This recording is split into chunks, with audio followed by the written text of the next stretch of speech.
Hopefully that worked. Yep, it did. Good. Part 5. Part 5, gang.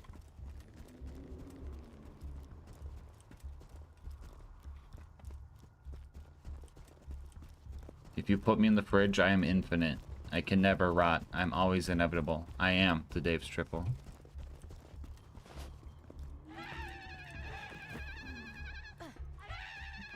My dude, lil bro.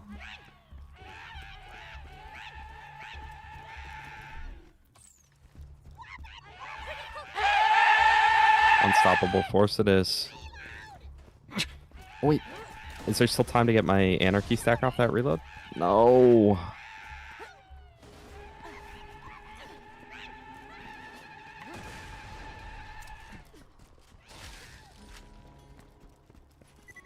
$69 stack, shout out. Ugh, dude. There's another bully rock. Chat, remember when I said don't ever put me in a situation? Look what you guys did.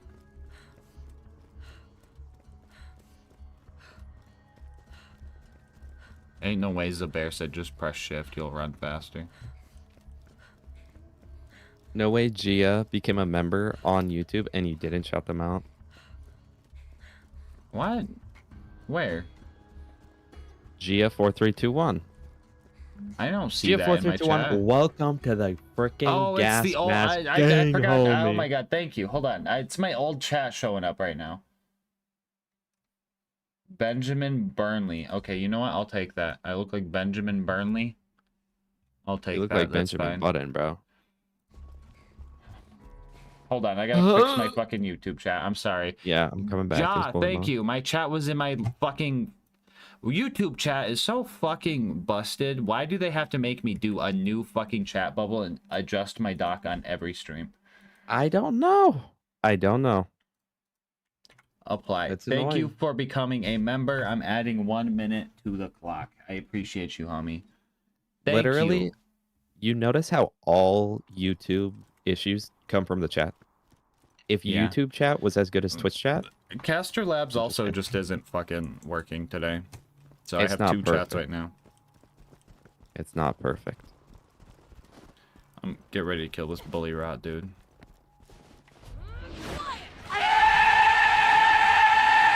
But hey, when Caster Labs works, it works, bro. It freaking works.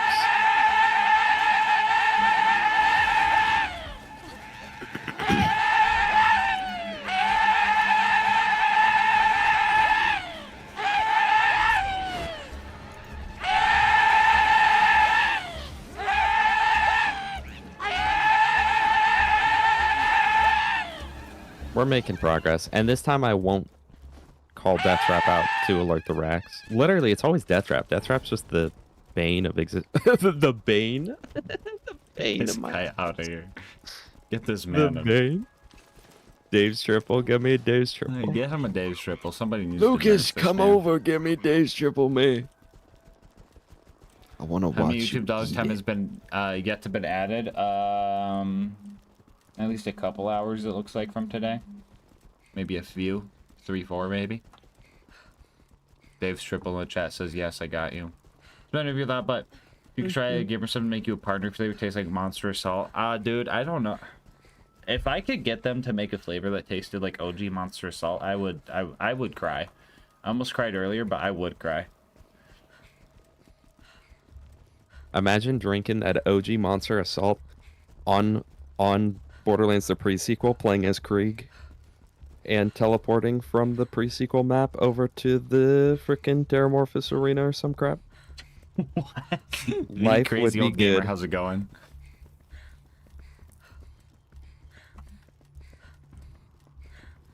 How the fuck do you got a front loader build in BL2? What the fuck is a front loader build? What is that? Oh, you talking about our 1 health? Or talk about our 1 health? It's because the hoplite takes all our health away. Tabbed out for a few, bro. A few hours? A few days? Yeah, I was here doing part 1 of Subathon. A few parts later. Good so far, and you?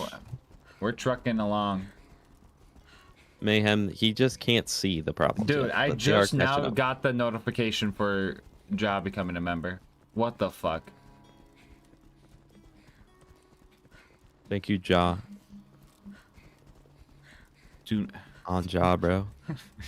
Yes, bro, those rack are getting a little close. Please, Aren't TX, do not put me in a situation. I literally no hands on keyboard or mouse right now. Great, I'm glad you're locked in. Favorite gun in TPS? Dude, I don't know. TPS would be my favorite gun. I don't know. I noticed you were using the probe a lot. I think you should go farm a better weapon. Dude. Probably go farm another weapon that goes not very good. Is this TVHM? Yo, is this TVHM?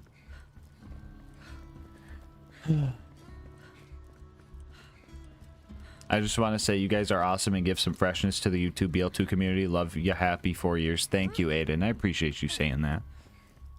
Aiden, W Aiden. I'm gonna count myself in the you guys. Thank you so much, Aiden. I don't know if you're talking about me, but dang, thank you. Bot Brain tried to say Excalibastard and the fucking Nightbot flagged him. I'll allow it. I'll allow it. Excalibastard only moderating his chat right the now. bonus content is me farming up 25,000 badass tokens. I wonder if you still get insta health gated. Okay, so I think people complaining about insta health gate is slightly off because I guarantee they're using the B shield. Yeah, I guarantee it. Put on use an anything else adaptive anymore. and you get two shot. You get two shot with an adaptive. See, and everything's fine. Honestly, more than that, dude. Use grit and just have it proc repeatedly and you never die, chat. It's a 50-50 if it procs or not. It either does or doesn't. The stats lie. They say 20%. It's 50-50. Then if you boost it up to 40, that's 50-50 also. So it's not even worth it. Yo, Aiden with the 10 gifted memberships, bro. Holy shit. Holy shit. Lou TV or freaking Lou you, YouTube. Aiden. That's my goat in my chat right there, and he just got gifted. Let's go. Chat. What if we run out of sub goal ideas, right? And let's say hypothetically Dave's triple's on the board. Can I use a +6 grit point mincom for a 44% chance to grit the Dave's triple? I imagine when you eat the Dave's would you triple, allow you it? can like, you know, in like cartoons where you can see the food like go down the throat all the way, and they're like struggling. That's how I imagine the Dave's triple feels. You swallow the last bite, and all of a sudden it's just like a heartbeat sound with like you like fading.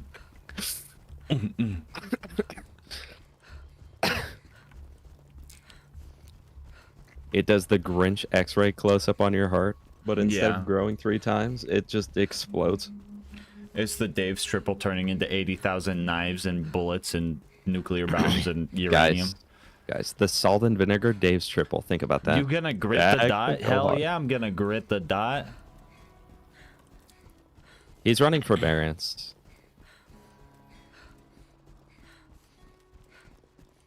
Gripping a Dave's triple? Bro, I'm straight up gripping Dave's triple right now. Yeah, I'd be gripping it too, because that bitch is a shot put. Especially the one Lucas pulled out of the... Lucas described it. He said the top patty was warm, the bottom patty was warm, but the middle patty, it was frozen. I'm like, ain't no way, bro. Ain't no way. And you ate the continued whole to eat- thing. He ate it, guys. But if you're gonna microwave it, Can at least someone microwave find it the long lobotomy enough. burger cat meme that was in like... Yo, Josh! Josh! This is the most intense race I've seen in Borderlands history. Oh my god, Josh. Thank you for the 20. I'm gonna write that down. I'm gonna add Hey, 20 don't bring minutes race to into the stream. it, Josh. She'll stream today. Oh my god. Thank you, Josh, for the $20 super thanks. You're the goat, man. Do you want me to allow double fisting Dave's triple? Yes, it's fine. Thank you for asking. Lucas should be like, fisting? Like grabbing something? I read it at first. And I guess I'm dyslexic or something. I was like, oh, dude, double fishing for a triple? That would be sick right now. Imagine I love fishing. Yeah, 2 fish on 1 hook. I've done it. Well, not on 1 hook, but on 1 line. Straight up double gripping the burger. And with a patty that big, you know you got a double grip. Can someone find the lobotomy burger cat meme? Because that's Lucas right now. Little did I know it was lobotomy burger. My brain melted it with. Wait. Nurse com? Ah, damn it, dude. What if we wait here for it? Dude, it just rolled over. Can someone give us a lucrative opportunity? Just give us a nurse com at that point.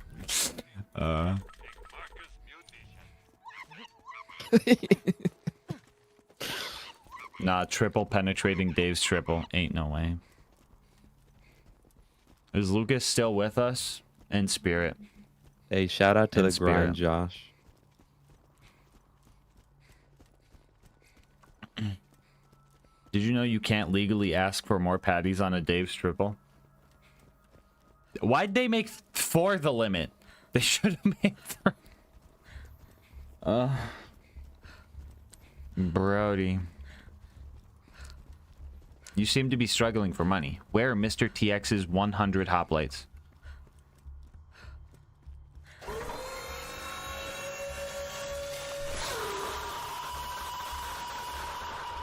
Well, I gotta stand up, TX. Thank you for the 3 Tungusies. Ain't no way. You're welcome. Bro, you gotta figure out how to make the shift tab strat work. Life is so much better when you don't have to have your hands on this thing. Straight Life up is zero so grip much better when you don't have to play Borderlands. Exactly. Insert 1 in the chat. And that's why I got a script to do it for me. My Mick, videos are just Mick, where you at, dude? Actually, Mick, for real. ChatGPT just plays Mick, the game how for me. did you set up chat beats Borderlands? Can I set that up for when I sleep? That With actually my be good. chat, bro, we might make it to Lyersburg. Dude, we might with make it your to chat, Claptrap. you might make it. Yeah, I was gonna say.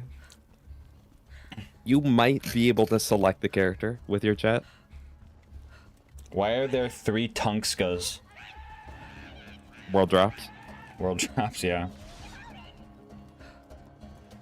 That's how the loot system works, buddy. Sometimes you get drops, sometimes you don't. 50-50. Why are you killing the Monglets? There's 3 Monglets for us. Why did you kill all 3 of them? I wasn't thinking that. This is the problem. That's the problem. You never think.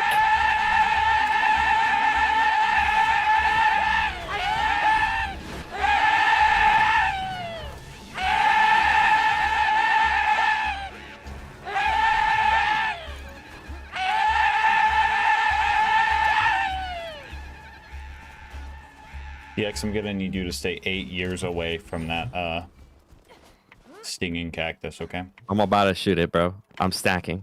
You better move out the way. I thought that was a nurse comm, bro. It's a fucking lunchbox.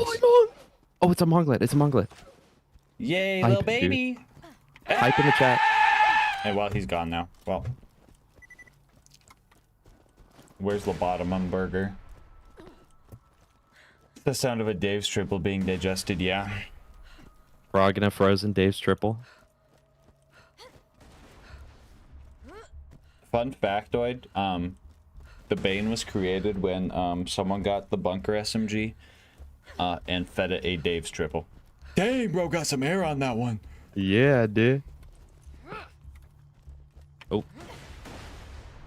Okay, bro got Mess no that one air. up a little bit. Body block. Oh. Oh, barbed pup skag. That's good. That's good. That's good. That's good. Ooh, rabbit skag. Ooh, rabbit skag. Ooh, rabbit skag. Get his ass now. His mouth is open. Oh, the bait is broken. This patch. Did they buff this? Chat, what is this, the 2013 loot hunt? Very topical reference I made there.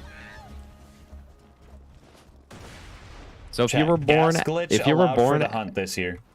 if you're born after 2013, one in the chat. If you're born after 2013, one in the chat. I better not see a 1 in the chat, bro. You're gonna get banned. Shh. Yeah. Cobalt, we're like probably halfway, right? Now it's just run through the dust, all through the cars, the buzzards. Hotkey your fucking corrosive wanderlust, bro. You got a corrosive wanderlust. Or you're... Sorry, First of all, it's I'm used to talking to Gage. Sorry. Second of all, yes, I have a Your corrosive bane. I need to put more Aquaphor on my mouth. Hold on.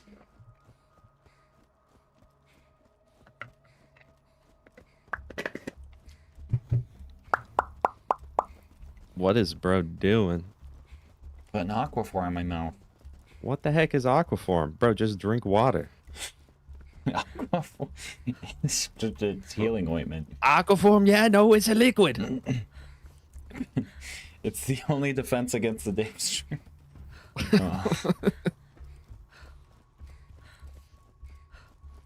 I'd say 1/3 of the way.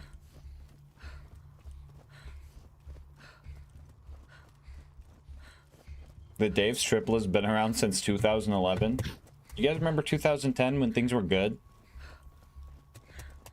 Yeah, that's weird.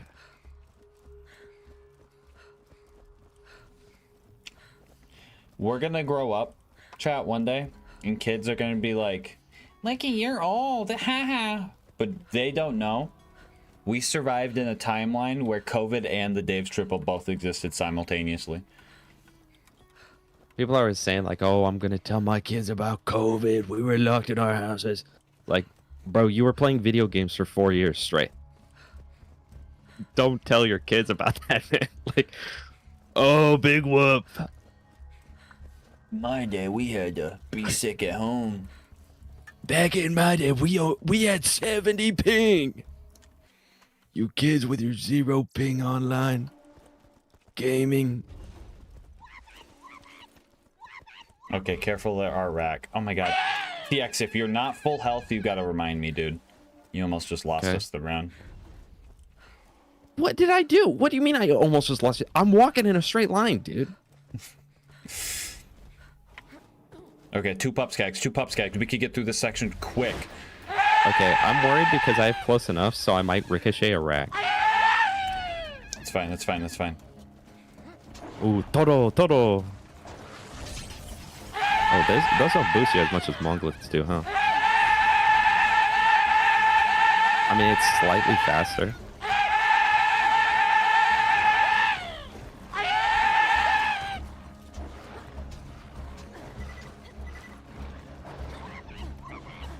No, there's no challenge, CJ. We're just playing Do we Borderlands. look like we're having a hard time?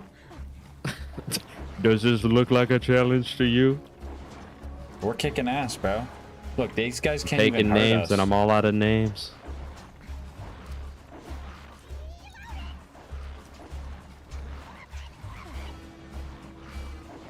This is... I'm gonna tell my kids this is Duke Nukem.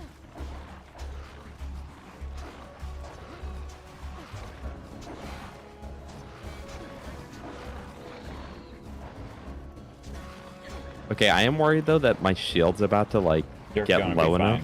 You're gonna be fine. Just give me a sec. Okay. Okay.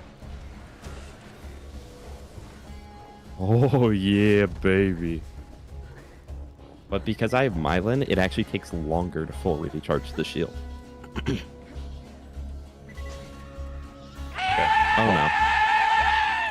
Do we start killing? Yeah, we're gonna start killing the rack. Actually, Well, wait, it's kind hold of on. not going for us. Yeah, they're going for the skags. Let them fight. Let them go. If the Dave's I'm triple gonna is tell so my good, kids where's about Dave's triple? Barbenheimer. Oh, I'm gonna tell my kids Barbenheimer. about Barbenheimer, bro. Crazy. WPD Gamer, thank you for the prime. And Alfonso313 would thank you for the prime at the same fucking time. Welcome to the gang. You guys are in your prime. Holy shit. Hello, Zenki. How have you been? Oh, wow. Cool. I have blood-soaked shields, Flint, but I'm scared to use it because it doesn't work. But only when death traps out. But I didn't want to get rid of the pup skag. That was the issue there. That was my only form of movement tech. Why didn't they just ride the skags into Mordor? What I'm saying, bro. They didn't know the tech. A loader didn't know the tech. Bro, Frodo had to do it with the ring. We had to do it with a Bane. Who went through a worse experience? What, Doc? Thank you for the motherfucking 5 gifted. Yo, Eseth got one. Let's go. That's what do creepers do?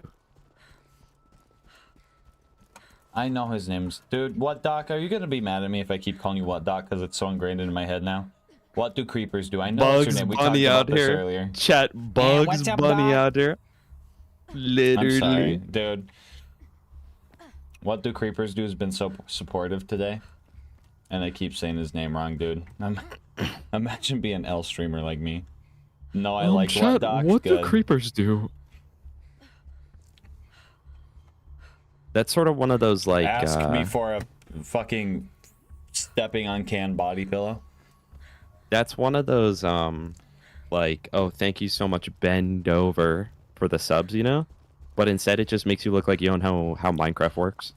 Thank you so much. What do creepers do? Explode. They explode. You're so dumb, dude. Why is anyone sub to you? Says the guy with 1 subs, no PFP.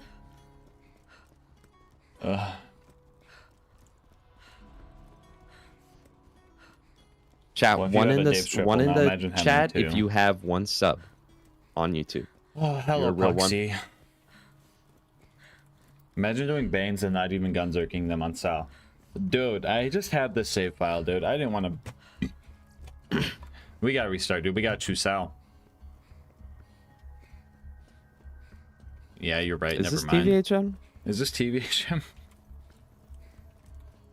We'll see you later, CJ. Thanks for hanging. TVHM, man.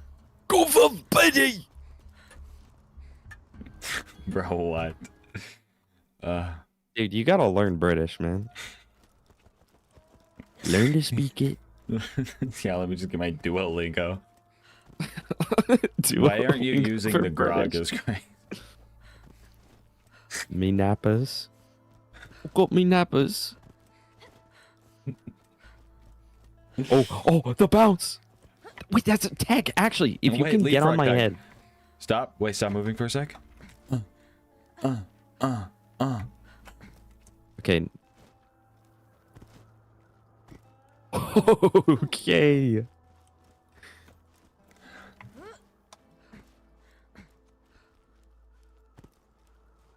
Wait, why is this actually faster?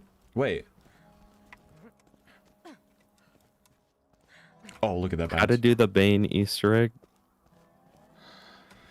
The Bane Easter egg. Yeah, this is the Bane Easter egg right here. He requires a friend.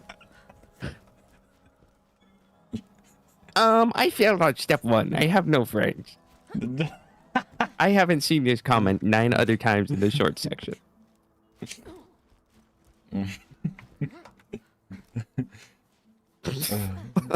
Bruce Wolf, you're right, by the way. I respect that guy. It's a disease. Jesus Christ. You guys are terrible.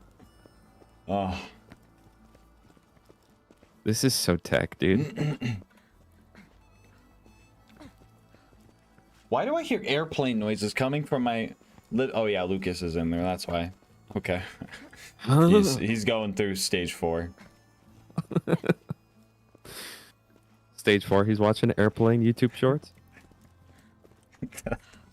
That's what the Dave's Triple does to you? Okay. Question, TX. Do we kill this buzzard here and now? It's the safest here because there's no cars.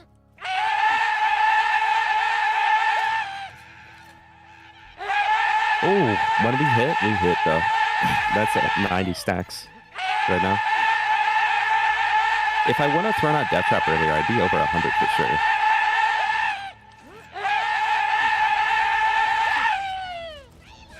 Nice. There's another one. Nice, Chatu.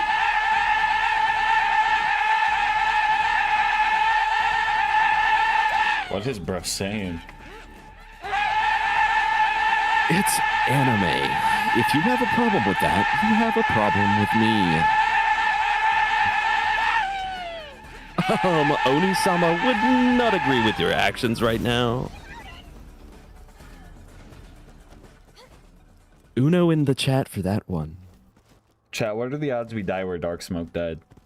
Chat, did you know Jolt died here? So crazy, Jolt's lost the one life Dude, here. you think, Did you do guys you think know we can Jolt's go past... Would it be a bad time loss if we went past the Jolts Memorial?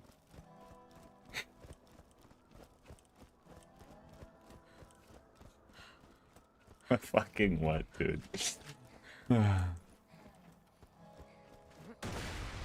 Oh, yikes. Kind of rough boost right there. I'm flying, chat. Just had a JoJo reference. Yeah, it is. You know what would go crazy right now? A level 30 grave digger. They got the nades with knockback, bro. Okay. Yo, can someone join in and spawn a level 30 gravedigger? Just out of their inventory. The monster truck.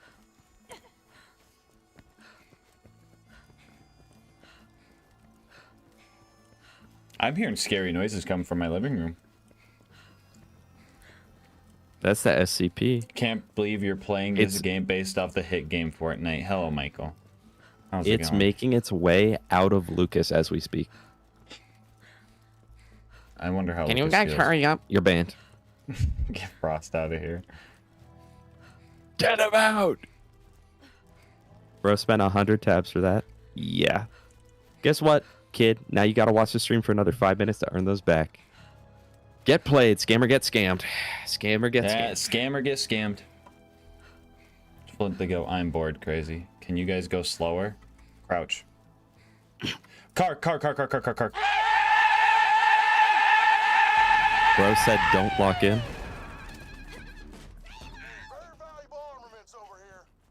Ooh, the caravan? What if we looted? Imagine if the caravan was going the other way. We would have. Imagine we get a world drop Bane from that.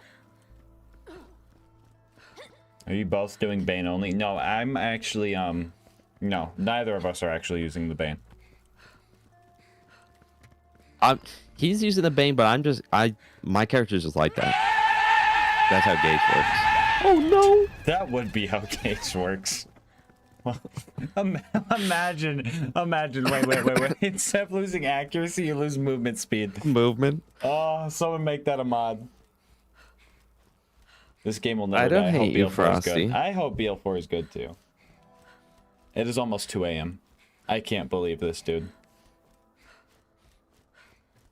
Car. Don't worry, bro. My stats make me do pretty good damage. So. I don't think I could take it if I see you just instantly turn into a blue beam of light. Well, it downs me first. You got a good looking mainframe. Yeah.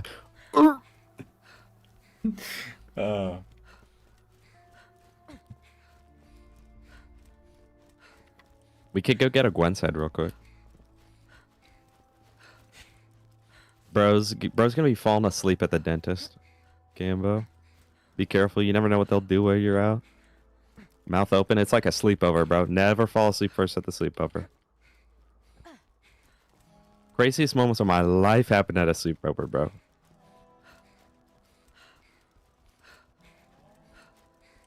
Welcome to the gang. Yo, Septic. Thank you for the prime sub. Holy moly. Appreciate you, homie. Oh, there's the caravan. I don't think I've ever seen the caravan over here.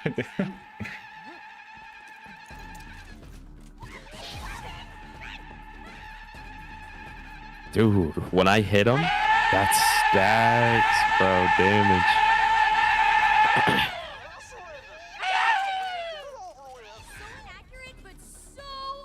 Should we start Chat, leapfrogging? guess my stacks right now. Yeah. It's the Price is Right, but with my stacks. If you guess over the amount of stacks I have, you're banned. Frosty, you're banned. You're double banned, bro. Walk? What if you just walk? Can you catch up? I can catch up sprinting. Okay. Oh, I see what you're saying. Yeah. Like, you just walk, and when you're in front, is that worth it? Or is it better to crouch? yeah. No, I think this is worth it. The caravan's waiting for us. No, it ain't. No, it ain't. What?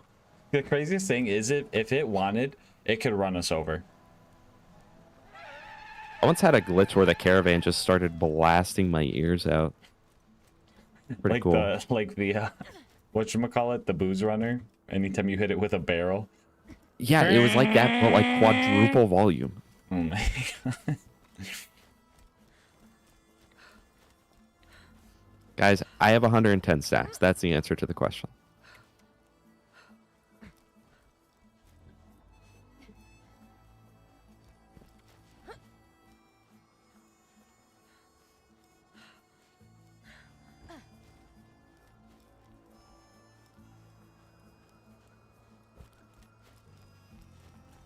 Look up when I do it, and as soon as you see me on your head, just start sprinting. Okay. Oh, a little too early. A little too early. Okay, I'm getting some gauge Oh, too early. upskirt that I don't think I should be doing. You're a freak, bro. You told me to do it. And honestly, my chat's probably just fucking... No, in my chat, bro. You're eating that up. Yeah. Wasn't she 16 originally? Yes, those were terrible word decisions you just made. Me? That's content. Get Bear out of here. Little freak mask. I literally said don't do that. Yeah, Michael's You're the probably one who right. We brought should it up. save. Oh my god. We should save grenades for Iridium Blight for the volcano. Don't use them for speed. Yeah.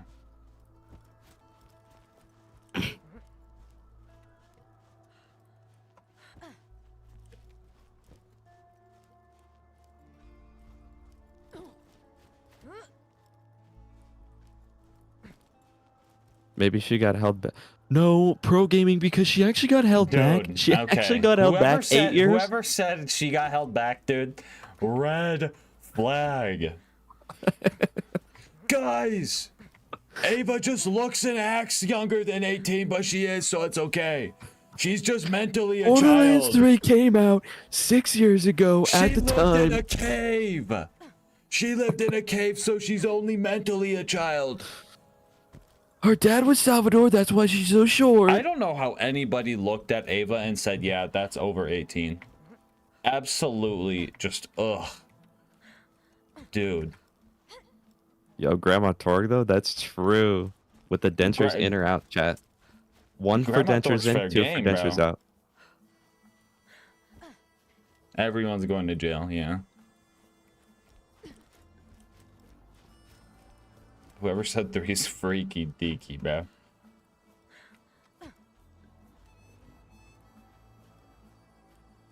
There's nothing scuffed about this mayhem.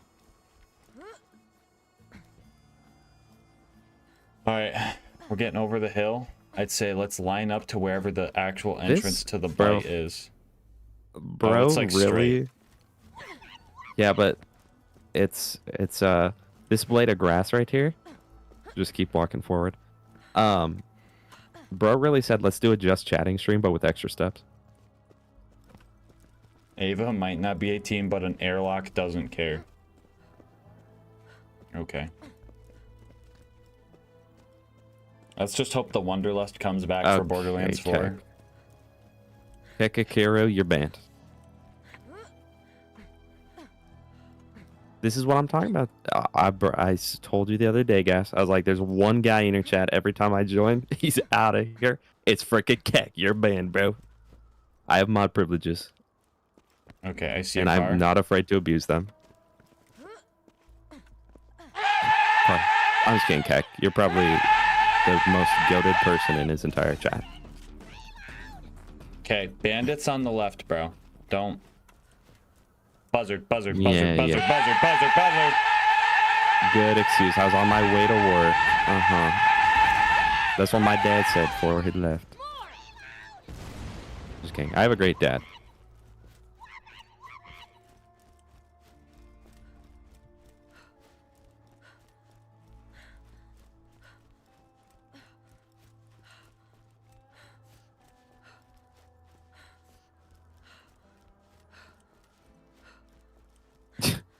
Mod abuse? What are you gonna do? Kill the mod? That's like the classic bully and orphan. What are they gonna do? Tell their parents?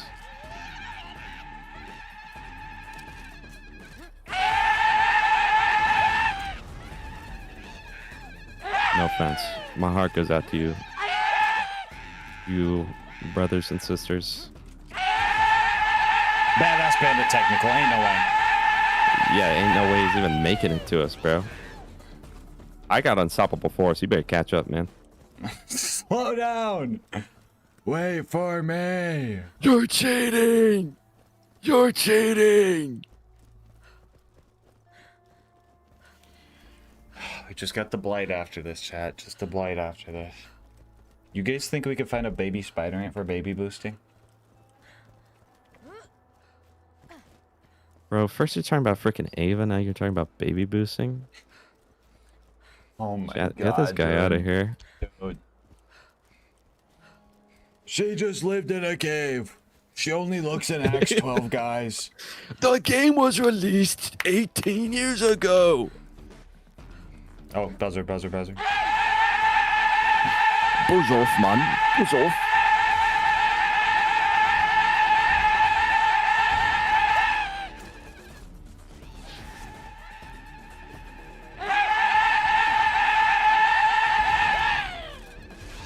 That's 127 stacks. Oh shit, the bandits, the bandits. Hold on. Oh, wait, I gotta kill you, I gotta kill you. Oh my god, dude. Dude.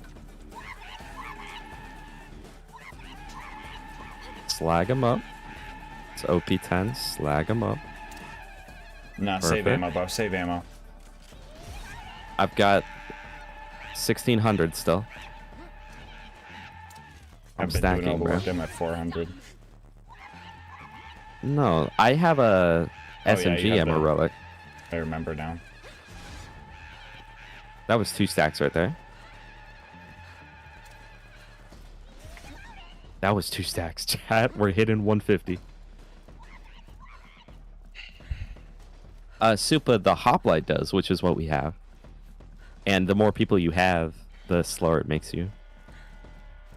Yeah, yeah. I see a car in the distance.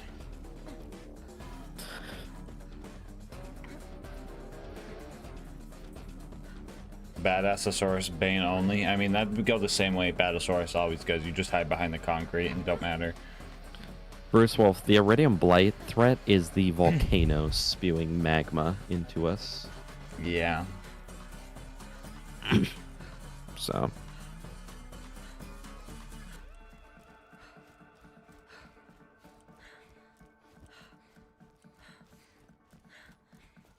You know what's fucked up?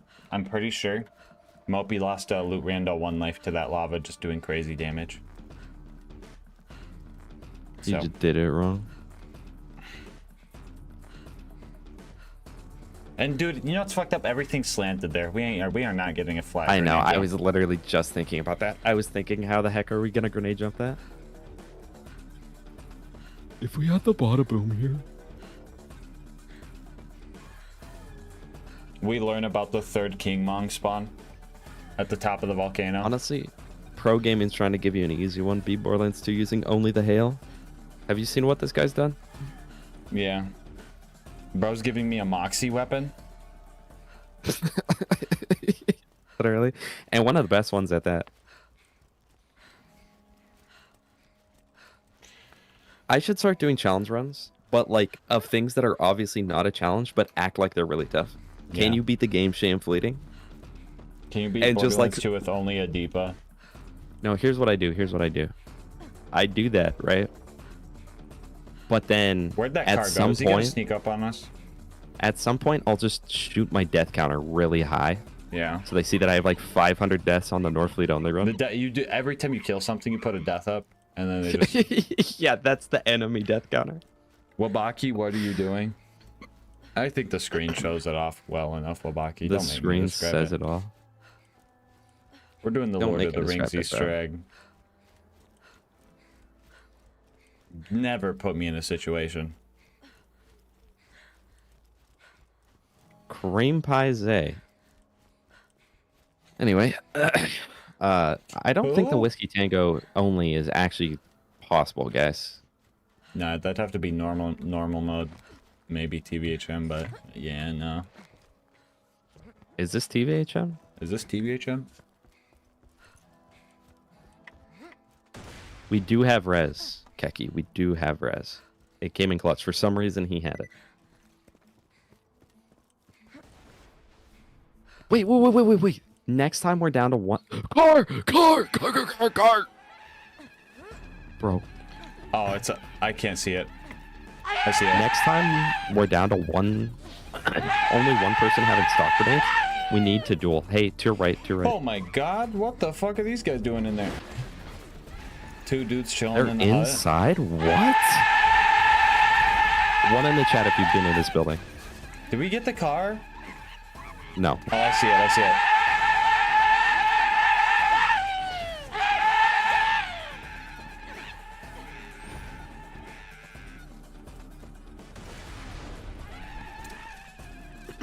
Just keep going, I guess. Anyway, if we only have one person with nades, let's just duel so we can both get the nade jump. Yeah. Ooh, that pile could have nades. That pile could have nades right there. That relic? Yeah. What is this? The Saturn Bay? Jacob's recoil, we're saved. Yeah, that's the bandit freak room. Did you get to the nether yet?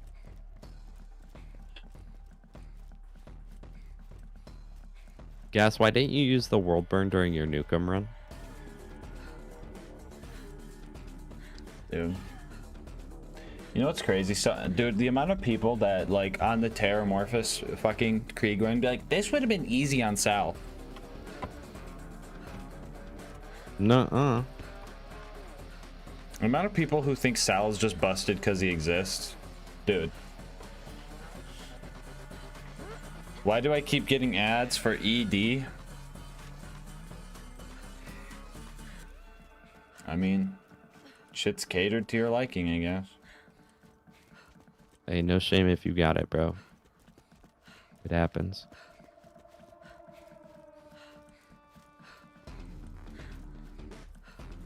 When it does a Bane stack, yeah. If your guns are King 2 Banes, it does stack, but the difference is very low. But you do go slower. Alright, hold on. Are we gonna get snuck up on? Well, okay. Glixie, you didn't have to clarify. I don't think anyone thought you were getting ads for how to get erectile dysfunction, bro. No one's looking up the guide. Anti-ED, dude. No one's gonna be like, how to buy That's my next erectile YouTube short. dysfunction. That's my next short. Top 10 ways to get ED in Borderlands 2. Dude, car. That literally just... That almost killed me. That was frightening little gaming moment right there. What? Good. Wait. Oh, TX. That's unstoppable force. Dude, nice. Lord I'm of not the Rings full Easter HP. egg with the Bane. TX decided to join me. I'm not full HP. I mean, I'm horrible. You made a horrible... Are you guys drunk? I don't know. You don't know? You sound like you need to get cut off. Lucas might be probably worse than me then. Luke, you're telling me Lucas drove here, Yeah. got a Dave's triple, Yeah. left it in his car for 40 minutes just to get here to show me it's not plain and it's got the fucking works and cummed on with mayo. Just to Yeah. put it in the fridge overnight. Bring it to me after he microwaved it in my microwave, might I add. Yes. To show stream him taking one bite of it like Squidward from SpongeBob. Just to eat the entire Yes. Dave's triple and get drunk in my living room. Yes. Luke is goated. Guys, I think someone just shot a Alright. load in my burger. TX, I gotta kill this guy. Stop, TX. What? Don't ever do that again. You guys know the reference though? I don't know, a British accent. Oh, someone just shot a load in my burger. Freaking crazy.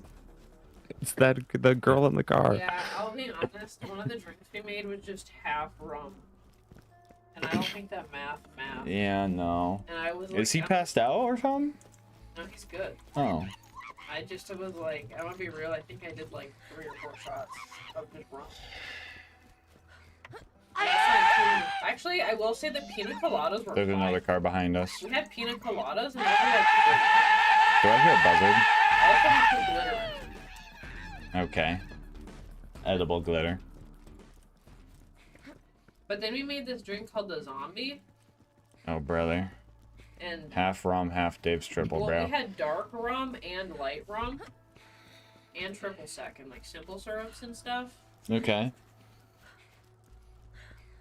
That was like a pacer. Every single time I took a drink, I like paced. I like walked. Lucas is looking at me like he knew he fucked up. I needed a. I felt the Dave's triple biting me, bro. Dude, I told you, dude. I fucking told you. It almost came up. It almost came up? Yeah, I Dude, maybe you should throw up. Get it out Yeah. before it hits your innards. How many shots do you think we did I don't know. in liquor? The Dave's How much triple was that? rearranging Lucas's guts right now. Dave's triple rearranging Lucas's guts. How much was that zombie? Like 6 ounces of rum. Oh my god. Guys, please drink responsibly, I'm bro. gonna be honest. I Okay. cannot be your sober rock, okay? I got a subathon to We do. had a thing here. Uh-huh. We just wanted to share. That's fine. Just don't get turned. Just don't start throwing up and be like, Bruce, I need a bucket. I'm talking to you, Lucas. I'm good. I'm good. I was just gonna throw up the cursed fucking abomination I ate. Oh. That's crazy. What? I just I said Bruce acting like he takes care of people when they're sick when they're drinking or at any other I do. Anytime, bro. That's crazy. Anytime That's not people. Yeah, it's not true because you don't remember it. No. If I got I, piss bro. poor drunk, I usually have to take myself and rope in the shower. By myself.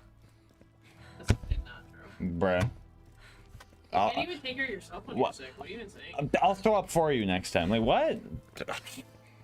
Bro didn't throw up for me. L caretaker. What are you I'm just saying. You just don't. Bruh. I don't think that's what I was saying either. I got a comment 20 minutes ago on that bingo VOD to never play Gage again because can't. it's 6 hours Hold of me on. complaining about Gage. Jesus Christ, TX. Little did they know I plan on playing Gage in next bingo. I will lock it in until it works. How did you put that in the scene? How are you streaming right now? That's How what did you put that in the sink? The fucking syrup bottle? Yeah. What kind of question is that? Hey, that was on Laugh You Lose, TX. You just lost. Yeah, I lost. Oh, shit. You guys need to... Did you guys verify more of the Laugh You Lose? I did. You did? Yeah. I Okay. don't know, like. I don't know. Everybody's posted on it, but yeah, I did. Yeah. Lucas, let him through. We're about to see some stuff. Build. Bro Oh, spilled? what the heck? No way bro just peed himself in what my the heck? doorway. Don't ever get the Dave's triple, guys. No, you're right all over. Imagine as soon as you get in front of the door, the caravan spawns in front of you and fucking just insta-gives you. Okay, I'm gonna be honest. You're kind of with right. this. I I'll think you go over did, here. Like at least 6 shots. Get away from the caravan! Blue. Turns to Chat. a blue light beam. Type what year it was that you last peed yourself. Be honest. Alright, think TX, for I have me, like no ammo, so 2020. we should far loop around to the bully monks here. I will not be Okay, able to we fight. gotta get to the ammo vendor though. Yeah. So Yeah, yeah, I far see what go you're saying. around. 1943, bro. You weren't born in 1943. My genes are like 40% addiction risk. Crazy. Alright, I'm just gonna Obnoxious stop is the moving. only You one I got it. believe here, chat.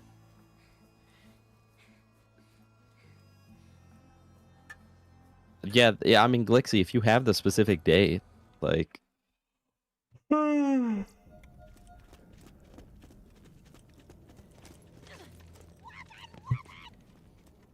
I'll be honest, TX, I have no idea what combat we have to worry about. You have the ring, right? You picked it up?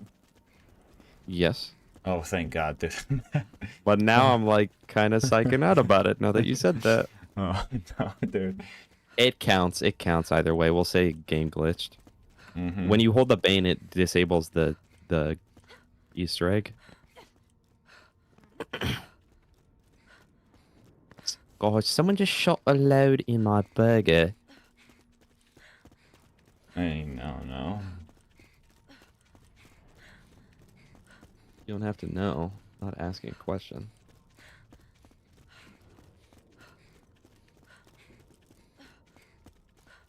Yes, accent challenge. Accent challenge. Talk British. And we got an accent jump for them. We got bean. What the? Have you ever? ever talked to a British person? Dude, have you not seen the accent challenge meme? That's literally what you sounded like. Okay. And we got E. That's what you're talking about. You go, We should go on a max grenade com. Or relic. we should just drop the bait.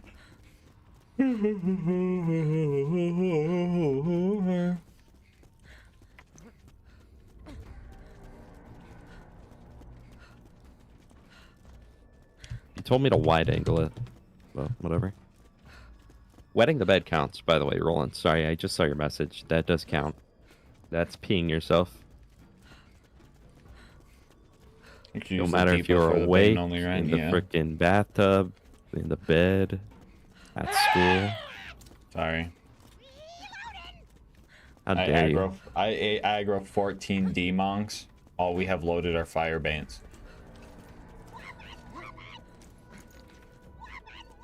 Visit handsome grandma. Ain't no way. Oh my god. Oh my god, TX. Red dots, red dots, red dots, red dots. Yeah, that's because of you, dude. Please no D-monks, dude. I've got 160 stacks, okay? I'm not scared.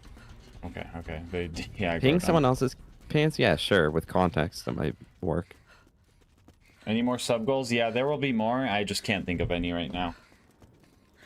I'll teach him to play Dead by Daylight. At 800. Blood pump for the next half hour.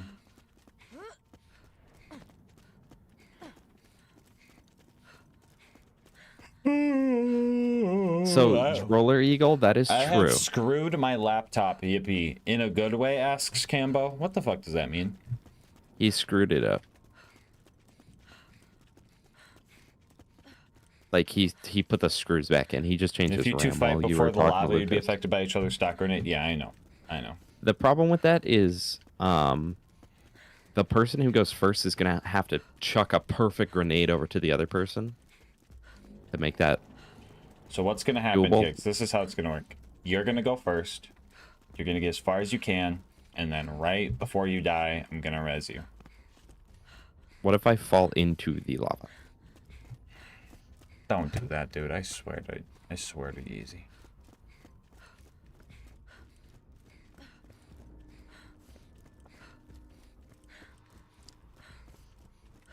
Wait, is this... Wait, TX. Is this bridge Yep, open? Mudo. It is, but Should we we, need is that the bridge? we need ammo.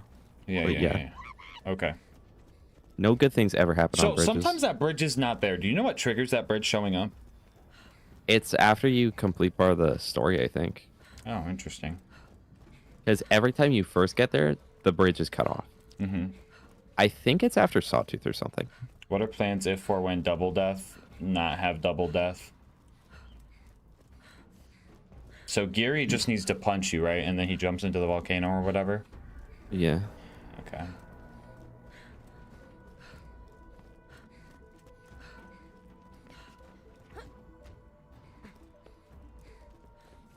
A failure to plan. Is plan to Okay. fail. Wait. Yes. I think if it's double death, I think we're just dead because there's no second wins.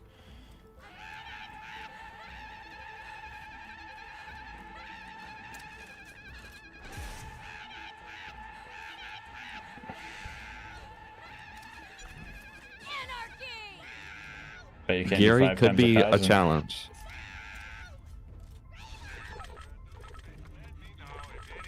Whatever, chat.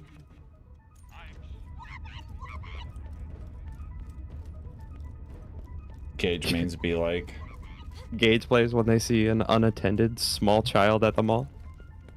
That's stacks. That's stacks, bro. You can't be wasting those. We need those for the lava, dude. Yeah, I know. If you know, why did you do it? I knew after I threw it because I forgot. Yeah, red stuff. The ring in Lord of the Rings is a Dave's triple, and they must get it to Mordor before it rots.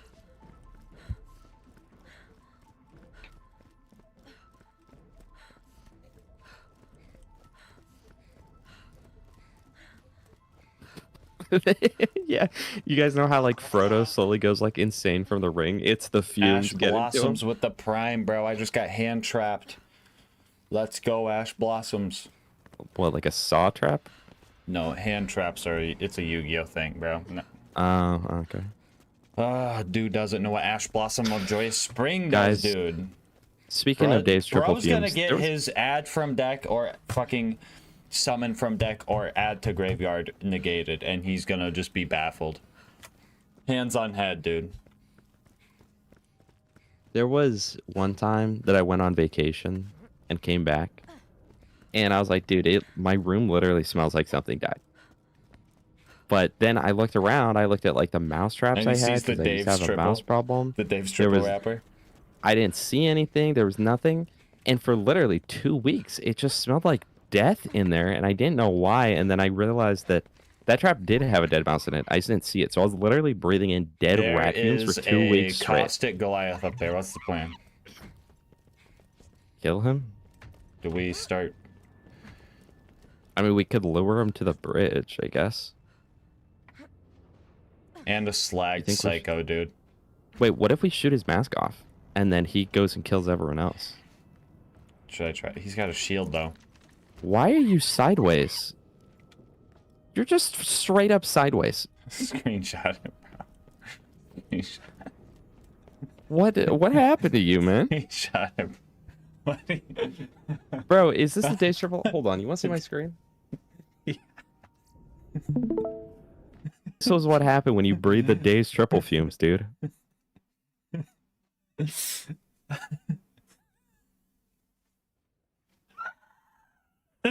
What is going on? What? What is bro doing?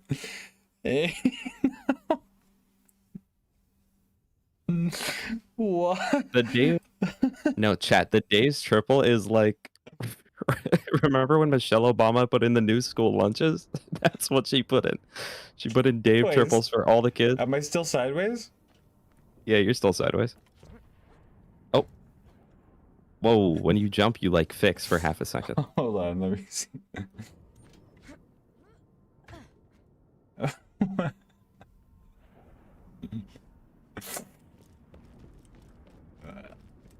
What the hell, bro?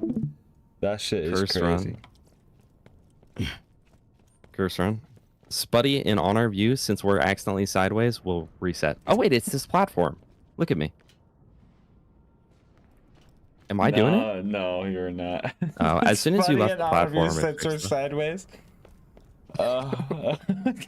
That's so fucking crazy, dude. Can we climb these ropes? Are the ropes solid? We can go over and sort of stealth it. Oh yeah. Oh yeah.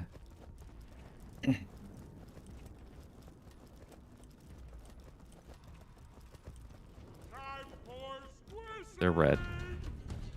All right, let's knock off the Goliath. Oh no! I got him.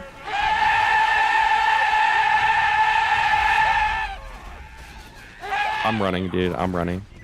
I've got the ring. I'm running. I don't care. Okay. I'm running. I see you just the slowest motherfucker ever. I'm slowly walking away. I'm changing crouch to not toggle so I can spam it. There's a juggernaut. There's stacks.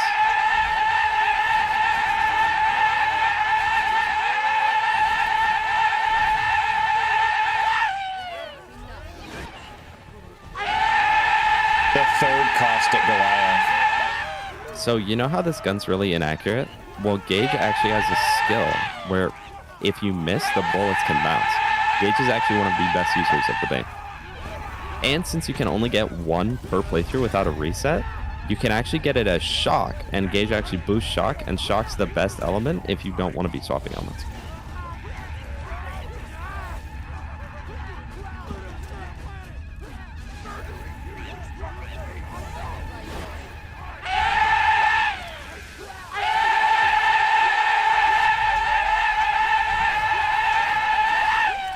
Is that 3 slagged psychos? That's Dude, there's crazy. 3 caustic Goliaths and 3. Oh my god, TX, I might be stuck. I'm helping him. I'm trying to help. Easy, by the way.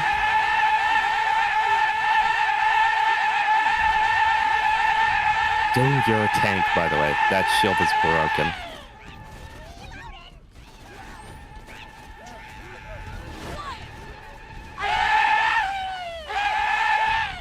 Oh, it's Alright. a scavenger. It's a scavenger, bro. That, we're doomed.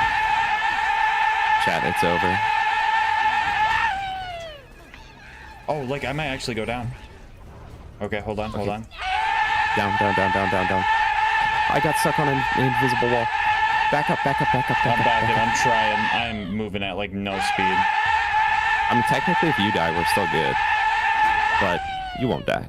Oh, Okay. oh, watch this strat. Watch this strat. Shoot that guy. Shoot him. Can you just get me up so I can phase lock him? Okay, true. He threw a nade. Grenade. Okay, I wanted to make sure you were full health. Am I going full? Yes. Oh, no. You have phase lock up now, though, right? Yeah.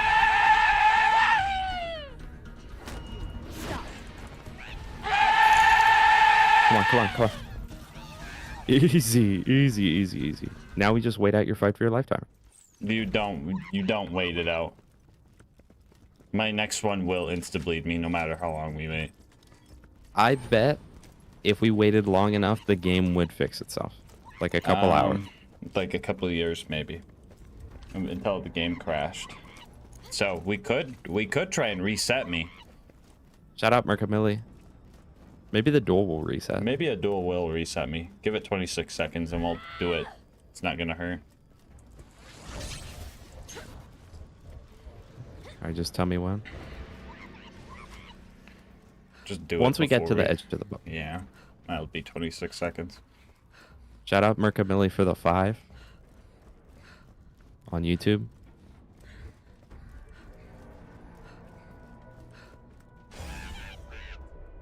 In your YouTube chat, the 5. For Oh, Mercamilli sorry. in the chat. Check on your drunk girlfriend. She's not drunk. I was just clowning. Oh, we gotta not go this way. Okay. That goes directly through the bandit camp. We should just follow the road.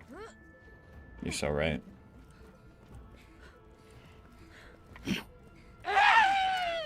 Okay. Healed TX. But thank you for Flint, the 5, bro. Mark. Not Sorry, even I was compared to making action. sure I'm not dying. Why I not just take a Ripley. car on your Bane only run? We cannot take a car for the Lord of the Rings Easter egg. What if you guys don't do the challenge you did the challenge on? Thoughts? What if I beat Borderlands 2 blindfolded, but I don't Chat. use a blindfold? No, chat. Is this TVHM? Is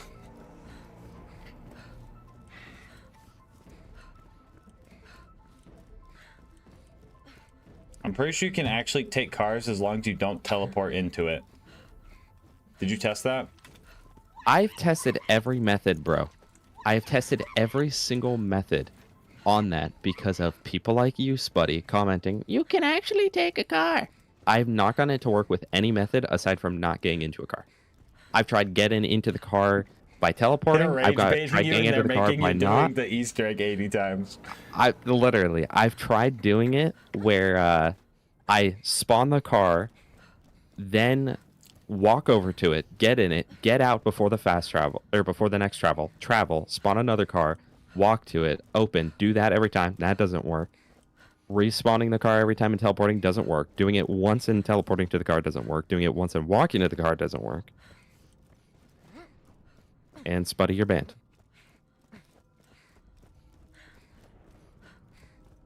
Like, see, I think it does, but you have to go like 90. You gotta just stack it like 90 times.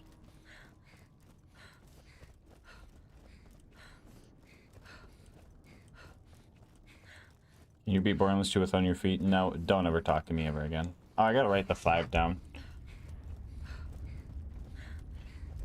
I'm gonna try to write it left-handed. Is that a jump that's possible to make up that? I'll walk for over here. sure. Without wasting my nades.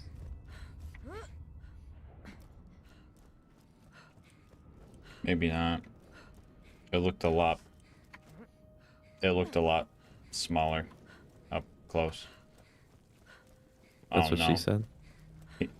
Yeah. Oh no. Personal experience chat. Explosives! Chad, don't DX. Wait, don't tell DX Just I have walk 7 around. grenades. I'm watching it. Well, We're hopefully we don't almost need there. 8 grenades for this. We're almost there, chat.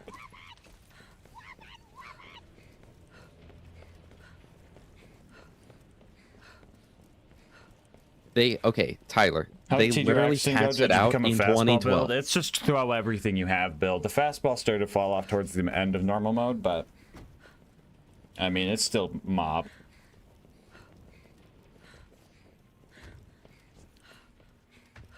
What if TX has 0 grenades right now and he's extra anal because he knows he doesn't have any? And I know you're going to need to use them all. So I'm Yeah. actually worried about this first gap. Look at the size of that gap over there. I could clear it. I mean, I trust that I probably can too, but it is a little... Do you want me A to little put you frightening. on my head and then clear it? Oh, that's kind of smart. But if you mess it up, then we're I mean, doomed, it's either bro. 2 chances to mess it up or 1 chance to mess it up. See, if I go on your head and you mess it up, I can jump off of your head. Well, no, you can't jump off my head. We can't totem pole. I have to have you downed on my head.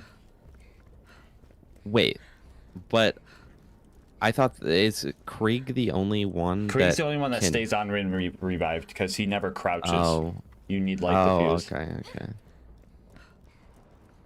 Well, then just you go first, show me how it's done, and then I'll do it. I'm It just is not quite sure if I'll need to simple. do a... I'm not sure if I'm going to need to do a turnaround grenade jump or just a throw it at the floor. You throw it to the As floor, I'm sprinting. take a few steps forward and jump. I think that's what you do. I just want to make sure that gives enough distance. Oh, I Yeah. forgot there's like the lower hanging thing. The like, it's not that bad. It's not that bad.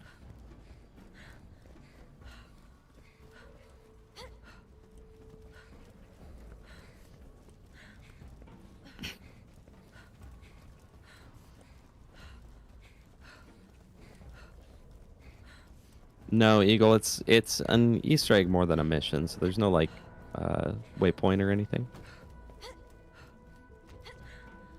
jump into lava now or main gauge for the rest of my life, I'd probably rather jump into the lava. Are you gonna go first on the nade jump? No, but we got a little ways to go before we're there. One eternity later. Guys, get it? Because TX like SpongeBob. And I get the reference.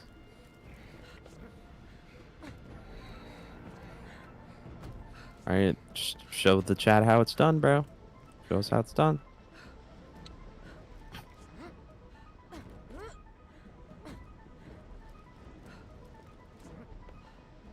I bet if you're frame perfect, you could do this without.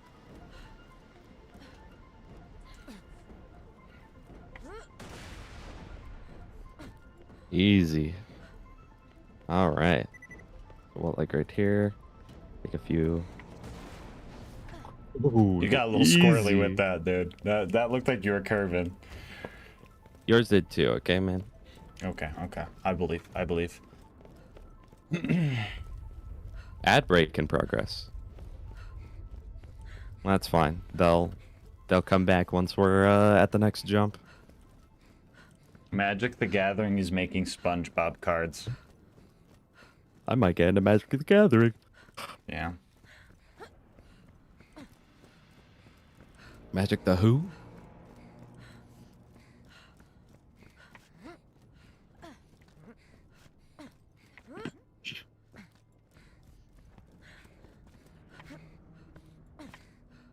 So long Is that the previous is narrator Geary quite right knew over how to this hire cliff right here?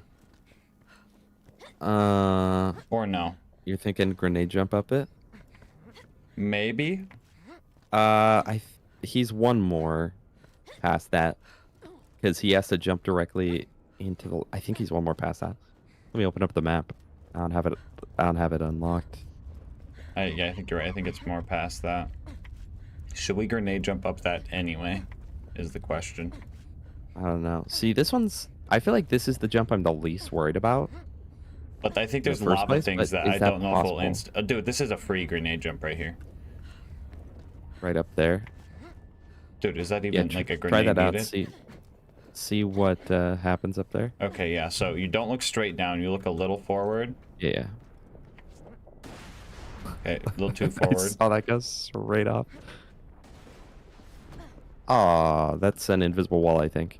No. It just looked like it was. Okay. So does that put you in a good spot at all? Yeah. I feel like way safer doing this, honestly. Oh, okay. Got to time that a little bit more. Throw it a bit more there. Oh yeah, that's pretty nice actually. Yeah. Yeah, the next one, that next cliff over there is the Geary cliff.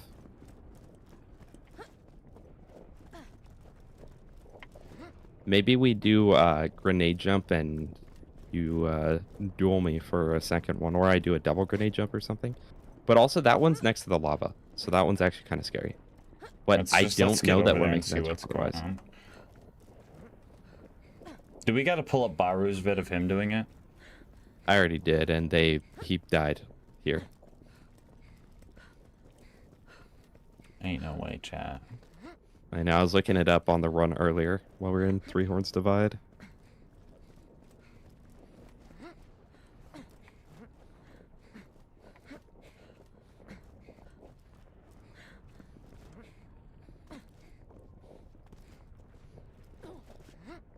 See, that bridge over there, that's the scary one, because that's the one where it's constantly spewing lava at your feet. Like this thing right here, I'm not very worried about. I'm a little worried about it just because grenade jumping off the slant, but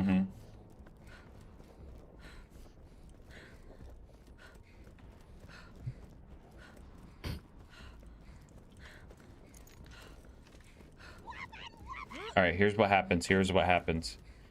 Does that lava insta-kill you, or does it just down you? good question. Oh, the one spewing up, that one downs you. So I can just crawl across and you res me. Okay. Also, super gamer strat right here, right? Super gamer strat. I shoot you while you're down. You get healed to full, so when I do res you, you don't get instantly downed. Ooh, okay. Okay.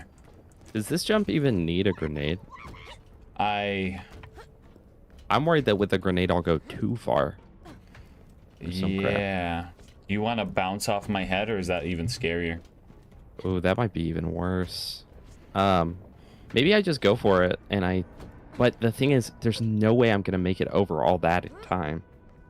Unless I get a really good grenade jump all the way over to that island to begin with, you know?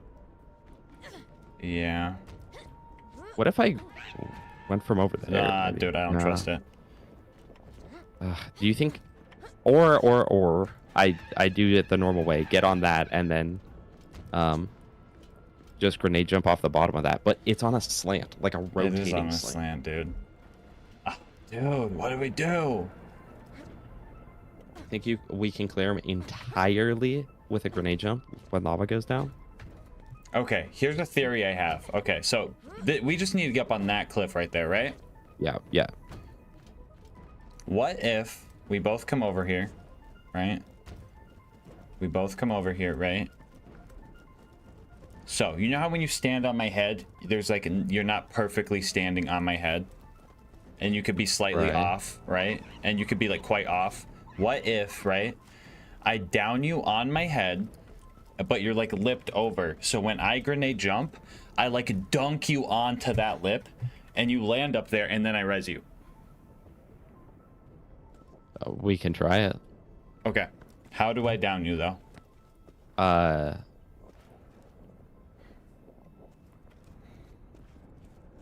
don't know. I could pull out a different weapon that's not the Bane. I don't want to use my stock grenades. Oh, I know it. I think I know what to do. We duel. You let me beat you up. I'm just gonna use the shock bane. Right. So now, any amount of damage you take should theoretically down you. Okay, so should I stock grenade? How many stock grenades do you have? I have 7. Okay, yeah. Stock grenade and then jump before it hits, okay? Just don't move, just jump, okay? Okay. Okay. Crawl forward a little bit towards the wall. Okay. That nade didn't hit. Yeah, that's not gonna work. That's Seems like not revive gonna you. work at all. Let me see You if should this try works. to just.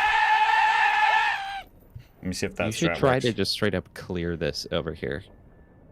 Honestly, that did not work. So. Okay, understood.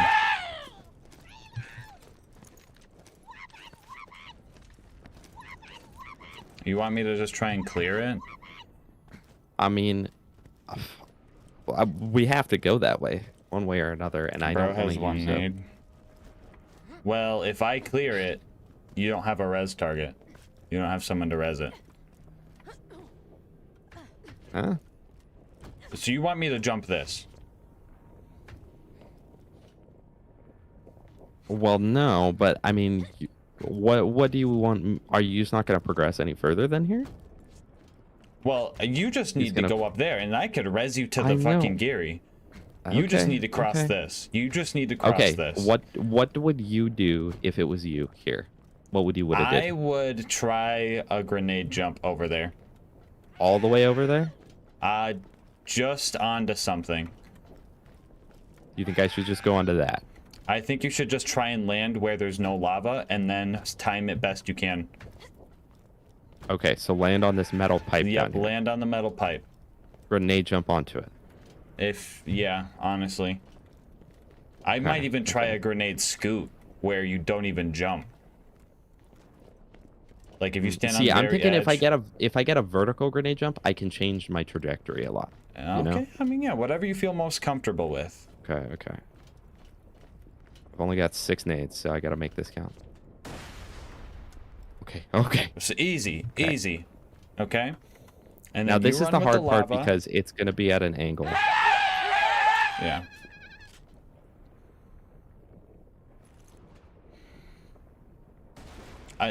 I don't even think you need to nade jump that. Okay. Oh, okay, okay, okay. Yeah, you just don't touch the lava for as long as you can, and then you just jump. Bro.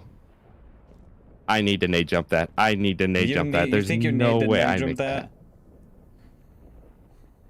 I think the nade jump fucks you up, Loki. This So you lava think I just doesn't go kill for you, it? right? Does this lava insta-kill you? I don't know. I really don't know. I mean, if it doesn't, then we're fine. Well, we're about to find out then, aren't we? Hmm. I know the other one doesn't, but I feel like this one insta-kills you.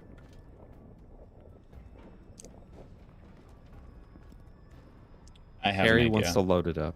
I have an idea. Tyler's in game for us. Does this lava insta-kill you or down you, chat? I'm in game for you. It doesn't insta-kill, it sets you on fire. Okay, Tyler, Okay, then don't we're lie to fine. us. So I just run for it, right? Yeah, yeah. You think I can cross the jump over here? Yeah. Between the pipe and the thing? Yep. Oh, yeah, right on that corner.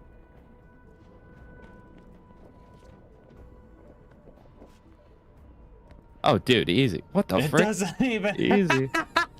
Through the fire and the flames, head ass, dude. Chat, what do we know? What do we know? Chat, we're dead.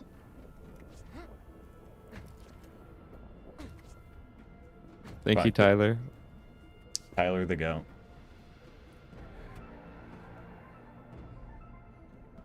Okay, well, since this one doesn't down me either, should I just go through it and then use Go res through it. me? Yeah, I just raised you. Do we have to get the chest for it to count? We just got to do the Easter egg. All right, so just go. Just go for it. Mm-hmm. Wait, time out. I can't see you right here. I don't have a res angle. Your name is not showing up. Yeah, but you can still actually, like, physically see me. No. I don't think that's how it works. I think you need to see the health bar for it to work. Then what do we do, man? Do you need to come over? I mean, fuck it. Chat, did we ball? Grenade out! You don't even have a nade. I got one. Oh. The shit didn't hurt at all, right? No, it didn't. Well, just make sure you make the jump here.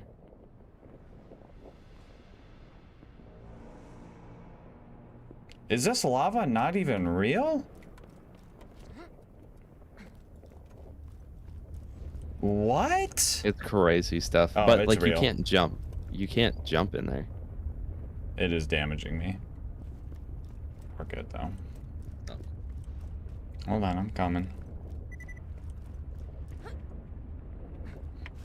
Okay, now I'm seeing health bars.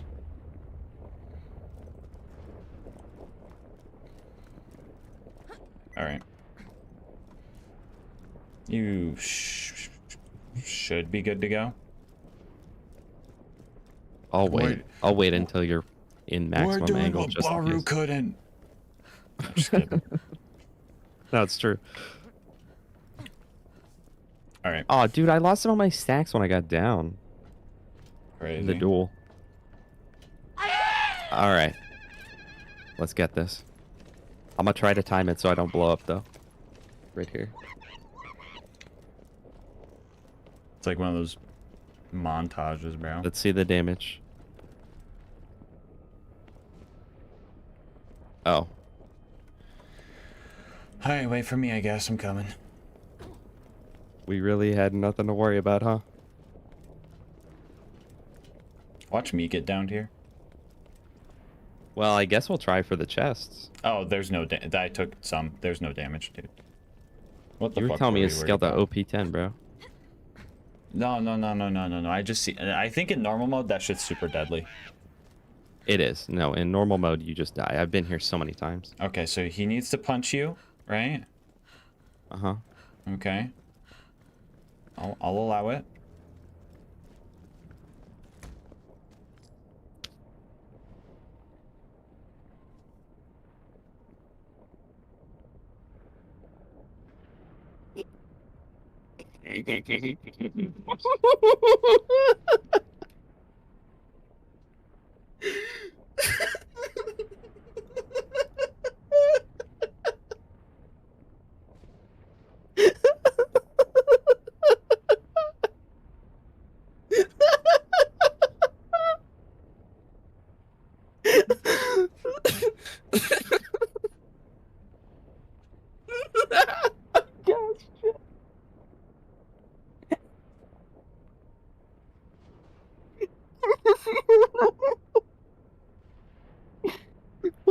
You have no health in the chat. Why does he have no health? He wasn't attacking me, so I punched him in the mouth so he'd hit me because he wasn't doing it.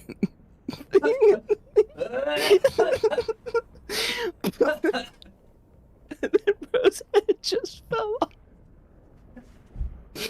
Bro's entire head just blew up.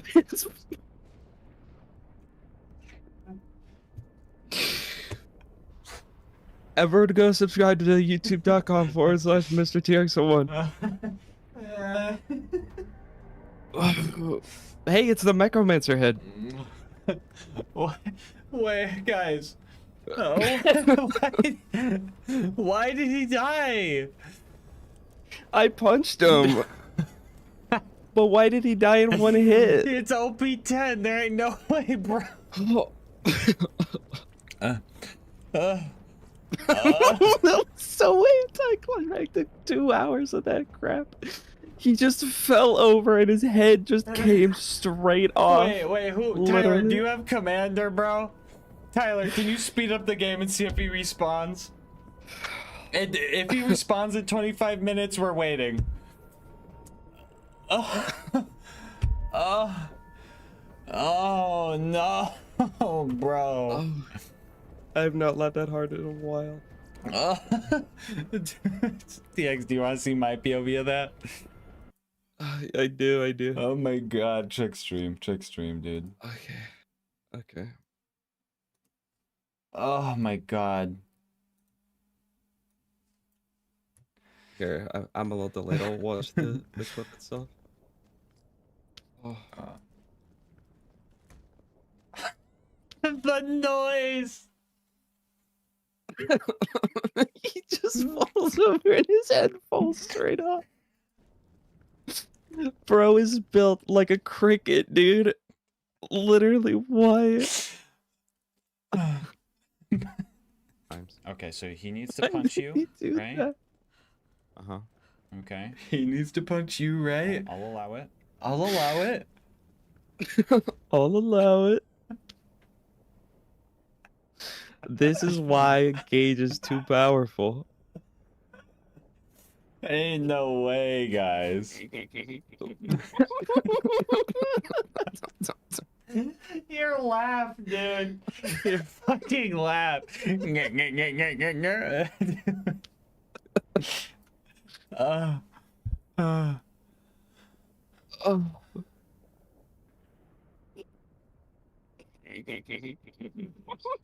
Chad, I'm so sorry.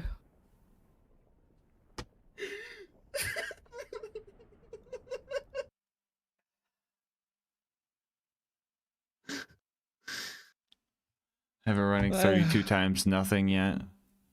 Oh no, chat, I think we're cooked. We did the whole Easter egg, okay? We did it. Look, the chest spawned up here. We did the Easter egg.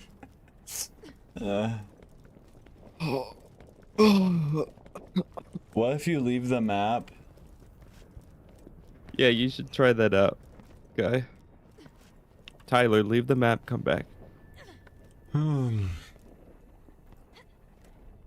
my goodness. See, the chest is there, chat. We did the Easter egg. So, where's the chest, bro? Who wants the Necromancer Fragger head claimed by Mr. TX01? That is right. $100. $100 to gas. You get it. Oh my god, dude. This is how Lord of the Rings ended. Welcome to the gang. Second. If you ask my YouTube commenters, we did the full Easter egg because they're like, you don't even have to do any of this crap for the Easter egg. He always spawns. So we did it. Dude, the melee hit sound, dude. I just love that he literally just trips and his head just rolls off of his body with a big purple beam.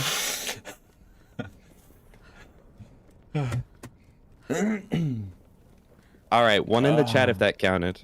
Two in the chat if that didn't Dude, count. if this was a Spuddy run, we'd have to reinstall Borderlands.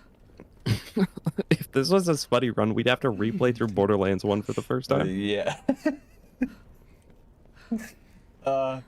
Do we do a poll? Do we do a poll? Do a poll whether that counted or not, because guess what, chat? Yeah. I'm not doing it tonight. Okay.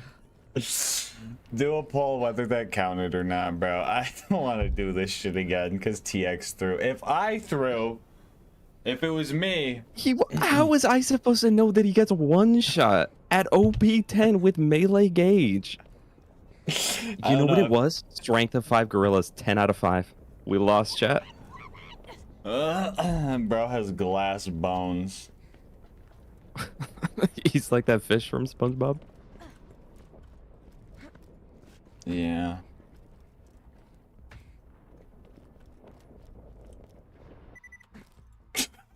All right. 4 votes for yes. How did you just die? I just guess there's a death hole there. Where was that? Was that Right on the after other that side of this? platform. Yeah, I'm just gonna fly up there and watch. Right after that death platform, bro. Okay. I'm coming. Then. Oh, not that. Oh my goodness. All right, so you could get on that middle square, right? I got on that middle square, but if you But then that yeah, is right death? there, that is death. Okay, so I'm gonna need to like. You're gonna have Do to have a the best grenade routine. angle of your life. That's not it. Yeah, That's it. Now this He's is the him. one right here. Yeah, he's him, chat. Chat, do we make it over?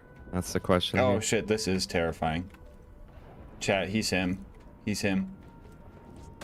It counts. It counts. Ooh. We both made it together. Oh my god, this is crazy. You can't fly back in, bro. I had to carry the weight of this ring I should everywhere. go get it.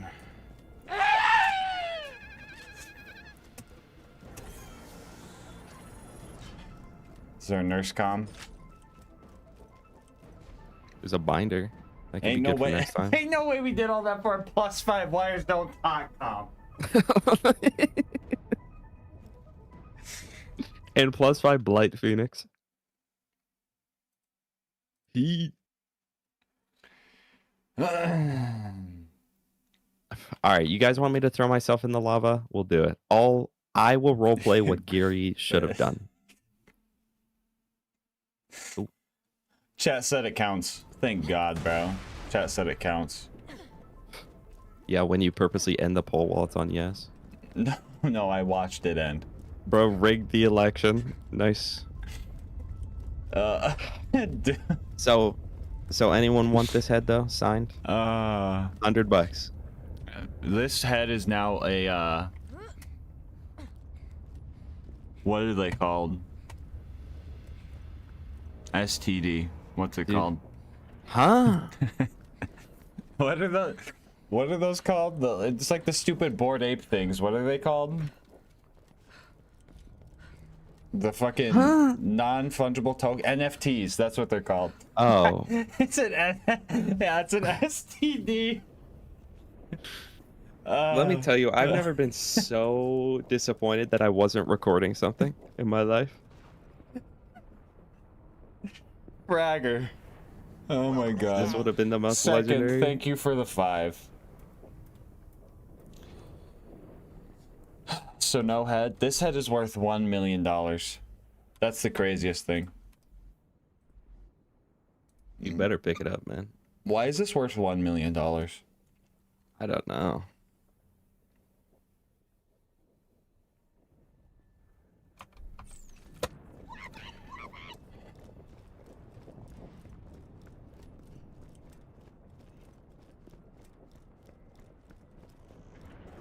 All right.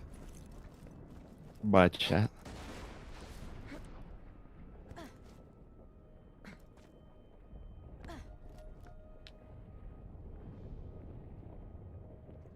What doing at the moment? But in the end, Seconds, thank you for the 5 gifted. Can you drop the head in the lava? Yeah. Ain't none of you ever gonna get this STD. It's gone. Actually, where does it go down there? Damn. Oh, shit. Oh. I was alive for a second.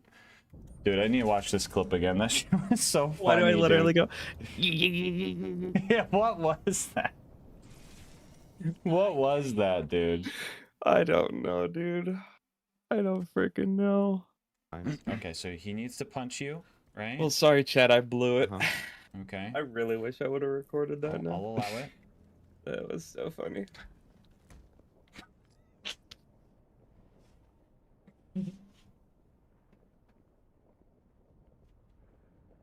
We both know. We both knew instantly. It both went through our head. They're like, Gary's supposed to punch TX. Gary just died. Gary can't punch TX if Gary's dead. Uh-oh. Yeah, we both just This shit stood don't still. Okay, so he needs to punch you, right? Uh-huh. Okay. Dude, why did he take one hit? This is I'll allow it. OP10, dude. I'm so baffled. His head. Bro got the crapitated, bro. I bet Gary ate the Dave's triple low key. Yeah, he did.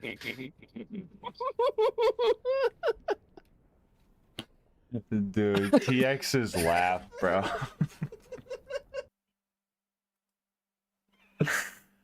Okay, so he needs to. This was after 2 hours of trying it too.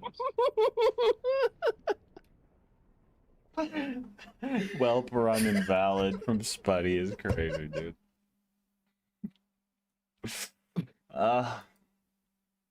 Thank you, Roland.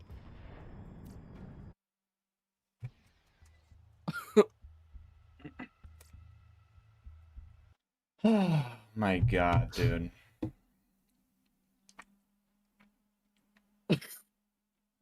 Watching back the full chain of events. Tried so hard and got so far. But in the end, it didn't even matter.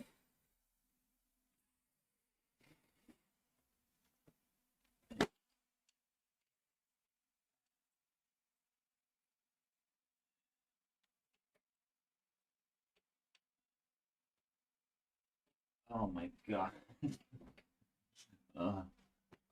Fucking A, dude. Fucking A. I can't.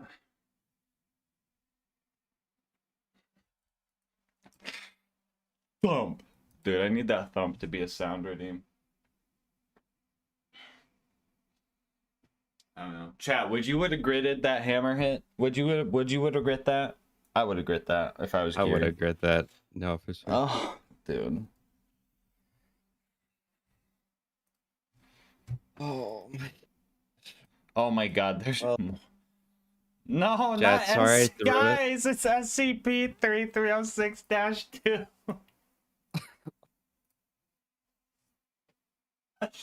No.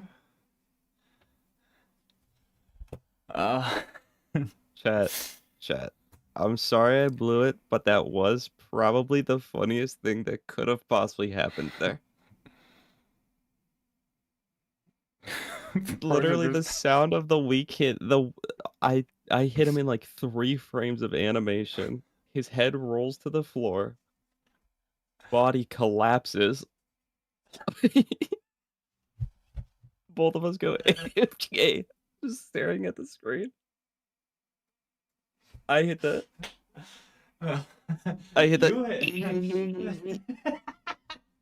You hit him, bro, and I was like, wait.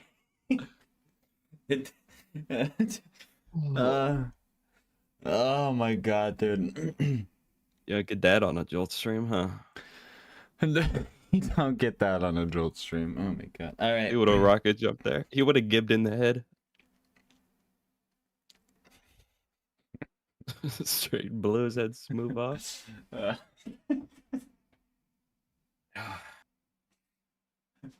Oh my god, dude.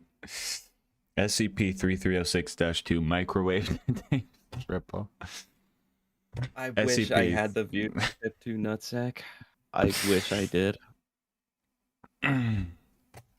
SCP-33062 is to be contained in a reinforced lead room in research sector redacted. No contact can be made with SCP-3306-2 regardless of protection, as any exposure can be fatal. The externals of SCP-3306-2's room are to be monitored at all times from every angle, as spontaneous explosion can occur. In the event of a breach, SCP-3306-2 is to be taken down at any cost. We're cooked, chat. Lucas is doomed. SCP-3306-2 appears as a variant of SCP-3306, having a distinct green coloring and unpleasant smell. It occurs when SCP-3306 is exposed to room temperature for a time of 40 minutes or longer, followed by a prolonged period of refrigeration. The final step of transformation occurs when 3306 is heated using a microwave. Dude, you write this exactly how SCPs read. This is crazy. Similarly to SCP-3306, SCP-3306-2 was discovered on March 17th, redacted. Upon being purchased and taken home by a civilian, SCP-3306 was exposed to the elements and needed to evolve. Despite all this, the civilian, Luke redacted, proceeded to ingest -2, but it is unknown if this was an act of sacrifice for the greater good or sheer stupid. Ain't no way. Class A rituals are effective within 1 hour of ingestion. Following that, you are at the mercy of David. I can't, dude. I can't. Chat. I'm gonna go check on him. 1 sec.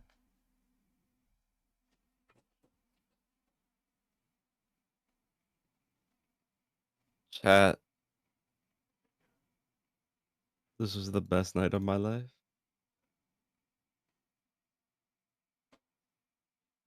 Oh my gosh, Chad, I'm still on this, dude. I'm still freaking on this. Oh.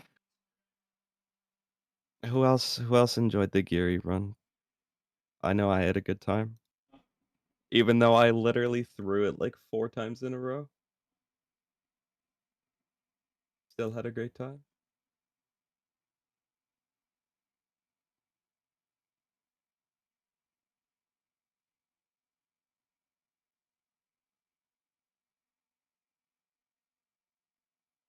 Exactly. When everyone asks, is this TVHM? I should have listened, bro. We were on freaking TVHM, I guess. And Gary just got one shot with a hammer. If we had a Dave's triple, that would have been even better. You're absolutely right. We need Lucas to edit down the run.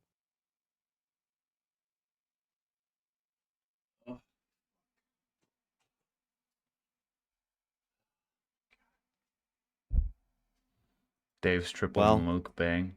You know, probably if I didn't join, you would have just made it through and done it and completed your sub goal. But where would the fun have been in that? Really? See if the ritual worked. We didn't even do the ritual. Shout out, chat. You guys are pretty cool today. Oh my god. Not freaking it up.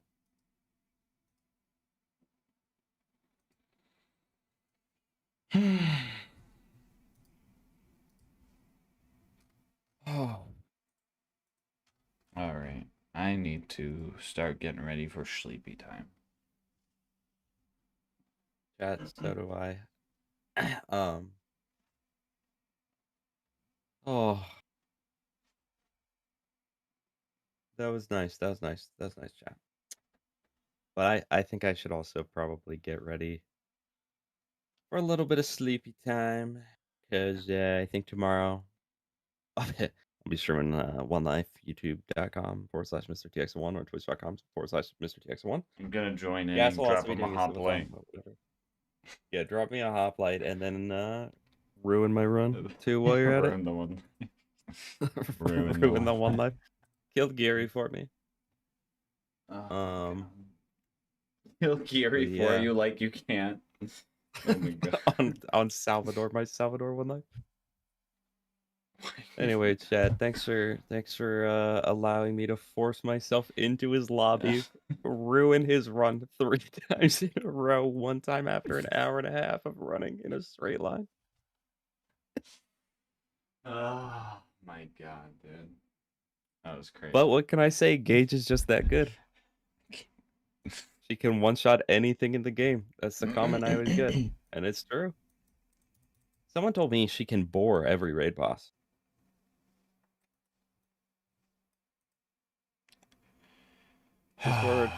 Discord.gg Call me Gamma, they live but didn't /Mr. finish Jackson1. the Easter egg. Just refund everybody.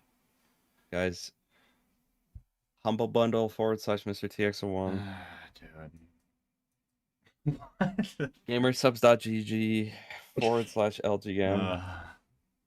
Okay. 10% off on your waifu cups.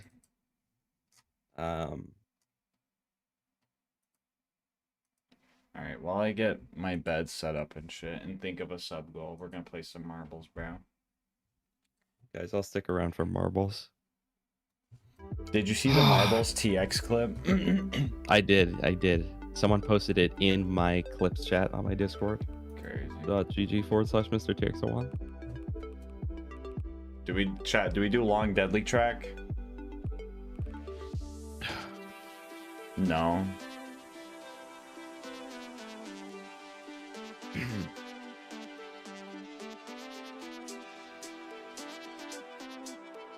We're just gonna do this one.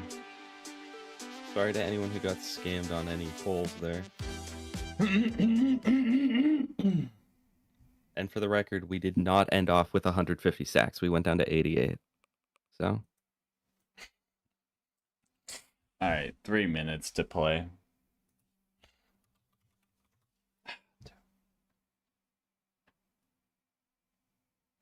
YouTube viewers, hop over on Twitch for a little bit. Hop on some frickin' marbles. I'm gonna go put my drink away 1 sec.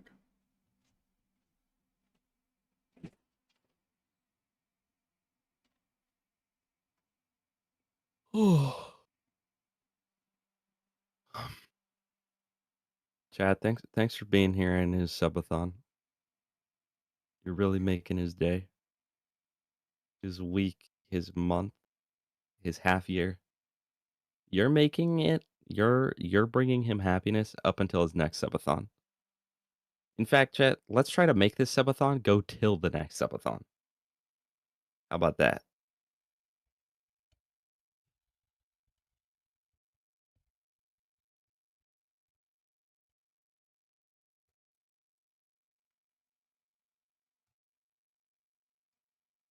The Infinity Subathon. There's a streamer that I watch that's currently on day like 120 of his subathon. Terrifying.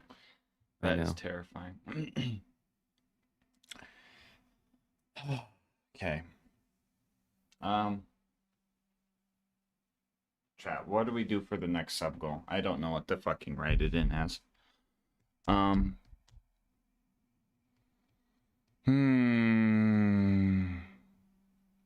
TX, can I make the next sub goal, make Mr. TX beat Wonderlands with me? Yeah. Dead ass? Yeah.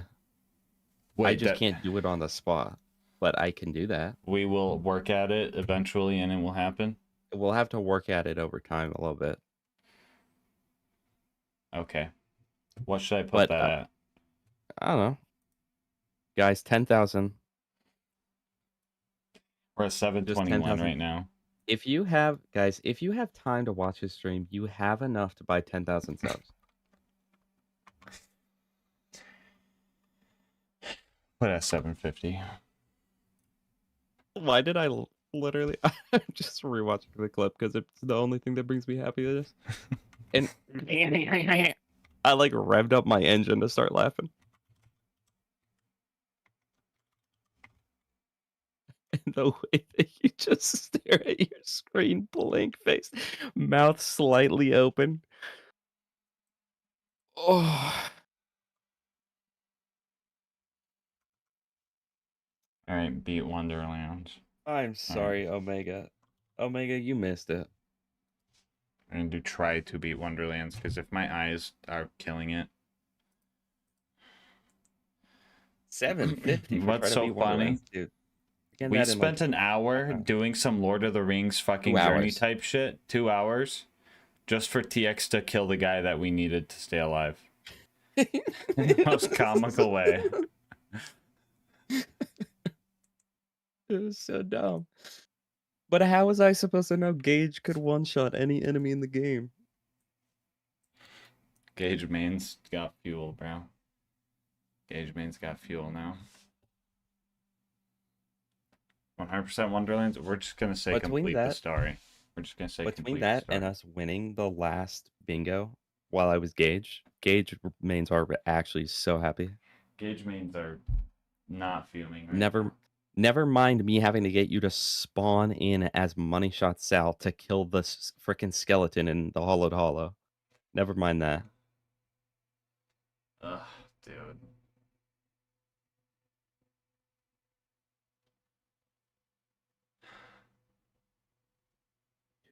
There's a subathon currently on day 206. Jeez. I feel like once you hit a certain threshold with a subathon, it just keeps going. Yeah, once you hit it, you're just like, I'm here forever. My life is content. It's like a Mr. Beast video. Yeah. That's great. The first person to get the Lord of the Rings Easter egg wins $1 million. TX throwing $1 million.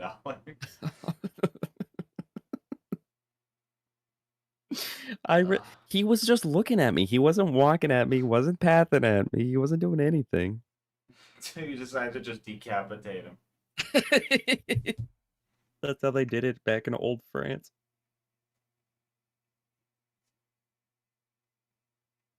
Yo, did I even freaking get in this marbles? Where am I at, dude? I'm way back there. I'm lost. Shout out Redstone Geek, though.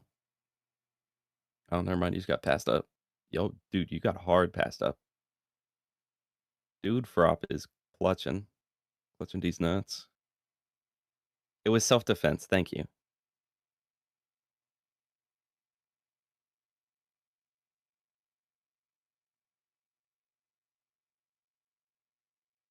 Advert and coming Have up to in the get every lead. crumpet. What? There's crumpets to collect in Wonderlands? Of course there is. Well, we're not freaking getting that. I'll tell you that. Oh, I'm in 10th place. Oh, I'm in 9th place. Dad, I'm catching up.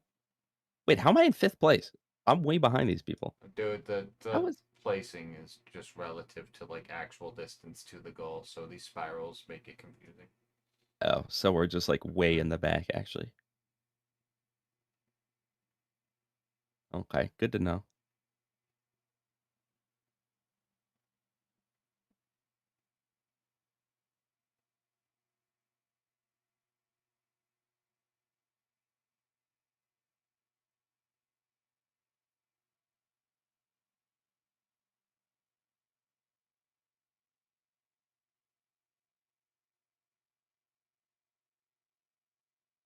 Chat, this is the craziest game of marbles I've ever seen in my life. Exclamation point nitro, ain't no way. And it made me go faster, too. TX, I bet TX plays nitro type. Huh? No. Damn. I bet TX played nitro type once, he'd get addicted, and I'd see him on nitro type 24/7. True. Chat, my recent monthly game has been Dead by Daylight. And Rainbow Six Siege again. It's crazy. Dude, can they go down in the hole or what? Oh, Verdon just came in. He just swooped right in. Oh, an angel meat. Oh, red angel, sorry. And meat maestro. I don't know who's in true lead, though. Frosty? Hey. Welcome to the gang.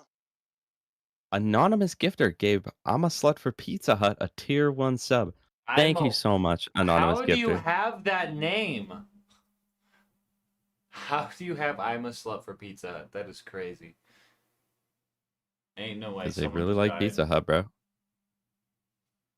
Yeah, Pluto. They kind of ruined Siege a little bit, but it's still. I mean, it's still fun at its core. But I also dislike a lot of the changes and a lot of the characters they've added. Sorry, Angel. Sorry. You know, when I was 12, I had one of my best friends on Xbox. His name was Angel. He had a mini dachshund named Daisy. He was a good kid.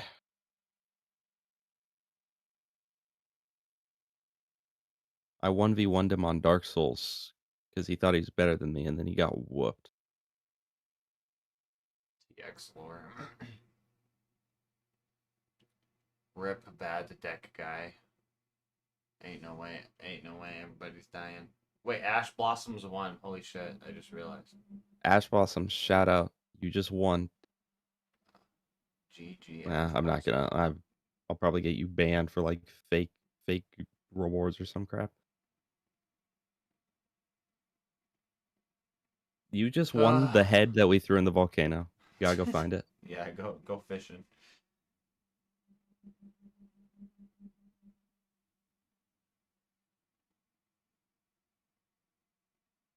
Am I still in it? Fat boner, coming in clutch right now. Ain't no way TX just said fat boner. Hey, Ash Blossom's got the world record. Dude, my chatter's steady getting world records. Watch this. Straight up. Watch this world record right here. Random track, world record. It's me. I'm about to get world record. If I get world record, will you give me something? I guess I'll give you a shout out or something maybe. Go check out. I can give myself a shout out. YouTube.com YouTube.com/MrTX01. Mr. T. What was it? TZ02 or something like that. Yeah, go. He does YouTube or something. I Go don't check out Mr. T Spuddy Cube. Go check out Spuddy Cube. know. Goth Mommy Enjoyer. Welcome. Good to see you. Dude. You were here earlier, but hi anyway.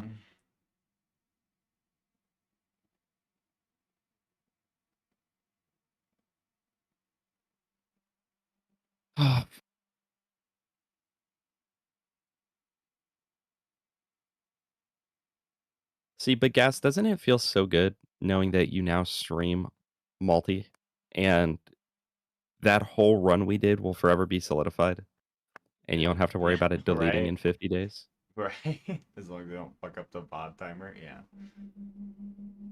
Dude.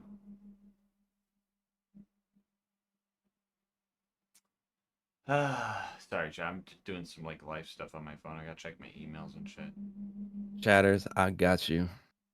What's up? What's up, Easy? What? Easy Simweezy? What up, Easy Weezy? What up, Mr. Frickin' Happy? Tiny Toe Munch? That's what I'm saying. Tomorrowland 98. Omega Byte 07. You want funny clip? Okay.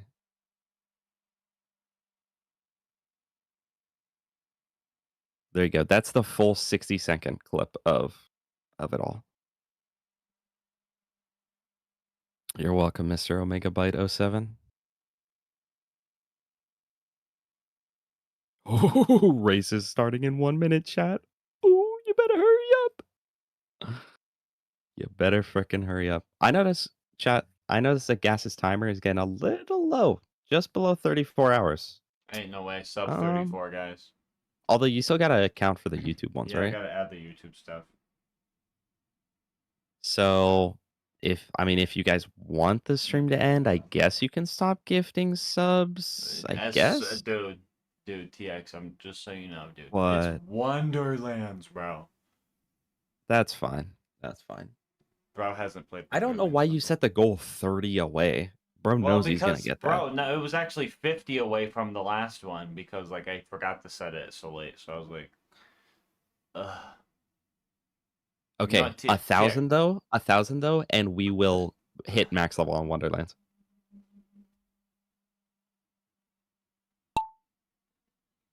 Okay, I'll remember you saying that. Somebody say that. I'm not gonna back out of that. Like I'm not even opposed to playing Wonderlands. Oh, I'm in the lead almost. Oh no. Dude, Frosty again with the clutch, dude. Clutching at these nuts straight up. J Bell pushing through. Ooh, the spectator camera absolutely out of whack. You literally can't see a thing on this. Chat. For Frosty in the anyone lead, followed wondering by why it's Omegabyte, bad Richie, if the timer a gets yellow shirt. below 34 hours, look up LilGasmask Rule 34. That is crazy. Conrad. That's so true. Zaber. Through the Zaber. pegs. Can he make it? Yes, he can. Oh. How much for you to beat all the Peggle games on stream? Ain't no way, bro. I've done it.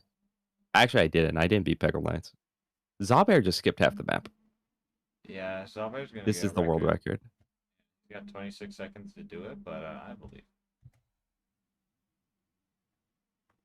Wait. I was about to say, no way, he just won, right? Oh. Wait, ain't no It's way Zaber close. gets a record here. 10 Oh, seconds? no. He doesn't. He needs a skip. He doesn't quite have the speed. Wait, yes. No. Ain't no way. Wait, Ain't no way. Zaber? Oh, No, he so doesn't. close. .095. Oh, by .095. Good try, Zaber. But not good enough. Yeah, not good enough, bro. Not you want the good run back? freaking enough. Chat, do we do the run back? Run back. Do the run back. Alright. That's just my concludes. I gotta do math to see how much YouTube time I'm adding.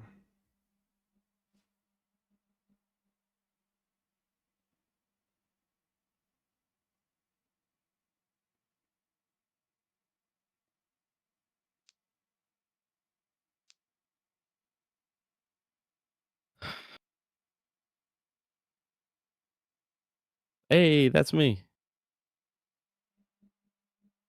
A little late to the party, as per usual.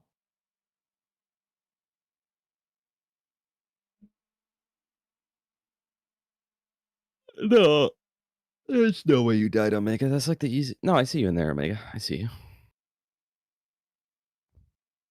Zaber, good freaking job. Almost a world record. Tyler was absolute last. Tyler, you gotta step it up, bro. Exclamation point nitro for a boost.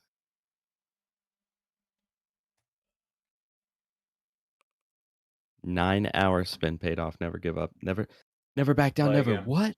Play again. We're gonna Never try this back again. down. Never what? Bam. Bam. Okay. Ugh, okay, we're adding. Ooh, look, Gary, that's me. That's me. Alright.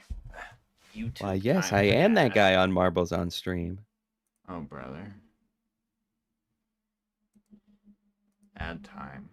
We're adding. How many minutes? 223. Yep. Okay. 223 and 27 seconds. Crazy that this guy fakes his subathons by adding time while he sleeps. I respect though that you're going for 8 hours this time around and not 4 hours a night, trying to like induce. Do that add time? Yeah, sub 38 is crazy. All right. And then we're adding 8 hours for me sleeping. Hey. Hey, That's crazy. That is yo, crazy. who else? Yo, when Gas goes to bed, who else is about to go pee and go to bed as well? One in the chat. That's me. I'm a one.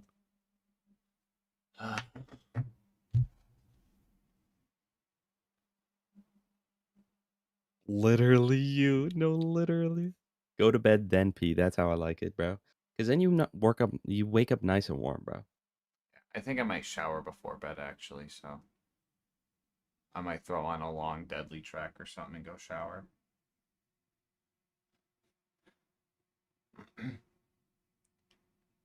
Don't forget Waiting brush to teeth start. will do.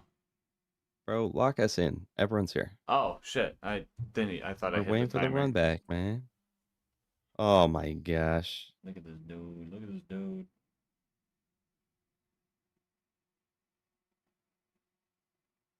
Bro, it's 1:30 for me. All right, watch me clutch Zaber. this up with a Zaber. world record. Now, Zaber does not run it back. I'll tell you that. He had his one claim to fame. Yeah, you're right. Ooh, yikes. Puxy's gonna get it. No, Puxy's gonna get absolutely destroyed by something here. Why is it so bouncy in this room? Who added the frickin' bouncers, dude?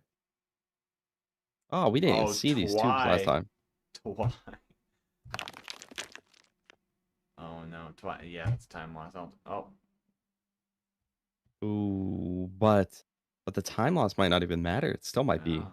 I mean, it's first place material for sure.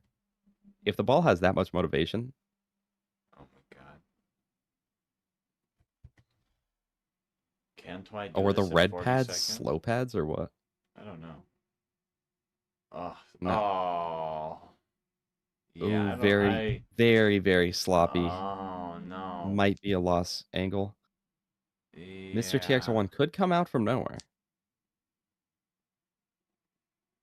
Maybe the Spudster. Ooh, okay, good RNG. Good RNG on these. Did we see a world record? No. Way. No.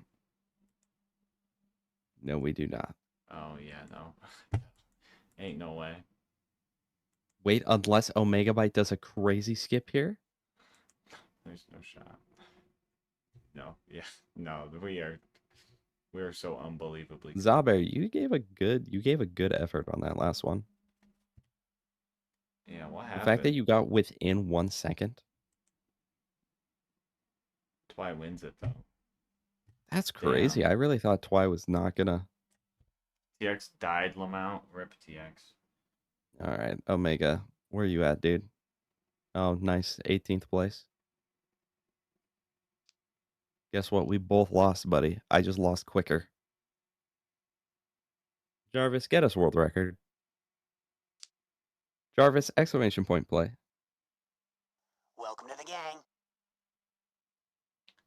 Yo, bent out. Thank you for gifting a sub to Twi. Went out Let's your mother last night. go. Crazy. Okay. All right, chat. Yeah, have fun with your marbles. Have fun watching Gasmask shower or whatever. Huh? Um, it was nice knowing y'all. But I'm a peace out of here. I'm tired. Trying to, yeah, exactly, Tyler. You heard me. So I'll miss you all. I've been up a very long time. I'm very tired. Yeah, me too. I gotta go get cleaned up. Later, all right. all you little goats. The long deadly track is back. Okay. Oh, have fun with Long Deadly Track, everybody. I'll miss you. I'll miss you. All right, guys. 3 minutes for long deadly track.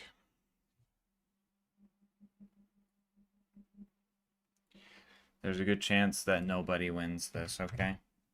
There's a good chance 3 of you guys get fucking soft locked.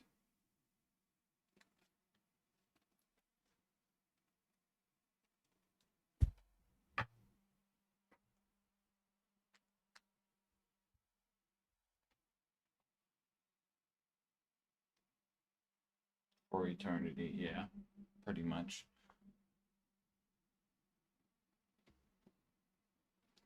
World record time right here. Ain't no way.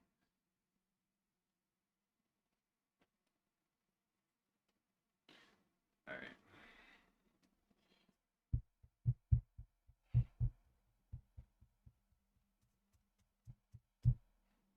Make sure everybody's in.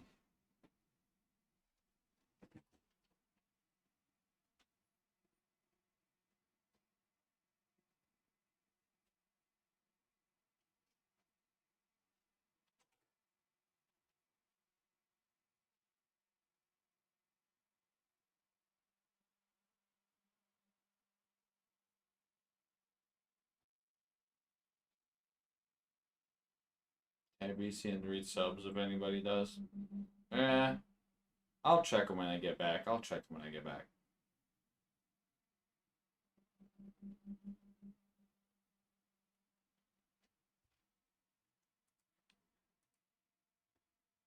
But thank you for the offer, TX, because or not TX, fucking oh megabyte. Sorry, I was reading TX's. Fuck it. Sorry, I'm tired.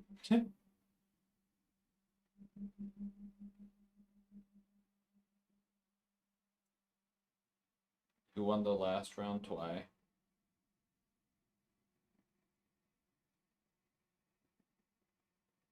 Epamar, indeed.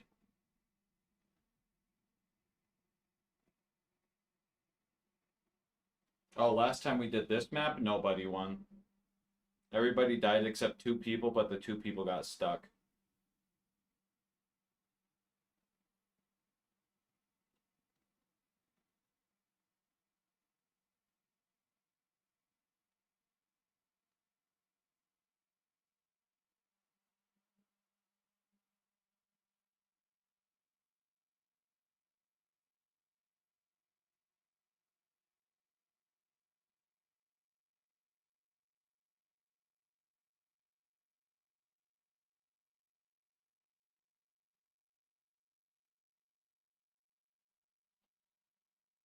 We're just gonna follow someone's POV while I shower and get cleaned up.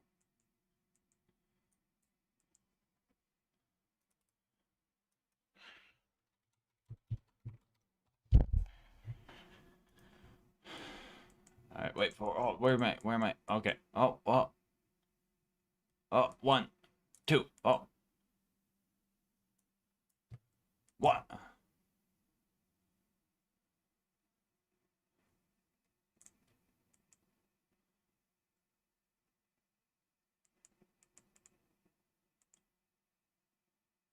Oh, oh, oh, oh, oh, oh. All right, there's Spuddy. All right, we're gonna follow Spuddy.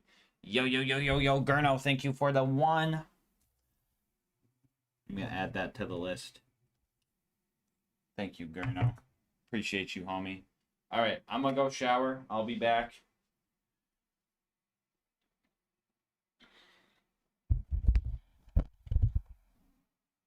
This is now a Santino stream.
Near. I see that Spuddy died. I bet Spuddy blamed Santino.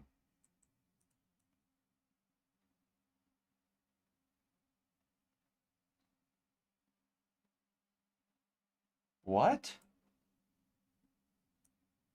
What? What? What? What? What?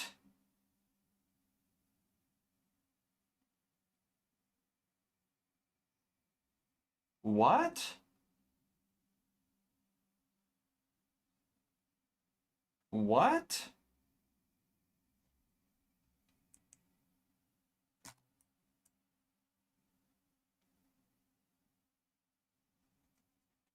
Ain't no... Did you just straight shot it from the beginning?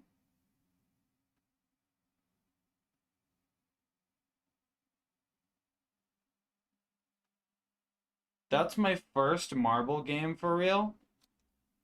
World record was 34 minutes.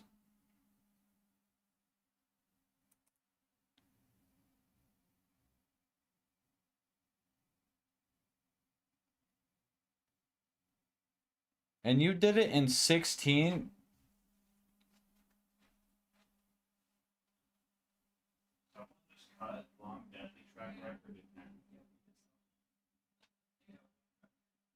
Like 16 minutes. Yo, what the hell? How is that even possible? What I miss? The Lord of Cinders, you are never gonna lose that world record. I'm just saying. You must have just gotten that, like, no fuck ups. Races, one. He did one race. That is crazy. Santino said, good job. He's proud of you. Santino says, he liked this game because I have a bunch of balls and he plays soccer and it reminds him of soccer. Yep. That's what Santino thinks.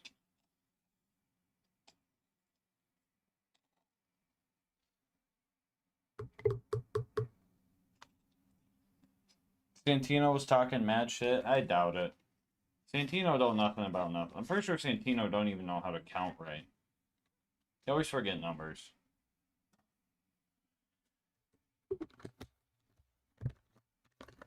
Omar better? Hey. Hey, Sparks. What? Be nice to Santino.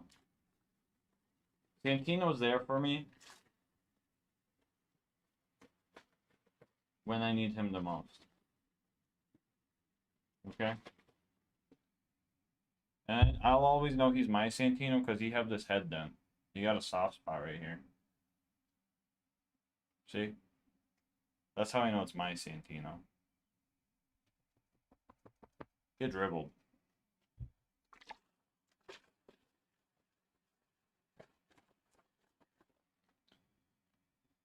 What's the map name? It's called Long Deadly Track. Right here. Oh, you can't see it because it's behind the sub goal. It's called Long Deadly Track by Velveto.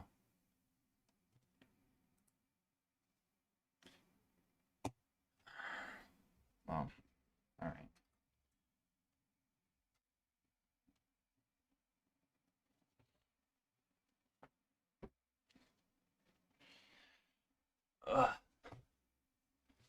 Alright, chat.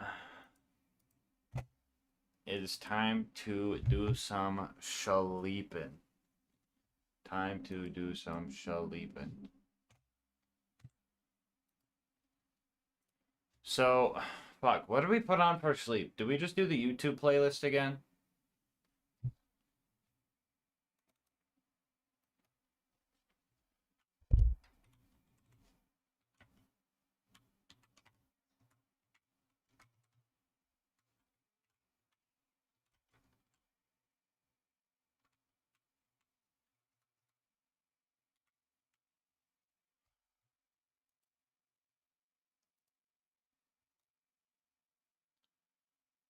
Sure you're excited to sleep on the floor again? Low-key, yeah.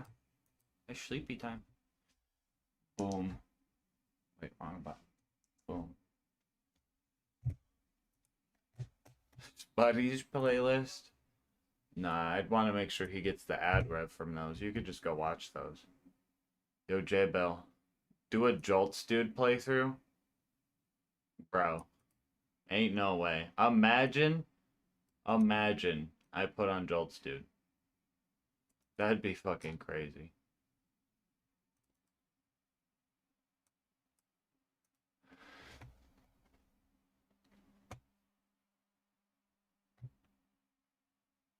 Wait, chat. I know what we're gonna do today.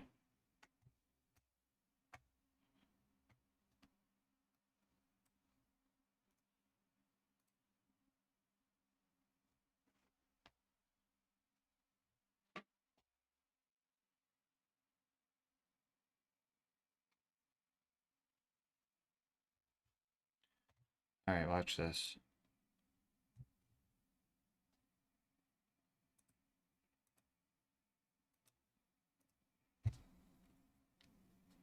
If you played Borderlands 2, or even any of the Borderlands games, you know the guns can get pretty wacky. Wacky doesn't always mean good, though. And today, we're going to be using everyone's favorite cursed weapon and answer. Can you beat Borderlands 2 with only the Bane? Alright, like every challenge run, we're going to lay down some ground rules. First off, we're going to do an OP 10 playthrough to maximize the difficulty. I can use any Vault Hunter and any of their skills with discretion, of course, because I know the Gunzerker's a little busted. We are going to be using Maya. Some bonus rules. We are making driving cars and Chat, other is weapons it for fu- speed, a sin punishable by death. For the gear, I kept it pretty simple. Grenade and shield are more boring than Sawtooth Cauldron, and a Vault Hunter relic is there to maybe get some funny drops. Ain't Now no I way I covered some more said OP stuff sword like and magic shield are missiles, more the boring shield, than etc. Sawtooth But we'll sink through Cauldron. the training I wheels was and hop low-key right on funny launch back in we the do have a day. legendary cat class mod though, which is gonna be a blessing and a curse. Alright, since we're in Ultimate Vault Hunter mode, the game actually has us skip the Knuckle Dragger fight. I'm not really sure why the game has us skip this fight, but it's probably an easy fight anyway, so don't roast me for skipping it. You can totally roast me for the Play video on quality right normal here though. spot. I'm not sure why it Okay. got so bad at this Where spot, did but it gets we better in a second. leave If you off? don't believe me, does this not look like a face you could trust? So, as you can see, the Where Bane did we makes you leave slow. off? Which one did we leave off on last night, chat? Oh, it was the fastball It bid. was a bad time. I had a few bandits left and opened every container in Lyersburg to find more grenades with no luck. I would have bought more, but the town didn't have power, and I was practically broke anyway. So with We nothing finished can do, playlist? I Yeah, guess but I the don't know what run else to ends here. play. Psych, you really thought I was gonna give up here? Not a chance. We save quit so all the containers were full again, and this time around I actually made sure to not miss and only hit enemies if they're perped up so my throws reached their maximum potential. We cleared out Lyersburg and started towards Boom Boom, but I realized I was going to need more than 4 grenades to take them out, so we decided to do some farming, Tomorrow. which felt super weird for one of my challenge runs. Now's the perfect time to show off a strategy I will be using for a lot of this run. If Accent throws his second turret down and recalls the first one before it deploys, all of Accent's kill skills are activated. And since we're spec'd into Onslaught, we can use this strat to get a short movement speed boost. After snagging some guns to sell, we went back and made our first attempt at beating Boom Boom. I could also say it was my last attempt because Boom Boom honestly got bodied. Altogether with Slag, it only took 11 grenades, so not sure what to say except rip bozos. Oh no. For the path up to Flint, I switched to my shock fastball because a lot of these guys had shields. This didn't change much though, they still took 1 to 3 grenades to kill, so no big deal yet. I jumped into Flint's arena for an epic fight, but turned out I was fighting Houdini because everyone just up and disappeared. Our first real attempt I used entirely for learning. I tested both shock and explosive fastballs to see which would deal more damage, and explosive was definitely the way to go. The difficulty rating for this fight is a solid 10 fastballs out of 21. Now, I know what some of you guys are thinking. Wait, a gas mask challenge run and the first 2 fights weren't legally considered torture devices? What's going on here? And fair enough, it's been pretty easy so far, but I will say this challenge had a lot of ups and downs, so don't call it a win yet. Anyway, after shotgunning an espresso shot, or performing an espresso shotgun if you will, it was time to get to Sanctuary. We had to save Reese first, and somehow got a triple kill with 1 grenade. Okay, maybe it was a quadruple, because I think we murdered Reese too. It's fine though, we always avenge him anyway, so no bad karma on our end. We made it to Sanctuary and immediately had to leave because Lilith doesn't know how to just teleport to Sanctuary, I guess. It's fine, I like speedrunning through Frostburn Canyon anyway. Nothing along the path is mandatory to kill, but I do love breaking some ankles here and there. I wasn't worried about the mobbing at the end being too hard. I was mostly just worried about having enough ammo to deal with all the heathens. I made sure to switch back and forth from fire and corrosive grenades to really get my money's worth. That was when I noticed that constantly having to open my inventory to switch elements is a lot less fun than pressing a button to switch guns. Also, picking up weapons to sell is whack because they don't directly go into my backpack, so that's also obnoxious. On the bright side, time stops while you're in menu if you're in single player, so it's not like I was vulnerable. Vending machines are a different story though. The fight took 2 trips to the ammo vendor and 1 death. I would say I didn't suffer, but I also had to do this, so I'm gonna call it a net loss. Saving Roland was up next, and we needed a new car to pool those bloodshots. Cars aren't really balanced for OP levels, so this part was also super easy. I mean, the first car practically delivered itself to me. We made our new car bubblegum flavored because that's what baseball players eat, and casually drove ourselves to the Bloodshot Stronghold. Badma was up to bat, but it didn't take long for me to strike him out along with his 3 little bench warmers. Some of you guys might still be thinking that this is way too easy, like only 6 deaths so far, come on. But it's gonna get tough soon, I promise. The Bloodshot Ramparts and I have a weird relationship. Like, the mobbing here can be so fun at times, but then you get to the swirly bit and everything is just so tough. Everyone has the high ground on you, there are railings everywhere that enemies love to hide behind, and the frenzied marauders are all programmed to be cowards and run away as soon as you go down. I was super unlucky here because 2 of the goons had elemental weapons. Dot damage in UVHM done to the player is almost always fatal, but dot damage done by the player is a conspiracy theory because that shit doesn't exist. Also didn't have any friggin' ammo, so I had to backtrack. Only had 2 goons left before the door was supposed to open, but on the bright side, I managed to run past Mad Mike with little inconvenience. I probably could have killed him easy because he's slow and a big target, but I needed to conserve what ammo I could. We found Roland right as his kidnapception was taking place. Gordon snagged him, and that was a big problem for us. I tried to play passive because I didn't want to waste my ammo, but my greed was getting me killed. And bro's Grenades got the or not, the game was rigged from the start. With 20 grenades to my name, I went in to fight Warden. Strip goes crazy.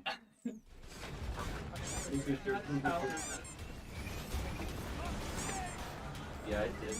I kind of knew this fight was going to be bad because constructors have something like a 90% damage reduction to explosives, and it's not like we could have bought more grenades because the only ammo vendors at the beginning of the map. I really tried everything for this fight. I even checked all the chests around, but ended up with more pitchforks than grenades, so yay! With all hope lost, I faced the harsh truth. I'm glad my We were facial once again reactions going are to like the still the dreaded same. gulag. I'm like still I'm the gonna play same Psychic person. one more It's great. time and guess that some of you guys are wondering, how are you going to kill Warden when the fight at the gulag is harder?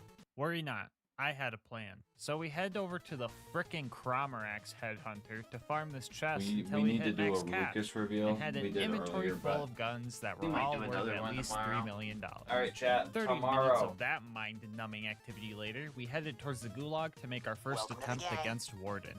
So first thing I did was find a good little Hey, spot yo, where I second, could lob thank you away. for the 5 gifted After I ran subs. out of Holy grenades, moly. I'd go back to spawn and top off, then repeat this process over and over and over. This kinda sucked because if I was too slow, I'd have to waste 6 nades on his shield, but at least he didn't have health regen or the run would have ended here. We also used a little strat that gave us some more survivability. If your second turret gets destroyed, you're able to place another one. So we would hide our first one somewhere safe so we could constantly have at least one bubble guarding us. With this strat, it took 8 trips to the vendor, $150 million worth of fastballs, another shot of espresso, and get this, 0 deaths to send Warden to the First scrapyard in try, the sky. baby. This did take a while though, especially if we Alright. include the necessary farming, so I give this fight a 160 Alright, fastballs guys. out of 21. Yes, I counted.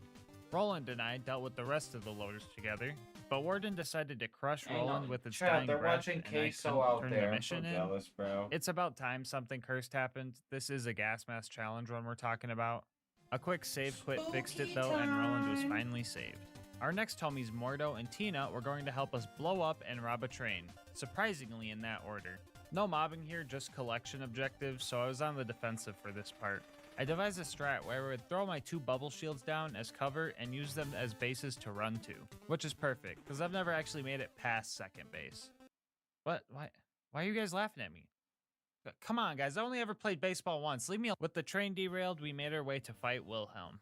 So here I am, right? Preparing for my second tough Ain't no fight way, in a row. chat. Someone My commented courage on kicks the in, and I Wanderlust run in video there. saying, But like, "Are you the elbow shoes homie just gaming gets guy?" styled on.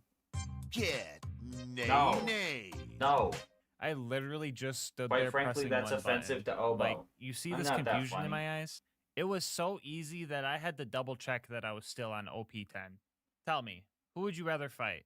Wilhelm, the ultimate killing cyborg, or a blue f***ing toaster? Wilhelm fight, 12 fastballs out of 21. So anyway, Sanctuary got bamboozled, so our home plate was thousands of feet in the air, which makes it kind of hard to slide into Rip-a-bod if you ask indeed. me.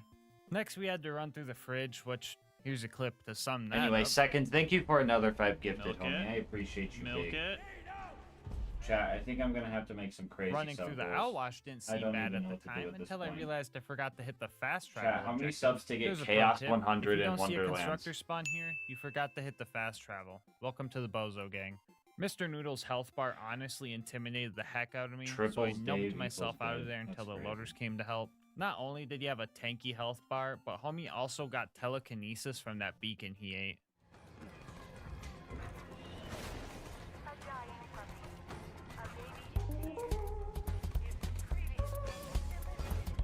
Anyway, I needed to play extra careful here because I was using a fire fastball to take him out, but all my potential revives were armored, so going down likely meant death. I played patiently until he was distracted, got him perked up, and took him out. With the beacon back in our possession, it was time to head to Overlook and set it up. The first few waves of gun loaders were going well. Slag and corrosive fastballs can easily take him out, so I just had to make sure I kept my Alright, stock so up 6 with the hours ammo from vendor. now, we'd be Everything clear. started We falling got- apart though when this happened. Oh my Good god! to Oh go. my god!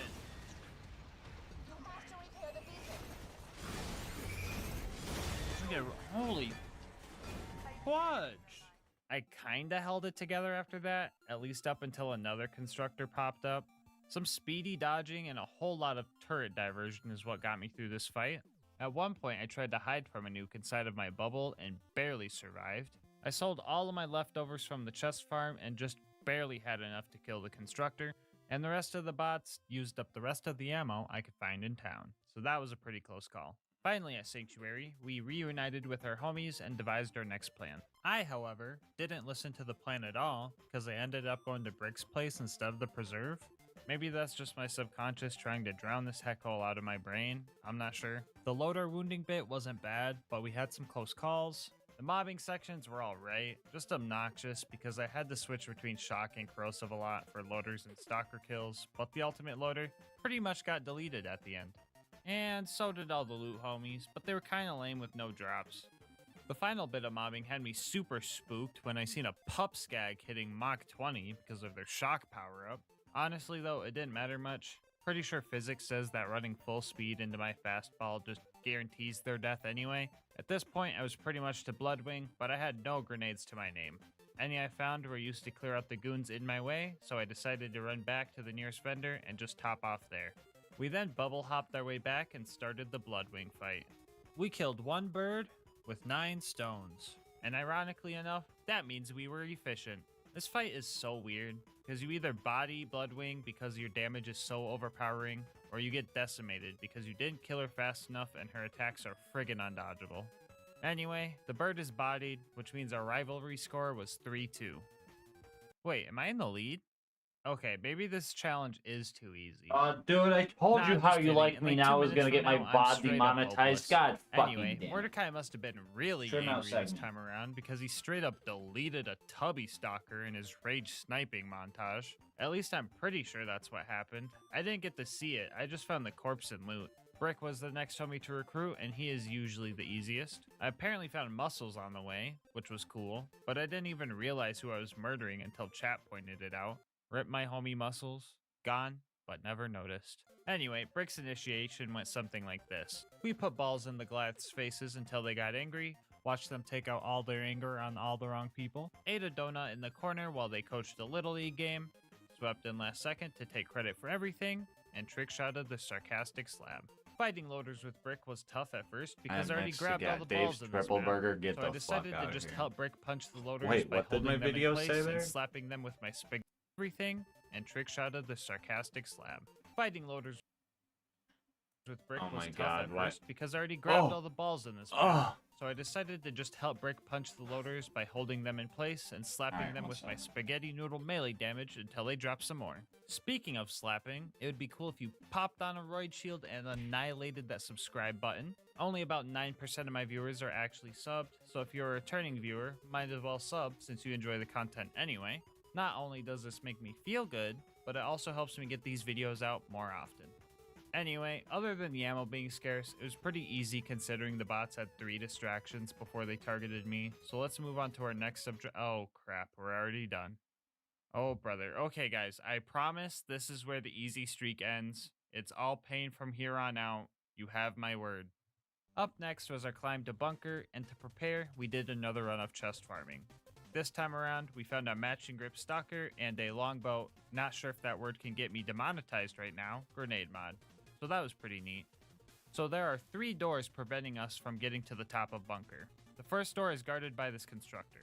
This one wasn't too bad since I was able to use my patent pending strat of tricking it to look at a wall so the missiles don't hit me. Had this little hiccup, other than that this door was doable. Door 2, however, was where our hearts were broken. Longtime viewers know about these little devils, known as the baby turrets. What makes these turrets so bad, you ask? Well, this.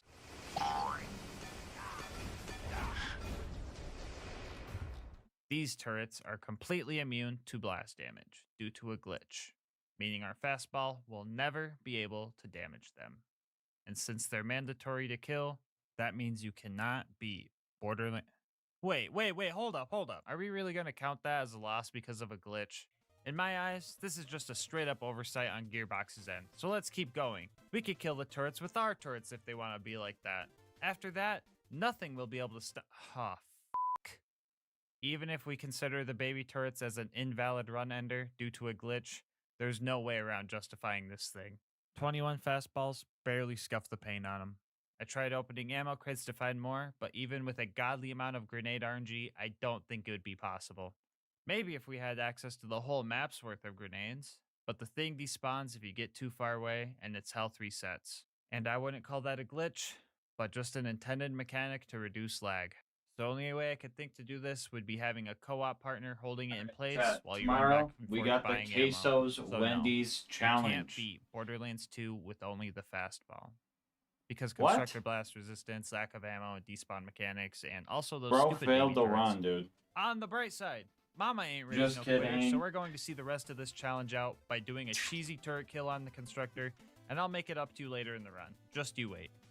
Quick note before we get to bunker, I actually had to climb this hill twice and kill all the door guards twice because they all reclosed. Apparently you can open the first and second doors and save quit and they'll stay open, but if you open the third and save quit, they'll all close again, so just watch out for that if you're playing. Anyway, we refarmed some money for the bunker fight while also finding another fastball and legendary soldier class mod, so that was cool. Also got a bunny launcher from a loot homie while we were trying to snipe Face McShooty. I guess now's probably a good time to say I'll have this save file with all the cool drops in the bank in the description if anyone wants to try this challenge out or snag some free loot. Hitting Face McShooty seemed pretty unlikely because the grenades just kinda... Even if they did reach him though, they can't crit, so the fastball disappoints us one more time. Finally at the bunker, we started dealing with the big turrets who aren't lame and blast immune.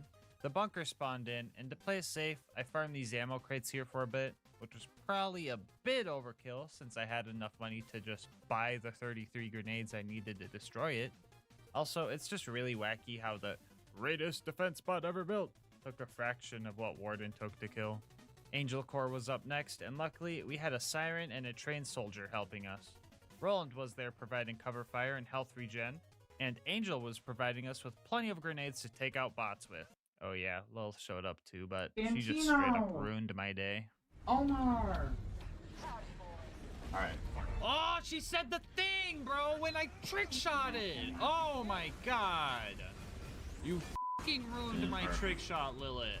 Irving gets to watch the video. Besides that bit, this place didn't go bad. The baby turrets here aren't as glitchy as the ones outside, and everything was armored, so there was no need for switching grenades constantly. Jack ended up killing Roland, which sucked, but also got Lilith to shut up, which was cool, so I'd say that was pretty chaotic neutral of him to do. Up next was Sawtooth Cauldron, which instantly became cursed the second I arrived.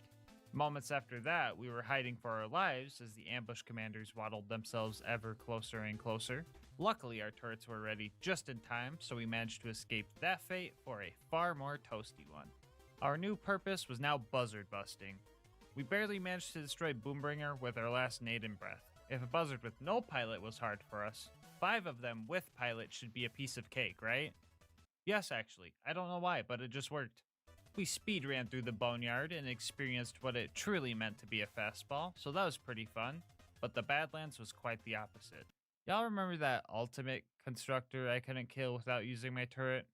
Well, I kind of feel bad for being such a filthy casual that I decided a new rule to beating this run was also to put Saturn out of commission. So instead of going to the Badlands, we farmed up some more money to fund our mission. Funny drops this time around included a WTF shield, homing Quasar, and an 81 champ. The plan for Saturn was simple. Lob balls until we ran out, buy more, repeat.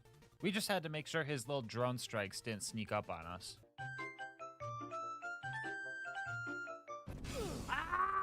With the strat we had, it took 14 trips to the vendor, $200 million, and way too much time farming.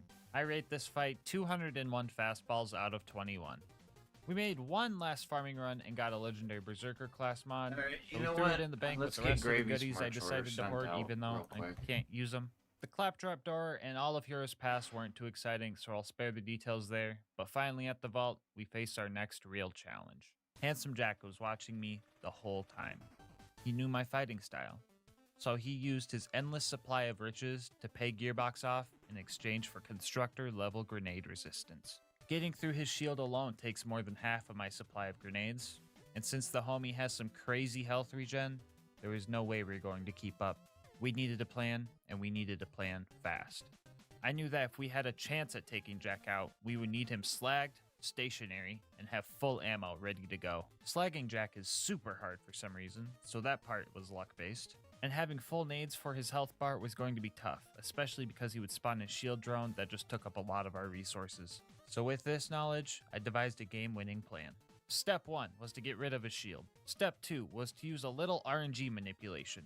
If you are below 1/3 of your maximum ammo for any ammo type, ammo crates are more likely to give you that type of ammo. We used this strat until we were full again. Step 3 was to get Jack backed into a wall. This part was a waiting game, but he eventually fell into our trap. Step 4, make a sandwich.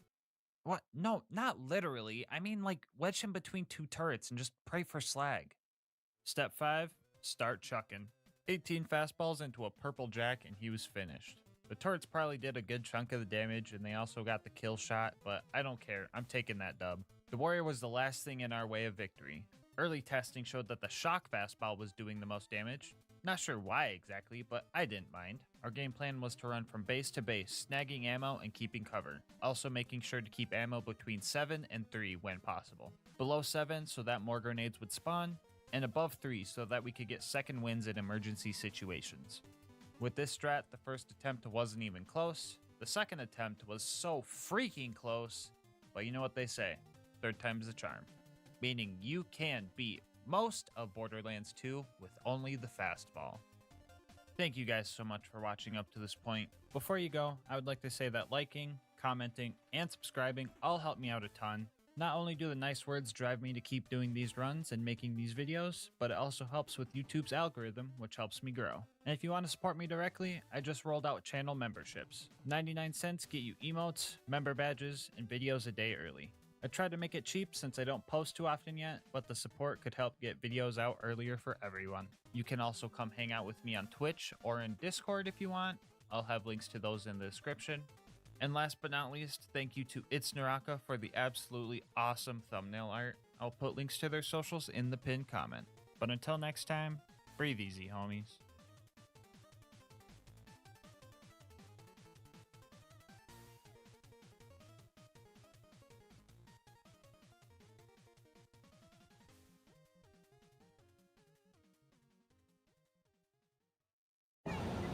My paycheck invests itself. My portfolio's set, man. So on my channel, I've attempted challenges using only the cursed gear Borderlands 2 has to offer. But there's one cursed weapon that I have not touched yet. So for part 3 of Gasmask does permanent damage to his soul, we ask ourselves, can you beat Borderlands 2 with only the Gub? For anyone who's wondering how the Gub is cursed exactly, let me explain. Many of you guys might know JoltsDude139. He's a great Borderlands content creator and has been creating content for the franchise for almost a decade. Another fun fact about Jolts is that he has a stalker. By stalker, I mean the Gub. Everywhere he goes, the Gub always seems to find him, even making an appearance in his super randomizer run where a perfectly normal Gub dropped when the mods should make everything kind of like this. Anyway, a lot of people wanted him to do a Gub only run, but unlike me, he actually likes to have fun. He was cool with me doing the run, and a lot of you guys wanted to see it, so here we are. Still can't believe y'all passed up a pre-sequel challenge, but okay. Anyway, I'll go over the rules real quick. We will be playing on Overpower 10 Ultimate Vault Hunter mode, which pretty much just means everything is 10 levels higher than us, and we're on the hardest difficulty. No bar allowed, and the Gub is the only gun we are allowed to use. I feel like I'm forgetting an important rule. What was that? Oh yeah, if we get a world drop Gub at any point in the run, we restart. Yeah, I don't think Jolts could even beat the run with that rule, honestly. As for the gear, we have a basic shield and a pretty decked out slagging grenade because, well, you'll see in a minute why we need it. We also have a Vault Hunter relic to increase the chance of a world drop Gub by like, this much. And a legendary Titan Comm for survivability. As for the Gub, we're going to be using the ×2 variant because it has the best DPS, but also the worst accuracy and ammo consumption. But who cares, it's double the Gub. And since we're the Gunzerker, we can hold 2, so it's double the Gub. And if we equip 2 more to swap to, it's double. Anyway, here's a quick peek at the build. Gonna keep it short and just say I skipped a lot of the meta skills because the Gub isn't a meta gun and they didn't work as good. Alright, with that out of the way, let's get to the run. The very first step in our journey was to make sure that we didn't get any bully rot spawns, because I'm 99% sure I wouldn't be able to kill one of those. The coast was clear, so we jumped down and started the fight. Right off the bat, you can see that. Well, actually that's the problem, you can't really see anything. The Gub on the left likes to take up most of the screen, so that's just the first annoying part about this run. The second annoying thing is the Gub's lack of lethality. For reference, imagine getting into a gunfight and you're equipped with 2 paintball guns loaded up with Mountain Dew rounds. You can do some damage, but to be lethal, you pretty much need to be within lobotomizing distance. The tutorial town of Liarsburg went pretty bad. I ran out of ammo, I ran out of grenades, and I died 4 times before I managed to clear the place out. After a little bit of ammo farming and a personalized dose of copium, we took on the first boss, Boom Boom. Lucky for us, these guys are weak against corrosive damage. Unlucky for us, the Gub still sucks. Like, in order to kick Boom off his turret, I was gonna need full ammo, slag, the psychos to leave me alone, and the rack to not randomly aggro me and mess my rhythm up. What the heck even was that? After I massacred the rack's whole bloodline, I got some gear to sell for ammo, since I wasted mine on the last 4 attempts. I got a little spooked when I noticed it was a pistol chest. If I got a Gub here, it wouldn't have been too bad of a restart, but pistol chests have 4 chances to roll one, so that's pretty spooky nonetheless. After we got geared up, I positioned myself so the psychos couldn't hit me and finally started Boom's dental checkup. It took pretty much all my ammo to get him out of his booster seat, but the hard part was done and finishing the job after that was relatively simple. After a little bit of mobbing, we jumped into the Flint fight. Then we jumped out because, yeah, sorry guys, but there's no way to do this fight normally. Flint being one of the few bosses that have health regen meant that we would have to play inhumanly well because our DPS just wouldn't be able to handle it otherwise. Encircling around him isn't an option since his melee attack is a launching ground slam, so we need to do a little bit of cheesing. Some of y'all remember the Flint locking strat from a previous challenge, but for the new homies I'll demonstrate. First you need to get Flint to walk on this railing. After that, use some sort of knockback to launch him off. In our case, we used Fistful of Hurt to send him flying. Now that he's out of his arena, he gets a little bit confused and just stands there. If we look at our damage with slag and point blank fire, we see 2 things. First off, a lot of numbers. And second, that this strategy was pretty much needed for this fight. Anyway, Flint was beaten and we made it to 3 horns. As soon as I got there, I discovered something about myself that I didn't know. Apparently I could speak Bullymong. These bozos better leave me alone. Leave me the f*** alone. Darn it. A man named Scooter controls these catch-a-ride machines. He may be short a few Well, that's what I thought at first, but it turns out I just have mind control powers.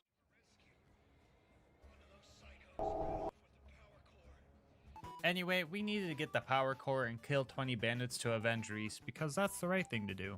I'm not one of those heathens that find the specific bandit with the power core by looking at his clothes, only kill him, and then run out of there. Imagine being that guy. We made it to Sanctuary and did the usual shenanigans until we had to go to Frostburn. Along the way, we found a tubby spider ant and said screw it, the odds of getting a gub are low enough to risk it because I want to see what it drops. I killed the tubby spider ant, is what I want to say, but in reality, I let the bandits handle most of it. Lucky for us though, no gubs were dropped, just a legendary killer class mod. The rest of the run to Lilith went fine, and the mobbing at the end actually wasn't too bad. The ironclad psychos weren't as annoying as they usually are, but I can't say the same for Lilith. Howdy, boys. No, Lilith! Why do you have to say the cringe? Lilith, bro, why do you have to say the fucking cringe, dude? Lilith, don't! Lilith, if I die... Lilith, if I die...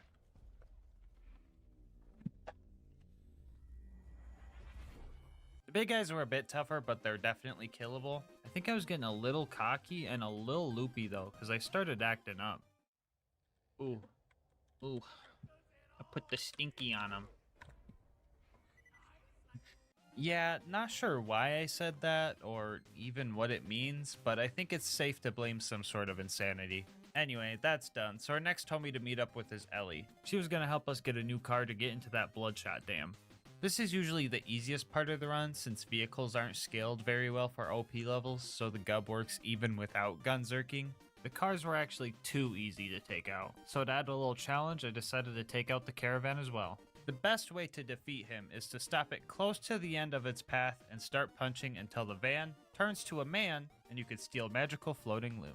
We get to the dam, but Badma was gatekeeping the place, and fighting him wasn't going to be easy. Lucky for me, I somehow released all 3 of his hostages, and their help with distracting him was invaluable. I probably would have had to cheese him pretty hard without these little guys. In the end, they got the final blow and launched his corpse into the abyss. Put the stinky on him. I put the stinky on him. Guys, no! Finally, in the ramparts, we experienced some of the most annoying mobbing sections in the run. Actually, wait, no, it's just the toilet room that's whack. Everything else is fine. This place always makes me feel like I'm playing a Dark Souls game. You know, where you run in, die, try again, die again, but this time slightly further than before, etc. Also, like a Dark Souls game though, some bosses can just get cheesed. Put the stinky on him. Roland was kidnapped by everyone's least favorite toaster, the Warden. Longtime viewers know the threat he possesses, but if you're new here, you might not know if you don't kill him fast enough, he will take Roland to the Hyperion Friendship Gulag where the fight is way harder. This part of the run is always a high stress period. It's also where things start to get really cursed. What the? The lack of any meaningful damage output means that we were going to need to first try Warden or we were doomed. So I played it safe and farmed up some ammo before we went in. The fight begins and right off the bat we're in a rough spot. We don't even break his shield before Warden is able to spawn 3 robots. I was calm and focused though. I knew that Warden couldn't be slag, so there's no reason to save grenades for him. So I used them on the bots and eliminated those threats first. We get our first second wind and destroy the rest of the bots, making sure to position myself so that any missed shots instead hit Warden to make sure his shield doesn't recharge. We had to make every bullet count here. Things got scary as he spawned not 1, but 2 super loaders, but we managed to stay up thanks to slag and some lucky staggers. Ammo was low, and we were so close to the kill. We scrounged for ammo, but found ourselves down, with the surveyors keeping their bullet deflectors up. I tried to go for a loader, but found myself out of ammo. I couldn't do it. Well, at least not without keeping you on the edge of your seat. It was still a close call. I went down again shortly after to barely get a revive with our last few shots. We managed to grab some ammo, but the final exploder got to us. In the last-ditch effort, the Warden tried to put on a facade, acting like he had full shields again. But in reality, the puny shield that the surveyors gave him was a false hope for Warden. Gub in hand, and ruptured guts hanging out of my stomach in another. I finish Warden off and pop off.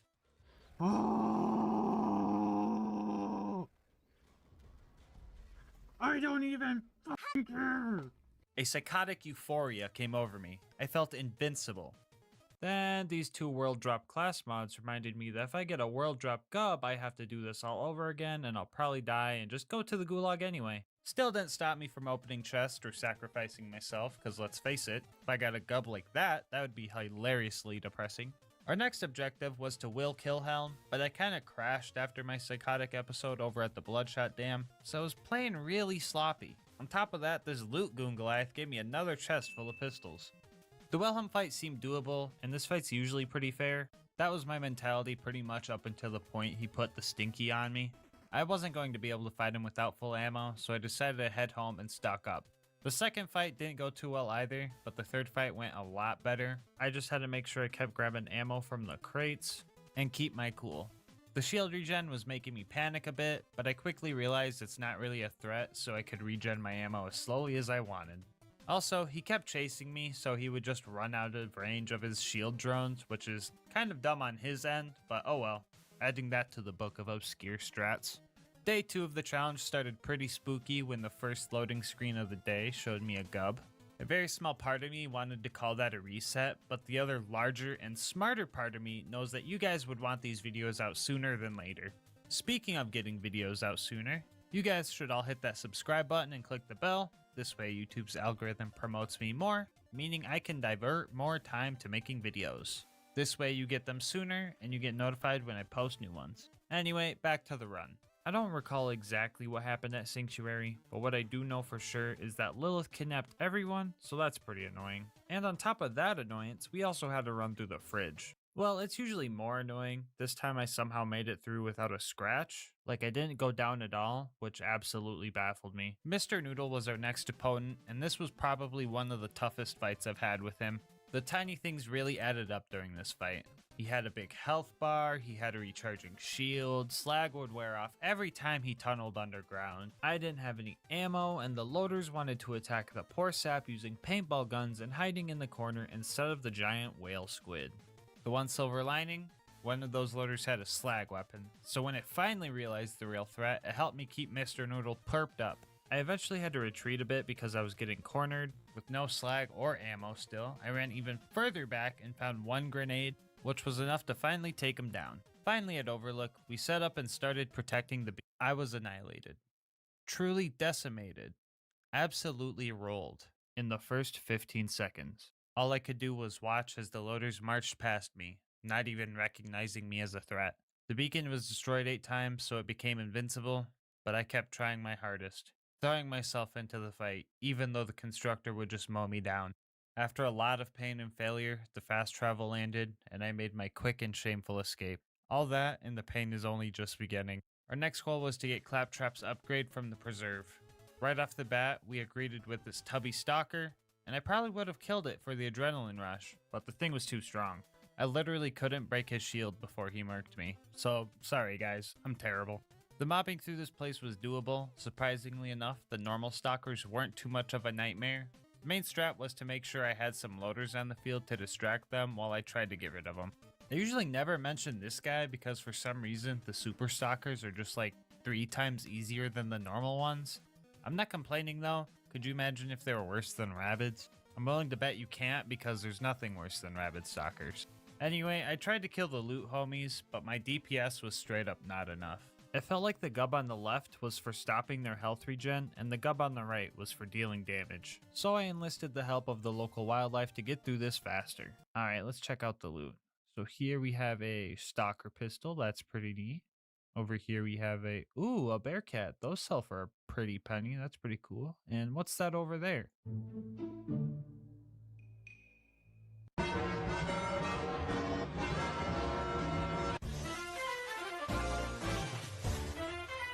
Honestly, if there's a cutoff point where I would be okay with getting a gub or utterly heartbroken, it would be the Bloodwing fight.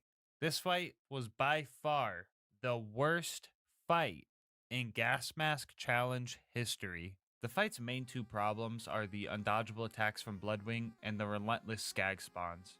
Usually the skags are good for revives, but during this fight, they just used up too much ammo to be worth it. If I was lucky, Bloodwing would land and I could get some good damage and slag in, but it was so rare that it wasn't reliable. but I'm used to all that stuff. The thing that made this fight painful was phase 3. Corrosion! You see these damage numbers I'm hitting on shock phase Bloodwing? Notice the letter K to indicate 1,000, so you could see 3 to 5 million per shot right now, right? Okay, now compare those numbers to these. Notice the lack of the K indicating thousands? A rough calculation of these numbers indicate I'm only doing about 1% of the damage I was doing during the other 2 phases. And on top of that, this phase seems to be the biggest of the 3. Since loading our gubs up with Mountain Dew Flaming Hot rounds isn't an option, this fight was going to be absolute torture. But I'm a large craniumed masochist who likes a little challenge, so I devised a plan. Step 1, puppy daycare. I had to lure the 3 skags up the elevator and make sure the loaders inside weren't there to kill them. This turned the fight to a 1v1 with me and the bird. Step 2 was to stock up for the fight. Max grenades and ammo were needed to give a good head start. Step 3 was to know how to fight her. Cell has some ammo regen with gunzerking, but it's not a lot with how much ammo we throw out. So if Bloodwing wasn't on the ground, we would make sure to just tap shots at her to activate get some, so our gunzerk cooldown would speed up, meaning more ammo regen. We would chill in this safe spot, only coming out to grab health sticks and ammo for Mordecai's drops, or to dodge certain attack angles from Bloodwing. In emergency situations, we would give the bird, for some quick health regen. I also made a mental note of where Mordecai was leaving health sticks for backup situations. The health sticks were often crucial for survival because corrosive dot damage lasts the longest, so surviving one at OP10 is really tough. Lucky for us though, we have 10 out of 5 in asbestos, so they don't last as long. First 2 phases surprisingly went good. We got lucky with landings and managed to deal with them quick, but phase 3...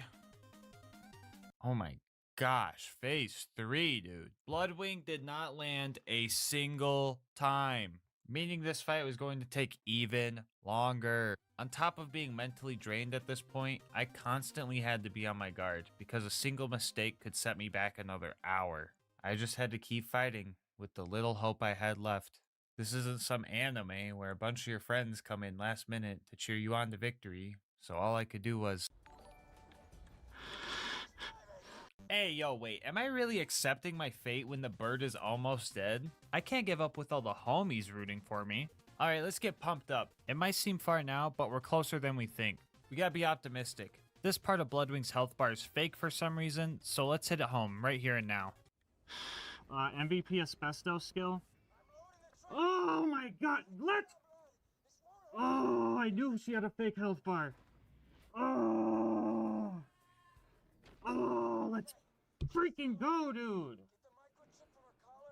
Oh! The perfect raid for the perfect fight. Thanks, Jolts. A quick recap so you can truly understand how long this took. The winning fight took an hour 20. An hour 10 of that was just the corrosive phase alone. And the entirety of the preserve took a whopping 4.5 hours. Bloodwing might have gotten the point on this run, but on the bright side, I put the stinky on him. Victory in hands, we head over to recruit our next homie Brick. A Goliath called me a coward along the way, and I didn't appreciate that, so we tussled for a bit. We eventually let out all our anger and apologized to each other, and decided to be friends.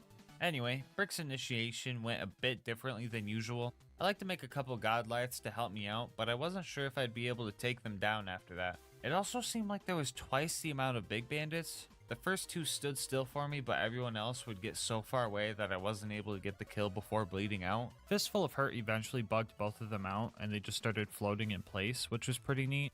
The real issue was this guy. It felt like my left gub was negating his health regen while my right gub was negating his health regen. In all seriousness though, I was very close to resetting the map because he seemed unkillable. It was like he didn't have a lot of health, but his health regen was crazy, if that makes sense. I don't know if there's like a weird gimmick thing, if he's got a turtle shield on or something. All I know is that UVHM health regen is the worst thing to come to Borderlands 2. I eventually got him with circle strats, but geez, this initiation took like an hour. The rest of the bandits were all normies, so let's move on to the beacon busting with Brick. And his adopted child. At first I didn't mind the tag along as long as he helped with the robots, but the little brat managed to put the stinky on me, not once, but twice. Can't really blame him though, kids are very impressionable. I put the stinky on him. I personally think Brick is going to be a great dad for this little guy. I mean, just look at this patience. Anyway, the next goal was to take on the tanky coward known as Jack's Body Double. My playstyle of getting in faces versus his playstyle of just running away as far as possible sets up for a very bad matchup for me. But bad matchups don't guarantee our loss. Like in Smash Bros, when I go up against a bad matchup, I usually win because of practice, luck, or they just go AFK. I honestly thought this fight was going to take at least an hour before I killed him, but the time from entering opportunity to killing Fake Jack was only 7 minutes. With all the puzzle pieces for the bunker raid ready, we start our journey scaling the mountain. Nothing too crazy happened on the way up. The baby turrets actually went well this time around since I'm not using anything with grenade splash damage and my grenade was actually able to slag them. If you're new here and confused, these guys actually cause some major issues usually. I'll list any videos where they are a major pain on screen now. You know what, I have a better idea. I will just change this to become this. Much better. And the super constructor was defeated with patience and ammo regen. Anyway, yeah, pretty quick mountain run. This loot dude made me forget about face McShooty, so I didn't do it till later, but we'll go over it now. I was expecting to do this for an hour, but lucky me, I landed a headshot within the first 5 minutes, so that was a big time save. Finally at bunker, we took out the turrets pretty quickly and prepared ourselves for a long bunker fight. Fighting with the bunker isn't too tough, honestly. The turrets he has on him aren't balanced properly or something, because they just kind of tickle my shield. It only really gets dodgy at half health, because he gets his slag laser at that point, and that most definitely does damage. But I was able to buy ammo and keep cover, so bunker only took about 15 minutes. And yes, I waited to make sure his nozzle didn't spit out a gub, and lucky me, I can keep going. So it's been easy for the last few minutes, but let me remind you, I'm fighting loaders, and since the gub is corrosive, this is where it excels. And Angel Core was pretty much the same. I played smart, Roland and Angel provided ammo, and I got through it without dying once. And then when I was doing a light pop-off because I didn't die, I got Nickelodeon slimed by the last injector, and then slimed again by Roland's blood, so that was depressing. Anyway, I looted Marcus's stash and found 2 more pistol chests, which put me back on edge. After that, we were off to the boneyard to uncover the location of... Oh yeah, I forgot about this roadblock.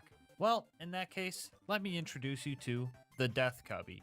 For some reason, they thought this little corner with only one way out was the best place for a new use station. This is literally Spawn Camp Central, and it made it so hard to kill the ambush commanders. My best hope for taking them out was to slag them and just spam gubs into their shins until it eventually worked.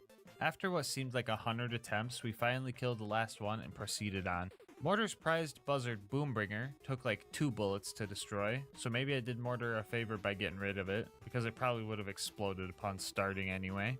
Buzzards up top were a bit of a hassle, but I managed to get some slag on them with grenades, so nothing too painful. Okay, now we can go to the boneyard. Actually, nothing too interesting happened here, just your average run-of-the-mill gameplay stuff, so let's move on to the Badlands. Here we found another chest full of pistols and another loot homie, but still no gub luckily. After that, I decided to fight Saturn. I had the ammo regen, so I figured I could do it. I then also realized I didn't have to wait for the regen if I just went and bought more ammo, so that sped up the kill. We eventually dropped them, and homie dropped a regular doll sniper too, so that was pretty neat. After that, we got the info we needed and headed to the Claptrap door, where we handled our last bit of mandatory mobbing before skipping the entirety of Heroes Pass in a manner that would make Jolts proud. Finally at the vault, we face Handsome Jack, which should theoretically be the last hard fight. I'll be real with you guys, I tried fighting him normally without cheesing it, but in order to kill Jack, I pretty much needed to have him slagged, which is like a 1 in 10 chance per grenade throw, and on top of that also land consistent crits to combat his crazy health regen. On the bright side, I can show you guys how to cheese him if you ever have trouble. So as soon as Jack's shield breaks, he teleports to this moonshot console to spawn a shield surveyor. Using this knowledge, we can position ourselves to where we block him and he gets stuck. Just need to make sure any of his clones don't knock you out of it. Pro tip, the first wave of clones, you can kill them all except for one. If you do finish the first wave off though, the clones just seem to respawn as soon as you kill one off. I also recommend saving a clone with a shield because accidentally killing them is annoying, and depending on your loadout, decide whether or not saving a shooter clone or a melee clone is best for you. Anyway, we finally nailed the setup and then farmed up some ammo using the same strat as we did for Bloodwing. This time though, we made sure to get headshots while doing it. After we were full, it was time to pray to the slag gods, because if I didn't have slag, I would run out of ammo and we wouldn't be able to keep up with the health regen. We had 9 grenades, which meant 9 attempts, and if they all failed, we would have to— oh, never mind, we got it first try. Let's go. The slag gave us enough DPS to kill him decently quick, and I was like super surprised that the fight went this well. Now I could go and use a cheese spot on Warrior 2, but that's a lot of cheese all at once, and I want to make sure my lactose intolerant homies stick around to see this challenge beaten. So even without cheese, this fight is pretty easy. He just has a lot of health to get through, which gave me plenty of time to mess up over and over and over and over. What should have been a 30-minute fight took almost 3 hours, because anytime I would go down, I would have no ammo, or the racks were too far away, and on 2 occasions, the warrior stole my revive because I guess he can do that? What the— a lot of my homies say, dang, Gasmask, you have some crazy patience to do these long fights. But honestly, I don't think I'm patient. Pretty sure I'm closer to stubborn. Eventually, the warrior went down, and I put the stinky on him, and not a single gub was dropped. Which means you can't beat Borderlands 2 with only the gub. Before we wrap up the video, I just want to say, I put the stinky on him. Okay, that's enough, dude. No more, no more. Get out of here. Shoot. Get. Jeez. Okay, anyway, I want to say thank you so much for watching up to this point. If you want to help the channel grow, make sure to like, comment, and subscribe. Also, don't forget to hit the bell so you get notified when I post new videos. It helps with YouTube's algorithm a lot. I also read all my comments, so please let me know your favorite part of the video, or if you have any ideas for future challenge runs. Honestly, all the nice comments you guys leave are the biggest motivations to keep making these videos. If you want to support me more directly, consider becoming a channel member. It's 99 cents and you'll get emotes and videos a day early. On top of that, helps me post more often so everyone gets videos earlier in the long run. I'll have links to my Twitch and Discord. Screw it. My Twitter too, in the description if any of those interest you. But until next time, breathe easy, homies.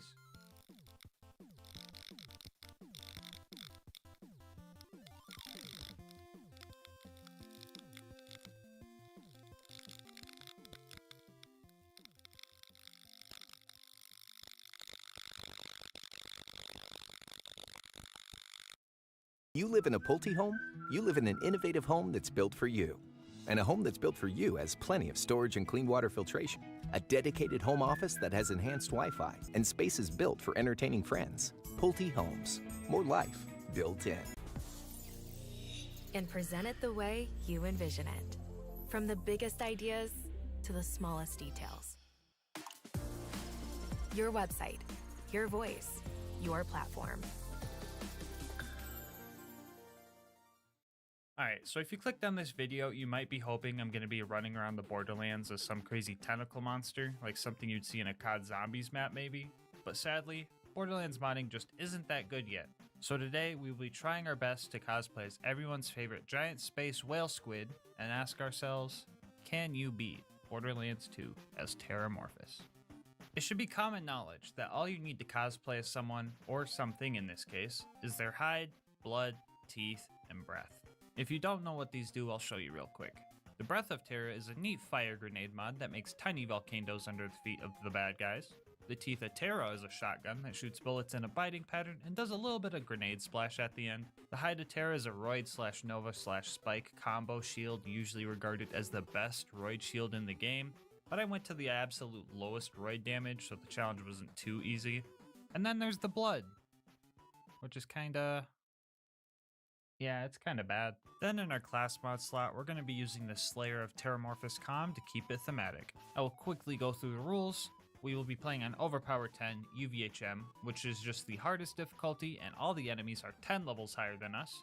No bar allowed, and Terra gear only, of course. As a bonus rule, to make it a little more challenging, I have to full spec into every skill that the Terracom boosts. This might not sound bad, but I'll show you why this is a mistake in a moment. I would show you the build, but it probably changed a few dozen times during the run, but I pretty much switched between fire build and bonk build depending on the situation. With that out of the way, let's get to the run. So we hop in and near immediately get our first death out of the way, which brings me to masochistic fact number 1. I'm playing UVHM without slag. Anyone who has played Ultimate Vault Hunter mode knows that slag is practically necessary for this difficulty. Like, you can play without slag, just like you can wipe your butt with a sock. It works, but you probably need a counselor if that's what you're doing. Anyway, all of Terra's gear is locked to fire element, and Krieg has no slagging skills, so yeah, this run is going to be painful. All the enemies in the beginning were flesh, which is good for all the fire damage stuff I got. I just needed to refine my playstyle and learn how to use this goofy shotgun. The Teeth of Terror works best when the biting animation completes and does a little bit of explosive damage, which is boosted by Strip the Flesh, which we have 9 out of 5 in, which is great. But please, can we get my boy Terra a dentist? Because mans has a 2-foot gap in between each tooth, making it so only 2 pellets hit per shot. This somehow still did more damage than point blank shots though, so that's cool I guess. Just kinda wish they'd all converge on one spot, might actually make this gun pretty good. Anyway, it took me a while to find that sweet spot where I would get the boosted damage. It was always way farther away than I thought, but I figured it out eventually. On the bright side, the Breath of Terra actually does decent damage on flesh-based baddies, and we're spec'd into Elemental Empathy, so a lot of fire damage goes to healing us. Like many Krieg builds, everything started dying as soon as I got the momentum going. The rest of Larisburg went great, except for when Hammerlock showed up. For some reason, I started getting violent urges to rip his other 2 limbs off.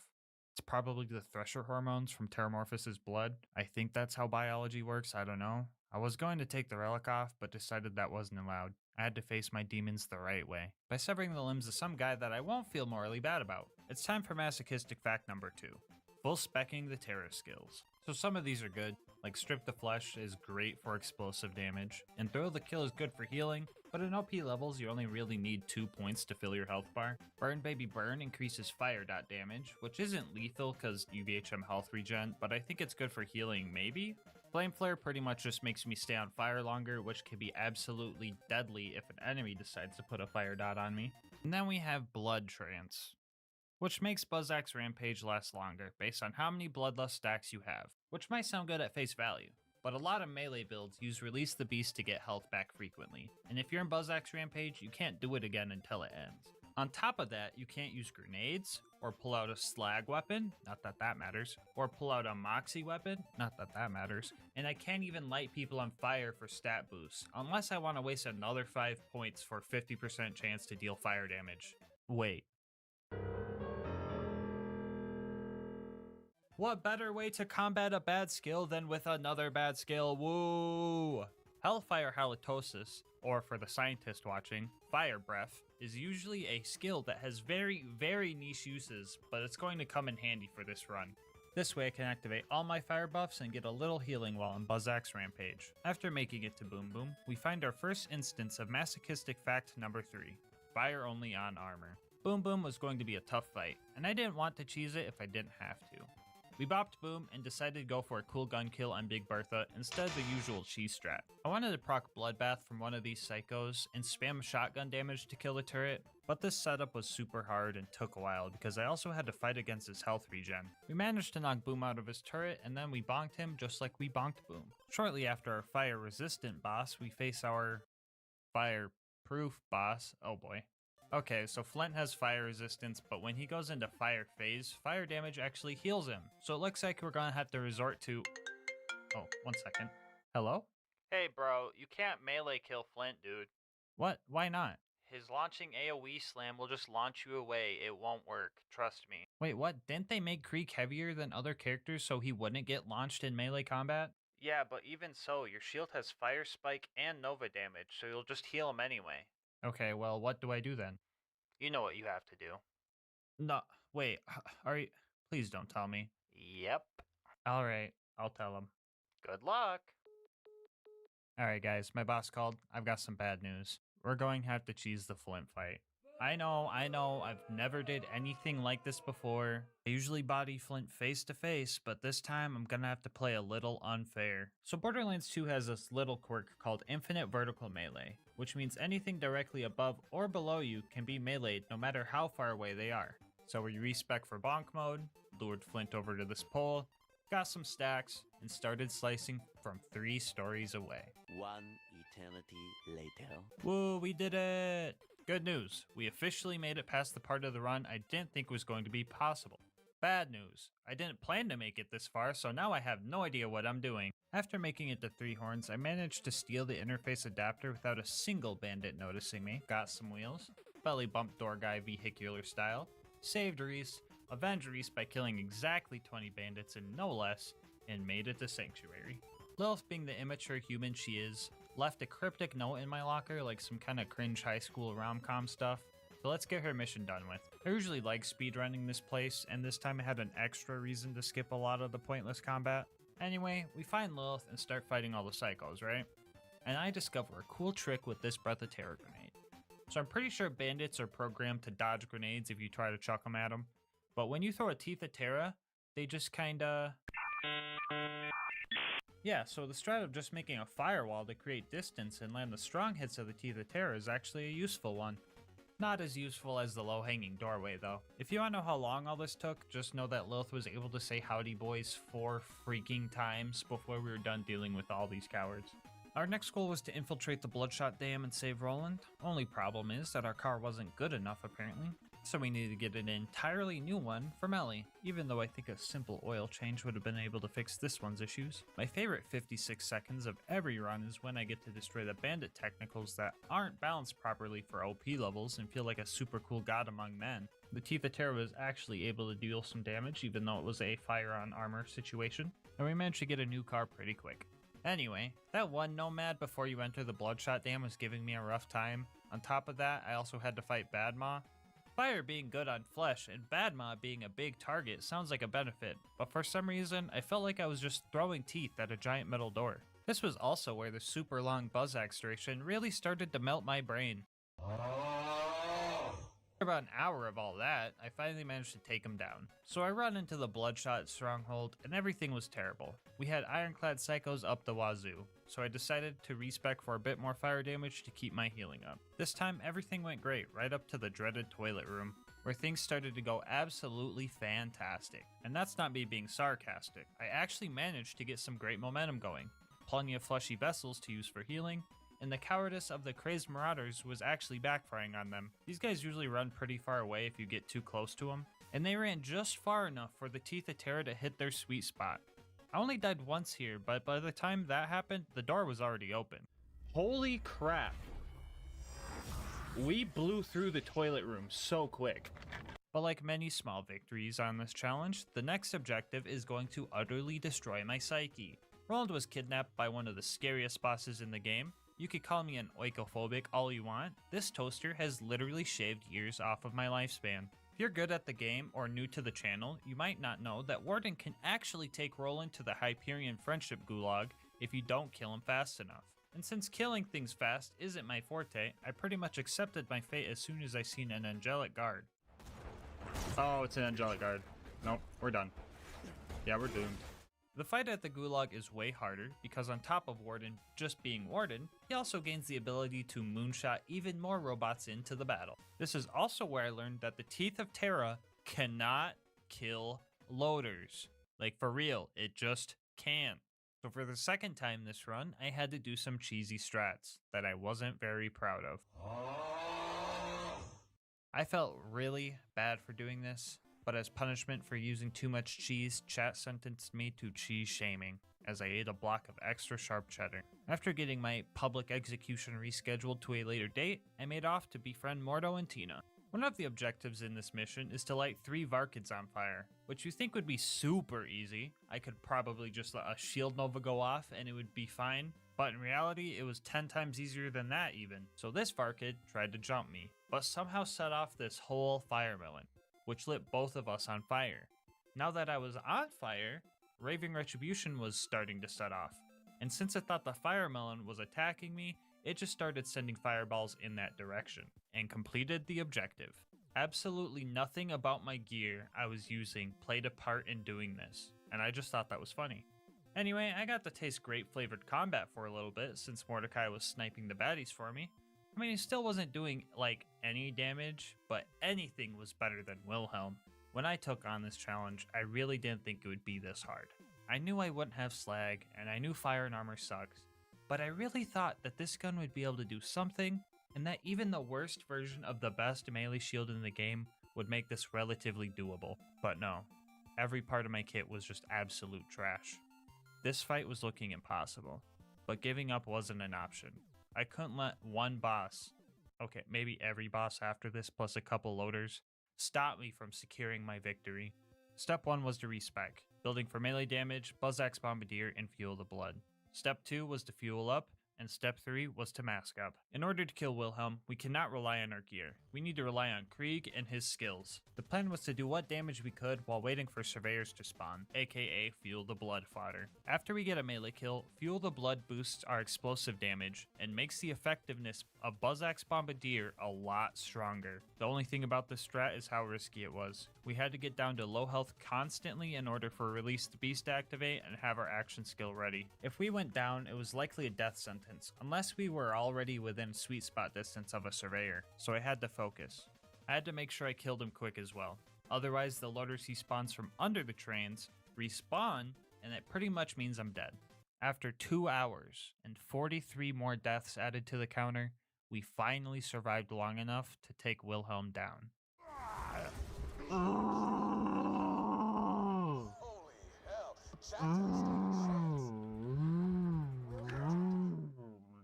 I was pretty drained after that fight, so I decided to take it slow on this sanctuary visit and really enjoy my relaxation time. But then Lilith was all like, "No rest for the wicked," and totally ruined it. So back to work for us. Our next goal was to fight the Gluttonous Thresher, and since I'm Terramorphous, the strongest Thresher known to man, I obviously won the fight. And by I mean the loaders that spawned in while I found a corner to hide in. If you're mad that I didn't do most of the work, first off, that's fair. Second off, leave me alone. I'd like to see you do this. And third, you're going to hate how I handled Overlook. Yeah, so I tried using the Saw Blade technical since the damage is boosted by Krieg's melee skills, but that didn't work at all. So instead, I shot at the loaders even though I knew I wouldn't kill anything and just hid by the beacon as it was destroyed less than a second after each repair. The constructor showed up and I'm pretty sure this is where my KD went negative for the run. I didn't even want to try to run towards the fast travel and quickly travel away, so I straight up just left and used a different one to go back home. Which I know doesn't make any canonical sense, but that was the least of my issues. On top of being truly defeated by the last 4 missions, now we had to go to the Preserve. And we all know how that usually goes. Anyway, wounding the loaders didn't take long cause Mordo was slagging them, but we had plenty of loaders to kill afterwards. Melee is the only way to deal with these guys, so I pulled out my Bladed Teeth of Terra for some bonus damage, and for the most part, I was able to kill them. I think the only kind of loader we would have issues with are Angelic Guards, but I don't think I've ever seen one of those spawn in the Preserve before. What the fuck is this? What is this, dude? Yeah, so after a good 30 minutes of trying to get the door open, I had to reset the map for a second time. The first time was just because I took too long and the enemies started respawning, whatever. For anyone wondering why I didn't just kill them off, let me show you a sped up clip of me trying to kill a bull loader.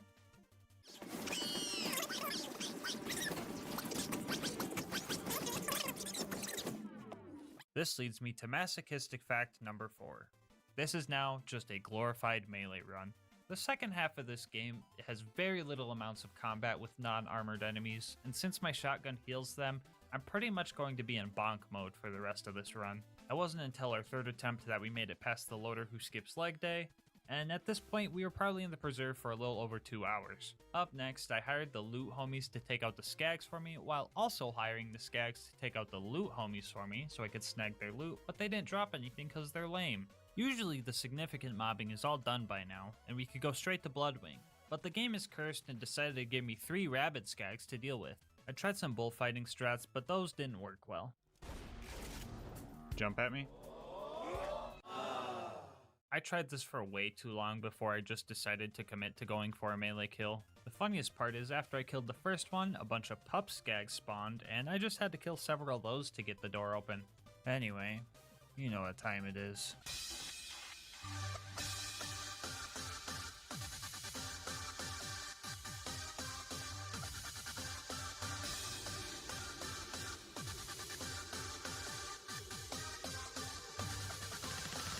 Returning viewers will know all about Bloodwing hair baloney. You know, like the undodgeable attacks, elemental resistances, and this time around our attacks can't even hit her unless she's pretty much landed. So we were going to have to change up our strats. And by change up our strat, I mean do the same thing we did for Wilhelm. Skags periodically spawn during this fight, and Mordecai knows how UVHM works, so he was being a homie and slagging them to set up for melee kills. Again, with Fuel the Blood, my explosive damage was boosted. I don't know if I just don't hear people talking about this skill combo often, but it's stupid good, even without class mods that boost this skill. It's stupid good enough that using this strat, I took down Bloodwing first freaking try. Take that, Bloodwing. I'm back in the frickin' lead. Even Mordecai wants to party. Vault Hunter, get down. So glad Mordecai is changing his mind about the whole, oh, you guys seen it? Okay, maybe not. Anyway, our next homie to recruit was Brick. The initiation was fine because of fleshy enemies and Godliaths doing most of the work. We even killed Sarcastic Slab in the most metal way possible. The loader combat afterwards went pretty decent too, since Brick was helping. Even looked like Brick watched my last video and learned some new combat techniques, so you know I had to hype him up. Brick. I put the stinky on him. Speaking of other videos, if you're new here and made it this far into the video, odds are you're enjoying it, so you might as well sub and hit the bell to know when new vids get uploaded. Because masochistic fact number 5 is that I go through all this suffering and a majority of you guys still aren't subbed. Joining the Gasmask gang is one click away. Anyway, Brick and I destroyed the rest of the loaders and we were off to our next objective, dealing with this coward. This fight is so friggin' buggy. It's a 50-50 chance between him booking a flight to Europe or just standing still and still managing to give me a hard time. Like, bro, why he standing like that? I'm glad he didn't fight back, but like, geez, this happens all the time, bro. Who coded you? Terra's dentist? Okay, now that that's done, it's time for the bunker raid. And I'll be the first to say that I was dreading this. I decided to unspec out a Buzzax Bombardier because these guys resist grenade splash, so I was better off without it. Fighting this thing was weird because I had to purposefully eat some rockets for better axe throw damage until it died. The baby turrets ahead were no match for Krieg, which is nice because I hate these little buggers and their crazy health regen. And finally, the big constructor. Had to put a lot more forks in this toaster before it decided to blow up. Luckily it's easy to cheese because I could just stand behind it this time. And our final obstacle, Face McShooty. Alright, here we go guys. Uh-oh. Bet you weren't expecting that, huh? Yeah, so it looks like if you want to do Face McShooty with the Teeth of Terra, you have to be within biting distance. Anyway, on to the bunker. To be straight up with you guys, the rest of this run is pretty much what made me deem this the worst Gasmask challenge run yet. First off, the big turrets are pretty annoying because, well, you know, the whole yellow health bar situation and whatnot. The ones within melee range were pretty okay just because of the blatant big red power button on the back, but the ones out of range took a while. And then he spawned. Bunker was absolutely will-shattering. He had so much freaking health, and in order to deal damage I had to play risky and get to low health. And if your playstyle is lighting yourself on fire and praying that you have a crippled loader nearby if you go down, you're not gonna have a consistent winning strategy. Like 20 times. 20 freaking times! Some hot loader would just sneak up on me, put an OP10 fire dot on me, and since I have 9 out of 5 in Flame Flare, it would just melt me. That's a skill issue, whatever. You know what really got my sanity dangling off the edge? So enemies in UVHM have this stupid health regen, and if you put any type of damage over time on them, they just kind of keep healing through it, right? Y'all remember that Blood of Terra relic that already seemed pretty useless? Well, I go and find out it doesn't even work if you're taking damage. Why? Why? This is all super rare gear that you get from killing a super hard boss. Why? Why isn't it good? Why does it make an edgy poem with all 4 pieces if it's not good? His teeth made them flee in shame. His breath was of fire. His hide turned the mightiest tame. His blood could inspire. It's all bullcrap. What even is this? Terramorphous? More like Terra Bull. Okay, with Bunker's super huge health bar, I would have to take too many risks in order to get a melee kill. And I tried and tried with no prevail. So you know what I had to do? I had to kill Bunker, the flying, armored, tanky boss, with the Teeth of Terra. I had to be patient and only use my action skill in emergency situations, otherwise I'd just die. I was trying to kill this glorified frisbee for over 3 friggin' hours. The winning fight alone took an hour and 20, and I only used Buzzak's Rampage to damage him twice. The rest of Bunker's health bar was drained, all thanks to this guy. No, not you. This guy. I was so dead at this point. I couldn't even pop off anymore, so all I had to say was this witty remark. Oh boy. With the bunker destroyed, you can... Anyway, yeah guys, so that was terrible, but that wasn't the worst. Angel Core was the frickin' worst. I should have been fine. I knew I could melee kill loaders and even a couple angelic guards if I needed to. I even had Roland to help and Lilith to take out my anger on. But the absolute worst thing that could ever happen happened. An angelic guard spawned with a slag sniper. Oh brother dude, I hate watching this. I could not kill these 2 angelic guards for the life of me, because slag was tripling all the damage I took. I really tried everything here. Separating these 2 and taking them on 1v1, confusing the robots by standing under them, trapping them in a corner, circle strats, but loaders have 360 view so nothing was working. Also, I am now convinced that getting slagged also triples the chance for Silence the Voices to proc because Krieg would not stop hitting himself. I am not joking when I say this. I didn't make progress here for 2 hours. Literally all because of this one loader, dude. Some of you are probably thinking, I reset Angel Core, and that's fair. But this time around, I played with the hand I was dealt, because I knew if I gave the game a chance, they would spawn this guy again with an even stronger, faster slag sniper. So after 60-something losses to this guy, I finally found a strategy. So usually you can't circle strat these guys like you can with bandits because they rotate 360 degrees, but we can sprint around them in circles, which is fast enough to dodge their attacks. Mix this with the fact that Krieg can melee while sprinting during his action skill, and we get some of the most obscure 1v1 mobbing strats I have ever come up with. After the first kill, I managed to get the slag sniper guard, who I just realized was maximum possible level, so that's neat. Glitched out how I originally planned. After we took this guy out, I had a pleasant little pop-off.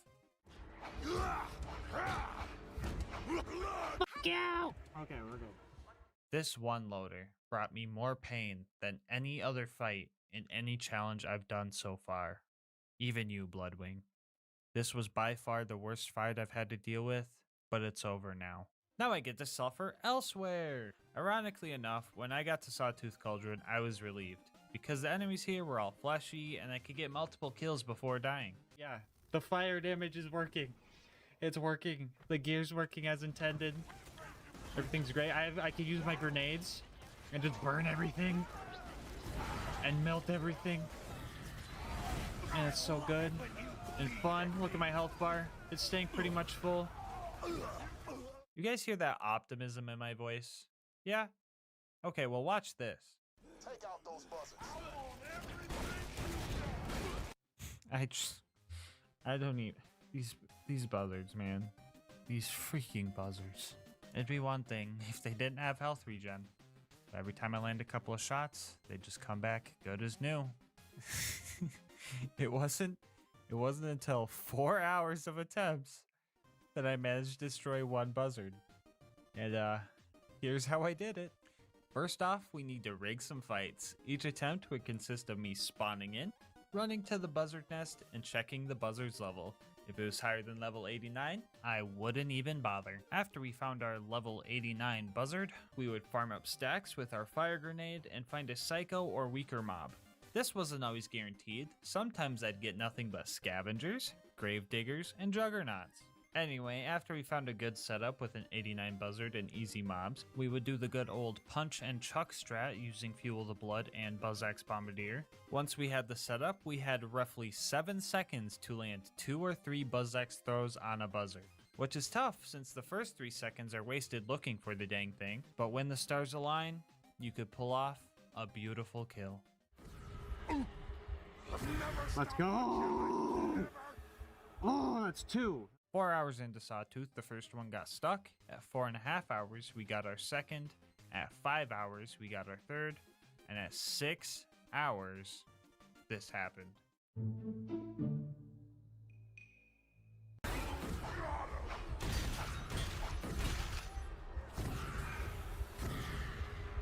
Come on. Let's go. Let's forward. Let's go. Oh, subcast. What was that you were saying, subcast? What was that you were saying?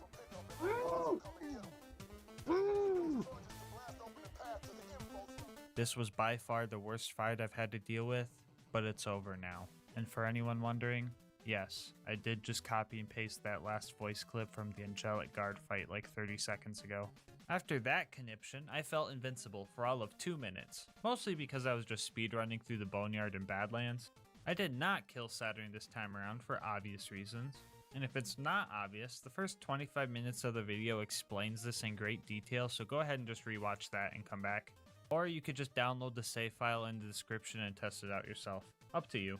Anyway, I was like 2 seconds away from getting the info first try, and it took 7 tries after that before he made it to the final stretch. The claptrap door was our last hard bit of mobbing, and everything was going relatively good. I even managed to kill the super surveyor that spawns. Whoops, I mean 2 super surveyors. 3, okay, that's a bit odd. 4, there's definitely something. Okay, what the 5? How is that even? Okay, there's absolutely no way a 6th one just spawned. 7. 7 of them. 7 of them spawn. Sorry about that. I kind of blacked out for a bit. Anyway, at this point, I was so shattered internally that taking a break wouldn't help, because it'd be all that I thought about. So I kept going.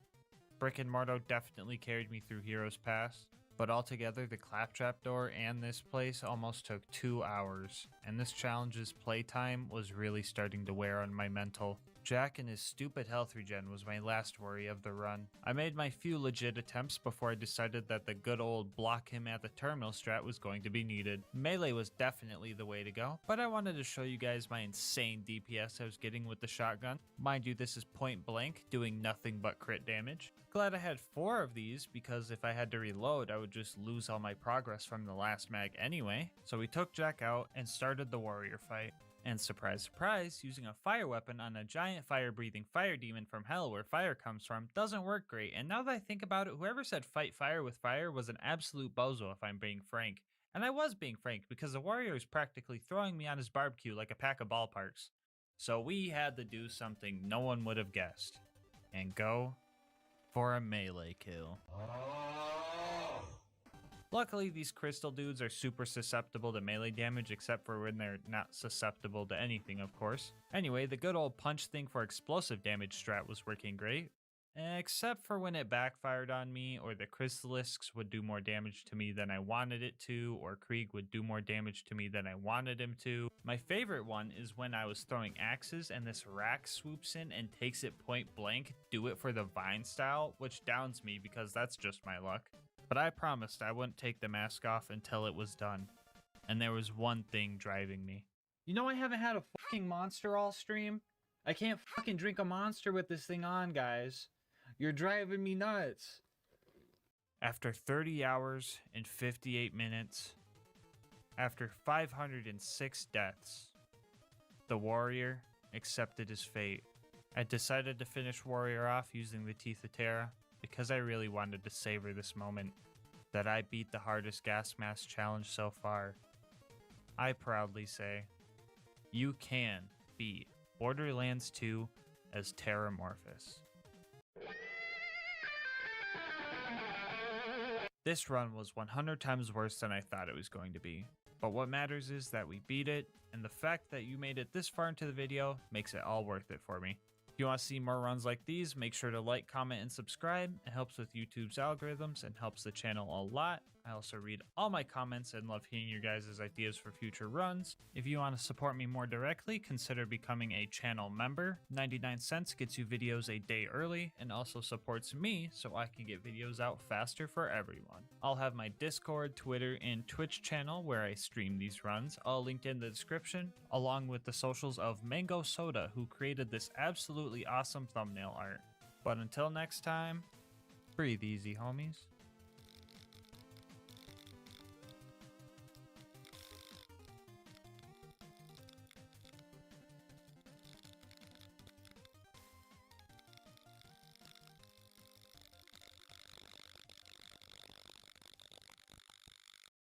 You know Harbor Freight for affordability, but durability goes right along with it. You see, we test, and then we test again. Now, it's time for you to put us to the test. Whatever you do, do it for less at Harbor Freight. So a while back I made a video where I tried to beat Borderlands 2 with only the fastball, and that was actually pretty fun. And since my last challenge video's ad revenue barely paid for the resulting therapy sessions, I thought it might be a good idea to have a nice, fun, and wholesome run. So today we're going to try and answer, can you beat Borderlands the pre-sequel with only the snowball? Now before you guys ask, yes, I just said I was playing the pre-sequel for fun. I know I dunk on this game a lot, but if I'm being honest, it's my second favorite game of the series, right next to Borderlands 2. The third being Tiny Tina's One Shot Adventure. You know the standalone game that's just the BL2 Tina DLC? Yeah, that one. Anyway, jokes aside, let me tell you the rules. We'll be trying to beat Ultimate Vault Hunter mode at level 70 with no bar and no guns allowed.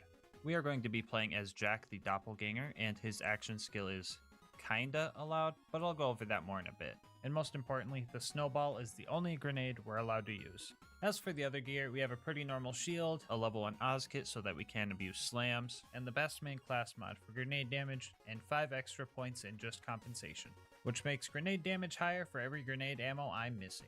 Here's a quick peek at the build. I feel like I had a lot of extra skill points, so if anything seems out of whack here, it's probably because it is. I'll explain the important skills as we go, so let's get into the run. We arrive at Helios and immediately start doing what you would expect. Beaming these doll guys with nice, wholesome, totally not packed with ice and gunpowder, snowballs. Also, as one would expect, we ran out of ammo pretty fast. Compared to Axton and the fastball, we seem to be at a major disadvantage. We only get half the ammo, and we can't throw snowballs while in fight for your life. But I'm here to say, both those problems are only half wrong. Thanks to the skill Jack's Cash, we get a free grenade for every 4 kills we get. And since we're spec'd into leadership as well, every time a Digijack dies, it counts as a kill. So if we activate our action skill and immediately cancel it, we can farm ourselves up a free grenade. Mind you, I cannot get actual ammo like this, I just get a free throw when I have 4 stacks built up. Another thing we can do after using our action skill is activate On My Mark, which makes the Digijacks throw a copy of my grenade mod at the bad guys. And let me tell you, these guys were surprisingly good at hitting their throws. Like sometimes they would just whiff, but other times they were super coordinated and would just destroy extra enemies I didn't even target. Anyway, lacking ammo isn't an issue anymore, but now what if I go into Fight for Your Life? Well, thanks to Potential, I'm allowed to spawn my Digijacks while in Fight for Your Life. And I can also mark a target for them to throw a snowball at and get up that way, or hope that one of my Jacks dies. Because leadership can also get me second wins. And the most important skill of the build, Inspire, which makes Jack occasionally inspire us with words of greatness. Everybody, you're looking super handsome. Let's go. Honorable mention to promote the ranks, which would have made super Digijacks that might have boosted grenade damage, but they're kinda bugged out and don't throw grenades properly. Yeah, Gearbox kinda dropped the ball in this one. Since the Digijacks kind of have a mind of their own, they will occasionally shoot the bad guys with their wrist lasers. This didn't really have any effect on the gameplay because they're usually only out for a few seconds. So if anyone's salty because I used the Digijacks during this run, first off, stop being anti-fun. And second, the run would be impossible without them since I kinda need the ammo.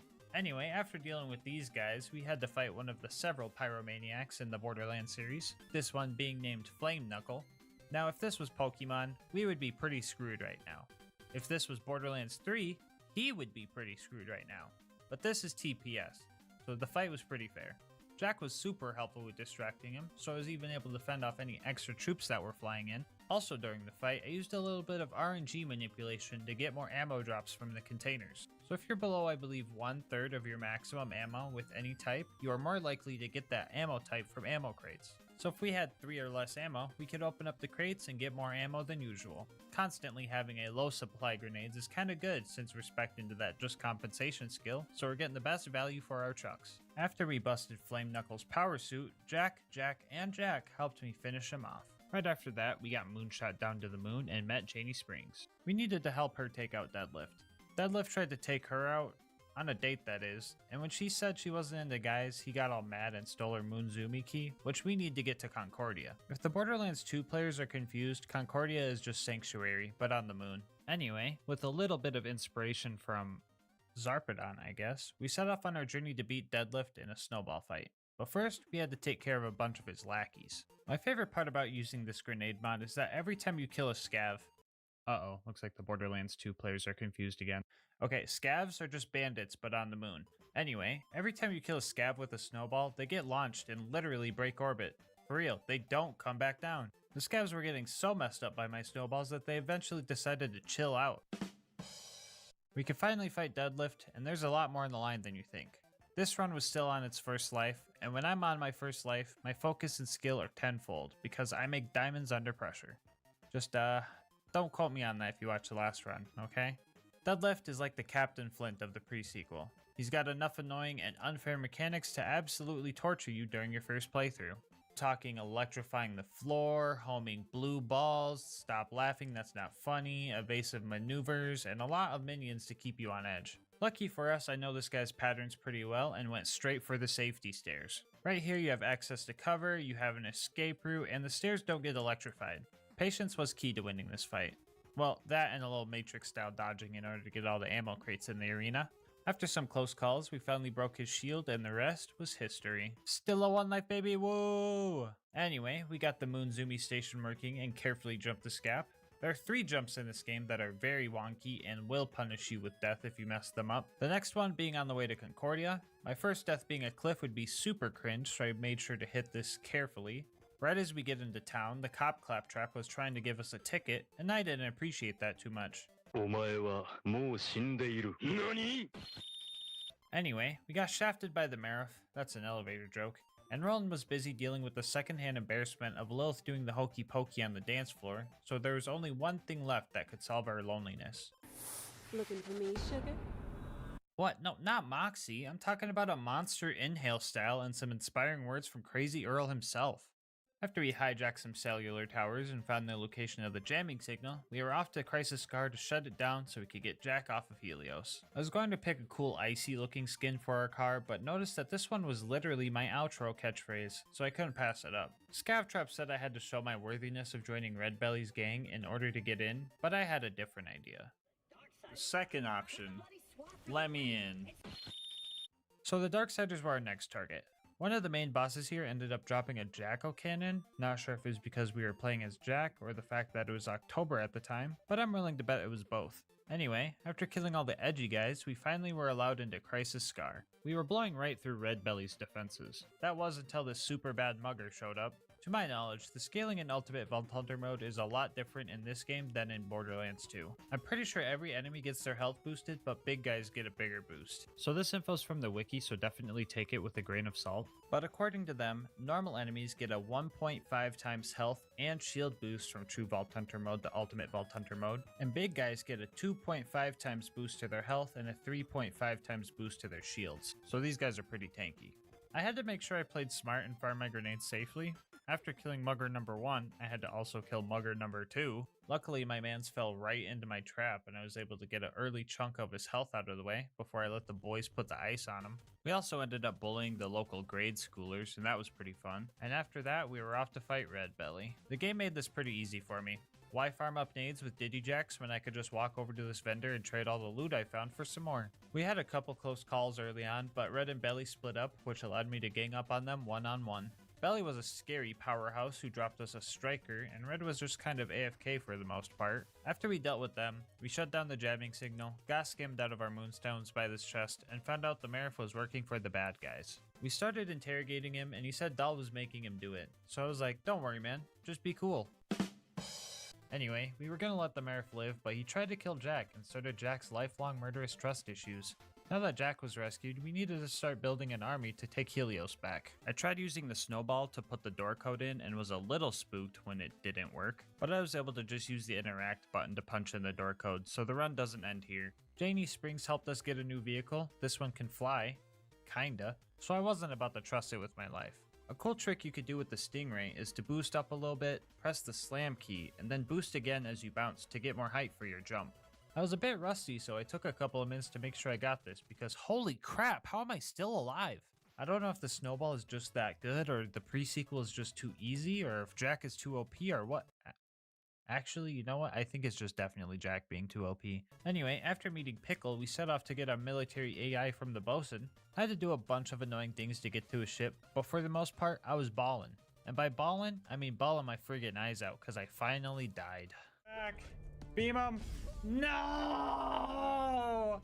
No! Soldier, be tall or be dead. Now pick again.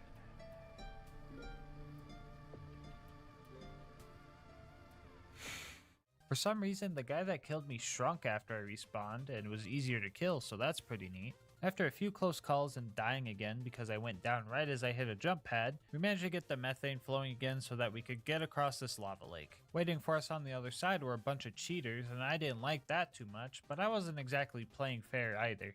The first thing we needed to do was destroy the bosun's engine, which was a bit tricky. The snowballs would go right through the thing we needed to hit, so I had to bounce the snowballs off other surfaces and have them explode close enough to the power stabilizers to deal damage. I just thought that was pretty weird. Oh, also, turns out the one mugger I thought shrunk didn't shrink at all, cause I found him here.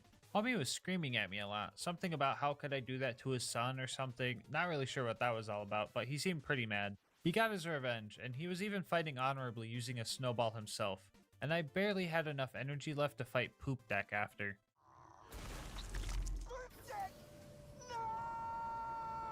Stink. What's wrong with you, my love? Anyway, the bosun fight was up next and I had a game plan. First off, we had to take out his shield regen turrets because there was no way I was going to be able to farm grenades fast enough to outdamage them. And step 2 was to just let him have it. Me and the lads made an absolute hailstorm for him. Shields resist cryo damage, so that slowed us down a bit. But once he lost his shield, I found a plethora of grenades and the lads and I finished him off. Now that we had a military grade AI, we just needed an army to go with it.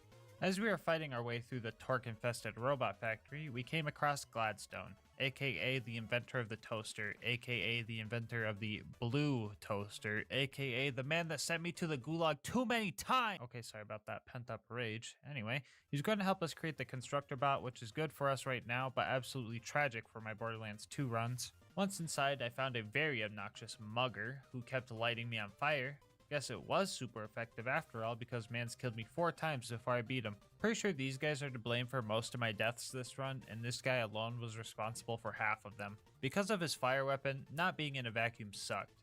Well, being in a vacuum would suck, but in a more literal sense, I guess. Anyway, after I realized getting lit on fire hurts and kills me, I played it safer and finally killed him. After we performed the first ever cryogenic castration, we were finally able to get the power on and start making our constructor bot. Step 1 was to create the eye of the constructor. By combining a bunch of other eyeballs from these guys who can't see where they're going, that might be counterintuitive. Step 2 was to secure the main body. Step 3 was to calibrate the turrets. To do so, they need to kill 12 bad guys themselves, and their damage is kinda bad. So this part took way too friggin' long. It seems no matter what game I play, turrets always seem to slow me down. Why did they spawn bad? Step 4 was to get the legs. Felicity was going to pilot the robot we were going to steal them from. Her health bar was dropping and I was kinda curious to see what happens if she lost all her health, but she kinda killed everything too fast for me to find out. And just like that, the constructor was made. And this time, it was on our side. Oh, come on, I gotta fight a constructor in this game too? Okay, so this fight can get bad quickly if we don't manage our resources properly. Felicity often spawns 2 surveyors to aid her in battle. One that repairs her, and one that makes her invulnerable to damage. The protective bubble can be annoying, but the repair surveyor is where the issue starts to come up. If we can't gain our ammo back fast enough to keep up with the spawning of drones and repairs, we won't be able to take her down. A little bit of multitasking was needed to win this fight. I wanted to make sure my ammo was low as possible, so that just compensation would make my throws as strong as they could be, and also so that ammo containers give me more ammo altogether. I was doing this while also farming up ammo with my Digijacks and having them throw their snowballs. Did I just describe the strategy I've been using for the whole run, but more dramatic? Yeah, pretty much. For real though, I needed to first try the boss, otherwise I would have to reset the map to fill all my ammo containers again. Luckily, I don't think Felicity has the 95% grenade damage reduction like constructors do in Borderlands 2, so that's good at least. I was running out of ammo crates, but luckily I managed to get her into her final phase right as that happened, so I didn't have to worry about any more surveyors. So my objective was to just survive. I just needed to farm up snowballs and make sure that these guys didn't pick up any guns. After a long fight, we finally got Felicity to short circuit and rejoin our side. As a reward, Jack gave me another Jacko cannon. I guess that's a moment of all time. Now that we had our army, it was time to retake Helios. The first place we wanted to retake is Jack's office, and we needed the help of Claptrap to get in. I was in my element here, quite literally, since Claptrap somehow made a snowstorm on a space station. Hey doll guys, freeze! Fighting the trained military soldiers felt a lot easier than fighting the dumb scavs for some reason, so getting to Jack's office was a breeze. Our next goal was to save Gladstone again along with his other buddies. Nothing too interesting here, just waiting for the scientists to open doors, oh my god! Anyway, after I saved them all, I took a quick pee break and everyone played Among Us without me. Pretty sure all the scientists got ejected, and so did I, because next thing I knew I was flying through the veins of Helios making sure I didn't fall into the endless depths of space. Zarpedon almost got me with her mischievous tomfoolery. After blowing some stuff up though, we managed to get out of that nightmare fuel area. The last spot before our fight with Zarpedon was the lunar launching station. Here we needed to disable a force field in order to pass. I defused all the power cells without blowing them up because I'm very good at this game and I would never make a mistake like that. After that, all I had to do was survive a few waves of some extremely casual bad guys. Lucky for me, I was able to activate some gun loaders to distract them. At this point, I was ready to fight a tough boss, and I didn't have the patience to wait for the shock field to go down or the patience to wait for Jack to hop on the elevator. Zarpedon was going down. If she was going to set traps for me, I was going to set traps for her. I had two things going for me during this fight. Number one was Jack distracting Zarpedon, and two was that ammo crates would continuously spawn during the fight. I also had two things going against me during this fight. First off, cryo damage on Zarpedon's big shield was doing very little damage, and two, she can get her shield back pretty much instantly. On the bright side, this is the pre-sequel run where I finally figured out how her shield recharge move works. If you pay attention here, you can see that Zarpedon is draining the power cores from the floor, and when she is done, it breaks and she can't use that same power core again, which means she will eventually run out of recharges. During this fight, she used all 6 of her charges before committing to trying to kill Jack. To be specific, the real Jack, not the fake one or the fake ones. Without her shield, it was only a matter of time before I found enough grenades to take her down. It was now time for phase 2 of the fight. 0.8 seconds into this part of the fight, I get distracted by an orange loot beam and snag the ZX one drop from her power suit. I know all 12 pre-sequel players are mad right now that I got the designated drop from the one-time kill. After that, I started trying to fight Zarpedon, but geez man, she knows how to dodge. I feel like my accuracy went from good to bad so freaking quick. I feel like she was standing still trying to fight Jack and I was still missing. This phase also introduces a bunch of ascended doll soldiers, and at this point it was too chaotic to keep track of anything at all. All I could do was run around like a chicken with my head cut off and hope to find some grenades so that I could miss Zarpedon some more. I think Jack was the MVP for this fight, honestly. Still talking about the real one. Pretty sure he did more damage than me, but on the bright side, I can make all the pre-sequel players even angrier with this prismatic bulwark, another designated drop off a one-time kill. By the way, the save file with all the cool gear I found throughout the run will be in the description down below if you want it. Now that the bad guy was beaten and we had the Eye of Helios / Destroyer and its inspiration bestowed upon us, we could finally go to the vault. Feel like I'm missing something important? Probably not. Anyway, Virago Solitude was very short. The game played this cutscene for the Guardians, but also gave me the option to just run right past them. I don't know why they gave him a cutscene if it's not a required fight. Also not a required fight was this guy who surrendered. Snowball fighting etiquette is to spare anyone who surrenders, so I let him go. Unless... RK5 aka Romkampfjet Mark V aka Bootleg Bunker was our next boss to take down, and our most challenging one yet. Not only was ammo scarce, but hitting RK5 was really tough since it's usually way out of our range. My Digijax also had a lot of trouble landing shots on it, so I tried to use them to kill off the waves of churros? Also had to deal with a few more cheaters during this fight.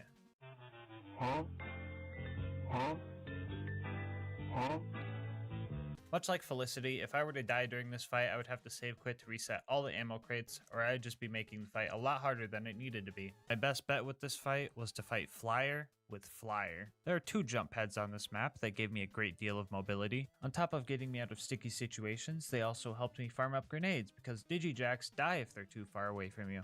Our game plan was to conserve our ammo best we could and only throw snowballs if we were sure we could land the shots. There's one attack where RK5 gets really low to the ground, and I was able to land most of my shots when he did this maneuver. This boss fight ended up killing me 4 times before I managed to get a winning fight, and that winning fight required me to dodge bad guys and bomb strikes for 30 minutes. As a reward, the game gave me a Boomacorn. Was a little scared I was going to get another Jacko Cannon, but that would never happen.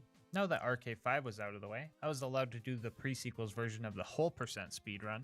After that, we finally made it to the vault and we were ready to reap our reward. Oh, come on, dude! Anyway, after some inspiration from Tina, yeah, I'm not sure how that one worked either, and fighting off whatever the heck this thing is, it was finally time to fight the Sentinel. Just kidding, I went to Moxie's bar and got one of those drinks for 30 minutes of damage reduction because I knew this fight was going to take a while.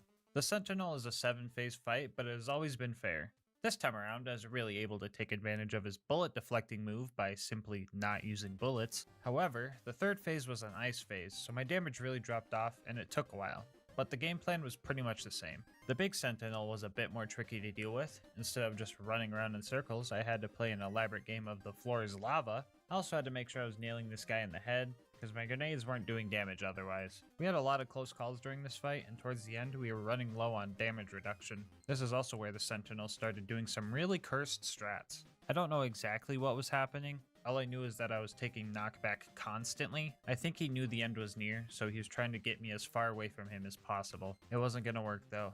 In the end, he set himself up for the perfect trick shot, which means you can beat Borderlands the pre-sequel with only the snowball. Before we go, I just wanted to say thank you so much for watching up to this point. I know this wasn't the hardest run in the world, but I had a lot of fun this time around. If you want to support the channel, make sure to like, comment, subscribe, hit the bell, and all that good stuff. I do read all my comments and love hearing your guys' kind words and ideas for future runs. If you want to support me more directly, consider becoming a channel member. 99 cents gets you videos a day early, and the support also helps me get videos out faster for everyone. I'll have links to my Discord, Twitter, and Twitch channel where I stream these runs in the description. But until next time, breathe easy, homies.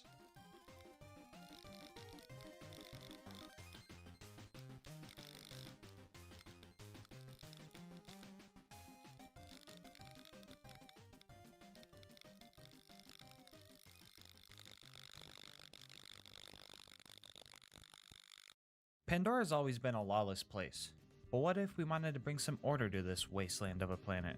Today we ask, can you beat Borderlands 2 as a sheriff's posse?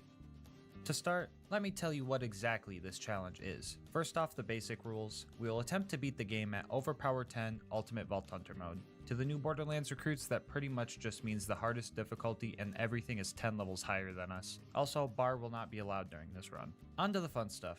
I will play as the sheriff and the others will be my deputies. The challenge is mostly centered around these badges, therefore I will be running Jacob's pistols while the deputies run Jacob's shotguns. The badges also provide us with a little extra fight for your lifetime based on how many deputy badges are equipped on the team. So I get an extra 60% while everyone else got an extra 30. And for the real kicker, if at any point the sheriff dies, that's me, I must save quit and reset the map. This means my survival is of the utmost importance.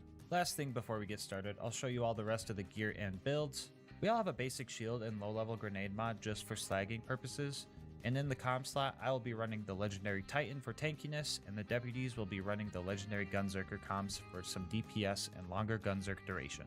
Here are the builds so that all the Salmains can go make me cry in the comment section. For the deputies, I pretty much gave them an AI-generated Deputy Sal build. They all have 2 shotguns out instead of the usual Grog and Lady Fist in the main hand, so I had to change some stuff to compensate for that. As for the Sheriff build, I decided to suffer a bit and not give myself too much DPS, but on the other hand, I have the most deadly seal combo in the game. That's right, baby. We're bringing the stinky back. I put the stinky on him. Okay, now with all that out of the way, let's introduce the posse.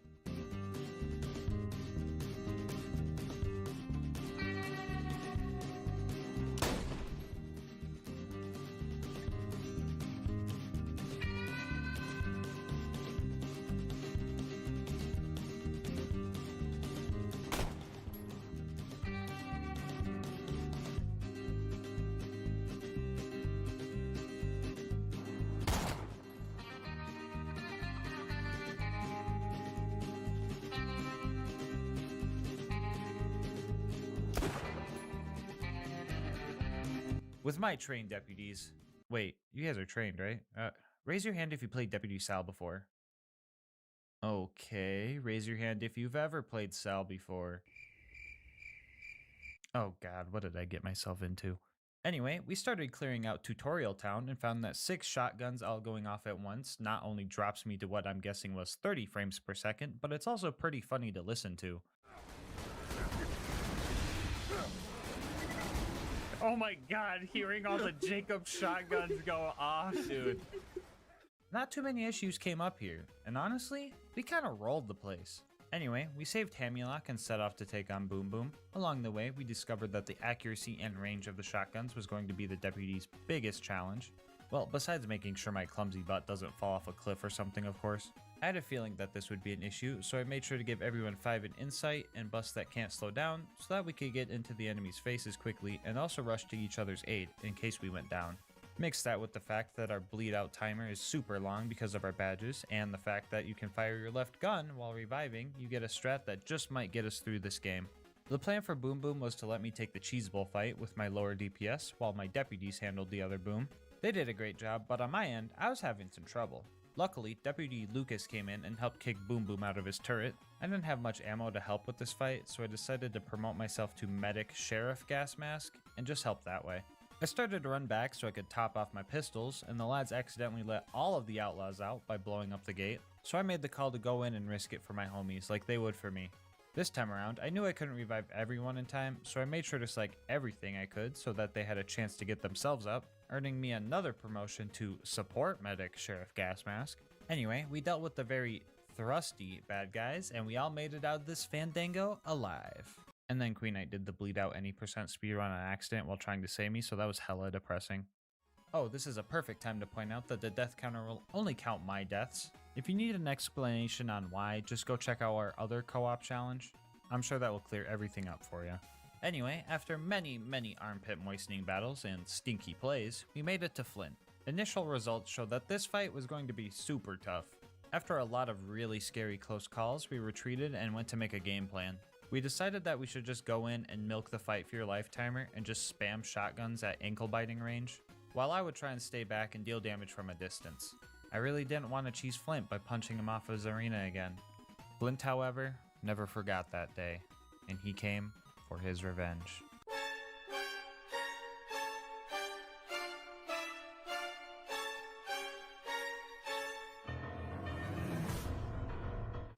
Oh my god! Oh my god! No! That was pretty scary, honestly. Anyway, you probably want to see Flint die, so here's the clip of that. Lock at me. When I get gas locked. Oh my god, who's resing Yo, yeah. Oh, he was getting real close though. Oh. Yeah. Oh my god, we you did guys it. did it. Okay. Pretty wacky, right? Nah, for real though. As soon as I fell off, the deputies all grouped up and did some kind of triangle attack and milked their fight for your life timers like we had planned. This fight provided me with another promotion to Useless Support Medic Gas Mask. Whoa, wait, what?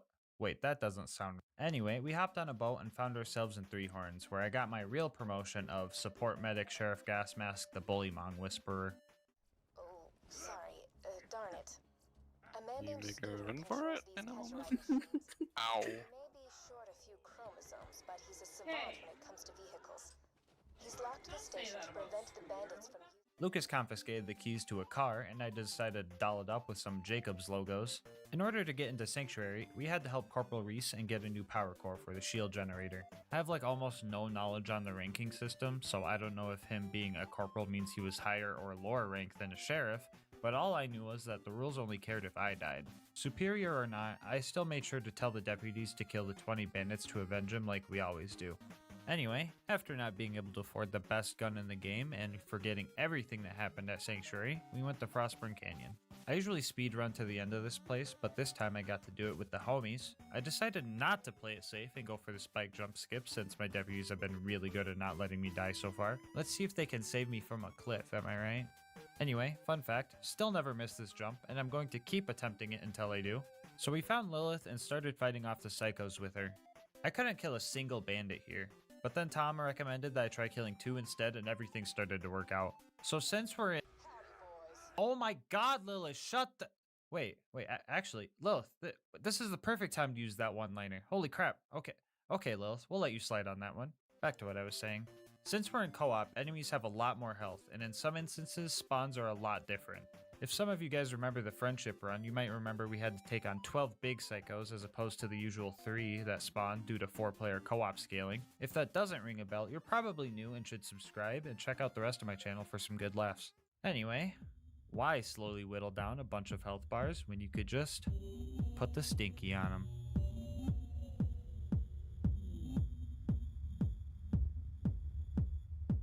Big guys were a bit tougher, but they're definitely killable.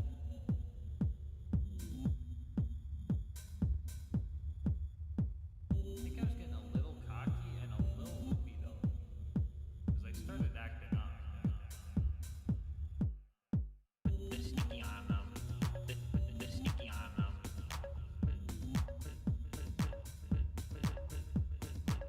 Put the sticky on them.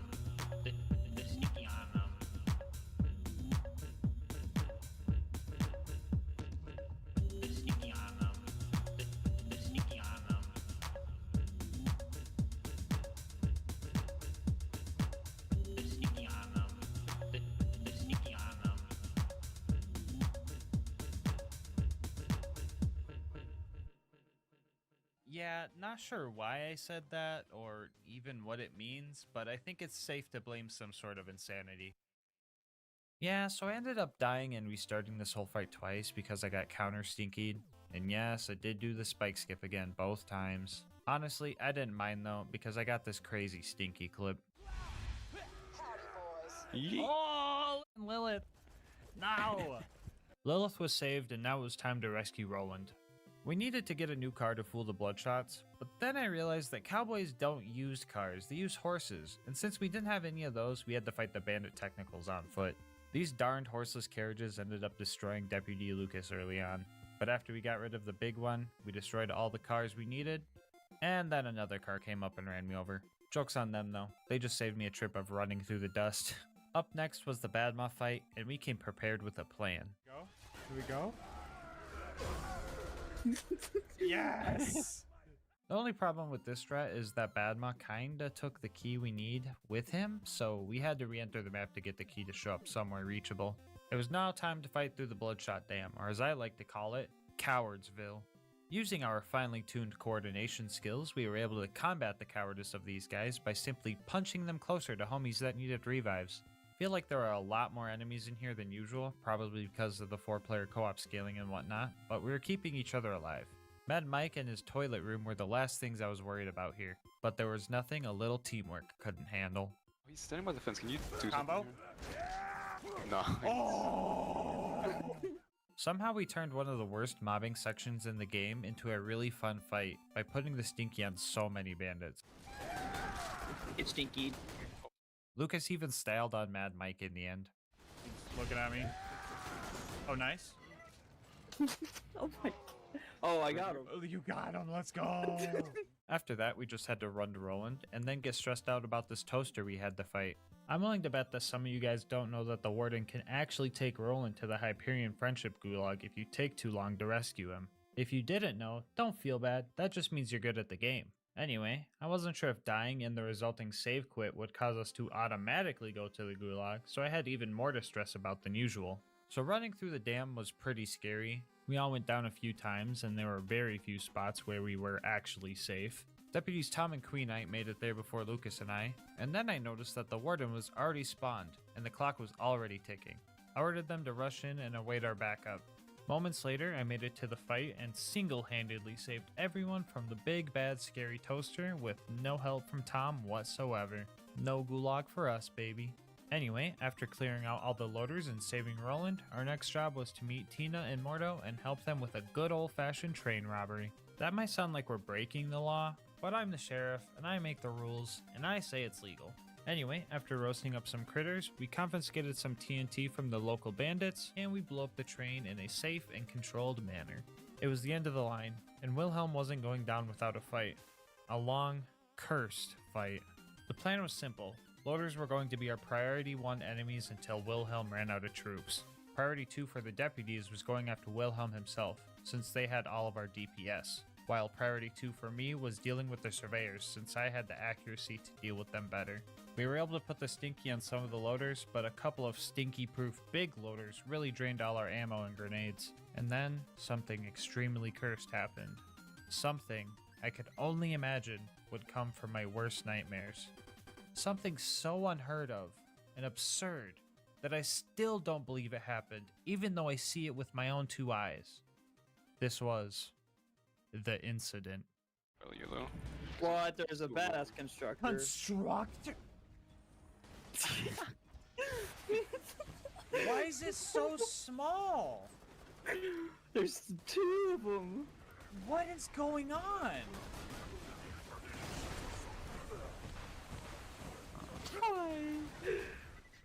Yeah, bro, every time I think back to this fight, I genuinely feel like it's a fabricated memory. Like, even watching the footage right now, while editing, I feel like Ashton Kutcher's just gonna walk around the corner and tell me I got punked or something. Like, I still don't believe this happened.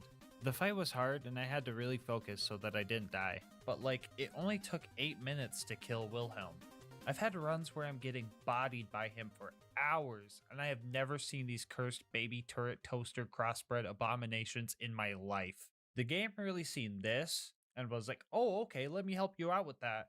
I don't know if this is another co-op spawn thing going on or whatever, but what really has me baffled is that even with no ammo, and my mental state so shattered by what my eyes were perceiving, we actually survived the whole fight. What the fuck is even going on right now? Who am I? How am I? Baby constructors aren't real, they can't hurt you.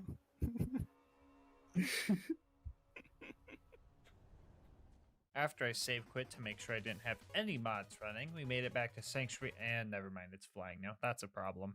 So we had to go through the fridge and try not to get ambushed by all the lowlifes dwelling there. Big emphasis on try here because I ended up dying.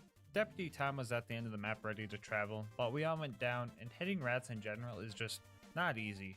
So here was where I had my first bleed out death. And honestly, I'm pretty proud of my deputies for lasting this long. Well, except for Lucas, because this rat picked my pockets twice and Lucas tried to snatch up all the money when he died, and I didn't appreciate that. On the way to the beacon, Alyssa challenged the bridge to a duel, and she was all like, draw! And then the bridge drew, but not in the fun cowboy way, so we all had to take the elevator thing. Well, this one goes sideways, so maybe we call it a horizontal? Editor, don't take that joke out of the script. Also, don't record yourself reading this. This isn't part of the script. Oh, come on, not again. Anyway, there were some close calls fighting the loaders before the gluttonous Thresher fight, and that fight didn't go too well either. The deputies barely killed it before I bled out, so resetting the map did not mean we had to do the fight over, so that was nice at least. Also, I'm a bozo and missed this death, so add 1 to whatever you see from here on out. Jumping over to Overlook, we set up the beacon and stood ready for the waves of loaders coming our way. And by ready, I mean I was buying ammo right as they were dropping in.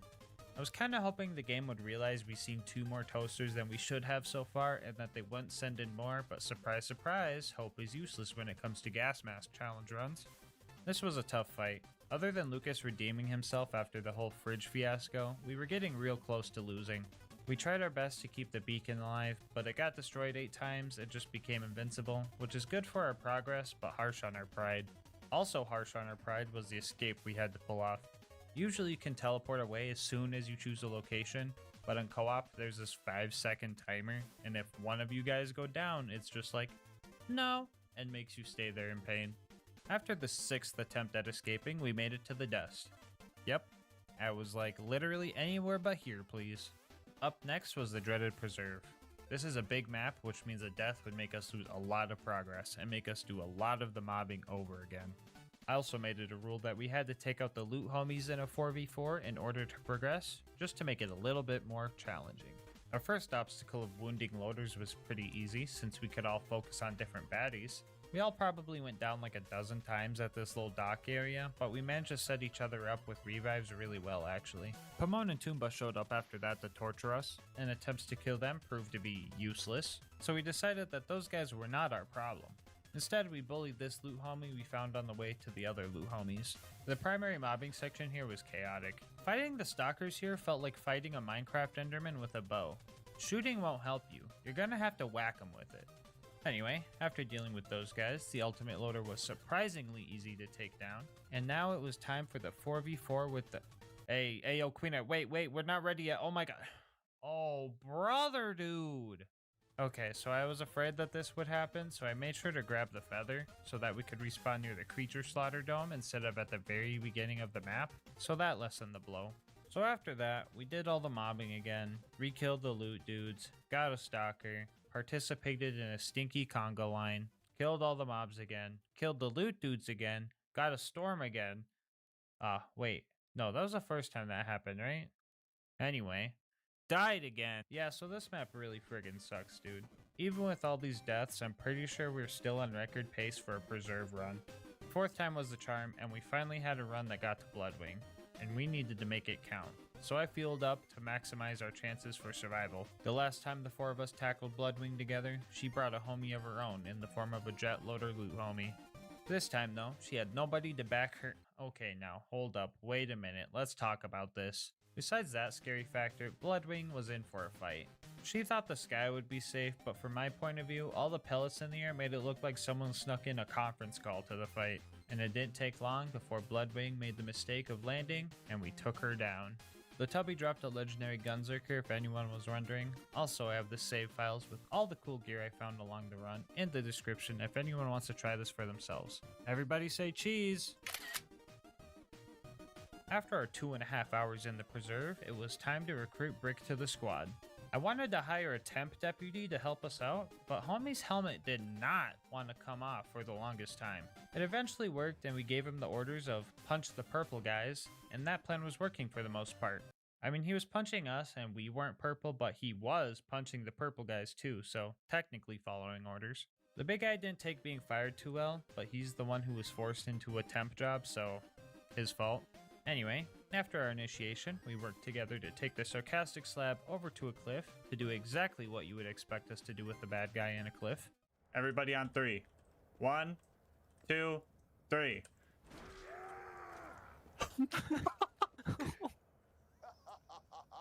Still going. Damn. Oh my god, that... Yeah, homie got launched. I'm pretty sure multiple of us hit him, so the knockback was just amplified, and I thought that was pretty cool. I won't go over to the combat here, I'll just show you guys the good parts. Oh, Brick. Line me up, Brick. One beacon's already gone. Oh, nice one. Nice. Thank you. Up next was taking down the Jack Double. Into this part of the run, we straight up turned to assassins. The double didn't last 10 seconds against us. We took his lunch money and then we split up to all the kiosks and made it out of opportunity in only 3 minutes and 52 seconds. It was now time for the bunker raid. Right off the bat, I learned that Lucas and Queen Knight were both not Hyperion robots, but buzzards are for some reason because that makes sense.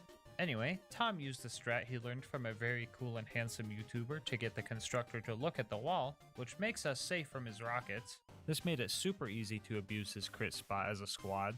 The dreaded baby turrets were up next. Luckily, bouncing Betty grenades shoot bullets, which do hit these guys.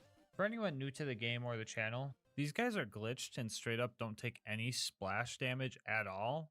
On top of that, they don't have a crit spot and they also have an ungodly amount of health regen, so these guys can be pretty annoying. This time around, however, we kinda lucked out. The third obstacle in our way was the big toaster. The useful strat of just standing behind the thing wasn't working as good as it usually did. The deputies were dying and having trouble making it back up the mountain. I also had to scale the mountain again due to personal reasons. Over. He's looking at the stage. He almost he did folded. die though. I gotta finish the job. Sorry, guys.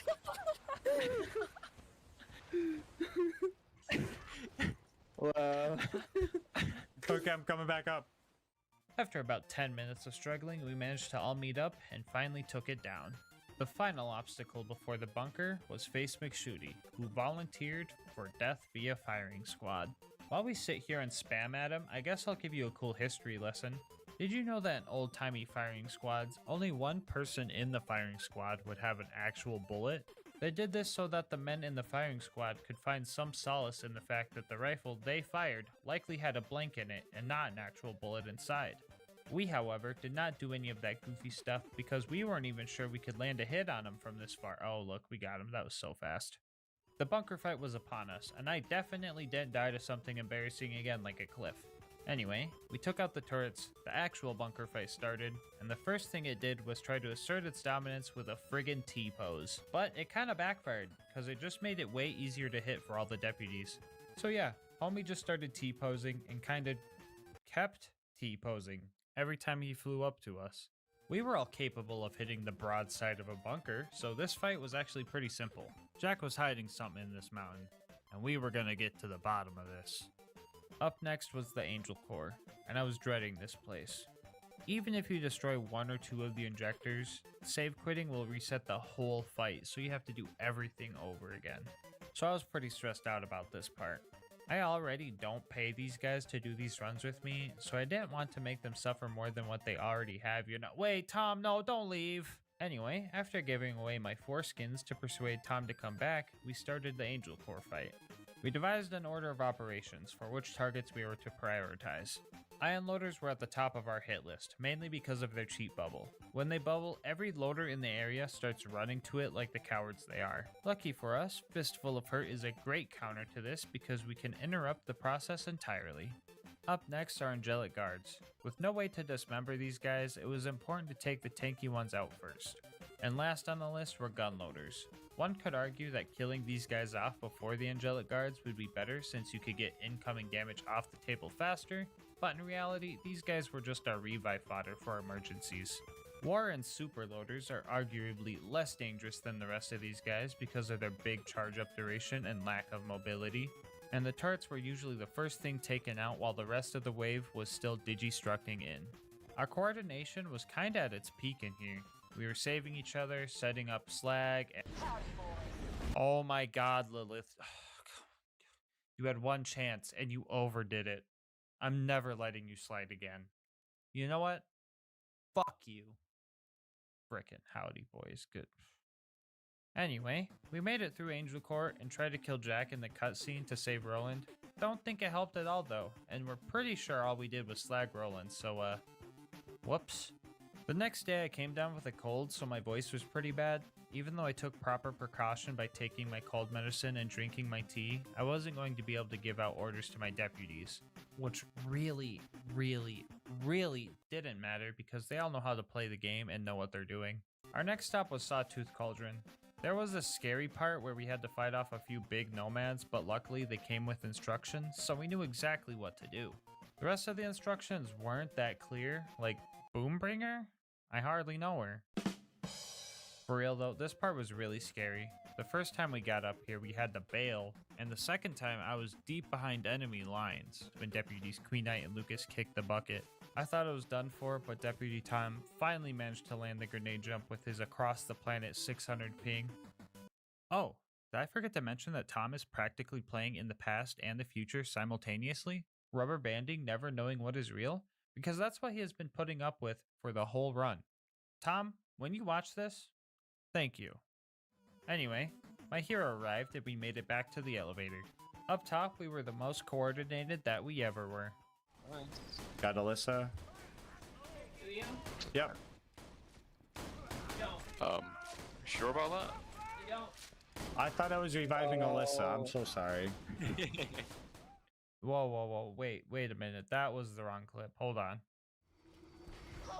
I got you. Jump on, Lucas. Thank you. Hold on, is there a bandit to put the stink? Hold on, I want to put the stinky on him with Lucas on my head. Yes. Can I punch him? Yes!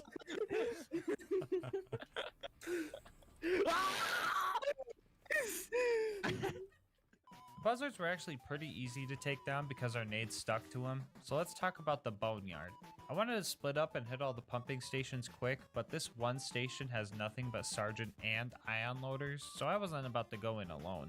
Glad I wasn't stubborn here because I definitely would have died instantly without my deputies. After barely escaping that with our lives, the rest of the boneyard went smoothly. We made it to the Badlands and decided that we weren't even gonna bother with Saturn. Deputies Lucas and Queenite went with me to grenade jump into the info stockade, while Tom hit the elevator checkpoint near Saturn for us.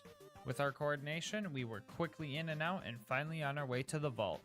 After some quick mobbing at the claptrap door, I decided that I was just going to speedrun Heroes Pass. Well, minus the speed and the running part. Finally at the vault, we said screw the elevator, we want to fight Jack now. We dropped his shield pretty quickly, but that was but a small fraction of this fight. Not only was his health tanky because of 4-player difficulty, but this time around he kept teleporting away and spawning a bunch of these shield surveyors. Now this doesn't sound like that big of an issue, but Jack's health regen is kinda busted, so if he is suddenly invincible and on the other side of the map, it gives him plenty of time to get his health back. Even though we were doing significant damage, the fight still took about 15 minutes just because the absurd amount of coward strats Jack was pulling off. For reference, here's a clip of us dealing about half of his health in roughly 10 seconds, just to show how bad his health regen is, along with the coward strats. Anyway, we eventually took him down, and the warrior fight was up next. Let me tell you our detailed plan to make sure we got through this fight. Step 1, shoot the warrior. Step 2, until it dies. The warrior can be a pretty tough fight with its massive flame attack range and massive tail slams. Luckily, with all the defense stats I've built up though, I was handling the attacks pretty well. During the fight, we also managed to screw up so badly that one of the crystalisks became invincible. Crystalisk? More like crystal-less, am I right? Anyway, it wasn't too long before the warrior couldn't fight any longer. And with it defeated, we now know. You can beat Borderlands 2 as a sheriff's posse. Hey, hold up, don't go yet. It's bonus content time, guys. Jack and the warrior might be dead, but there's still one threat to our lawful land that needs to be handled. I'm talking about the imposter who calls herself the Sheriff of Lynchwood. That's right, this town isn't big enough for the 5 of us, so she had to go. We can make room for Deputy Winger though, he's cool. In order to get her attention, we were going to need to rob a bank and blow up a train. We managed to blow the train up pretty quickly, probably because we already had practice blowing one up earlier, and I still say blowing them up is legal. This was our first time robbing a bank though, so we were dropping the ball on this mission. Tom put the stinky on Mad Dog, which was pretty cool, not gonna lie, but the problem with that is that Mad Dog had the explosives we needed to blow open the bank door. So after reloading and killing him the boring way, we robbed the bank and set off to go hide the cash. Nisha's posse was playing totally unfair and hogging all the horses, so we were getting absolutely devastated during this part. These guys added 3 deaths to the counter with their horse strats, but the Nisha fight was up next, and she was no match for our homie strats. Before we go, I just wanted to say thank you so much for making it this far into the video. If you want to support the channel, make sure to like, comment, and subscribe. It really helps with YouTube's algorithm, which helps the channel grow. I also read all my comments and love hearing your guys' challenge ideas and kind words, so definitely let me know what you thought about this video or what your favorite part was. If you want to support the channel more directly, consider becoming a channel member. 99 cents gets you videos a day early and also supports me so I can get videos out faster for everyone. I'll have my Discord and Twitch where I stream these runs live, linked in the description, along with the socials of our homie Mango Soda, who created this video's dope thumbnail. He also does commissions, so if you like his style, definitely go check him out. But until next time, breathe easy, homies.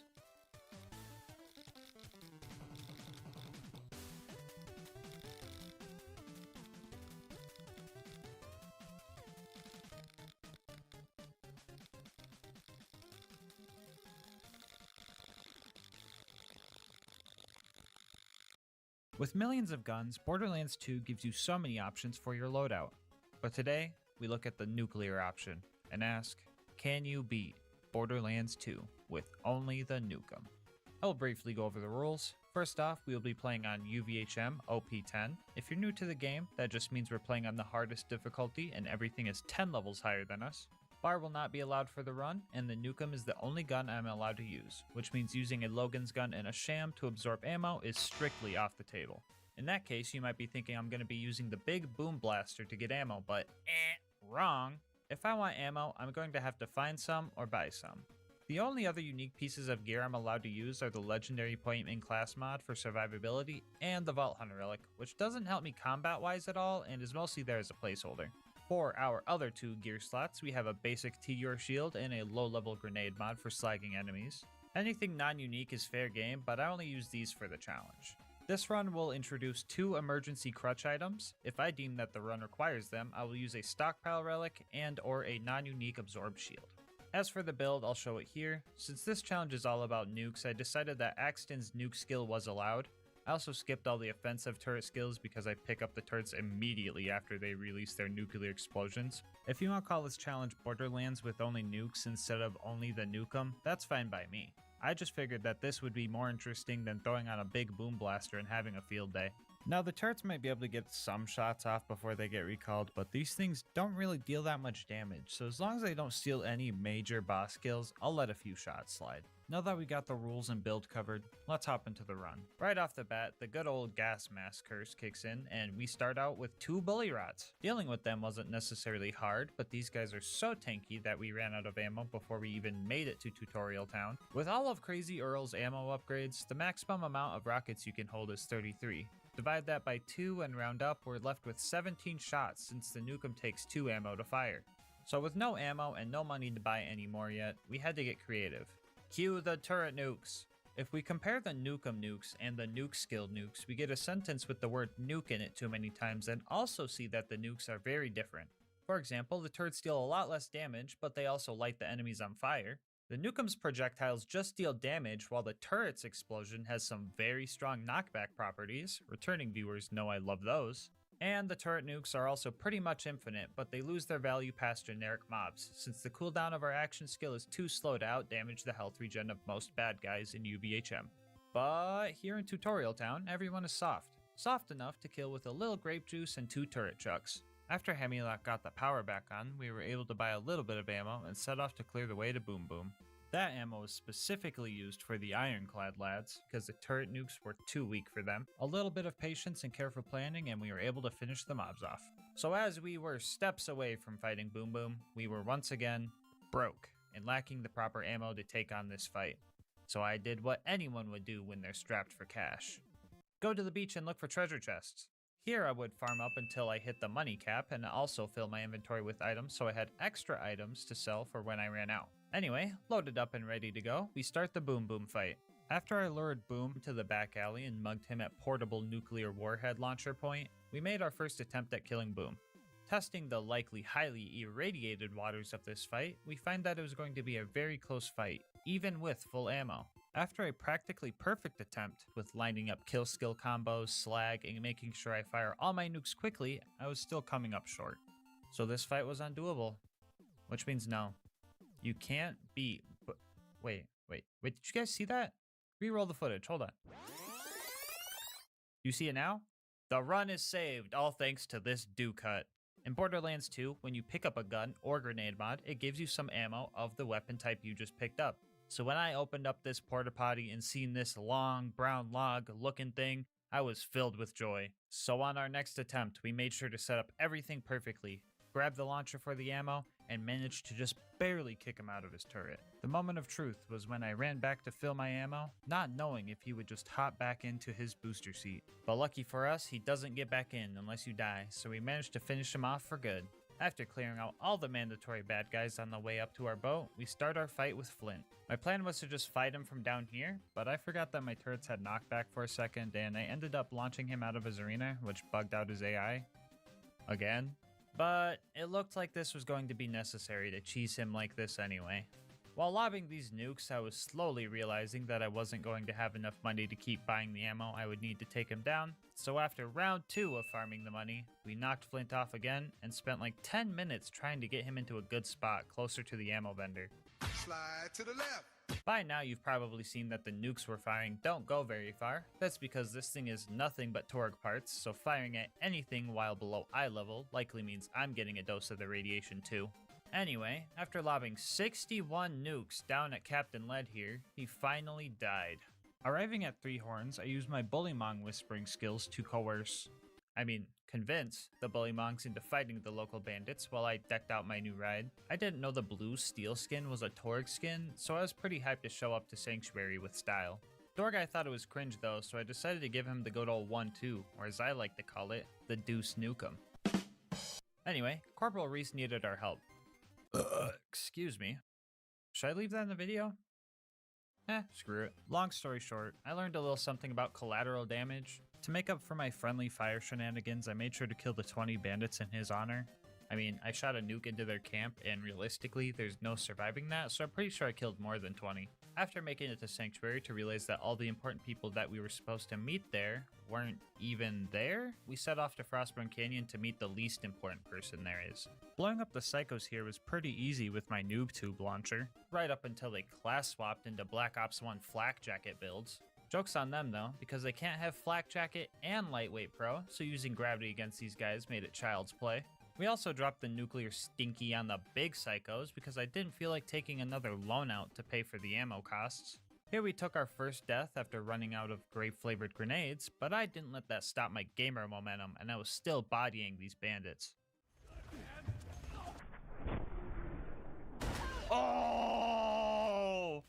This momentum carried on to our next task of upgrading our car to get into the Bloodshot Dam. Vehicles in this game aren't balanced properly for OP10, so they actually get easier to kill as you increase your OP level. So for a brief period in time, I got to feel like Duke Nukem himself by sending body parts and car chunks across the horizon.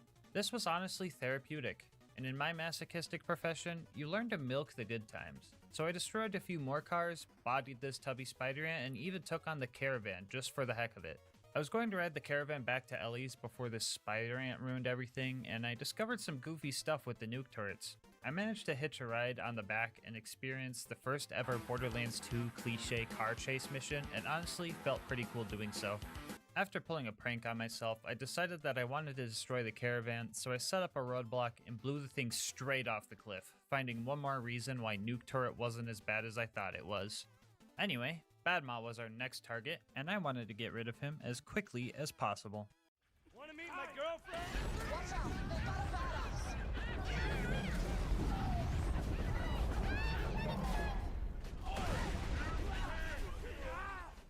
Yeah, haters are gonna be like, that wasn't a nuke, Brendan or whatever 8-year-olds like to say nowadays, but let's be honest, I was going to put the stinky on Badma anyway. After reloading the map to grab the key, we decided that we were going to need some more money in order to get through the Bloodshot Dam. After we filled up, we started clearing out the Bloodshots. I'll take this time to talk about some of the strats I've developed so far. First off, smart ammo purchases. Each set of rockets bought gives you 12 rockets, so if you were to buy 3, that would get you 36. But since our max ammo is 33, that third purchase is kind of a ripoff, so to conserve our well-earned funds, I would only buy 2 at a time, or make sure I was actually getting my 12 rockets per purchase. It might mean more trips to the vendor, but it also means less trips to Wham Bam Island, and there was already a lot of those in this run. As for actual combat, I found that swapping weapons is way faster than reloading, so in many situations I would use my 8 shots, retreat to reload, and run back in to deal some more damage again. Anyway, let's talk about Mad Mike and his toilet room. You guys know the drill here. Enemies with the high ground, cowardice marauders, all that jazz. The high ground proved to be especially tough during this fight since my nukes turn into boomerangs if I look too high up. Despite the hardships, I just made sure to play patiently and utilize the knockback of the nuke turrets to their fullest. What the Angry Michael doing?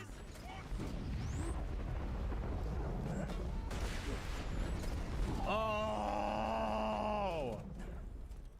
The next fight, however, will be the hardest one yet.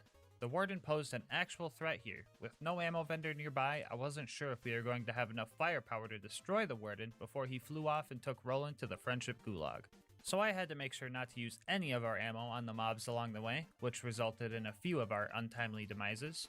We made our one and only attempt at Warden with high hopes, and on God, bro, is that 3 angelic guards? Okay, man, whatever. Everything was going well, right up until the point it ran out of ammo. Grit, also known as the only thing keeping us alive, had an absolute field day with my health bar here to try and save the day, but I just couldn't find any more rockets lying around. And to add insult to injury, these angelic guards were spawn camping the hell out of me, so all I could do was wait there and suffer until the Warden took off with Roland. Before we went to that dreaded place, we had to go farm up some more money to make this fight work. Here at the Gulag, the fight is usually a bit harder because now the Warden gets the ability to moonshot even more reinforcements in, as if 3 angelic guards wasn't enough. In order to nuke this toaster, we were going to have to use the good old vendor milking strat to get this fight done. It was hard to tell exactly how many nukes it took to kill Warden because I had to get like 4 second wins during the fight, but I counted at least 37 shots to destroy the Warden. After dealing with the rest of the loaders with Roland, it was time to meet up with Marto and Tina and blow up a train. I used the nuke turret's fire dot to light the barkids on fire and felt way smarter than I should have for it. And then I had to help Tina get some bombs, even though there's literally an ammo vendor in her workshop, and also I'm literally holding a nukem. I feel like I could have just shot the train, but oh well. So we start our fight with Wilhelm, and we ran into a very small issue. So I get his health down to here by the time my rocket ammo got down to here, and the ammo vendor was at the beginning of the map, which also required a grenade jump to get to. This long run to the vendor also gave Wilhelm plenty of time to recharge his shields. Luckily, the shields are pretty weak, and the shield surveyors also just kinda explode from the nukem's blast radius. Join the club, I guess. Anyway, it took 2 trips to the vendor and a total of 38 nukes to take Wilhelm down. Side note, since this vendor strat is going to be used very often during this run, I've decided to save myself the time and just call this strat Spud Running, because the nukem is kinda just a souped up potato gun if you think about it. Back at Sanctuary, I kinda accidentally the whole shield system and we had to evacuate the city. Like literally, the whole city had to leave. And I seen my opportunity to pull an assassination attempt on Lilith, which backfired. Not my proudest moment. Anyway, it was time to run through Ohio, or wait, I mean the fridge, sorry. This would have probably went terribly if it wasn't for Grit, but then again, you could probably say that for the entire challenge. Our next obstacle was the big old beacon eating spaghetti squid. This guy gave me quite a bit of issues. Here's a list. 1, he has random shield regen, which means more rockets eaten up. 2, the loaders moonshot in to deal with the Thresher, just try and murder me instead. 3, every time the Thresher tunnels underground, it removes the slag effect from him. 4, the ammo vendor was like a mile away, not to mention the way back. And number 5, the Thresher would wait for me right at this door and snipe me with its instant healthgate needle attack. Woohoo. Anyway, it took like an hour to finally get this guy to die since I needed to go farm more money. When I went to grab the beacon, this happened. Thanks. Oh, game, don't fucking crap.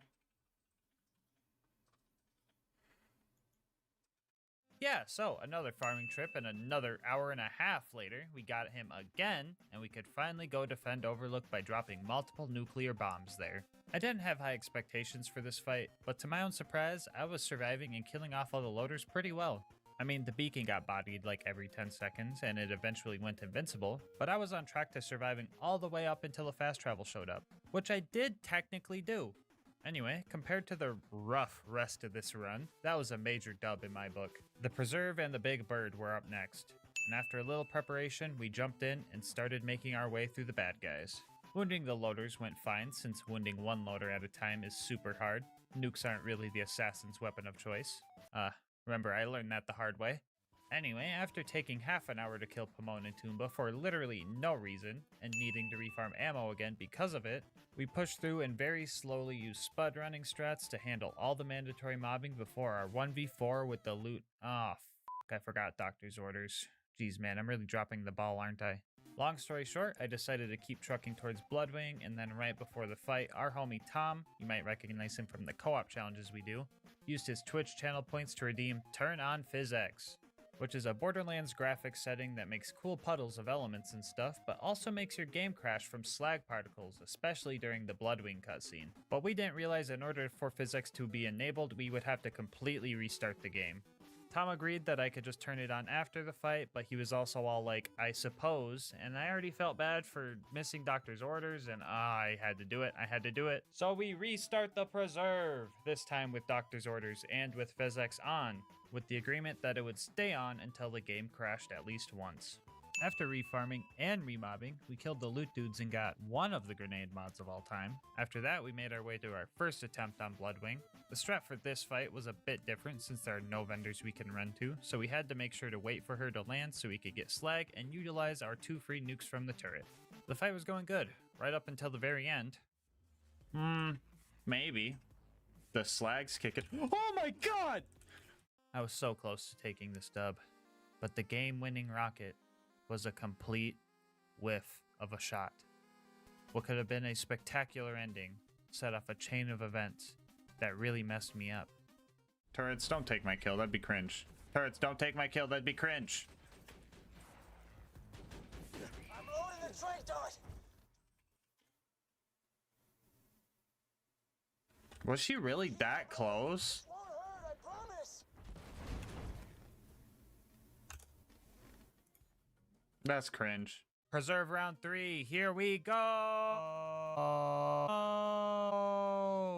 Okay, real talk. Attempt 3 is when this run started to get really cursed. For example, this clip. Right off the bat, let's go. Oh! Oh, what the f***?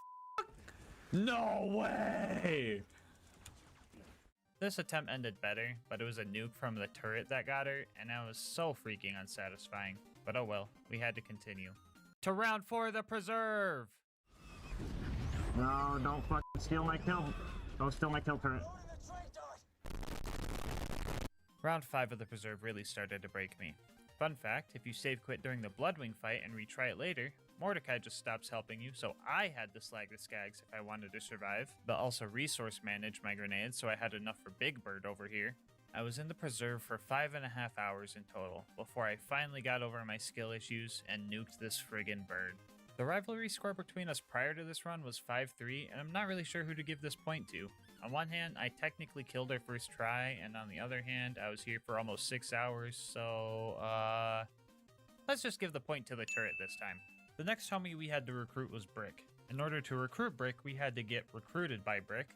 I knew that dropping into this fight that I was going to run out of ammo eventually, so I decided to recruit some of his recruits. Jeez, man, what kind of pyramid scheme is this? Yeah, I took this opportunity to take a break. I got back and I don't think the Goliaths killed like anything, so I just started nuking everyone. I was also making sure to get as many bandits in the blast radius as possible to conserve ammo. Fun fact, 1v1ing a scavenger is pretty tough when you have no ammo. I searched the whole place looking for more rockets and found some in a trash can, but I still had like 3 waves to go after that scavenger. I was able to use nuke turrets for the little guys, but the buff boys proved to be a little bit tougher, so I ended up dying and just buying ammo on my way back in. After a solid 10 minutes of ammo conservation and whatever the heck this is, we managed to barely kill the last Goliath with a couple of nuke turrets. I wanted to launch the sarcastic slab off a cliff, but homie just straight up ignored the nuke turret's knockback, so I went to get ammo so I could just trick shot him or something, but straight up forgot he existed apparently, and just started going after loaders with Brick. It was kinda nice to just play the support role for once, especially since Brick is a master at the craft. Get him, Brick! Yeah! We also had to fight 3 ultimate loaders, which was a big bite out of my wallet, so it was back to Wham Bam to prep for the next few fights. Up next was the Jack Double assassination job. Like most of my assassinations so far, I thought everything was going to work before something bad happened. This little rat straight up booked it as soon as I went down. You guys are like, silly gas mask, that's not a rat, that's a human. Well, I got news for you. God. Hold up. Wait, what? Who just heard a rat? This game is so cursed, bro. If I wasn't killing this double, I would be pointing him towards the nearest exorcist because he's got some demons inside him. As per usual, I died to the double, and when I came back, he just stood still for me. No idea why this happens, but it's not my fault the game is like this, so I took it and ran. Now that we had all the pieces required for the bunker raid, we started our climb up the mountain. Obstacle 1 was this constructor right here. We've dealt with these toasters before, but this one kind of mixed things up for us, which is a very Blender-like thing for a toaster to do if you ask me. But the issue was spud running wasn't going to be an option, since he despawns if you get too far away. Step 1 to winning this fight was reloading the map until I got lucky enough to fight one that's level 89. This would save ourselves some time and ammo. And step 2 was to hide while slowly whittling down its health with nuke turrets. I could only land one at a time because if I got too close I was toast. So after hiding under these stairs for 20 minutes, we finally took the first obstacle down. Obstacle 2 were these demonic heathens. If you didn't know this already, these guys are bugged and just completely immune to splash damages, so no grenades, no rockets, and most notably, no nukes. So at this point in the run, you could argue two things. 1, the nukem can't do it, the run is busted, or 2, this is a glitch, so therefore it should not count. If you ask my opinion, I'm on the ladder. Not literally on a ladder, I'm actually just cowering behind a few boxes here in this clip, but you know what I mean. I think glitches like these shouldn't invalidate the run, but if you think otherwise, that's just your opinion and I respect how wrong it is. Anyway, we had to progress, so let's just kill them with our own turrets.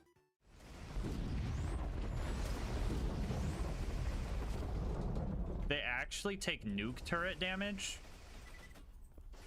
Why do they take nuke turret damage? Okay, so for once, this cursed, confusing game is on our side. Let's go. Okay, I know these turrets aren't nukem shots. I realize saying that out loud, it sounds like common sense, but I already know if I didn't, someone in the comment section would tell me as if I'm some bozo who didn't realize. Like I said before, if you want to call this challenge BL2 with only nukes instead of with only the nukem, that works for me. Especially because our next obstacle introduces another type of nuke that will help us get to the bunker. So the super toaster has nukes of its own, and I didn't learn until recently that the toaster can hurt itself with these nukes, meaning I could T-pose here all day and just wait for the thing to die on its own if I really wanted to. Quick shout out to SpuddyCube for showing me this strat. He does challenge runs over on his channel too, so I'll have him linked in the description. I would definitely go check him out. Thanks to him, this also means one of my old challenges is no longer a failure. I won't spoil which one if you're new here. Speaking of new here, if you made it this far into the video, you're probably enjoying the content, and in that case, you might as well subscribe and check out my other runs while you're at it. I would appreciate it greatly, and would love to have you in the LilGasmask gang. Anyway, we used the same strat as the last toaster, but this time it only took 15 minutes, probably because I was able to use both turrets to damage it and also the whole nuking itself thing. The final obstacle before the bunker fight. Face McShooty. Oh. I forgot, it arcs. In that case, maybe we gotta do one of these. 45-degree angle up.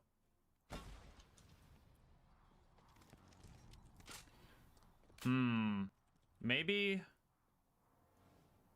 we need a little bit more arc.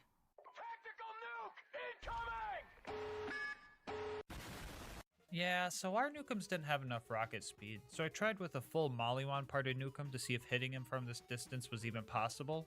And well, it kinda exceeded expectations. Sadly, we cannot shoot Face McShooty in the face, but we can make all of his skin fall off if we have the right parts on our launcher. It was finally time for the big bunker fight. I could describe fighting the big turrets as straightforward, uncomplicated, self-explanatory, etc. But when it comes to the bunker fight, the only words that come to mind are nothing but net. Yeah, the bunker's hurt boxes are friggin' weird, man. To help you guys better understand his hurt boxes, I ripped this diagram out of the game files to show you exactly what's going on. Here you can see that in order to hit the bunker, we kinda have to aim for its butt. I mean, I think that's its butt. I don't know. Ever since I heard Oboe Shoes call this guy a Crunchwrap Supreme, I just get hungry every time I see him, so I might not be the best person to ask about robotic anatomy. Anyway, so began the 2-hour fight with the bunker. After our first heartbreaking death, I developed a strategy. Step 1 was to chill until he did his flexing pose, I like to call it. He doesn't move at all in this position, which helps when trying to hit his invisible hurt boxes. Step 2 was getting the proper setup in the form of slag and kill skills. The slagging part was simple, I just threw a grenade at him, and the kill skills were gotten using a cool Axton tech. If you throw your second turret and recall the first one before it lands, the game gets confused and triggers your kill skills, which in our case gave us some more fire rate and gun damage. And step 3 was to repeat and just make sure I was being smart about my ammo purchases. At first the only thing I had to worry about was some loaders sneaking down and putting the stinky on me or something, But after half the bunker's health is gone, he starts using his giant slag laser, which made it harder to actually get to him. Instead of having 2 safe spots where I could deal damage during his flex pose, I only had 1 now because I needed this weird set of party glasses to protect me.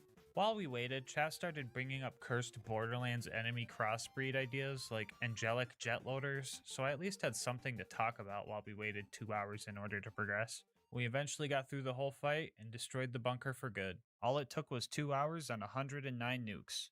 While sorting all the loot to sell for more rocket ammo, I noticed something a bit odd.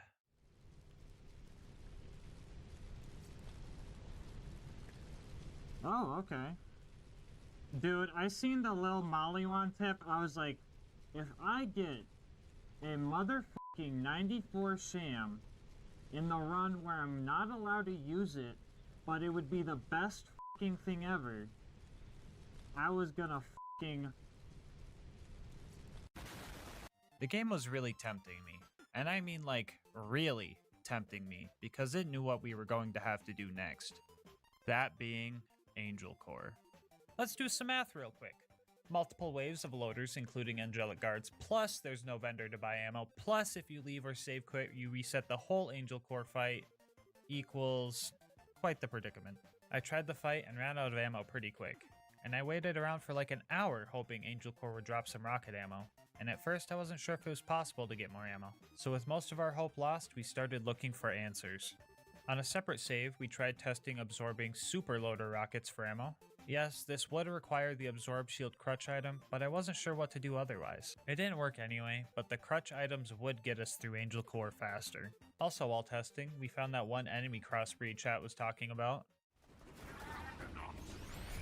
Actually, let's test your volley. Oh,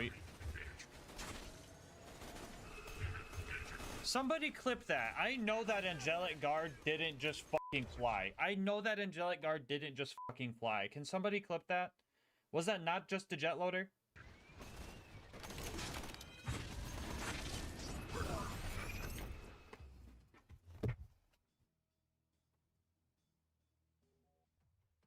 Who was fucking joking about the flying angelic guard earlier?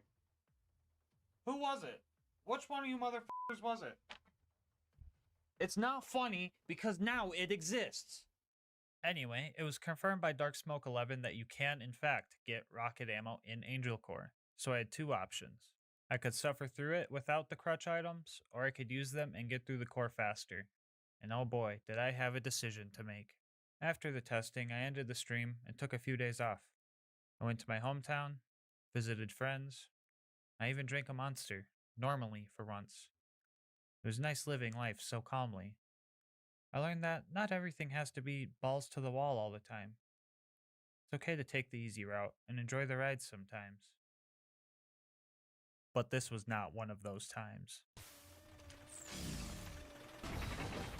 Do you know what this is? It's an original Monster Assault. They don't make these anymore, and it's my favorite flavor of anything ever to exist. I've only got 21 left before I'm out for good. For life. To make sure I spread these out and don't burn through them, I said I get one for every challenge run I beat. Now, do you think I want to sit there after the run, sipping my assault, thinking to myself, did I really earn this? Hell no.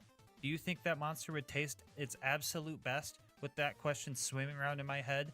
Hell no. Do you think I'm going to take the easy way out? Say it with me this time. Hell no. I returned from my trip and I rode the elevator down to Angel Core. Not with dread, not with anguish, but with pure determination to get through this Angel Core without any unneeded aid. During the fight, I made sure to group up all the enemies to get the most out of each shot. Ion loaders were especially useful for once because they call all the loaders into one spot.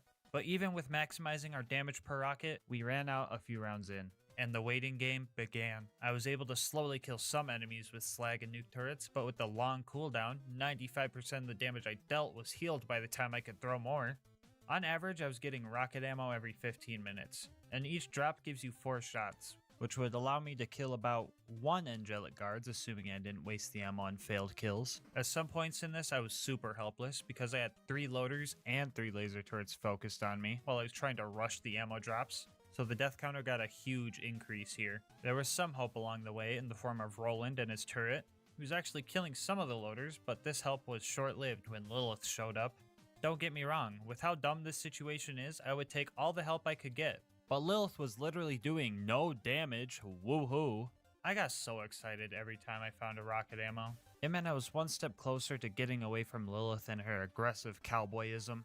Howdy boys, howdy boys, howdy boys, howdy boys, howdy boys, howdy boys. I was down in this place for 3 straight hours, not to mention the hour of testing I did days prior. And would you guys believe me if I told you this wasn't even the worst part of the run yet? Up next was Sawtooth Cauldron. The ambush commanders here ate up a lot of ammo per kill, so I decided to launch them into the lava. Every time I have tried this strat in the past, they end up just slowly floating up and out of bounds because this game is cursed. But flying didn't save them this time. Flying away definitely helped the next set of bad guys we had to deal with though. The lack of range with the rockets really came into play here. On top of them being hard to hit, it would take at least 2 shots with slag, and that's if I can hit them consecutively.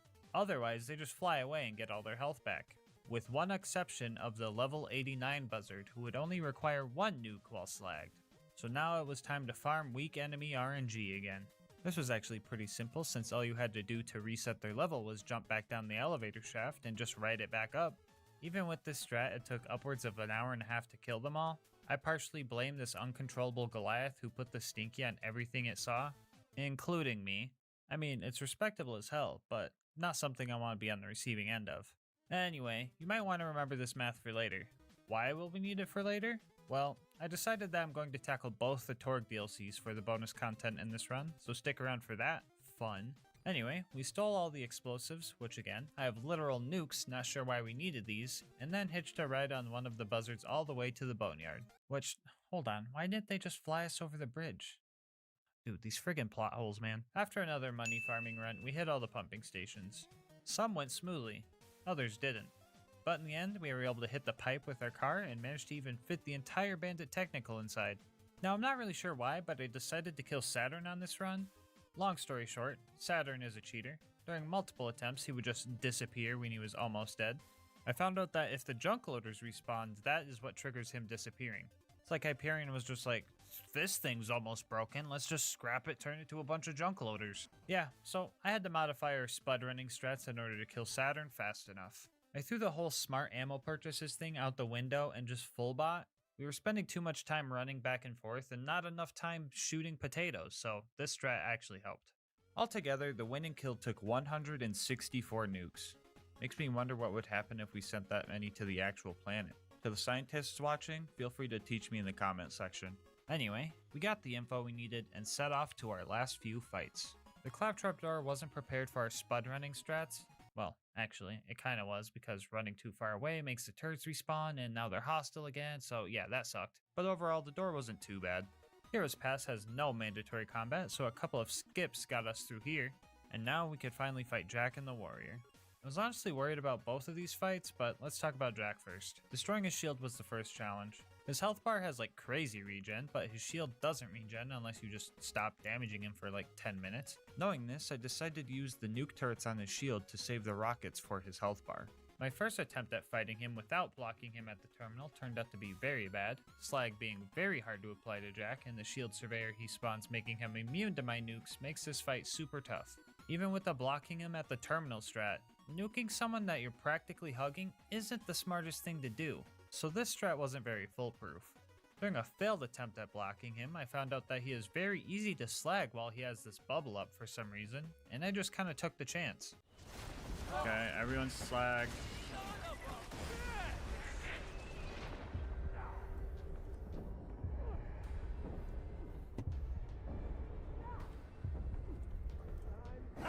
Oh, let's fucking go! Yeah, so after an hour 40 of trying to kill him, I got the right setup of slag, kill skills, and the damage boost from last ditch effort to kick in to finally take him down. The final fight of the main game was here, and the Warrior was going to be rough. I made a legit attempt at fighting him and realized that 17 shots barely dented his health, so I accepted that I was going to have to cheese this guy. I had 2 options to do so. First off, the super safe but probably very long process of waiting for ammo drops here where he can't hit me. or the quicker and riskier strat of jumping up to this spot and spud running the warrior to death. The latter being the one that gets this video out faster. Again, not actually on a ladder, I'm more role-playing a volleyball for the warrior in this clip, but you know what I mean. So after practicing this jump and refarming for the fight, we start the slow process of killing the warrior. Attempt number 1 ended in tragedy when I got distracted and jumped into the arena. I tried to grenade jump back out, which is possible, but I didn't figure it out in time, so there went an hour of progress. Altogether, I was fighting him for 3.5 hours. 2 hours of that was just the final attempt, and altogether it took 195 nukes to take him down. With the last rocket in our possession, we finished this challenge. Which means, you can beat Borderlands 2 with only the Nukem. As promised before, the run is not yet complete. We're going to do a couple of DLCs, starting with the Waddle Gobbler DLC. We got here and Torg immediately turned some dude into a puddle. After that, he then proceeded to tell us we need to poison the Waddle Gobbler in order to kill it. And so we started blowing up the kitchen. We even styled on this Gordon Ramsay guy by putting the stinky on him with a meat grinder. After that, we went to the meat locker and blew up some pirates. Before you ask, yes, we're still in the same DLC. The last thing we needed was some poison, but in order to get to the jabbers, we had to fight this clown-shoed floaty dude that just reminds me of Sora from Smash Bros, and that just made me angry. The jabbers up ahead were a bit challenging, mainly because they needed to be slagged in order for them to drop a gland, and the hallucinogenic poison didn't help my grenade aim either. After a bit, I realized I have blast radius. I don't need to hit these guys directly, so I just martyr styled the last one and started cooking. These kitchen crusaders did not want to let me cook, but my Nukem had something to say about that. Anyway, after stuffing myself full of money, I started my first attempt, and my ammo got me about this far, and since we don't have any access to vendors here, we were going to have to use some turret nukes to take the Waddle Gobbler down. I was kind of worried that all these tribute dudes would target me, but the baby gobblers took their full attention while the big one targeted nothing but me. Attempt number 2 ended in turret gun kill cringe, but attempt number 3 ended with a bang. So yes, you can beat the horrible hunger of the ravenous Waddle Gobbler with only the Nukem. After relaxing with Grandma Torg a bit, we headed towards the Campaign of Carnage. Well, actually, I wanted to see if the Nukem could farm a Nukem really quick, and lucky me, she spawned first try, and she also dropped it on run number 1, so that was cool. Anyway, the Campaign of Carnage. Right after this this DLC jumps right into the action, as we have a small mobbing section before the game introduces the Coward. Yeah, screw this guy.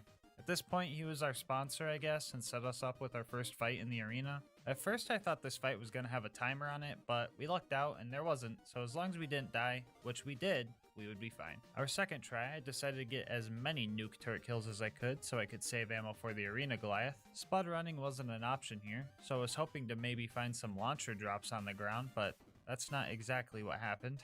Oh no, there's another wave!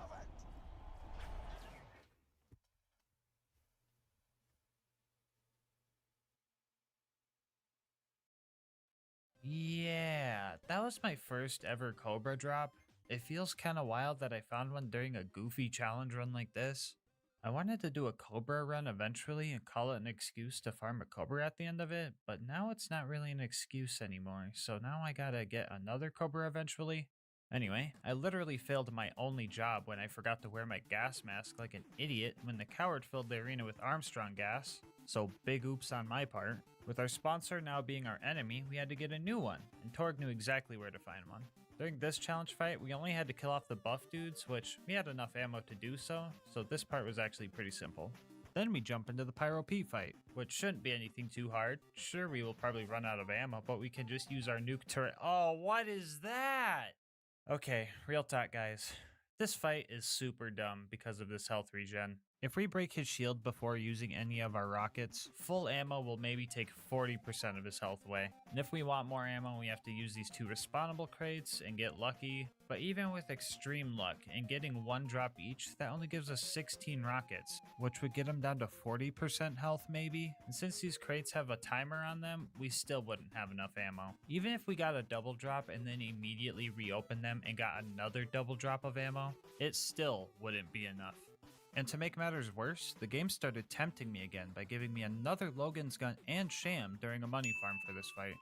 A homie by the name of Stormin said they would give me $200 if I managed to kill Pete that day, but I didn't want the allure of money to stop me from testing every possible strategy before I used a crutch item, so I had to get creative. If we grenade jump out of this arena, we could trigger the Moxie cutscene before we even kill Pete. This, however, doesn't help us since the Pyro Pete objective remains. Moxie wasn't the reason we came up here though. We came up here for these 2 red chests. If we get a rocket launcher in one of these, and or this porta potty I found out here, we might have enough ammo to kill Pete. But for the life of me, I could not find a launcher chest with launcher ammo in it. I did the math, and even with 4 ammo drops from the respawnable crates and 3 launchers, assuming we got one out of each red chest and the porta potty, we would have enough ammo to kill him. But we need to grenade jump up there, run to the back room, etc., which gives him plenty enough time to out-heal our DPS. I was straight up out of ideas, so I had to use the stockpile relic. With 64 rockets, we were sitting at practically double our old ammo capacity. A couple attempts with this strat, and we managed to kill Pyro Pete with our last rocket. The worst part about this is that Stormin was a frickin' liar. They didn't give me $200. They gave me $300. Okay, jokes aside, the real worst part about this is when I found this after the fight.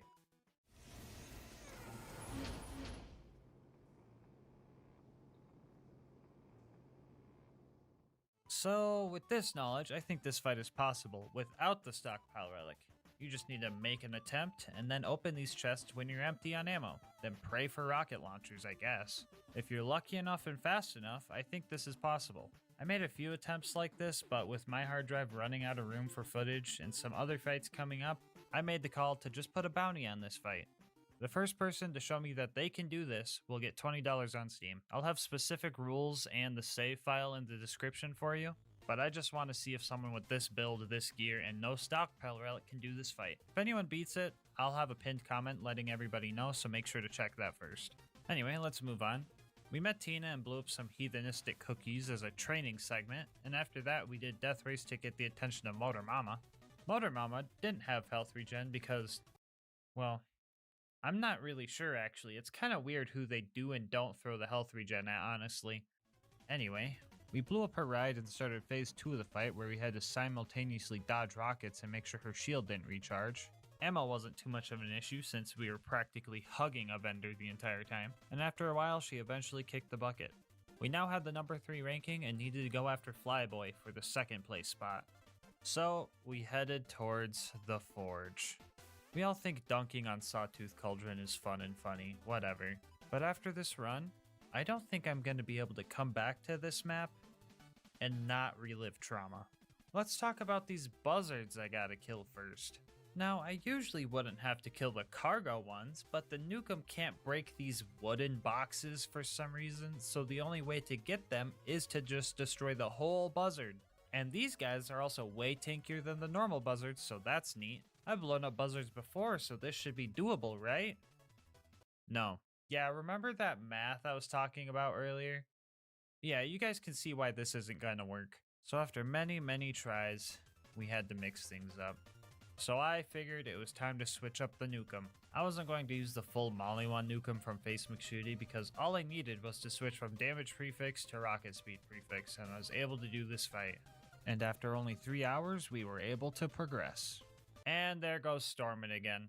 Okay, well in that case, just like Pete, I'll have a bounty on this fight if you can do it without the rocket speed Nukems. $20 on Steam to the first person that can show me they did it. Save file and rules in the description. Anyway, let's get this part over with. The coward and his stupid blimp are truly something I do not wish upon anybody. Okay, well, maybe Lilith, but that's besides the point. Literally everything that could go wrong in this fight did, and with great intensity. I can just barely hit him with the limp shot Nukem if he flies over the arena, and I'm on the highest part of it. And on top of that, the damage I deal is quite negligible. Like it would take multiple nukes to see his shield or health bar even move. At first I thought I could just play smart and, hide until he flies over and just slowly kill him. And by slowly, I mean very slowly since the ammo vendor was a mile and a tower climb away. If I played well and didn't nuke myself by whiffing a completely vertical shot, I could destroy his shield in 2 hours. But that's where the real kicker comes in. He summons 4 buzzards to help him, which fighting 4 buzzards with the limp shot nukem and not dying proved to be extremely hard. Now I could have used these turrets up here, but that didn't feel very right, and I could also land a few nuke turrets if he flew past certain spots on the map, but the damage was so minimal it might as well have been nothing. I had multiple 3-hour attempts just fail because of death. I had to wait so long just for him to even be close enough to hit. I fucking loathed this fight. After some testing, I thought the buzzards didn't respawn after they died, making this possible, and that gave me some hope. I'm gonna be honest, guys, I kinda have newfound hope now. I am once again hopeful, knowing this. 2 seconds later. The new plan was to take out the buzzards and not care about dying, since the buzzards wouldn't come back. And well, I was kinda rolling these guys and felt good doing it. That excitement was quickly destroyed when I came to find out they did in fact respawn after 20 minutes, so I went back to not knowing what to do. Oh yeah, did I mention the fact that his health bar has a 80% damage reduction to explosives? Because his health bar has an 80% damage reduction to explosives. Honestly, I'm too mad about this fight to make a Led Zeppelin joke, so you're gonna have to fill that one in yourself. Guys, guys. I fought this thing for 20 hours. Nearly a full day. 3 days of testing and attempts with no progress whatsoever. I really wanted to find a way to kill this thing with the derp nukem, but it just wasn't happening. From here, I had 2 options. Camp here and wait 5 minutes in between laps just to kill him with nuke turrets after another 20 hours. Or use the rocket speed nukem and kill it from the safety of this cave spot right here, completely avoiding the buzzards. The latter, well this time I'm actually on one, was the way to go. Day 4 of Zeppelin was upon us, and I came ready. I brought a monster to get me through this fight. And then a Twitch viewer named Stinky on him redeemed Mask Up, making me wear the mask until my current objective is done, so no monster for me. I grabbed all the high-priced legendary items we found throughout our 31 farms so far, and started what I hoped was my final attempt. 4.5 hours. 4.5 hours of stress upon my shoulders, of shooting the coward blimp and dodging its rockets before I decided that this was now personal. I sold almost all the legendaries I had left, so failure would mean further attempts likely would require more legendaries to be sold. Legendaries that I would have to farm. But I didn't let that stop me from finishing the blimp off the right way, with the derp nukem. I filled my pockets with rockets and started climbing up the tower. Or, I guess, the stairway to heaven. There's that joke. I went down twice on the way up, likely making my next bleed out very short. I made it to the top and rushed to the highest building and took cover, waiting for Piston to fly by. I can still hear the buzzards flying around me, circling, waiting for their chance to destroy what sanity I have left. They haunt me to this very day. I wasn't even gonna bother with slag or turret kill skills, just in the off chance that they stole my satisfaction of a nukem kill from me. My heart was racing, and you guys can't blame the monster, because remember, I didn't even get to drink one. The pressure was at its max, and I had to finish this fight.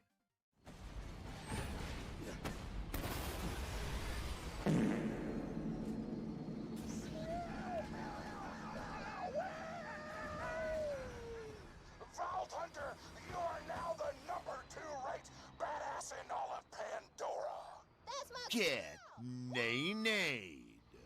I put the stinky on him. I'm still alive, coward. You couldn't stop me. Well, let's fucking go, Starman! You did great. Let's fucking go! Now get back here and we'll see about finishing Piston. Can someone please tell me, in what world does it take 378 nuclear bombs to pop a fucking balloon? I can easily say this fight was the worst fight in GasMask Challenge Run history. Honestly, this was the true final boss of the run. and I'm going to be a bit bold here with one last bounty. $100 on Steam to whoever can do this with the Derp Nukem. Rules, save file, etc. all in the description like I said before. Before you get overzealous and try this, realize that this fight took 4.5 hours, so the buzzards would respawn probably 15 times, which equates to 60 buzzards, and that's assuming you can hit the blimp as consistently as with the rocket speed nukem, so it's probably a lot more. Good fucking luck. The coward was the final thing I needed to take care of this run. His dumb dinosaur should have been fine with spud running strats, but I would randomly just blow myself up because my nukes hit some invisible wall, I guess. To combat this, I just made sure to poke out of my hole a little bit more, and it took about an hour to kill him. And it was time for the final fight in this hard drive filling godforsaken run. On the last run of our last money farm, we got our first pearl from the chest, which was pretty neat, and it would even come in handy.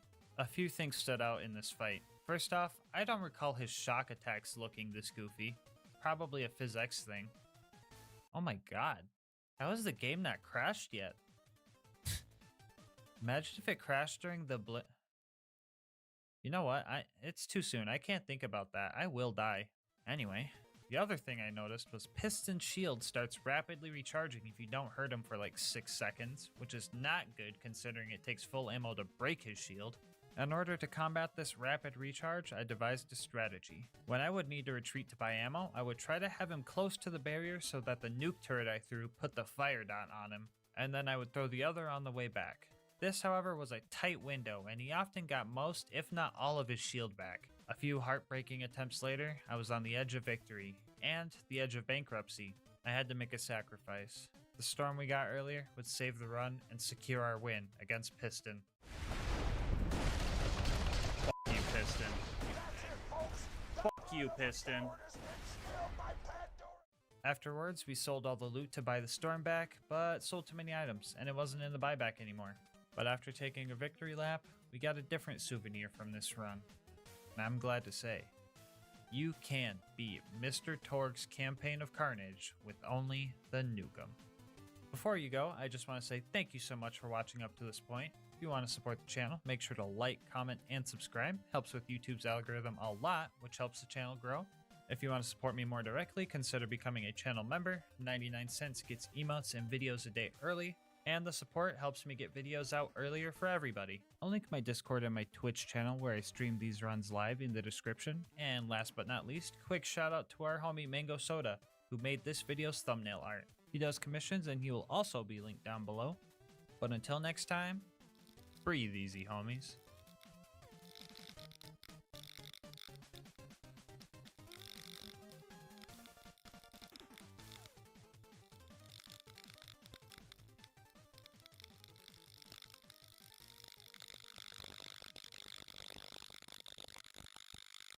Managed to catch a fairy, and she even gave me the speed boost effect.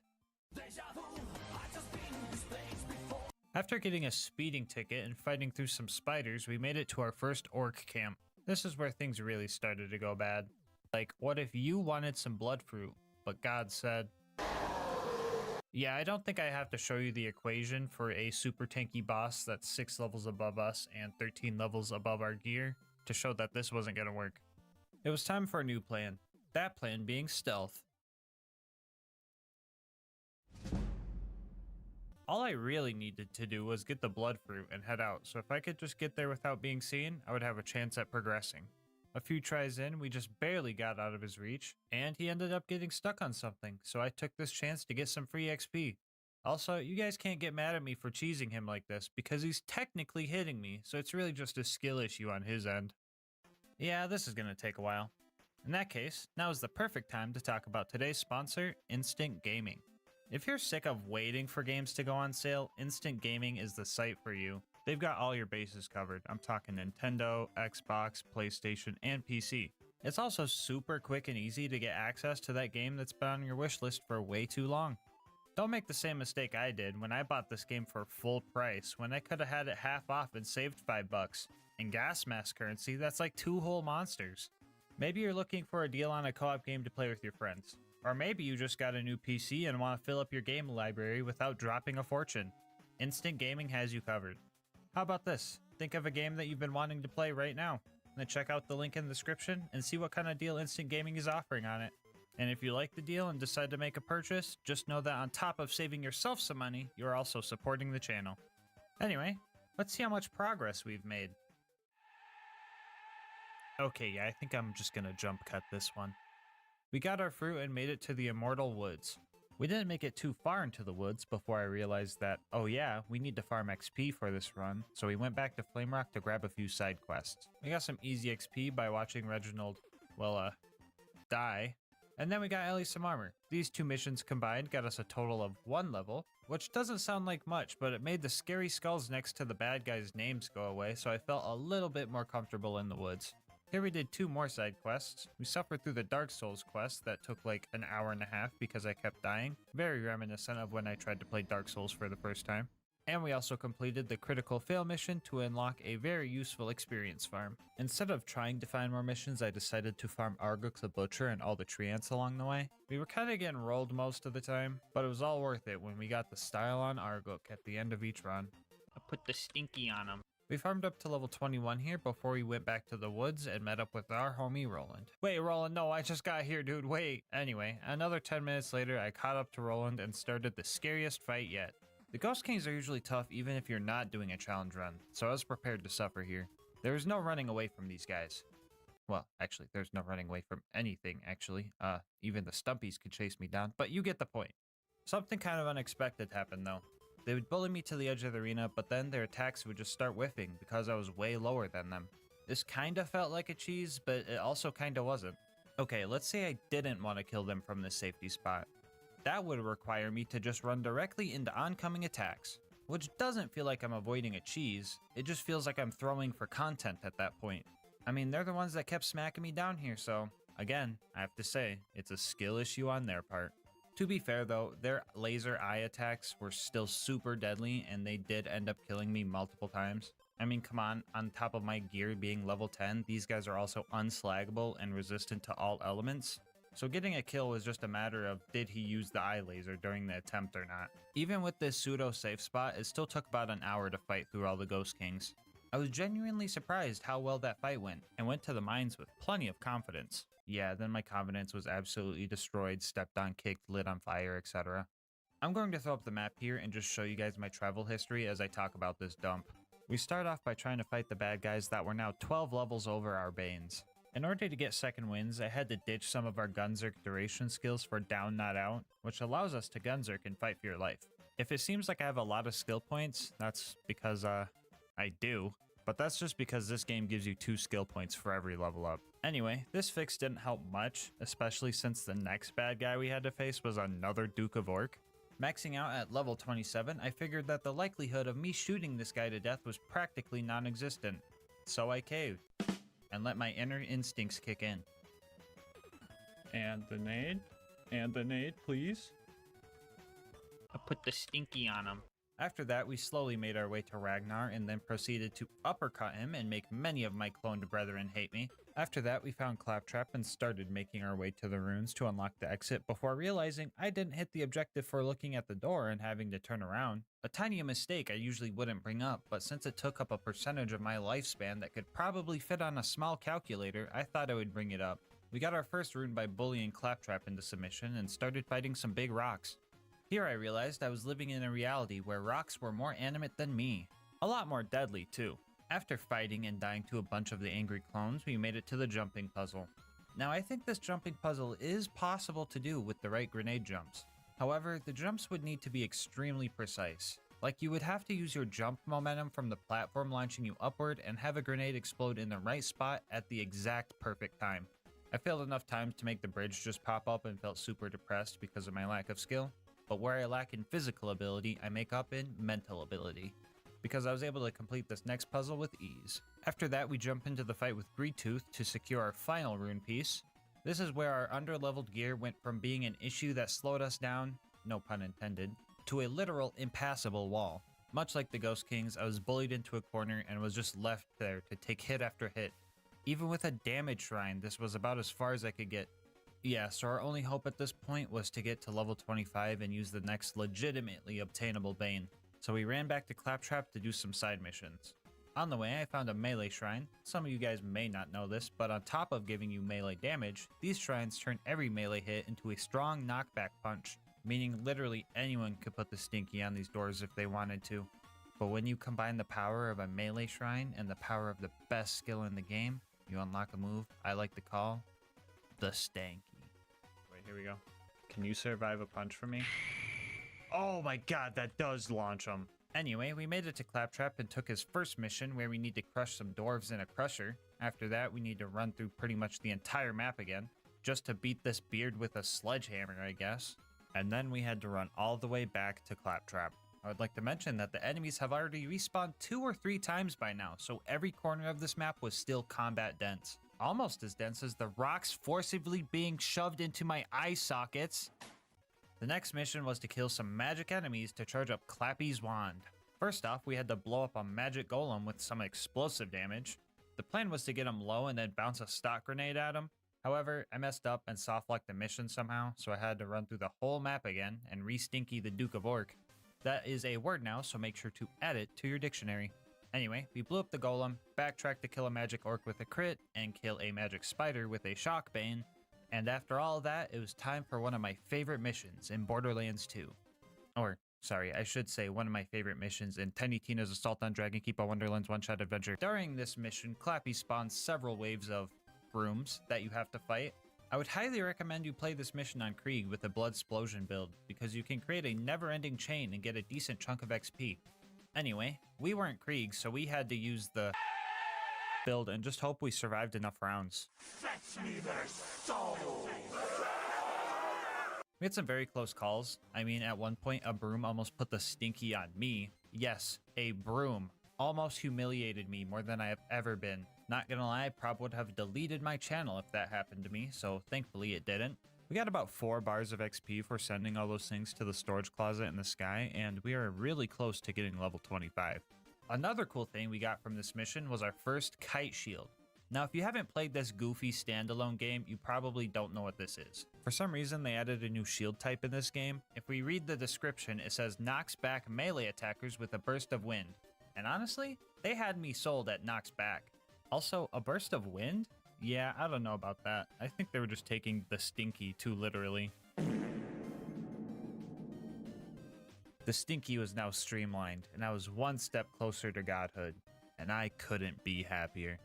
Anyway, I started fighting my way towards Greedtooth again in hopes that I would reach level 25 before I got there, and to my luck, the last set of dwarves got me to where I needed to be.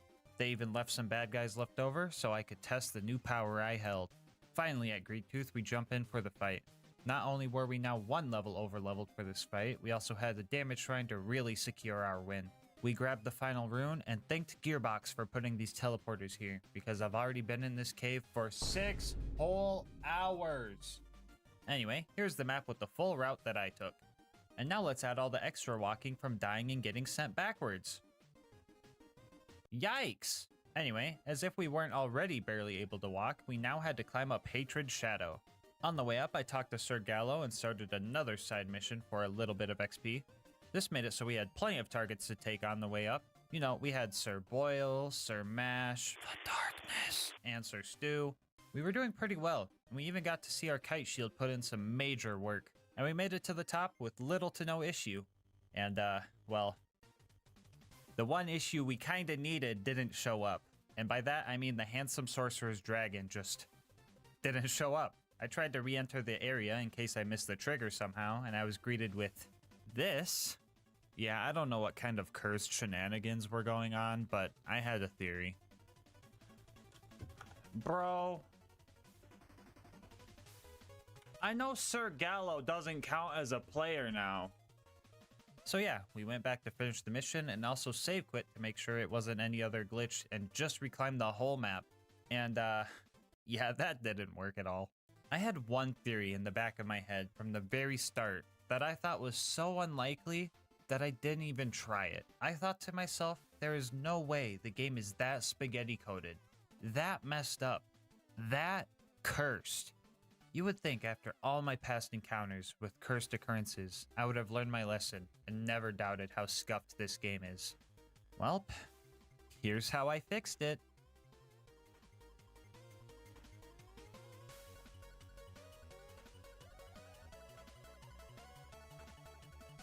The Bane made me too slow to activate the cutscene. Bro, this game is so cursed. I cannot make this stuff up. Why does this always happen?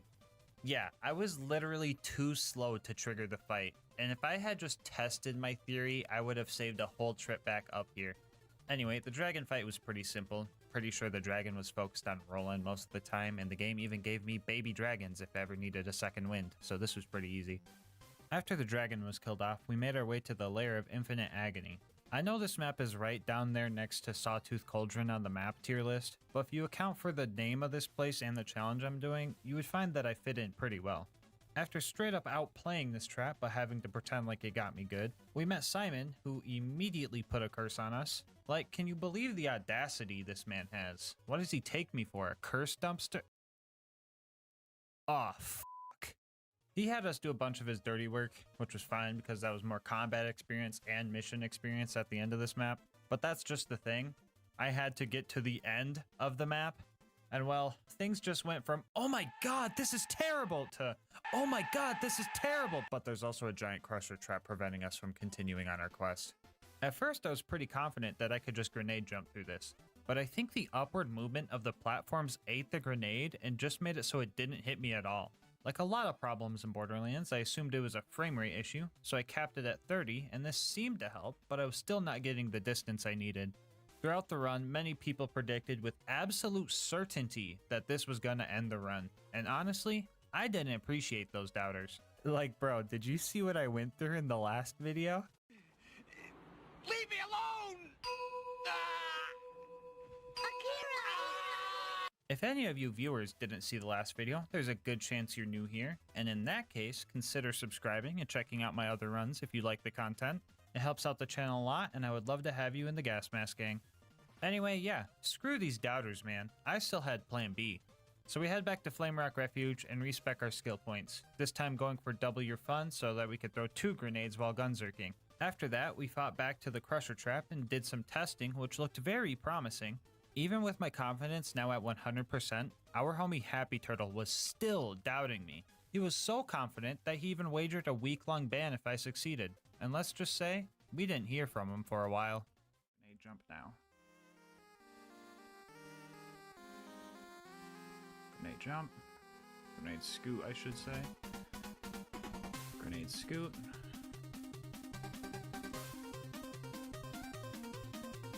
Grenade scoot. Happy Turtle, say goodbye to everybody. Your seconds are numbered. Any last words, Happy Turtle? Bye-bye, friendos. Doubters and shambles, baby, let's go! After we got through that scary part of the map, we fought our way back to Simon and was presented with a choice. Kill Simon or kill Simon's brother.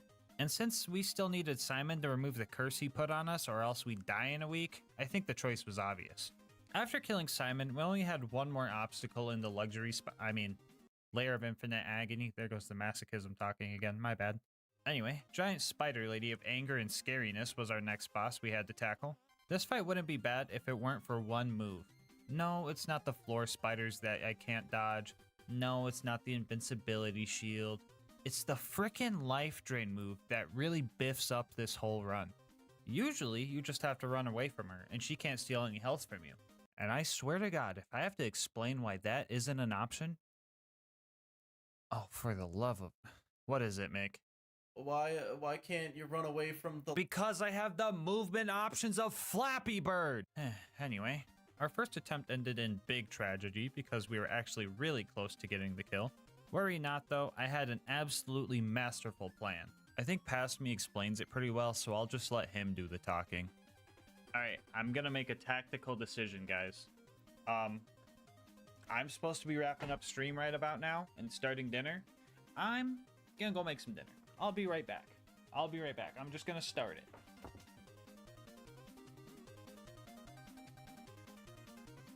Hey guys, how's it going? I'm back.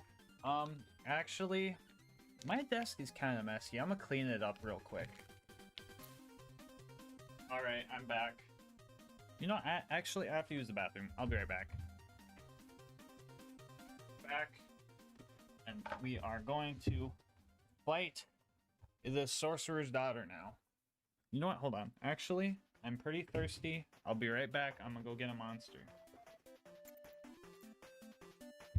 Alright. We got a monster.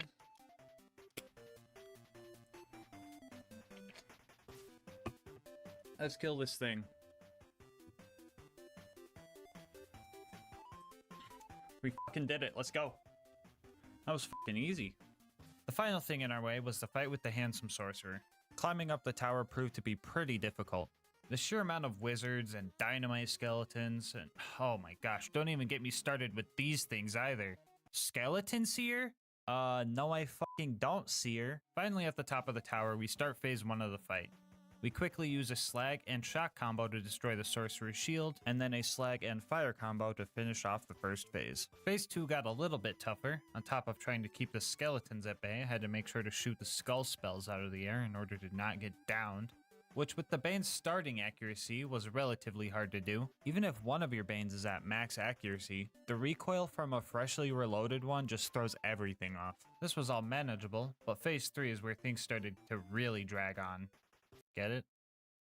Because he summons drag. The sorcerer was now resistant to fire, and on top of that, this phase also has the biggest health bar out of them all. Our next best option was going back to the slag and shot combo. By this time I was running out of ammo, so I tried to inch my way to the ammo shrines when I could.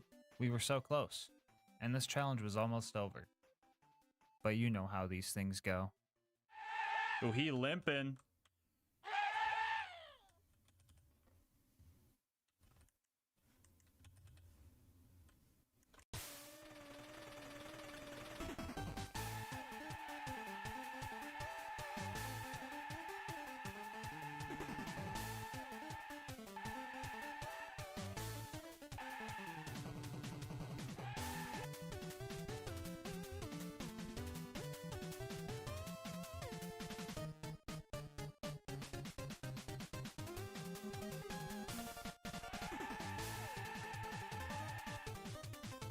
And just like that, now we know.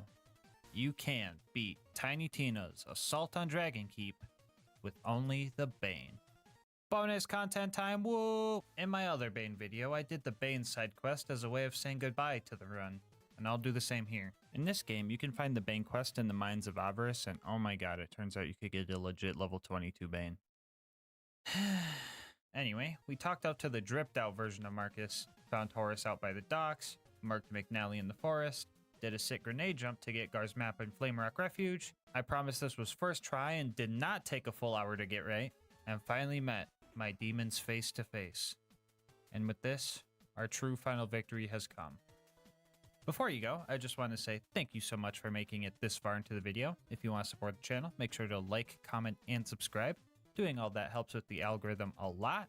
If you want to support the channel more directly, consider becoming a channel member. 99 cents gets you emotes and videos a day early. It also helps me get videos out faster for everyone. I will link my Discord and Twitch channel where I stream these runs live in the description. And for everyone who is already subbed, I want to thank you again for helping me hit this 50k milestone. I promised to do a Wanderlust only run at 100k subs because I truly despise that weapon. And after that, who knows? I could use the Bane in the other Borderlands game that has it for the 200k special. Anyway, shout out to Instant Gaming for being this channel's first sponsor. Make sure to check the description below and save some money.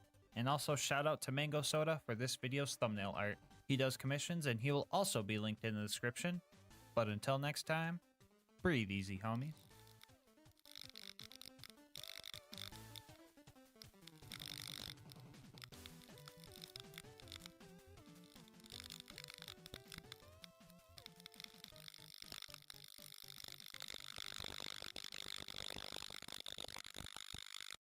Hey guys, just wanted to let you know that I'm partnered with Instant Gaming. More on how you could save money on games later in the video.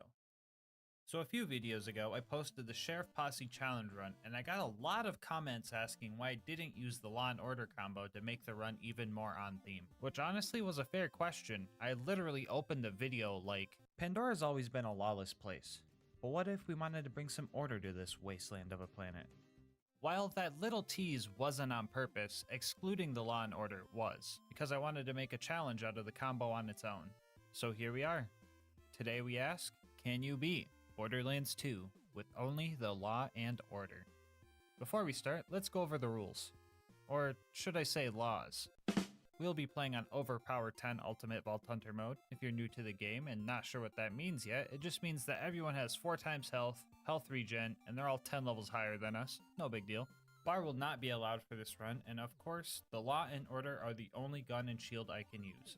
Shooting the Law is allowed, but we're going to mainly focus on the melee aspect of the combo, because, how do I put this? This thing sucks. Even though it does more damage than the purple rarity non-unique version of itself, the bullets are practically useless. So I'll only be shooting to activate Be Like Water for more melee damage, to kill any enemies I cannot melee, or to get second wins if needed. Spoiler alert, I think that last one only happened twice. For the other gear slots, I'll be using the Vault Hunter Relic as a placeholder and the Legendary Ninja class mod for obvious reasons. This being a Melee Zero run, you might assume I'll be using the Lightning Bolt to strip my shield to get access to that juicy Roy damage. But come on now, when do I ever use meta strats? So instead, I'll be using a Slag Grenade. Yeah, you heard that right. I'll be throwing a Slag Grenade at myself and also be calling it Strategy. Why a Slag Grenade, you ask? Well, 2 reasons. 1, masochism is a hell of a drug, and 2, Zero's kunai are great for applying Deathmark, but the slag chance is very inconsistent. So when I'm using a grape Kool-Aid jammer as a smoke bomb, I'll have another chance at making the bad guys purple before I go in for the kill. Here's a quick peek at my build. I am very confident that this was the best setup I could give myself skill-wise, but I'm probably still going to have people in the comment section tell me I should have spec'd into Money Shot, but whatever. Anyway, let's hop into the run. We start our journey in Liarsburg because UVHM has you skip the whole Claptrap Optometrist appointment section of the game, and we started clearing out Tutorial Town. It's been years since I've played Melee Zero, so it took some time to get the setup down. That setup looking a little something like this. First we activate Deception and throw our kunai at the baddie we want to attack. This will apply Deathmark to him and hopefully slag. Then we set up ourselves behind the target so we get the backstab damage boost. And then we wait for the last 2 seconds of deception before throwing a grenade at ourselves and going for the kill. If we got the kill, Many Must Fall would let us possibly get an extra kill or at least get a decent chunk of damage before we ran off and hid. The timing for this might be a little bit more precise than you think. So when I set up for these runs, I usually make all my gear have matching parts to the manufacturer because, well, aesthetic reasons. But for some reason, the Order Shield cannot spawn with bandit parts, so I opted for Hyperion parts instead. Reason number 1 for this is because Hyperion parts have the second best stats for special damage, and this being OP10 and all, we kinda need that damage in order to, exist. Reason 2 is that they have the best recharge delay stat out of them all. But Gasmask shield recharge delay is bad for Roid shields. Yeah? And? The extra challenge of timing my melee strike in a 1.79 second window was a fun added challenge for this run. And the third reason for this decision was because the Order actually uses the Hyperion accessory model instead of the Bandit one, so we still got those aesthetic points.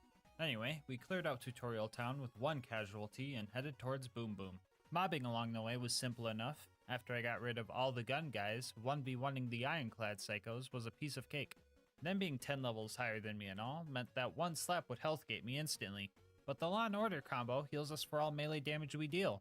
Quick math says 0 melee build plus OP10 Roid boost trying to heal a level 80 Zero is just full health on every swing. Yeah, you would not want to be in a slapping contest against Zero in this build. Anyway, after we made it to Boom Boom, we decided to target Boom first and well, homie just got outplayed. After that we jumped up on Boom's turret and started his operation. Things weren't looking too good at first, but luckily my trusty operating assistants were there to help. Psycho, scalpel please. After a successful operation, Boom was dislodged from his turret. After our first use of deception, he was 1 hit away from being finished off thanks to Killing Blow. But this game being made out of spaghetti, he just wasn't taking any damage from melee hits. I'm pretty sure it has something to do with his armor pieces or backpack because scavengers also have this issue, but we managed to shoot him down not too long after this mishap. Boom and Boom both dropped a bonus package, and I thought that was pretty cool because that's never happened to me before. Anyway, we mobbed our way up and made it to the Flint fight. The main issue of this fight was closing the distance and getting close to Flint. And even if we did manage to get close, the amount of enemies shooting at us would leave us very low on shields. And in order to strip our shield without blowing ourselves up entirely, we need at least 85% of our shield left. It also didn't help that Flint would run up to our hologram and spam his AoE slam move, making it practically impossible to get close. So if we wanted to deal significant damage, we had about 5 seconds after throwing out our decoy to close the gap, throw kunai, strip our shield, and land the melee within the small window where we still had roid damage. Which I did. Oh! This is a historic day in Gas Mask Challenge history. Today, we defeated Captain Flint without any cheese whatsoever. Our next goal was to make it to Sanctuary. To get there, we needed a car, so we stealthily stole one and dripped it out. Our character skin, gun skin, and car skin were all matching, and this boosted our confidence stat by a solid 100%. After that, we found Corporal Reese as he was skillfully fending off hordes of psychos without even breaking a sweat, but we decided to help him anyway. Alright, Reese sent us to go grab this power core. This should be a piece of cake. Oh, look at this clown. He actually fell for it. You stinky. Oh, wait, no, we needed that power core, didn't we? Guess we could just kill the 20 bandits for Reese while we're here. Well, in that case, now is the perfect time to talk about our partner, Instant Gaming. Instant Gaming is a website that gets you set up with deals on the games you love. I'm willing to bet a good portion of you guys have a huge wish list of games. And from my experience, that wish list can end up being a graveyard. You either have to wait an unknown amount of time to get a deal that might not even be good, cave and end up purchasing a game for full price, or just completely forgetting that game ever existed. That's where Instant Gaming comes in. No waiting for deals, no full price games, and no missing out. It's not just for PC gamers either. They got deals if you're on Xbox, PlayStation, and even Nintendo Switch, so they've got everybody covered. You could see the deals for yourself right now. Just think of a game you've been wanting to play and use the link in the description. And if you like the deal you see and end up making a purchase, just know that on top of saving yourself money, you're also helping the channel a lot. Heck, if you want to take your savings and support even further, make sure to bookmark the link so that your gaming is always instant. Anyway, let's see how the run's going. Oh, it looks like the power core just checked off. Weird. What were we doing again? I don't know, I forget. Let's get out of here. We got back to Sanctuary and did all the not dangerous at all tasks. It's pretty much impossible to die here, so I'll just skip to Frostburn Canyon. As per usual, we just ran through this place, bobbing and weaving through bullets, jumping over spikes, doing some things we aren't very proud of, and doing some things I am very proud of.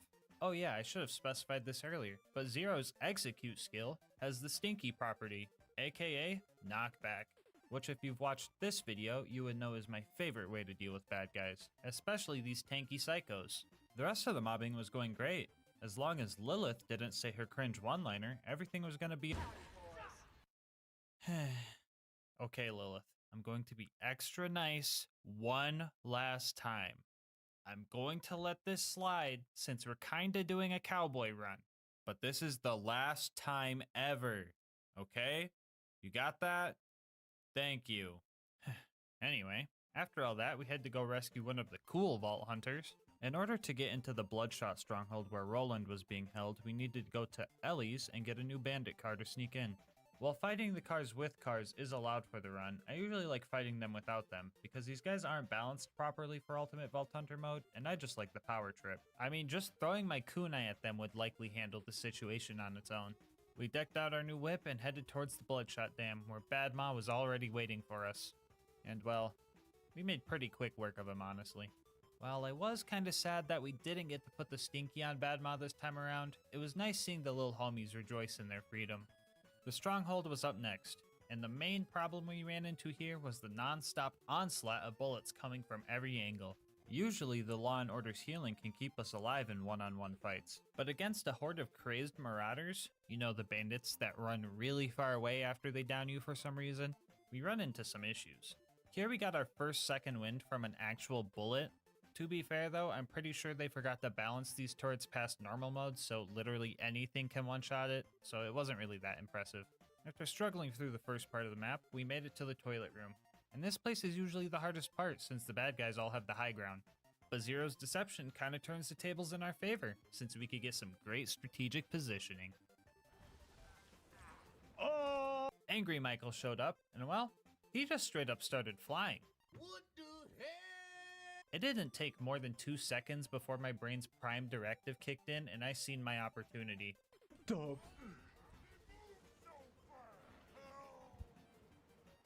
I was so baffled that this man just alley-ooped himself, it somehow triggered my flight reaction.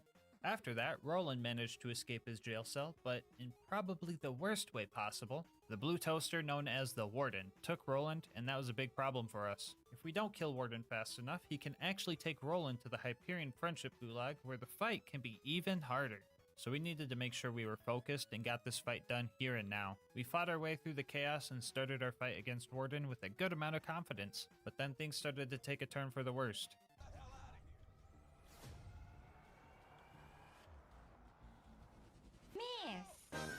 The Warden spawned in a super loader that would kill me before I even got to see him. The Warden also has an AoE slam that would launch me far enough to the point where I couldn't make it back and heal in time before my health gate ran out. And all these things just piled up. I died a bunch of times, and the drop barge showed up to take Roland away. But I wasn't gonna let this toaster run so easily. Moments away from losing this fight, I had a Jimmy Neutron brain blast type moment. If I couldn't heal because I couldn't stay close to the Warden, I would just have to make it so I couldn't get knocked back. And thus, a new strat was born. I'm talking about wedging. Using the ramp that is so conveniently placed behind Warden, we can absorb his slam attack and take little to no knockback. This way we could stay close enough to keep our healing up. We even went down close to the end, but killing blow came in clutch.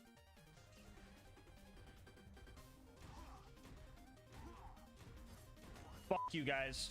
Doubters in shambles. This had chat rioting because there was a prediction going on the outcome of this fight. People seen that the fight was going bad and dropped all their points into the Gulag side and had a major upset because of it. And honestly, it serves them right for doubting me. Let's go, baby. Up next was the train robbery mission, bringing back some more cowboy vibes. We met up with Mordo and Tina, who helped us secure some bombs to blow up said train, and everything went according to plan. And then it was time to fight Wilhelm, which, didn't go according to plan. This fight was actually pretty tough. Getting close to Wilhelm was a big issue because of his knockback spin attack. Gone were the days of sneaking up on a bad guy and pulling a silly little prank on them. On top of that, hitting Wilhelm with melee attacks feels incredibly buggy, almost like it's a 50-50 chance whether or not your melee just whiffs or not. My game plan was pretty much to wait until he started making more shield surveyors and then land a hit then. This was a slower process than I could have hoped for, especially since between hits he would just build up a chunk of his shield to buffer my next hit. A few deaths in, I noticed some conveniently placed health vendors following me around in the arena. Utilizing those gave me a bit more wiggle room when it came to setting up for attacks, and I eventually got him down to killing blow range. And yeah, that skill is really good. After that, we got back to Sanctuary, and we found out that the siren that's been talking to us was actually working for Jack the whole time. Bro, I knew we shouldn't have trusted Lilith, man. Now she kidnapped the whole city. Anyway, after running through the fridge and probably contracting some sort of disease because I had to do a little lifesteal to get through, we made it to the other side and found ourselves a spaghetti monster. I died once here, but after the loaders showed up, they distracted the Thresher so I could line up my shots. Or stabs, I guess. We made it to Overlook, and I was not expecting good things to come out of this place. Mobbing is fine with this build, but it definitely takes some patience, which the beacon definitely doesn't have. I tried my best to hold off the loaders, but the beacon got busted 8 times and became invincible, which is fine and is helpful, but it's also just kind of embarrassing, especially because all of this happened in under 2 minutes. Anyway, yeah, I just kind of had to brute force through all the loaders and constructors until the fast travel landed and I could run away. Our next stop was the Preserve. After wounding the loaders, we infiltrated the Preserve and joined on the Stalkers vs. Loaders chaos. Here I stuck to the shadows, waiting for my time to strike. But I obviously didn't know when that was because I was getting rolled. And oh boy, was I not ready for the boss at the end of this mobbing section. Like bro, I was genuinely surprised when I took him out first try. Yeah, I'm not sure why this was so easy. The bull loaders were way more of a threat, honestly. Anyway, we started fighting the loot homies and also started getting bodied again. The Warloader loot dudes have an AoE slam. Jeez, man, this is like a recurring issue, isn't it? Anyway, we died a few times, but we started using wedging strats and eventually got them all. And, they didn't drop anything cool. After petting some puppies and experiencing the most unsatisfying thing ever, we made it to the Bloodwing fight. Early testing showed that this fight could be doable. I just had to wait for the skags to be released because Bloodwing usually lands when they come out, and then just go to town swinging. A few mishaps in, Bloodwing adapted and decided to, well, stop landing. I'm pretty sure I waited for a good half hour for it to land, and I just didn't think it was gonna happen. And instead of resetting the map, I just dealt with it and brought the fight to her. Yeah, so the new plan was to wait for her to do her stationary fire breath attack, flank around, and go in for a hit. Eventually we got through fire phase and she started landing again.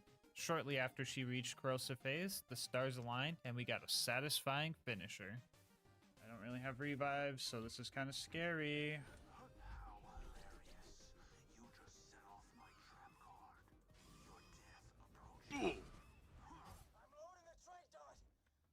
Scary? What was I even saying? This brought our rivalry score to 6-4. Let's go, we got a few buffer points, let's try and keep them. After bodying the bird, we had to go recruit our next homie, Brick. On the way there, we found Face McShooty, and sadly, we can't slice his face off and have it count for the mission, so we were gonna have to snipe him later. Anyway, we started Brick's initiation and died immediately, but that didn't stop this ninja cowboy from summoning a Godliath for some extra challenge. And that's all of them. Wait, why isn't the cutscene triggering? Oh, wait, silly me, I really forgot about this guy. I really can't believe I almost forgot about Back McStabby, bro. What the heck is wrong with me?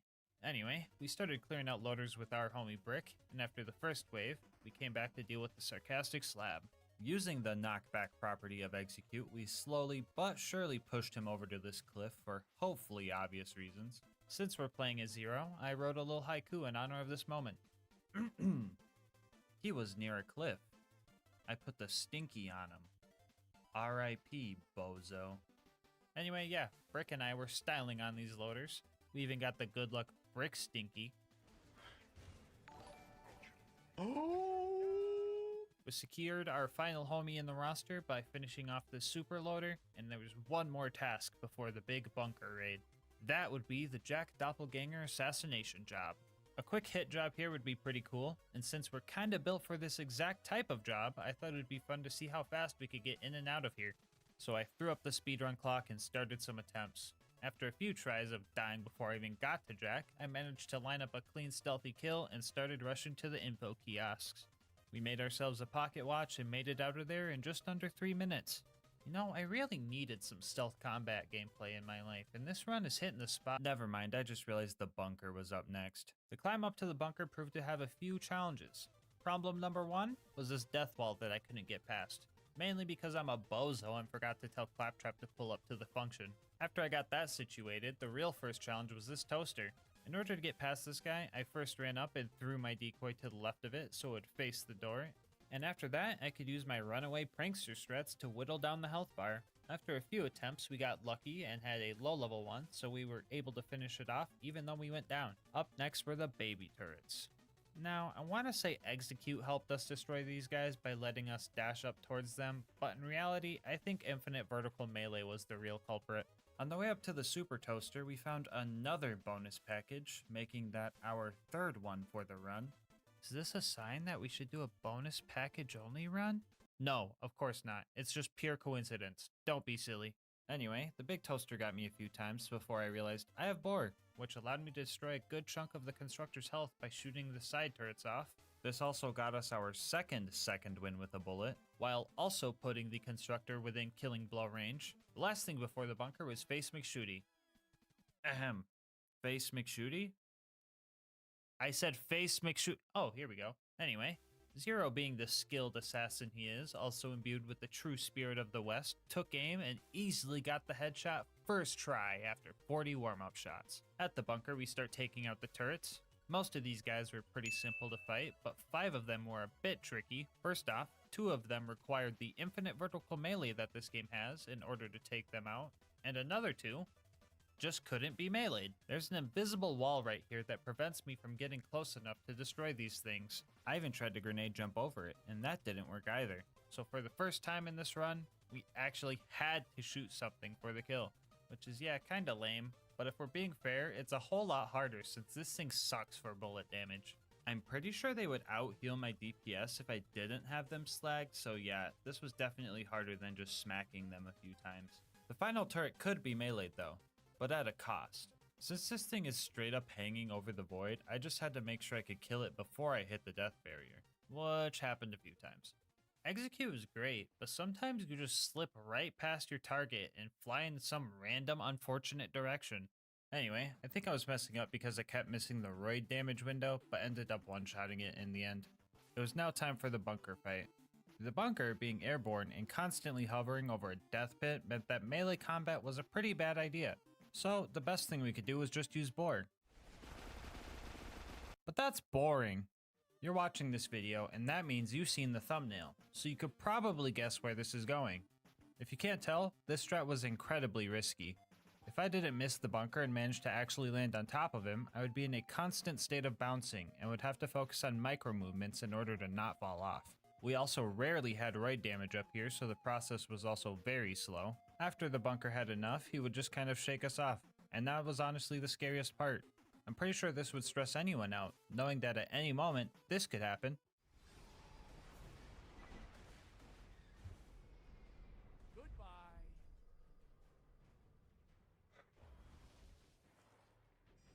Parasite, you jinxed it, dude! Why is everybody jinxing it, dude? That was truly a heartbreaking death, but I wasn't going to let it deter me. I was determined to not take the boring way out. When a cowboy falls off the bull, do you think they just give up and forget about it? No way. They get back on the saddle and keep going, and when they inevitably fall off again, they learn how to land. Oh god, no, not this again. Someone find a loader. Okay, right there, right there.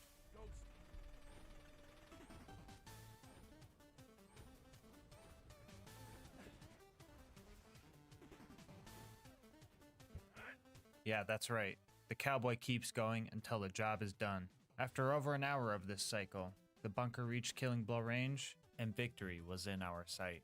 We set ourselves up under the bunker, and we castrated this raging mechanical bull. After partaking in some cowboy caviar, we started the fight down in Angel Core. Things were going relatively well down here. Loaders aren't exactly the best at running away from you. As long as I went down close enough to them, I could get a second win. To help ensure this, I started jumping at them. This way, if I did go down before I got to them, I would keep getting closer instead of just stopping in my tracks. After that adaptation, the rest of Angel Core went smooth. Lilith, you fucking piece of shit. I swear to God, I hope... Hey guys, sorry about that. My lawyer said I should not include that in the video, so I just had to take that out real quick. Anyway, Roland ended up dying. I tried to give him a new shield, but homie just didn't listen. After that, Jack kidnapped the giraffe, and Mordecai suspected he was taking her to the vault. I would have guessed the wildlife exploitation preserve, but we'll just go with Mordecai's plan, I guess. I'm just following orders. So we headed to Sawtooth Cauldron. The ambush commanders here reminded me a lot of Badma, which also reminded me of my regret, so I took it out on them appropriately. After that, we hit the conveyor skip using one of the Gravedigger's grenades, and that felt pretty cool. We blew up Boombringer and also murdered its pilot, and then made our way up to a tough part of the run. You see, we had to destroy some buzzards up here. If at this point you're still not sure why this is an issue, let me ask you this. Have you ever tried to box a helicopter? If the answer is yes, are you okay? And if the answer is no, yeah, me neither, because it just wouldn't work. Zero is also way cooler than your average person, and he still had trouble fighting these things. So how did we deal with these things, you might ask? Well, each kill went a little something like this.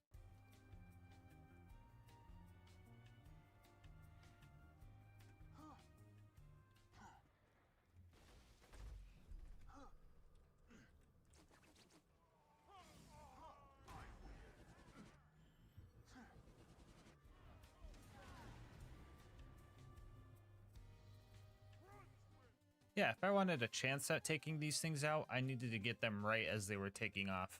And descending the tower to get them to despawn and respawn was the best way of doing so. It took about an hour, but we managed to get all 5 buzzards and steal the bombs we needed to get to the boneyard. Everything here went as usual. We got away from the bad guys at the first pumping station, died to the sergeant loaders in the second one, almost had our car blown up at the third, and then rammed that same car into a pipe and end up in the Arid Nexus Badlands.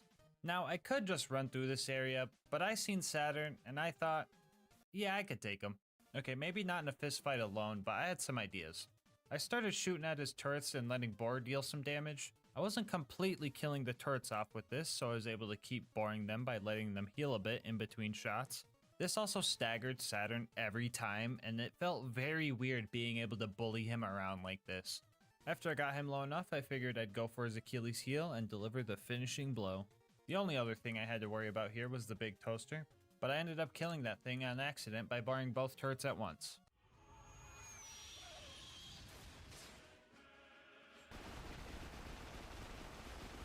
Anyway, we got our info and made our way to the claptrap door. The culmination of all the mobbing practice I've had throughout the run was going to be shown in this fight. Oh, never mind. I died to my own grenade on the first loader. Neat. Real talk though, the mobbing here is pretty simple. A little too simple if you ask me, because almost every surveyor decided to just start bugging out, making them super easy to kill. On the other hand, I kept blowing myself up by meleeing hot loaders. These things will always explode after they die, and when everything is blue thanks to deception, all the loaders start looking the same.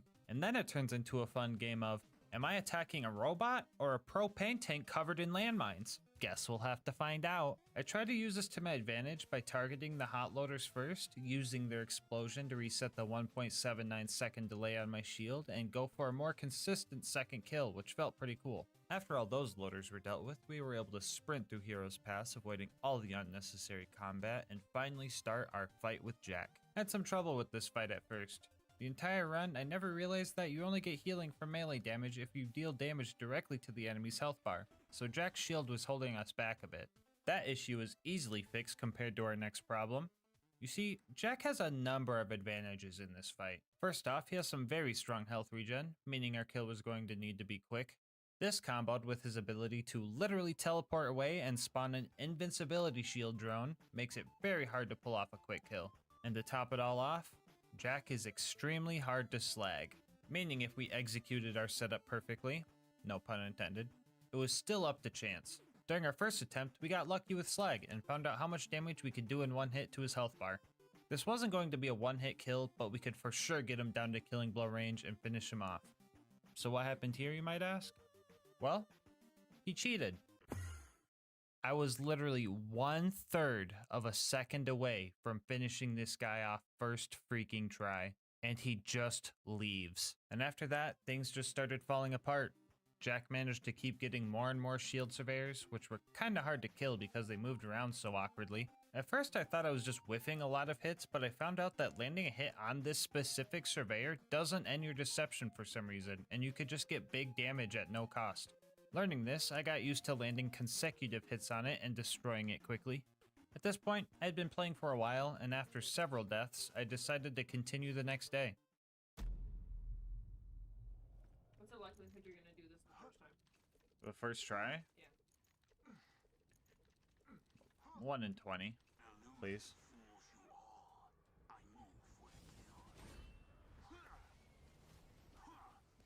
I'm gonna be surprised if this works, honestly. Alyssa, I did it first try! Well, I guess that just leaves the warrior now. This final boss was definitely a worthy one. The fight was nothing but back-to-back constant risk-taking. Getting close enough to the warrior to melee him also meant I was in the worst possible spot if the warrior decided to do a slam attack. On top of this, if a Crystallisk, Rack, or the warrior somehow landed a hit on me right before I tried to strip my shield, the whole attempt would just be lost. I had some strategies to combat these issues. First off, I made sure to always know where the nearest Crystallisk was in case I needed some quick health and or a second win.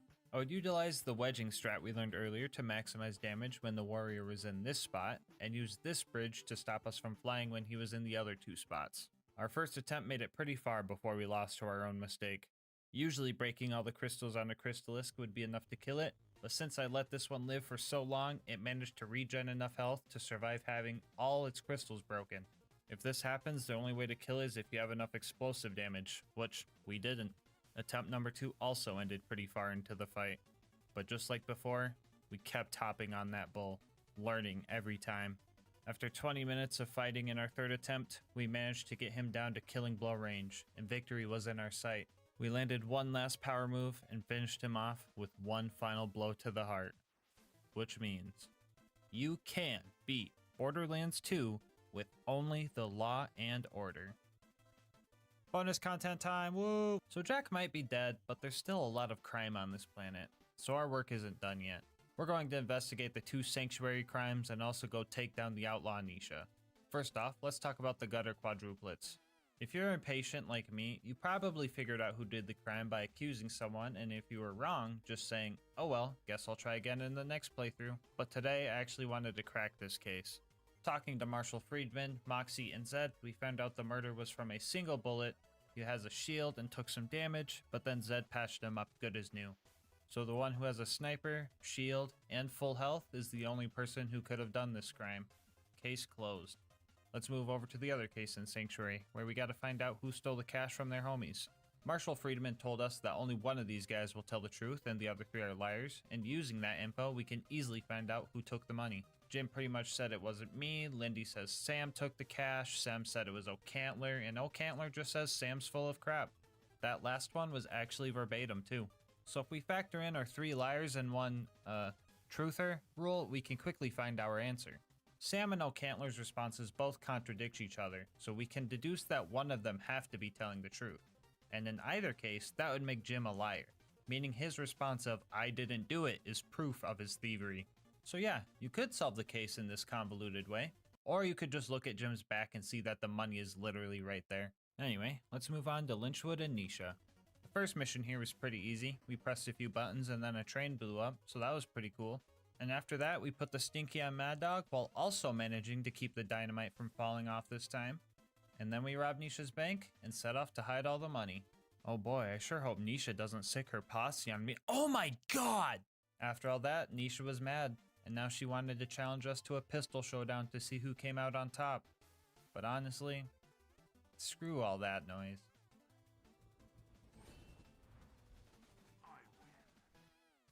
Before you go, I just wanted to say thank you so much for making it this far into the video. If you want to support the channel, make sure to like, comment, and subscribe. Doing all that helps with the YouTube algorithm and helps the channel grow. If you want to support the channel more directly, consider becoming a channel member. 99 cents gets you emotes and videos a day early, and also helps me get videos out earlier for everybody. Could also check out my link in the description to Instant Gaming. I am partnered with them, and they have some great video game deals over there, so definitely go check them out and save some money. I'll leave my Discord and Twitch channel where I stream these runs live in the description as well. And last but not least, I wanted to give a shout out to our thumbnail artist, Mango Soda. They do commissions and will also be linked below. But until next time, breathe easy, homies.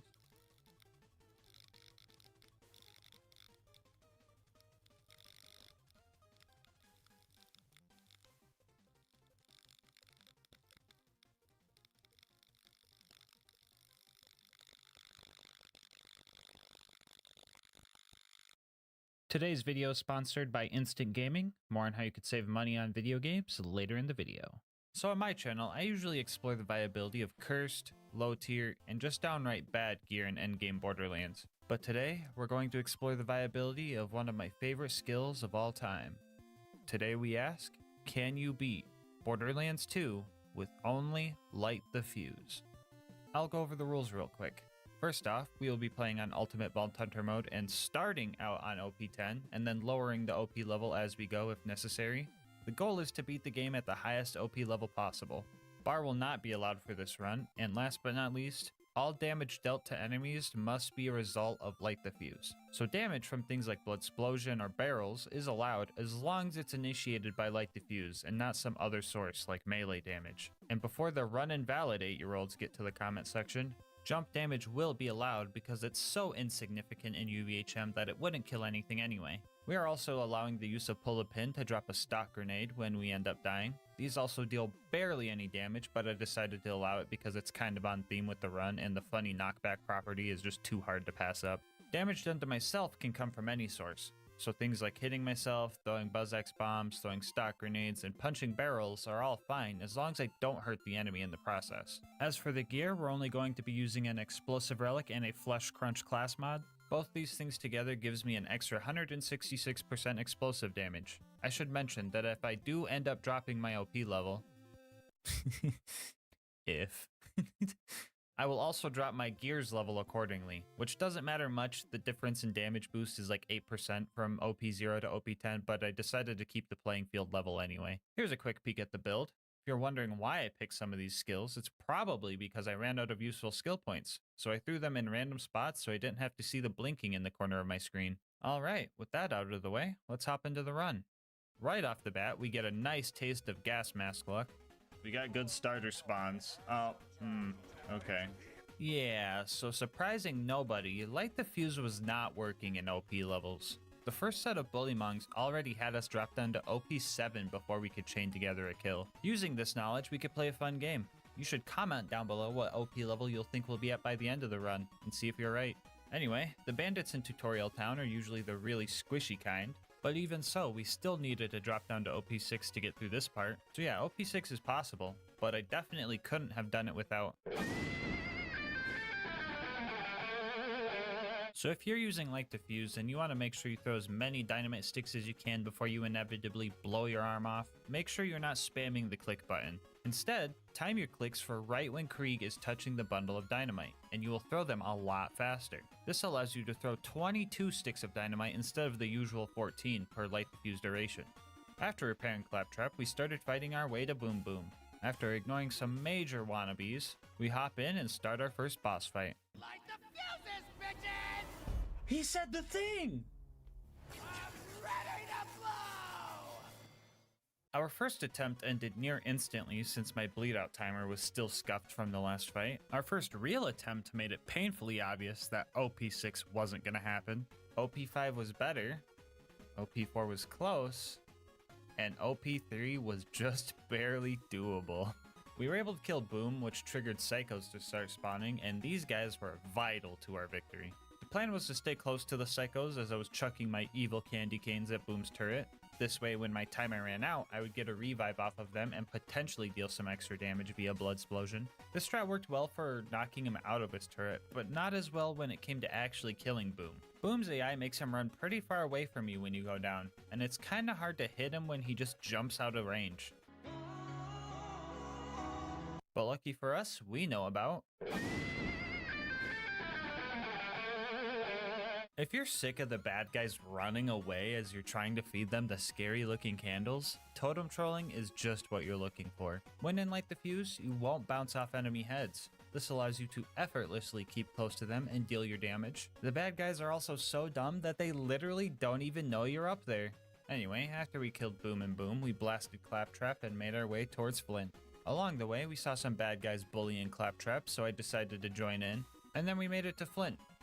And yeah, this didn't go good. I spent 2 hours trying to set up a Blood Explosion chain using all the mobs provided, but it just wasn't happening. It also didn't help that he would just light himself on fire and get some goofy damage reduction. Oh, not to mention that every time I failed an attempt, I had to save quit to get all the bandits to respawn, which meant running all the way back over to Flint. Well, since we still have a minute before we get back up there, I guess now is a good time to talk about our partner, Instant Gaming. Instant Gaming is my go-to place for getting deals on games I want to play. Just recently, I decided to try to get Fallout 4 and replay it because it's been a while. And I managed to snag the Game of the Year edition with all the DLC for under $9. The best thing about it is there's no waiting for deals here.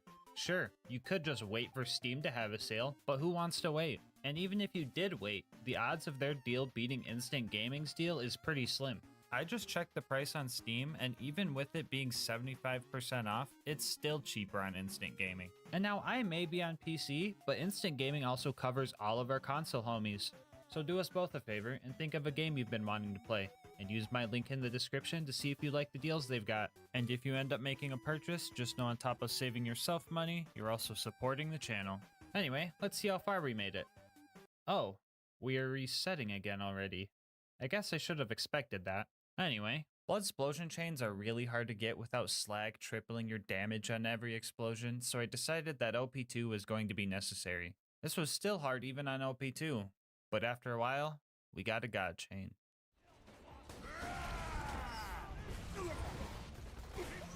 Let's go, dude! After that, we made it to Three Horns and stole ourselves a car, visited Door Guy, hit a sick quad feed, stole some guy's batteries, and let the blood explosion chain handle killing the 20 bandits for Reese, before finally making it to Sanctuary. Ah yes, home sweet home. We can kick back and relax. Okay, we're off to Frostburn Canyon then. You know the drill. We usually speedrun through this map because all the mandatory fighting is at the end. Running through this time was especially fast because of a largely forgotten part of Light the Fuse is the speed boost awarded to the player after detonating the bundle early. If you get a kill like this, you get a speed boost for the remainder of time that you had left in Light the Fuse. And the best part about it is that speed boost can stack. That's what we call some high risk, high reward gameplay. Anyway, after making it through the bandits and spike pits, we found Lilith and happily revived her. Psych! Real talk though, it didn't take Lilith long to utter her cringe one-liner. It was literally her second phase blast, and I just wasn't having it. At this point, some of you guys might be thinking, I thought Light the Fuse was bad. How the heck is this man AFK eating chips and French onion dip and still winning? And yeah, fair enough. I've heard a lot of people say that this skill is terrible, and while I could agree that this skill is definitely not optimal, terrible is kind of a harsh take.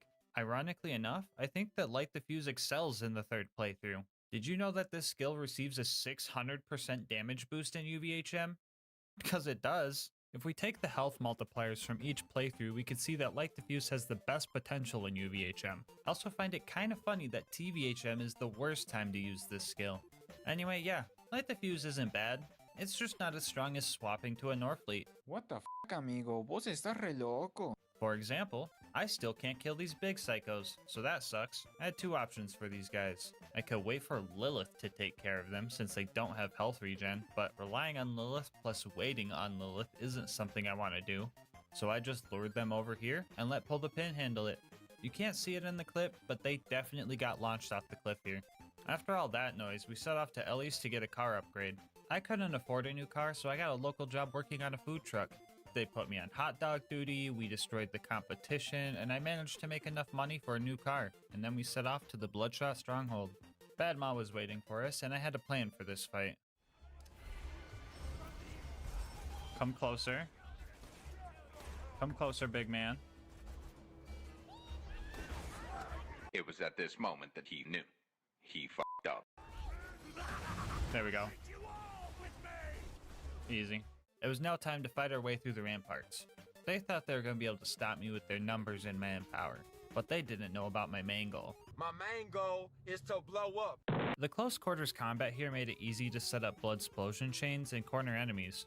After we made it to the toilet room, I managed to survive 7 back-to-back instant bleed outs. We even ended it on this cool stylish one.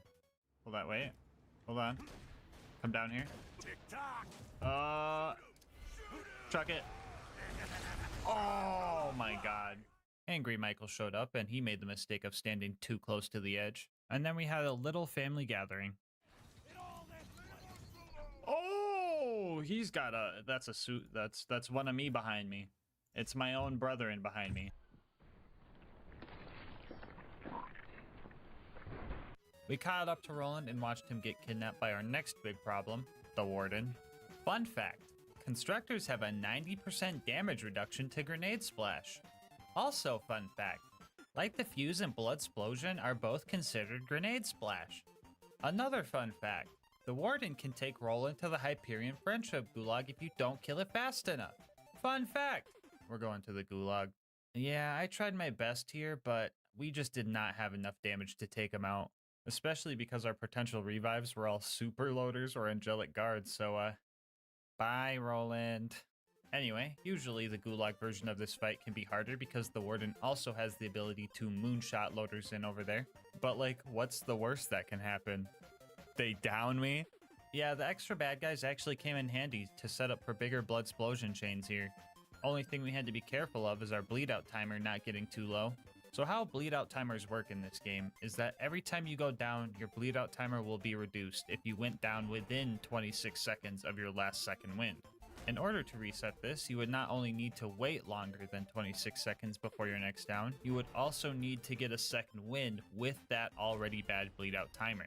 If your next down is going to make you instantly bleed out, no amount of waiting alone can reset your timer. So you need to really set up for your next second wind to reset it back to normal. So after a few kills, I started counting out loud, making sure I hit that 26-second mark, and we patiently waited for Warden to keep spawning our revives. On the 14th activation of Light the Fuse, we finally managed to take this toaster down. After Roland and I finished off the rest of the loaders, we made it back to Sanctuary. Our next mission was to go steal the vault key, train robbery style. Right as we got to Tundra Express, we lost a fight with a snowman and took a shameful shower with the VAR kids because of it. After that, Mordo and Tina helped us blow up a train, and it was now time for the Wilhelm fight. This fight was honestly kind of a joke.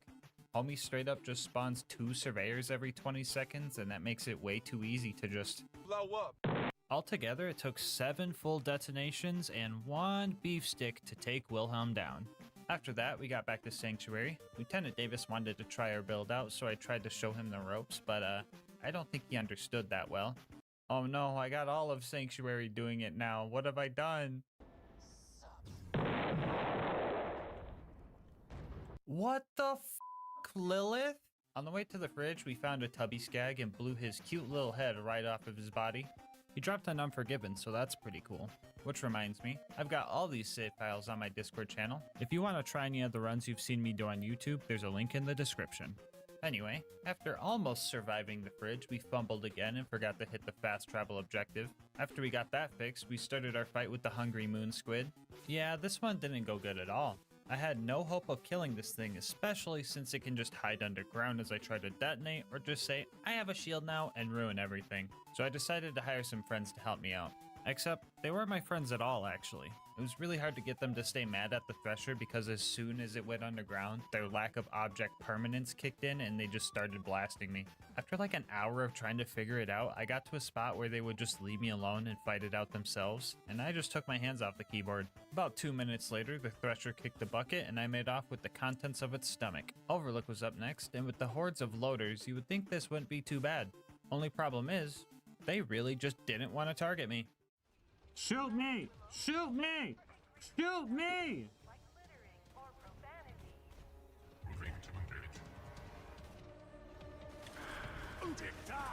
What the fuck? Yeah, they were just dead set on destroying that beacon, so it eventually became invincible and these guys were still shooting at it. I had to adapt, and this is probably the first time in human history that adapting was running up and trying to eat the bad guys' guns. But we gotta do what we gotta do.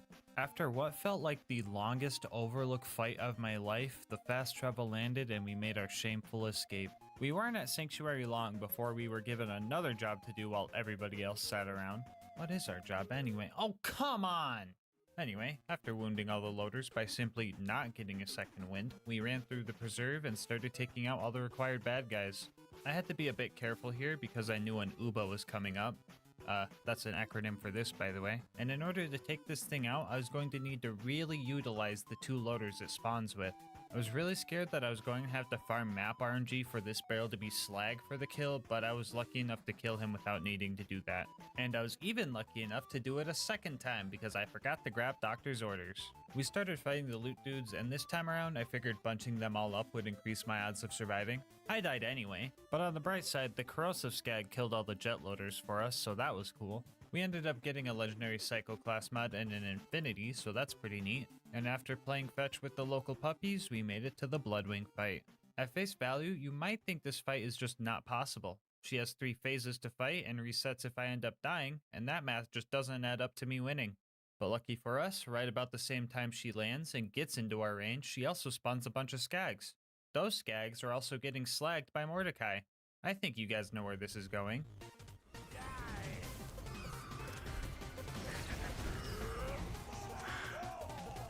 There you go, guys. Good job. GG. Let's go. First try, baby. The new rivalry score is now 7-4. I think we need to give Bloodwing a chance, so maybe comment a challenge that Bloodwing can score a point on. Anyway, we got the Claptrap upgrade and finally had a chance to high-five our homie. Our next goal was to recruit Brick and his buzzard support. He has a whole army of crazed bandits, so I thought I would fit in pretty well, but nope, I needed to do some dumb initiation. This guy is literally begging to get shot in the face, and he's still part of the gang. I'm running around with lit TNT and blowing my arm off every 4 seconds, and I can't join? What the heck is that logic? So I started the initiation and immediately went AFK to just go eat more snacks because I could. Anyway, after I killed all those guys, Brick agreed to help us out. We also got to tell Sarcastic Slab about our main goal. Blow up. After getting a loader to take out Face McShooty for us, we fought off all the loaders with Brick. I was having trouble doing our usual strats, but luckily Brick knows what he's doing. Brick! He did it! We seen it! The last thing we needed for the bunker raid was Jack's voice. We tried our totem trolling strat on the Jack double, but one light diffuse duration wasn't going to be enough. After that attempt, he started running away, as he does, but I bet he didn't know about. When you're in Fight for Your Life, enemies change up a little bit and try to move a bit further away from you than they usually would. Normally you can't use this to your advantage, but with Light Diffuse, we can run, jump, and hurt all the bad guys right to where we want them. After using the fear of the engineers to our advantage, we were able to kill the Jack double and steal his voice, and now we were finally ready for the climb up to the bunker. Obstacle number 1 was another toaster. Believe it or not, this guy was way more of a hassle than Warden. You see, all the Warden does is just keep spawning bad guys. He can't shoot missiles or nukes or anything like that. On the other hand, these guys have a limit to how many loaders they can spawn. So if I didn't get enough damage done with the provided bad guys, I would have to reset the map. Which I did over, and over, and over, and over again. Yeah, some of the most random problems just decided to show up. To list a few, bad guys would die way earlier than I thought they would, and that would waste their blood explosion damage. A loot homie showed up and that ruined everything. Enemies wouldn't get close enough to the constructor. Surveyors would fly out of my range at the last moment. The toaster would nuke my revive last second. Random pieces of geometry would eat my detonation. What? Or, you know, I would just casually be held hostage by a jet loader. Yeah, just a bunch of generally annoying crap that you would totally expect when you're trying to kill a grenade splash resistant toaster with grenade splash. 1 hour, 6 resets, and 11 deaths later, we finally managed to take the thing down. Man, I sure hope the next fight isn't as bad as... Well, I guess this is the end of the run. Until next time, breathe easy, homies. Psych! Yeah, I'm not counting these guys, because what you're seeing here is 100% a glitch. These guys are super weird and just don't take a lot of splash damage for some reason, so since they're cheating, we're gonna do a little cheating too, while keeping to the runs theme. If we allow ourselves 2 very specific grenade mods, a long fuse sticky homing slag bouncing Betty, and a short fuse sticky homing corrosive transfusion grenade, good god that was hard to say and record, that took like 18 tries, we could kill these guys with pull the pin. First off, we die right about here with our slag grenade equipped. We want to die as far away as possible, but still have the grenade be close enough to home into the turret. The sticky property is important here because the grenades would just bounce off otherwise. The slag Betty will now get stuck in the turret and slag it with bullets while we respawn. After we come back, we need to quickly go equip the corrosive transfusion we dropped on the ground, take enough damage to get health gated, and then open and close our inventory to get rid of the invincibility window from health gate. And then we would instantly bleed out and hope that we were fast enough. And also hope the grenade went for the right turret. This was a pretty tight window. It probably took about 15 tries before we nailed this kill. For the further turret, we had to get a little creative. Instead of bleeding out normally, we would have to jump into the death barrier in a level spot where our grenade would drop, bounce directly upward, notice the turret, and start homing in before we equipped our corrosive transfusion and tried to bleed out with that one. Surprisingly enough, we somehow got this one first try. Well, glad that fight is out of the way. Can't possibly get any worse than... Yeah, I'll be honest guys, this was probably the worst Super Toaster fight I've ever had. I literally couldn't do anything to this thing, so I just had to wait for it to slowly nuke itself. This was unbearably slow, so I tried to manipulate it by baiting out slams every time it chose to shoot missiles instead of nukes. And honestly, I thought it was working, but I was actually just slowing him down. The optimal strat here was literally to wait pretty much AFK and just eat some hot fries. 2 fucking hours I waited there before I couldn't see his health bar anymore. He was practically dead, so I decided to finish him off the proper way. This is probably stupid, but oh well.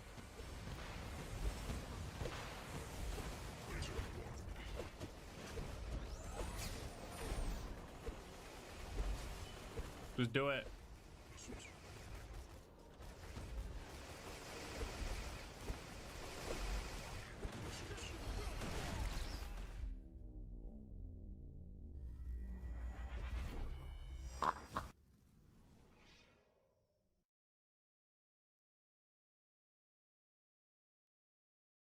Would like to remind you that there is only one thing worse than respawning, and that is not respawning. After another hour and a half, we got it low again and actually took it out proper. Okay, now there really shouldn't be any other annoying thing we have to deal with on the way up to the what the f even is this? All right, we're finally at the bunker now. Step 1, blow up some turrets. Step 2, blow up some more turrets. So in order to destroy the bunker, we were going to have to be patient and wait for him to stand still on the edge of the arena and blow up his turrets to get second wins. Now this is some tricky stuff to land consistently, but we had a trick up our sleeve. Alright guys, it's time to teach you about my favorite light the fuse tech, short fusing. How many of you guys have tried to jump last second in order to reach a surveyor or rack, but in the end just landing before the dynamite has a chance to blow up anyway? I'm willing to bet a good portion of you that have tried this skill. But with short fusing, this problem will be no more. As long as you're not throwing a stick of dynamite as this animation starts, you can click at any moment to detonate the bundle early. My mind was blown when I found this strat, and honestly, it was the tipping point to starting this run. Anyway, by short fusing, we can jump at the bunker and detonate early enough to destroy the turrets and deal a little bit of damage to the bunker in the process. We lost our first attempt while we were still warming up, but on our second try, we got the bunker all the way down to his deathbed spot. It got a little trickier here because he was way higher up than I felt safe going for, so after I got second wins from the turrets, I lured a backup plan closer and started chucking. 3 loader sacrifices in, we secured our win. Our next objective was to survive the Angel Core fight. I was so hyped to see all the dumb loaders run towards their silly little ion loader homies, not knowing they grouped themselves up and gave me a free way to down myself and blow them all up at once. But then like maybe 2 ion loaders showed up, so that was kind of lame. But honestly, that was fine compared to the rest of the stuff I had to deal with down here. 10, 11, 12, shut the f up, Lilith! 14, 15. Alright, I've been getting a lot of comments lately asking why I despise Lilith so much, and honestly, it's more than her just dropping that cringe one-liner. She just constantly blinds me and is of no use in combat. You would expect her to deal some type of fire or even slag damage in combat, but no, she just doesn't deal damage in Angel Core. All the other Vault Hunters are cool. Roland can actually kill stuff and his turret gives you health and ammo. Mordecai understands UVHM and slags everything for you. Brick puts the stinky on loaders? And, what does Lilith do again? Fuck you, Lilith. Get stepped on. No, Lilith, what the fuck are you doing?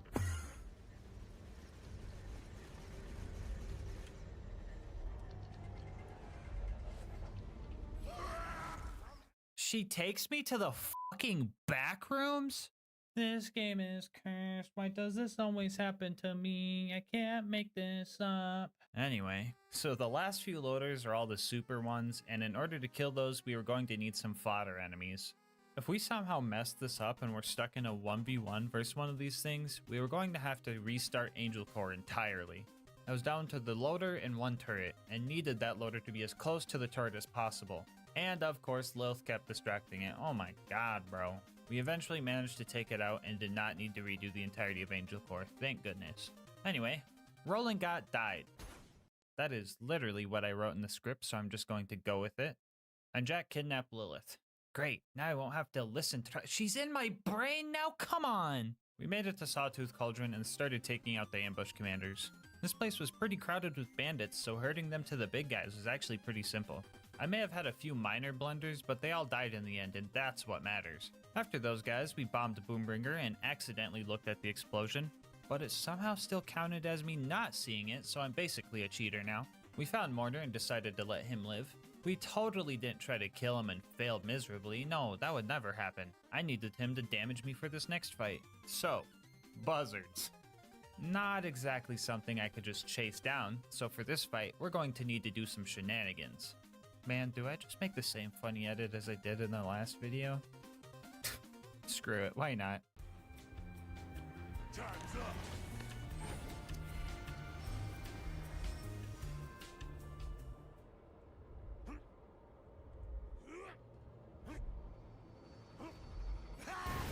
Explosions of life!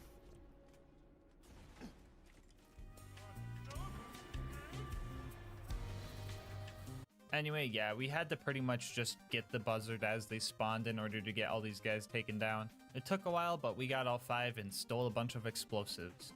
Wait, why are we even here? I've got tons of dynamite. Anyway, after the usual run through the boneyard, we made it to the Badlands and found Saturn. I humored the idea that killing Saturn was possible, so I made one attempt. Guess how much damage I did?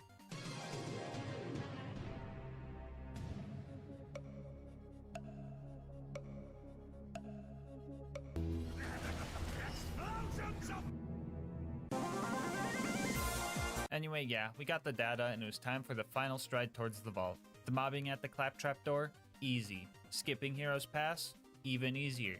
Fighting Jack? Pretty much impossible. I could go on for hours describing how everything in this fight adds up to us losing, but instead, I'm going to try to cover all the basic stuff really fast. Here we go. At first, the Jack fight seems easy because he spawns all these clones that die to one dynamite stick, but after his shield breaks, those clones don't show up anymore and your options for revives are loaders or turrets. This wouldn't be an issue if it wasn't for Jack's crazy health regen, the fact he has grenade splash resistance just like constructors, and an invincibility drone. So in order to kill Jack, you just need to get his shield really low and then pray you get a good enough chain using all the clones. But most of the time you get the god chain when his shield is still full and just ruin the attempt. This is also very hard because the clone AI is incredibly unpredictable. Sometimes they chase you down, sometimes they try and gun you down, sometimes they just don't move.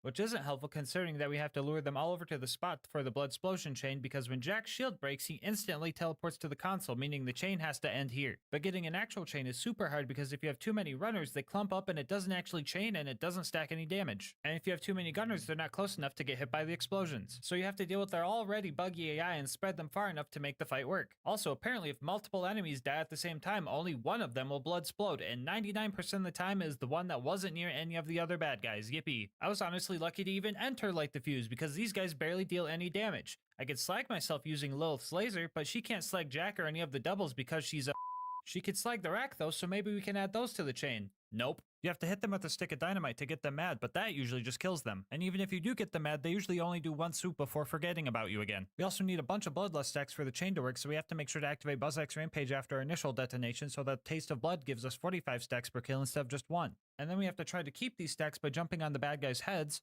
That didn't go good. Jump on him, I swear to God, thank you. Jump, jump, jump, you fuckers, I hate you. Just give me my 100 stacks, please. Oh my God, this is fucking Sisyphus! Sisyphus! Other than the actual fight, there were some other things that slowed me down. Like when the mailman sent me this picture saying my 24-pack of monsters was delivered, that's not my front door. So I ran around my apartment complex and discovered that's nobody's front door. This was actually just a picture of a package that wasn't even my monsters delivered to the back door of the main office. Why? Back to Borderlands, I also had Shift telling me I couldn't connect to my account even though I was in offline mode, which wouldn't be an issue, but they decided to tell me every time I paused to save quit and again in the home menu. It was messing up my fast save quits and I was getting really tilted. Insert dramatic sigh and pretend that I did all that in one take. Wait, hold on.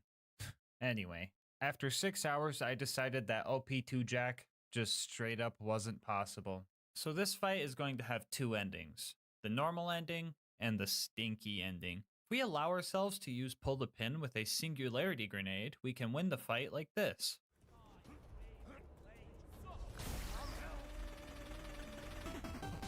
Let's go. Let's go. That looked really easy, didn't it? Well, it actually took 3 hours to figure out. Stock grenades don't launch Jack, otherwise I would have just used one of those, so the singularity was needed here. On top of that, the singularity needed to be in a high place. This would give him more airtime and he'd get pulled further. It was also super annoying to make sure he stayed aggroed to you, and even harder to get him close enough to this corner to pull it off. I had to be at a specific distance where I'm out of his melee range, but still close enough to where he would try to run up and melee me instead of disappearing. I would then have to kite him to this corner because just standing here wouldn't get him close enough. After that, I just needed to spam jump and have him down me. If I didn't spam jump here, he would just run away and this wouldn't work. Also, the actual walkable area of this rock I had to climb was super slim. Too far to the right and I would be the one getting stinkied. Usually I would just be kinda mad that this fight was so convoluted and obscure, but like, we fucking put the stinky on Jack. This is fucking awesome. Anyway, for the normal ending, we were going to have to drop the OP level all the way down to 0. Hey guys, Future Gas Mask here. So yeah, we managed to kill Jack at OP 0 after about 2 hours of attempts, but I was really mad that we had to drop out of OP levels after making it this far on OP 2. So we popped it back to OP 1 and did some testing, and within the first 10 minutes we had some promising attempts, and I instantly knew that this was possible. So I put my nose to the grindstone, letting my stubbornness completely overtake any urge to settle for the win at OP 0. I knew it was only a matter of time, but what I didn't know was that matter of time was 10 hours. Anyway, I just wanted to explain everything that happened. I'm pretty sure 50% of this challenge was this fight alone, so that's something. Also, this bit is 100% an excuse to show off the new merch. Kreenite designed all of it, and I think she did an awesome job. If you want to cop some of this for yourself, find the link in the description or just go straight to gasmaskgang.com. Anyway, here's me killing Jack after I fought him for almost 20 hours.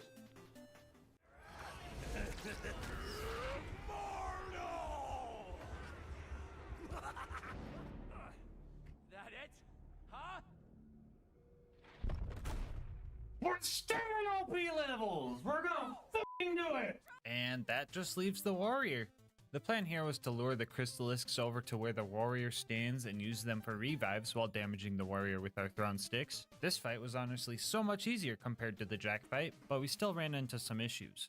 19, 20, 21, 22. Mori! With all respect, shut the fuck up. You're gonna jinx it. I love you, but don't say that, okay? What's the rule? We know the rule. We don't celebrate till it's over. Okay? Okay? 2 seconds later. Quicker than I'd hoped.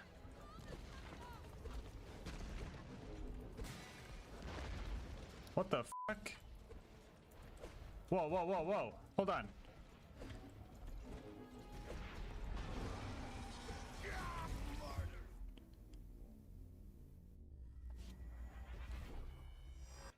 Alright, I'm not gonna get mad. But Mori. This is a direct example.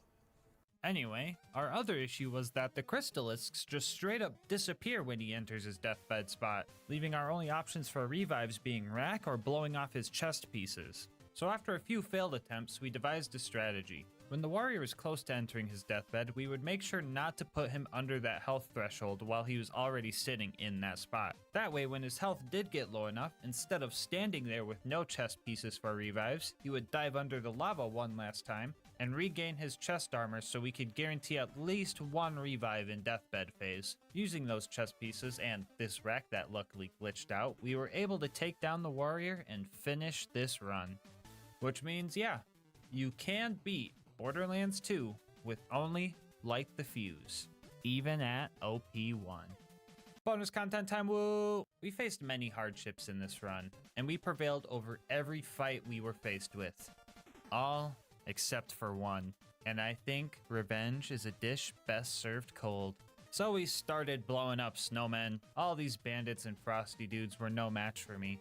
I was in a constant state of instant bleedouts, but they just couldn't escape me. Oh, the delightful sounds they made when their existence came to an end.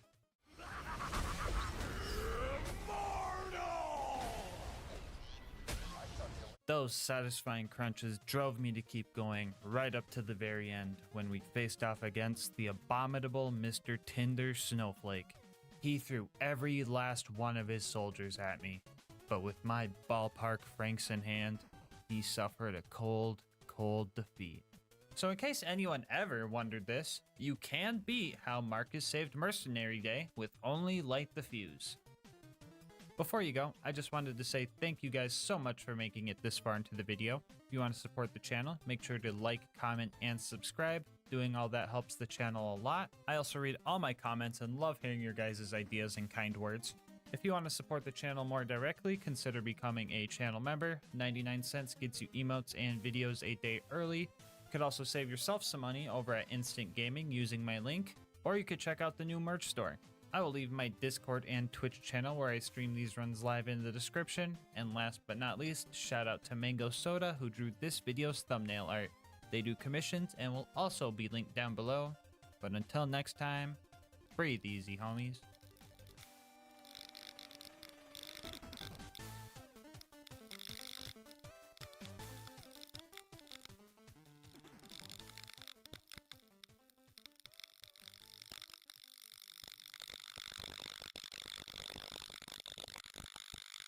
This video is sponsored by Instant Gaming. More on how you could save money on games later in the video. Borderlands 2 is full of Easter eggs and references, but the most memorable one for me has to be the Minecraft Easter egg in Caustic Caverns. So today, we're going to ask ourselves, can you beat Borderlands 2 with only the longbow? Here are the rules for this run. First off, this will be an Ultimate Vault Hunter mode Overpower 10 playthrough. For the Minecraft players that have never played this game, this just means enemies have 4 times health, health regen, and are all 10 levels higher than us. Fire will not be allowed for this run, and the longbow is the only gun I can use. The longbow being a sniper type weapon means that Zero is the character to pick for this run. To complement his skills, we will be using the legendary sniper class mod for a bunch of sniper buffs. This class mod also has us trade off 2/3 of our shield for some pretty intense crit damage bonuses, so we will be super squishy for the whole run. Melee attacks in Zero's kunai will be allowed for applying Deathmark and Slag to the bad guys, but I can't kill enemies with the melee damage. If any of the run invalid babies want to complain about this, I literally put it in the rules, so don't make a fool of yourself. As for the other gear, we have a basic shield and the Vault Hunter relic as a placeholder. Here's a quick peek at the build. Pretty basic sniper build stuff, so let's hop into the run. We start our journey in Tutorial Town, a village recently overrun by pillagers and their fearsome ravagers.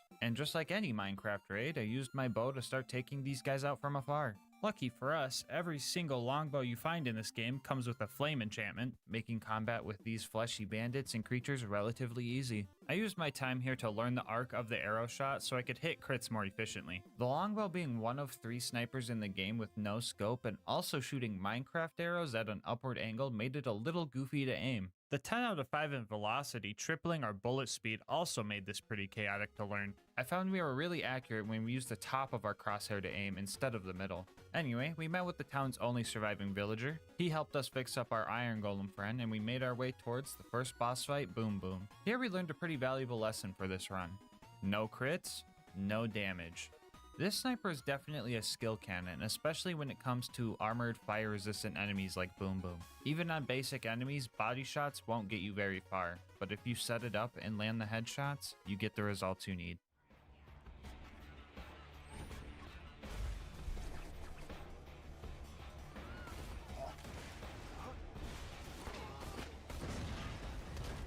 Oh god, that hurts, that hurts, that hurts, that hurts.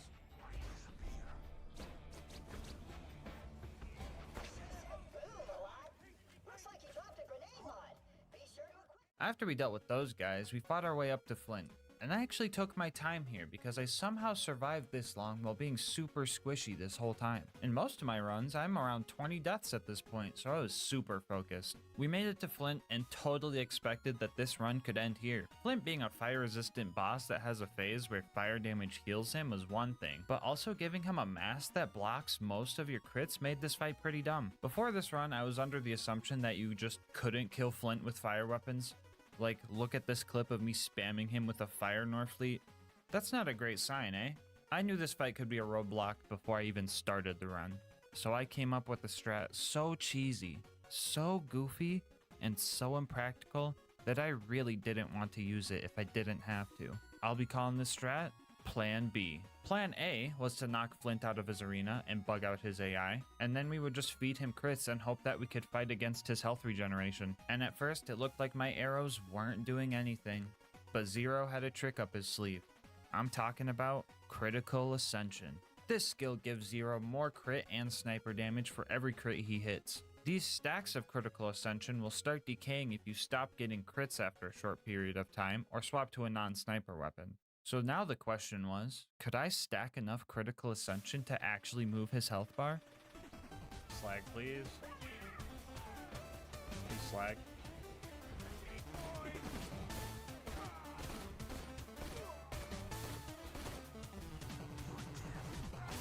Oh? Oh, what the f? Oh, that was a grenade. We're good.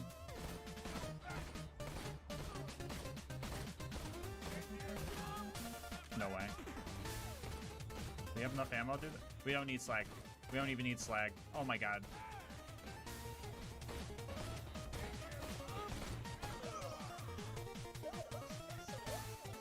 Well, I could be wrong, but I think I might be the first person ever to kill Flint with a fire weapon at OP10. I was honestly really glad that worked out. Looks like we're gonna have to save Plan B for another run. Anyway, we got Claptrap's boat back, made it to 3 horns, used my Bullymong whispering skills, stole a car, made it villager color, hit door guy, changed my mind about the vehicle color, met Corporal Reese, sniped the crap out of a guy that stole his battery, made a snow golem to avenge the 20 bandits for Reese, and finally made it to Sanctuary. Alright, so we're going to be waiting for Private Jessup to open this door for a while, so now is a great time to tell you about how instant gaming can save you money on your next video game purchase. Picture this. All your homies get a new game and you see them over there having a blast, so you decide to get the game for yourself, but uh-oh, it's going to set you back $70? Yikes! Yeah, video games are getting expensive nowadays, but that's where instant gaming comes in. They have deals on tons of games, and I'm willing to bet they've got deals on some of the games that have been rotting away in your wish lists. And the best part for me personally is that there's no waiting for deals here. That's why they call it instant gaming. And to the console homies watching, instant gaming has you guys covered too. So if you're on PlayStation, Xbox, or even Switch, they've got deals with your name on them. So how about this? You think of a game you've been wanting to play and use my link in the description to at least see what kind of deal they're offering on it. And just know, if you do end up making a purchase, not only are you saving yourself money, but you're also supporting the channel. Anyway, let's get back to the run. What are we still doing here? Anyway, the Firehawk left us a pretty frightening message, so we set off to Frostburn Canyon. I usually run right through this place because all the mandatory combat is at the very end, but my haste got the best of me. I got greedy and died to a couple of fire-resistant nomads halfway through and took this run's first death. My first life in a run is usually the best, so this number is just going to start increasing fast now. Anyway, we made it to Lilith and died a couple more times. And honestly, I'm blaming Lilith for this one. For the Minecraft players, imagine Lilith as an annoying Enderman that is supposed to help you fight, but in reality just blinds you most of the time when it teleports, and you also have to constantly feed its drug habits. Oh yeah, and it also has a really dumb catchphrase. Anyway, some big boy Vindicators showed up, and I proved that they are killable with the longbow before dealing with the others in my signature style. Rebozo. Whoa. I put the stinky on him. After all that was dealt with, our next goal was to go save our boy Roland. He was captured and being held in the Bloodshot Woodland Mansion, and we were going to need a new car to sneak in. Now usually this is the part of the run where I get a break from the harsh, cruel combat and get to fight some cars that aren't balanced properly for endgame and feel like a god for 2 minutes. But like I said before, no crits, no damage. Even with Boar, fighting the cars was actually pretty scary stuff. This just goes to show how important hitting crits was during this run. After stealing enough parts to make ourselves a new minecart, we made it back to the Bloodshot Mansion and took on Badmoth. This fight was a bit rough. Homie had a shield and it was making it really hard to hit the crits we needed. It was sloppy, but we took him out and made our way inside. So we start fighting through all the mobs and things were going great, right up until the dreaded toilet room. Yeah, these bone crushers, they were turning me into bone meal. Anytime a bullet hit me, it would just break my shield and just take a chunk of my health in the process. Like, imagine getting shot, but all you have to block the bullet is a piece of cardboard. It's not gonna do much, but you're getting shot, so you're gonna take what you can get. The bad guys also had the high ground here. I wish I had some ender pearls to gain some height advantage, but all I had were these invisibility potions that only last 5 seconds. After a few deaths, I changed up my strategy a bit. I decided to leave some of the psychos alive and just keep them close by. This way, when I ended up getting shot twice, I had a totem of undying ready to get me back into the action. We eventually took out enough bad guys for the door to open and Mad Mike showed up. I don't know why, but he just decided to jump into the end portal without placing a bed first. Guess I wish him luck on fighting the ender. Oh, okay, that's unfortunate.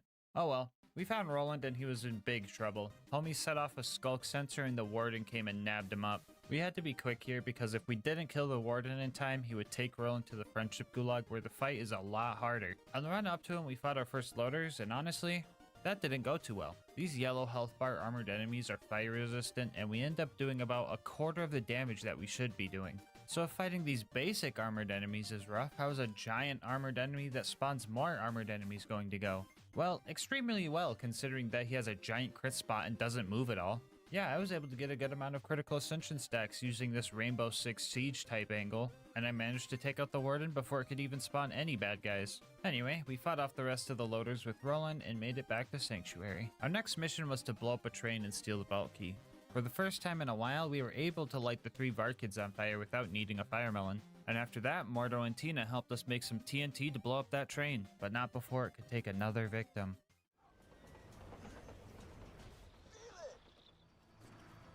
Okay, maybe a couple victims. Anyway, we started our fight with Wilhelm, and this fight was pretty rough. Between him spawning loaders and surveyors with no crit spots, he himself also hits pretty hard, so I had to initiate the gamer posture for this fight. Step 1 was to get the loaders dealt with. This would give me less to worry about and also help me build up some critical ascension stacks for Wilhelm himself. And after that, I would just target Wilhelm and try to fight against his shield being recharged. I tried to leave the surveyors alive in case I needed a second wind, but that wasn't a guarantee. No crits, no damage, so if I was going to kill one of these, I was going to have to hope they would line themselves up for a boar shot. For the Minecraft players, think of boar as the piercing enchantment, but the bullet doubles its damage every time it hits something. This skill can one-shot some enemies if their hurt boxes are overlapping because the damage just keeps stacking, so that was something we prayed for during the fight. This was actually a pretty close fight. I was running out of ammo towards the end of it. Gosh darn it, dude, I knew mending wasn't worth it. But we had plenty of critical ascension stacks, so we had just enough ammo to finish this fight. Anyway, we stole another battery for the city's shield system, but turns out it had a virus planted in it, and now Herobrine is hidden somewhere in Borderlands 2. I guess please leave a comment if you end up seeing him in the video. I'm kind of scared right now. Yeah, so Sanctuary turned into a giant end island and then disappeared. I forgot to place a bed up there, so now we need a new way to get home. I found a route through the fridge where all my other skeleton brethren live. Us bone boys need to stick together, so they didn't do me any harm as I passed through. We made it to the outwash and found the beacon we needed to get back to Sanctuary. Only issue was an angry glow squid ate it, so we were gonna have to kill that thing. Our first attempt went pretty bad, and I thought this fight was gonna be tough. But then I came back, beamed it in the eyeballs, and killed it in like 5 seconds. Now that we had our beacon, all we needed to do was set it up and defend it. I didn't have 164 iron blocks to get any stat boosts, so when Jack moonshot 50 loaders at me, I was pretty much beat right there. After struggling my way through another 15 deaths, we were finally able to make it back home. Our next mission was to prep for the big bunker raid, and step 1 of that was getting Claptrap's upgrade from the preserve. We started trying to wound the loaders to get the front door open. Emphasis on trying. Like, we could wound the loaders, but by the time we wounded the next one, they would just heal and not be classified as wounded anymore. Lucky for us, this game is spaghetti coded, and if you end up dying while one of the loaders is still wounded, the game doesn't realize that they heal back to full health, and they still count towards the 3 wounded loader requirement. So after a few tactical respawns, we made it deeper into the preserve and started fighting Pomone and Toomba. I didn't really need to fight these guys, but I just kind of felt like it. That was until I actually started trying to hit Pomone's crit spot and instantly regretted it. Those guys died eventually and I continued on. The first mandatory mobbing section here was, well, it was fine until the stalkers started throwing the loaders around, making it really hard to hit crits. Oh my god, dude, this goofy off fight, dude! We started prioritizing the stalkers to avoid this issue, and the Uba eventually showed up.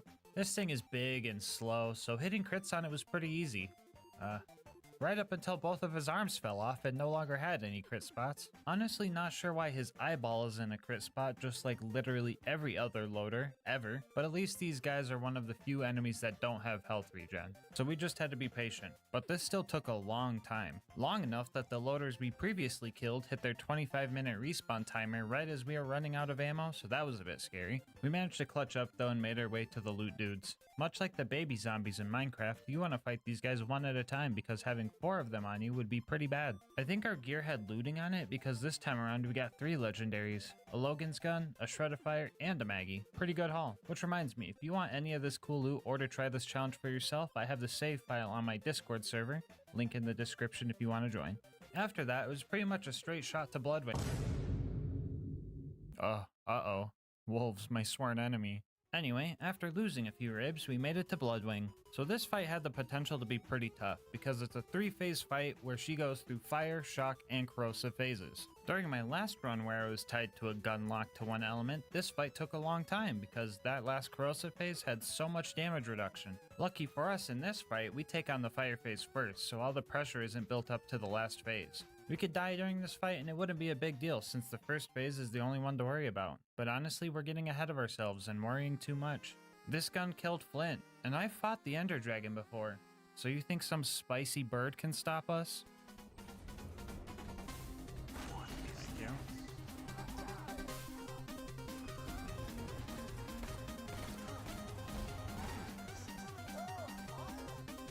No, stop. Please kill it, thank you.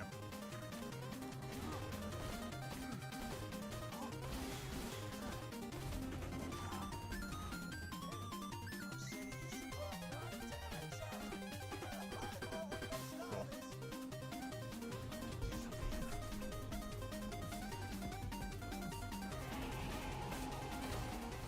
Let's go. Let's f***ing go, dude.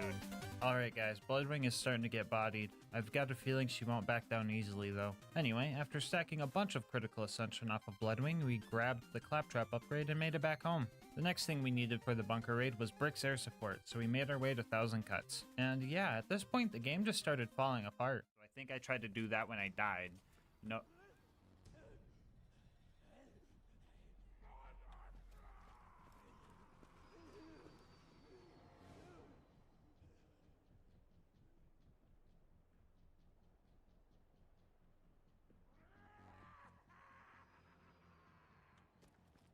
Anyway, we made it to Brick's initiation and decided to make all the Goliaths mad. We eventually got one to go full Godliath and we had to take him on. But for some reason, I just couldn't hit any crits on this guy. Sure, his head flails around a lot and that makes it harder to hit, but with the amount of rounds I shot in that general vicinity, I should have at least hit a few. I ended up dying and just summed it up as an anomaly, because as soon as I got back, I just bodied him, so I guess that's kind of funny. After that, we put the Stinky on Sarcastic Slab, put the Stinky on a loader, Brick put the Stinky on a loader, and then Brick and I used the power of friendship to put the Stinky on a loader together. Oh, set me up! Set me up! We now had Brick's air support backing us up, so all that was left was to go assassinate the Jack Double and steal his voice. We caught the faker by surprise and filled his face with arrows before he had a chance to run away. We stole his watch and pressed a few buttons and made our way out of there. With all the tools we needed, we made our way up to the bunker. Claptrap snuck us in, and our first door was guarded by this toaster right here. Usually we just use our constructor displacement strat to get him to look at this wall so all of his missiles just hit the door, but this time we tricked it into looking the other way. That way we could hit its crit spot from over here and take it out efficiently. Our next target wouldn't be this easy though. Long-time viewers know about the issues with these baby turrets. These guys are fire resistant, don't have crit spots, and are fueled by Regeneration 2 potions. And am I forgetting something? Oh yeah, they're just straight up immune to splash damage because of a glitch. The longbow doesn't deal splash damage, so that's not the problem. The issue comes from our kunai not being able to slag these turrets so that they would take triple damage. The kunai still apply Death Mark, but that wears off quickly and is only an 80% damage boost. So in order to kill these things, we needed to use some type of slag grenade to make these guys purple. Or do we? Right before I went to go find a slag grenade, I had an idea that might make this fight doable. Right before you get to these turrets, a couple of loaders spawn. My plan was to disarm one, and slowly fire shots at them to stack critical ascension, giving us some more sniper damage to use on the turrets. And this process was pretty tedious. I had to make sure I waited in between each shot to let him regen as much health as possible, but also not wait too long so that I started losing my stacks. Two Fang, aka our multi-shot enchantment, would proc as well. This is not good for stacking because it deals extra damage to the loader but doesn't give us an extra stack of critical ascension. I also couldn't unspec into it because I needed Two Fang for that extra DPS on the turrets. Ammo was also an issue. In order to have enough ammo to continue stacking, I would have to jump off this cliff to get the free ammo from respawning. I would lose about 10 stacks in this process, and the whole thing was just a constant tug of war. Eventually I got 35 stacks and went after the first turret and just barely got away with the kill. And for the second one, I accidentally killed off my stacking loader, so that sucked. I didn't want to have to reset the map and fight both turrets again, but I noticed that this turret was level 89, which is the lowest possible level it could spawn at, so I tried to brute force it. For this to work, we were going to need Two Fang to proc more times than not. We were also going to have to utilize all 4 of our longbows. We could not waste any time reloading, so instead we decided to swap to our other 3 fully charged crossbows to have a chance at killing this cursed turret. And after like 10 attempts, we managed to pull it off. Oh my fucking god, dude. This game's stupid. Well, that only took 120 shots to handle. Let's see how many this giant toaster takes. Oh, like 15 maybe? That's cool and makes sense. And the last thing we need to do before the bunker fight was face McShooty. Oh! So we made it to the bunker and our objective was to blow up 11 giant turrets. And if the tiny ones went bad, you can only imagine that the big ones would be worse, right? Nope, they have a crit spot conveniently placed on the back of them. After that, it was time to fight the bunker, aka the greatest defense spot ever built. If some tiny turret ate up all of our ammo, I can only imagine that this fight was going to be impossible. Oh yeah. Alright, for the Minecraft players wondering what the heck just happened, this boss has multiple hurt boxes that overlap on each other. So if you know where to shoot this guy, Boar just lets the bullet get stuck, bouncing back and forth and practically one-shotting this boss. It leaves it at 1 health since it has to die in this spot, so I decided to finish him off with style.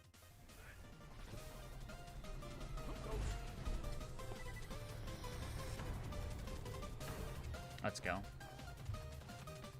It was now time to jump down into Angel Core and deal with multiple waves of loaders.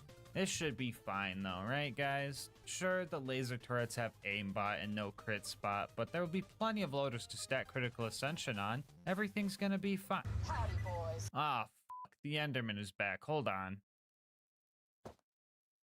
Anyway, a fight that should take 5 minutes maybe took about half an hour, and then the last injector we had to destroy glitched out and just became invincible. Still not sure what caused this, but it has to be something to do with the other injectors respawning after 25 minutes or just taking too long in general.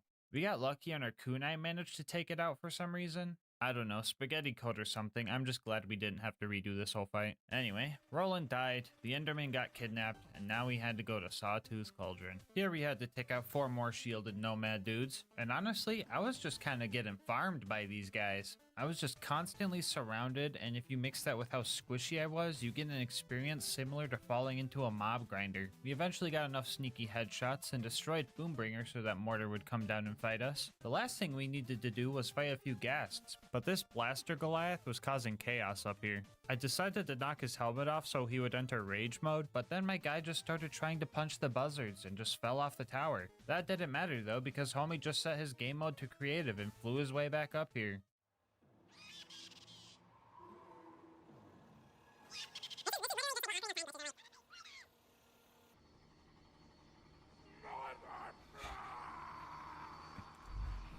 Round 2.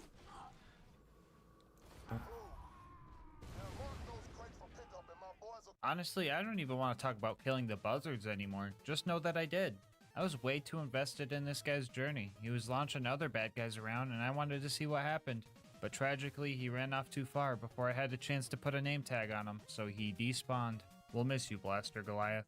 Anyway, we used the bombs we stole to get to the boneyard and spun a bunch of valves before crashing our car into a pipe and Tony Hawking the thing. We made it to the Badlands after that with the goal of sneaking in, getting the data we needed, and getting out. And if you thought I was gonna fight Saturn, the giant, tanky, fire-resistant, no crit spot having scary robot of death, yeah, right. This guy is optional. Maybe when skags fly. What the? Oh, come on, dude.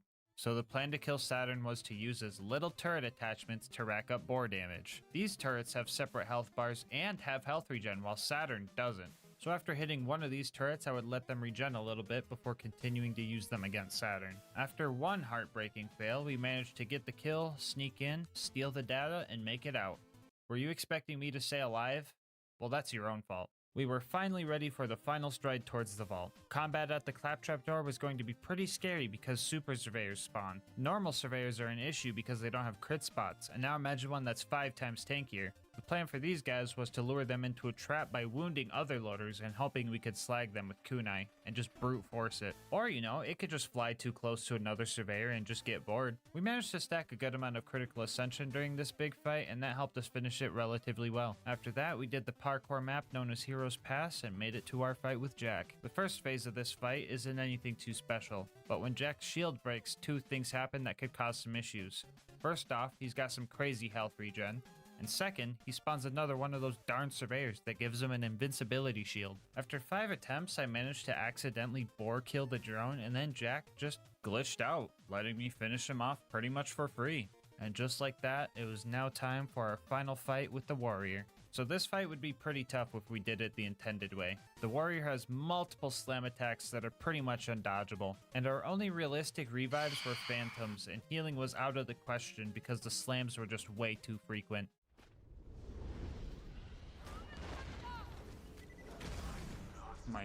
Yeah, that's exactly what I'm talking about. I'm literally getting comboed in the air. I'm getting juggled.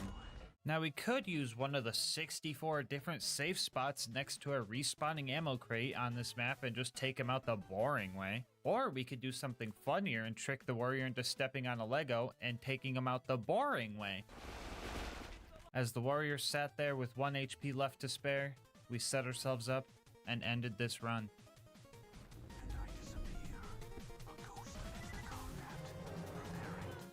And just like that, now we know. You can beat Borderlands 2 with only the longbow. Bonus content time, woo! Alright, so we might have beat the game, but we didn't find a single diamond the whole run. So we headed towards Caustic Caverns to go mine some. We made it to diamond level and were ambushed by a horde of creepers, but we weren't going to let them stop us from finding what we came for. A trophy to commemorate this run, and some diamonds. Why are they purple? Before you go, I just wanted to say thank you so much for making it this far into the video. If you want to support the channel, make sure to like, comment, and subscribe. Doing all that helps with YouTube's algorithm a lot. I also read all my comments and love hearing your guys' kind words and ideas for new runs. If you want to support the channel more directly, consider becoming a channel member to get videos a day early, using my link and saving yourself money on instant gaming, or checking out the merch store. I will link my Discord and Twitch channel where I stream these runs live in the description, but until next time, breathe easy, homies.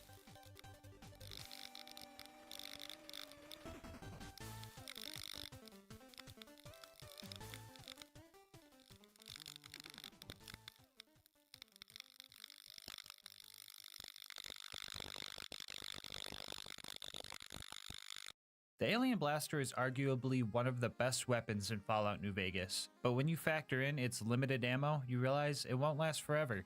Which makes you wonder, can you beat Fallout New Vegas with only the Alien Blaster?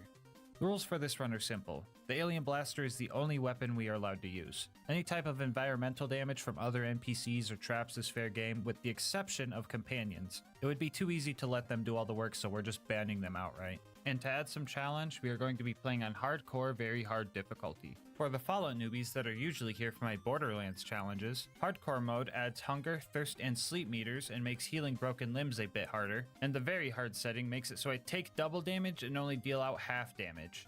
Since a big part of this challenge is trying to conserve the finite ammo we get with the alien blaster, I figured letting the game aim my shots for me using bats would be kinda weird, so I disallowed that too. Alright, with the rules out of the way, let's get into the run. Our journey starts as a handsome man leaves us for dead in a desolate wasteland, which felt oddly familiar. But to our luck, Doc Mitchell managed to save us. As we wake up, we can't help but feel anger and hatred towards the human race. I came in peace, and they brought violence, so they needed to be punished. The Doc will have my mercy, since he went out of his way to save my life, and made me the most handsome alien in the universe on top of it. A new me means a new name, so I chose the most appropriate one for the alien who will destroy the human race. I set up my stats like this. I don't need strength for anything. I made up a rule that I couldn't use speech to cheese my way through this challenge, and the alien blaster has a 100% critical hit chance, so luck wasn't that useful. For my tag skills, I chose medicine for the damage I'll be taking on very hard, energy weapons for obvious reasons, and science because I'm an alien.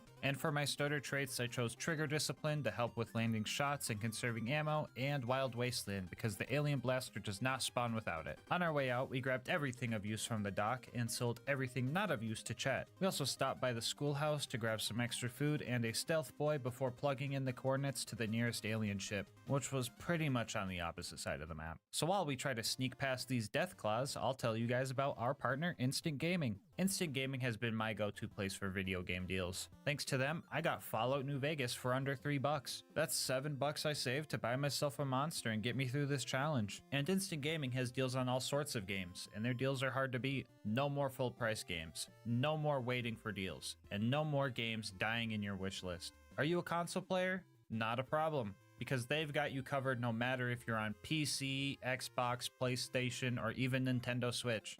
My favorite part about Instant Gaming is the whole instant part. Once your account is verified, getting a new game can literally take less than a minute. You get your code, plug it in, and I bet downloading it will be the longest part of the whole process. So stop waiting, make your gaming instant. How about this? Think of a game you've been wanting to play and use my link to just see what kind of deal they're offering on it. And if you end up liking that deal and making a purchase, just know that on top of saving yourself money, you're also supporting the channel. Anyway, let's get back to the run. Uh-oh, looks like we cut too soon. Skip ahead? Skip ahead? After a few scary creatures and a few close calls, we finally made it to the alien ship. It turns out that the ship belonged to a rival alien faction and they were immediately hostile towards me. I needed the captain dead in order to steal his blaster, and I was determined to not use any of the humans' disgusting combat contraptions, so I had to lure the captain into a trap. Some of the locals nearby were of the extremely violent variety, so they shot at anything they saw, including me. You can't hide. Oh! That's a fucking grenade launcher. I just had to make sure they fought each other as I dodged their lasers and grenade launcher rounds. Usually NPC versus NPC combat is pretty quick on other difficulties, but on very hard, the alien captain was an absolute tank that could easily annihilate all the Vipers in its vicinity. I even tried to lure the captain into a landmine that was laying on the ground, and he pretty much ignored it. If I wanted a proper blaster, I was going to have to separate the captain from his henchmen and have him focus his fire on me while the bandits focused their fire on him. I was getting annihilated by lasers, so I attempted to eat some of the human food I found at Doc Mitchell's. These so-called stim packs tasted horrible and were extremely painful to eat, but my survival was more important than my comfort, so I choked it down. But don't even get me started on the super stim packs. Ugh. I eventually got the captain surrounded and was able to watch as the humans turned his gray matter into red matter. We stood nearby hoping he had a lot of ammo to get us through this run. He could drop anywhere from 140 to 250 shots for the blaster, and as long as we get around average, we should be okay, 165, that's actually terrible. Oh, curse this planet. Well, as long as we don't miss, we should be Anyway, now that we had our blaster, we could finally start hunting down the checkered man who tried to kill us. Before we were shot and left for dead, we were masquerading as a postman, and the human that attacked us was after something we were delivering, so we set off to the Mojave Express in Prim for clues. Discovering the location leveled us up, and I dropped all 15 points into energy weapons and chose the intense training perk to increase my luck, which increases all my other skills slightly. Some heathens took the place over, and their deputy was also taken captive. Usually I wouldn't get into human affairs, but this deputy beagle had some answers. Leave it to the humans to leave a dog in charge. I entered the building where the deputy was being held and started looking for his kennel. I also killed some guards and stole their hats to blend in with the other humans a bit better. I look almost undistinguishable. After lurking in the shadows and dealing with all the savages, I found the deputy, who was in fact not a floppy-eared dog. Humans are murderers and now they're liars too? Despicable. Either way, he would not give me answers unless I let him free, so I did so begrudgingly. He told us that the checkered man was heading to Novak through Nipton, so we made our way in the same direction. It's like looking in the mirror. Wah, wah, wah. It's like looking in the mirror. Wah, wah, wah. We made it to Nipton, and we only found one person by the name of Oliver. What sort of lottery did you win? What lottery? The lottery. That's what lottery. Are you stupid? There we go. Lottery ticket. It's mine now. I won the lottery. After that useless encounter, I started to head towards Novak. Along the way, I learned what a Deathclaw felt like, put my 9 agility to the test, and experienced what I believe the humans call fear. Oh god. Oh. Oh! The trader at Novak offered to sell me a bunch of rocket ships for a really low price. I would have been excited to get off this planet, but the ships he was selling were much too small to fit my size. This human was absolutely delusional, much like the one called Manny Vargas. He tried getting me to go to some far-off place and kill a bunch of irradiated humans in exchange for his info on my target. I told him I would not be doing that and decided to just steal the information from him. Don't get me wrong, I would usually just destroy anyone that got in my way, but under these circumstances, I needed to conserve ammo. If my pickpocket attempt failed and I was caught, I would have made him eat my blaster like a stim pack, but lucky for him, his senses are not up to par. We made our way to the next clue and found a couple factions at a standoff. A military group called the NCR had the Khans pinned down, but the Khans also had some NCR prisoners. As much as I would have loved to see both groups just take each other out, I needed info. So I talked to the Khans and paid the NCR to leave them alone. The Khans helped with my assassination attempt, so I badly wanted to end them all here. But I had to think about the long-term goal. So I put their death off for now and got enough experience from this little mission to level up twice. I dropped all 30 points into energy weapons and chose the perk Educated to get more skill points for future level ups. We now knew exactly where this Benny human was, and there was nothing else in our way. Submit to a credit check or present your passport before proceeding to the gate. Trespassers will be shot. Apparently a robot army guards New Vegas, and I was quite jealous. Imagine the work I could do with my own robot army. I'm getting sidetracked. Anyway, we were going to need to find a passport. My instincts told me that I was going to need to find a leader around here, so I went to see the king. He offered me work and I took it in hopes of getting into Vegas. I was ordered to hire a bodyguard and pretend to need his help. It was such a degrading task to act so weak. Even more degrading when I found out that the bodyguard in question was an actor himself, who hired other actors to pretend to be dead to raise his own business up. We were all pretending at that point, and it just made it all the more embarrassing. But the king appreciated my work. After that, I had to investigate some conflict between the locals at Freeside and the NCR. Long story short, the humans didn't communicate well, so they resorted to just murdering each other. Typical. Either way, the king rewarded me for my efforts with a level up and a passport. I used my skill points to max out energy weapons and then threw the rest into science. I also took another rank of the intense training perk to up my luck to 4. We stocked up on supplies before we entered the strip. So far, hunger and thirst haven't been an issue for hardcore, but I'm assuming stim packs are just very nutritious. Speaking of human food, I quite enjoyed this Nuka-Cola stuff. I mean, the shell tastes kinda bad, but this caffeine stuff on the inside made me feel great. Anyway, we finally made it to Benny, and upon entering his base, his henchmen demanded my weapons. You know, I went through a lot to get this gun, and they think I'm just gonna hand it over when I see my target right in front of me? That makes me angry. I could murder everyone in this building right now. I could level this place. Ah, fuck, I think the caffeine is kicking in. Pull it for the fun, I guess.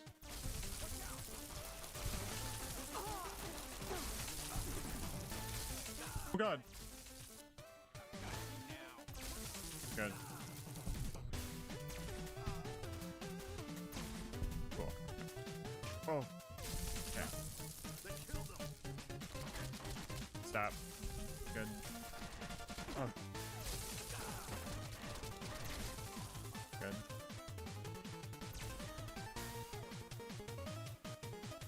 Dude, what the f***? Did I knock them down? Holy shit. Oh my god.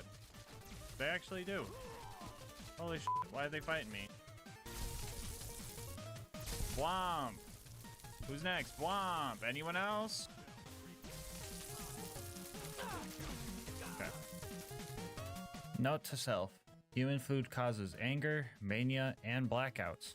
Anyway, after all that, I was pretty dehydrated, so I drank a bunch of water from one of the humans' dispensers. I also leveled up 2 more times and threw all the points into science. It will come in handy later, I promise. I also threw another intense training point into luck, bringing me up to 5. After that, I found a robot that wasn't a cringy cowboy or threatening to kill me. And honestly, I like this guy. He pretty much gave me the plans, blueprints, and ideas to take over the strip and build my own robot army. We had to find Mr. House, the head honcho of the New Vegas strip, and overthrow him. I was expecting another lie, much like the Deputy Beagle situation, but to my surprise, this Mr. House guy was kinda the entire building. But for being such a powerful leader, this guy was extremely dumb. He pretty much invites me over to his house, or I guess himself, shows me how to upgrade the robot army, lets me sell him a couple of useless snow globes for 4,000 caps, and left the password to the terminal that leads directly to his safe room so out in the open, I didn't even realize I picked it up. Sure, he's got a bunch of Securitrons guarding the door, but the stealth boy I got from the schoolhouse let me walk right in. The great Mr. House, bested by literal school supplies. Well, I'd say it's about time for a boss fight, eh?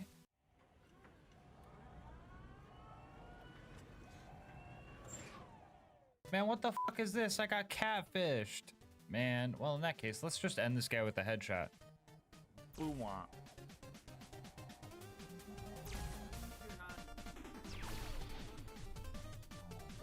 Okay, what about this kind of headshot? Balls. Anyway, after House was dealt with, I maxed out my science skill and plugged Yes Man into House's old system. Yes Man wanted us to go meet all the other factions and decide what we wanted to do with them all. I told him I wanted them all dead, but he really wanted me to go meet them all, so I humored him. Maybe not all humans are so bad. First on the list was the Brotherhood of Steel. I get there and they not only demanded my weapons, but my clothes too? I want you stripped down to your underwear. I didn't like that, so I started blasting. And so did they. Yeah, taking these guys on all at once was near impossible, so I decided to hide over behind some crates for cover and let the guy walk over to me to start the conversation. I killed him there and then killed off the 2 other door guards before getting out of there. So yeah, screw those guys. I got out of there and headed to finish off the other 2 aliens I totally forgot about until now. But I guess they realized their captain was weak and I was superior, so they joined my forces instead, meaning I had to ship to get off this planet when all was done. After that, I got lost at a Deathclaw construction site while trying to find Red Rock Canyon. I eventually found my way there and found their leader surprisingly easily. I asked them about their ways and they seemed like a clan just trying to defend themselves. But then I remembered these are the guys that left me in that ditch, so I murdered them all. Their leader was a coward anyway. The next faction to meet was the Boomers, and with my experience with human language, that could either mean they really like bombs or they're a bunch of old people. And when some guy bet me a bunch of caps that I couldn't make it to their base while dodging mortar strikes, I think I figured out which one it was. I took his bet, but I never got those caps back. Not because I didn't make it, but because I totally forgot to come back for my winnings afterwards. Anyway, I made it to the Boomers' front gate and gave them the good old "take me to your leader" line. They love that one. I guess they're old and like explosives. Okay then. Either way, they made the number in the top left corner of the screen go up multiple times, so I killed them too. After dealing with them, we leveled up again, dropping all of our points into medicine and grabbing the quick draw perk because it sounded cool. After that, we had a few factions in New Vegas to deal with, starting with the Omertas. No one but Omertas are allowed to carry guns into Gamora. Check your weapons with me.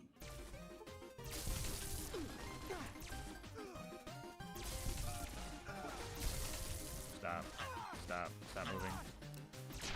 Good.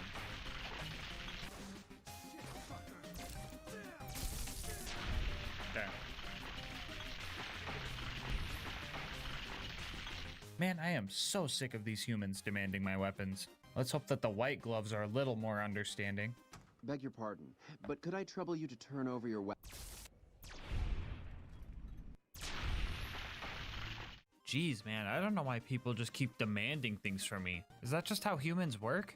In that case, subscribe to the channel or I'm gonna confiscate your weapons. Anyway, at this point, I realized that I killed all the factions leaders that I've met so far except for the Brotherhood, so I went back down to their bunker and burned through a lot of ammo dealing with these armored troops. I managed to hack into their turret systems and turn them against them so I could sneak by. I had quite a few deaths and resets at this part trying to assassinate Elder McNamara, but with a little bit of stubbornness, we eventually figured it out.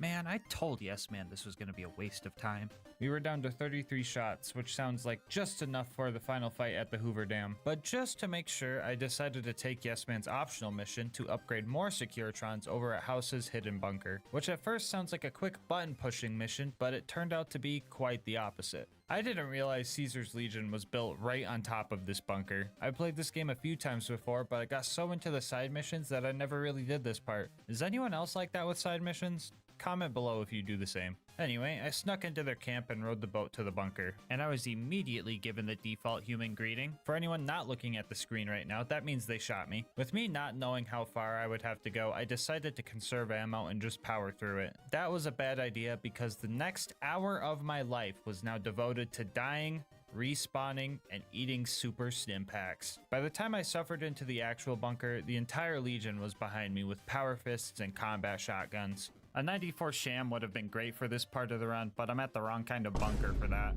The defense system down here also hated me, but lucky for us, our 100 in science allowed us to hack a few terminals and shut the systems down. After that, it was just a matter of threading the needle and closing all the doors behind us. What you're watching now is every single death I had in the fort. This isn't even including the manual reloads when I knew survival wasn't an option. Starting now, the death counter is no longer accurate, so think of this number as a conservative estimate from here on out. We eventually found the right buttons to push and upgraded the remaining Securitrons. Now for the hard part, making it out alive. At this point, I had already eaten most of my food. Stim packs and super stim packs don't taste so bad when you use them to wash down gunfire. The medics in my system was working overdrive, and I used my last doctor's bag to make sure that if all else failed, my legs could still carry us out of here. I was tempted to take out their leader while I was here, water bottle at a concert style, but decided to let his brain tumor handle it for me. I was going to need all the ammo I could get for the final fight. Through sheer willpower, stubbornness, luck, and multiple chems, I made it back to the boat and swam to safety. At this point, I was starving, dehydrated, addicted to multiple chems, crippled everywhere from the waist up, and had absolutely no medical supplies to my name. So I went to the only human I could trust and had him patch me up. And after that, I went to all the vendors I could find and bought all the supplies I could for the final fight. The battle between the NCR and the Legion at the Hoover Dam will determine who takes control over New Vegas. And my plan was to swoop in with my upgraded robot army to take it all for myself. We let the humans do all the fighting amongst each other and made our way to the real target, Legate Lanius. With 33 shots in the alien blaster left, fighting some human with a sword should be a piece of cake. Yeah, emphasis on should? Yeah, I did not expect this guy to be so tanky. He's only the final boss of the game after all. We probably could have killed him here, but we wouldn't have enough ammo to deal with his henchmen. So we had to load back and make some more preparations.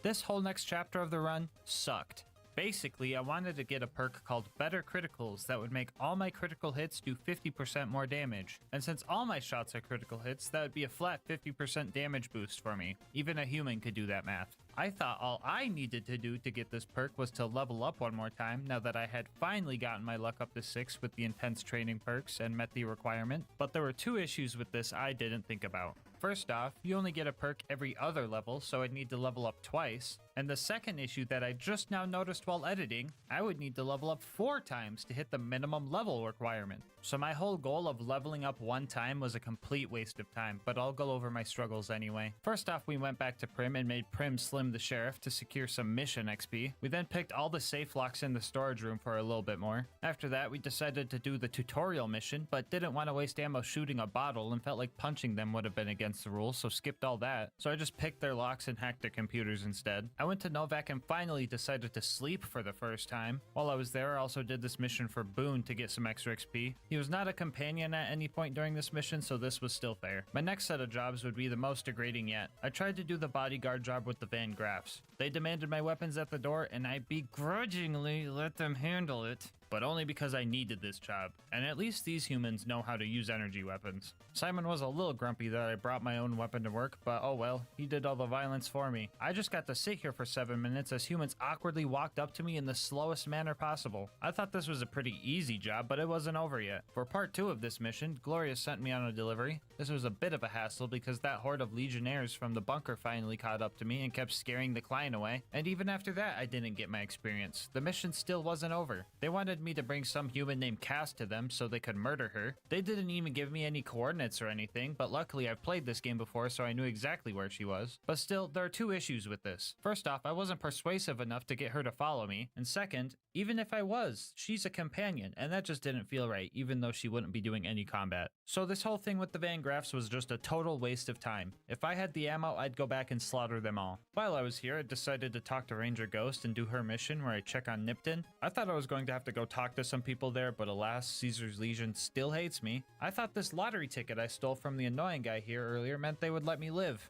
I guess that's what I get for trusting humans. Anyway, yet another waste of time. I was running out of ideas and decided to see if the king had any work. His dog was looking halfway upgraded and I offered to finish the job. Long story short, this was another issue where I would have a companion follow me. Yet again, another waste of time. These 3 failures led me to change up my plan. I couldn't trust completing missions, so I decided to hack my way to leveling up. And no, I don't mean cheating, I mean hacking all the computers I could find. Repcon HQ had 8 computers we could hack, and Camp Searchlight had a few too. The radiation levels here were quite high, and the lizards, ghouls, and scorpions all coming for my life didn't help either. The very last terminal here pushed me past the threshold, and we finally leveled up.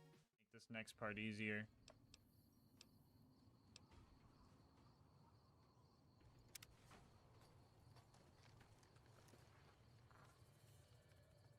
No, I need another level up for a perk! Fuck! Yeah, like I said before, I totally forgot that you only get a perk every other level. So I decided screw it, we don't need better criticals. We'll just eat some Psycho and hope it works. So we had Doc Mercy Gosh, dude, the amount of times I've said Doc Mercy instead of Doc Mitchell is not surprising, but still a lot. Anyway, we had Doc Mitchell patch us up one last time and we set off to the final battle. Dodging bullets was a lot harder this time around since my armor was broken. Luckily, I took that checkered suit from Benny's corpse. Still not sure how that works because he was cremated in it. I don't think it actually helped me that much, but I took what I could get. We made it to the Legate's camp and started taking the bad guys out. I was really abusing the quick saves here because every shot counted.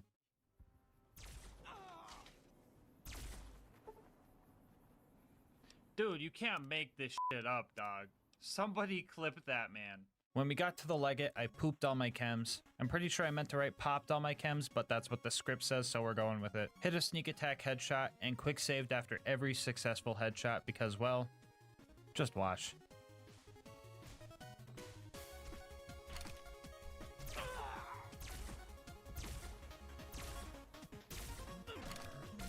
Oh, dude, everything in this game moves so goofy, and I hate how goofy everybody moves.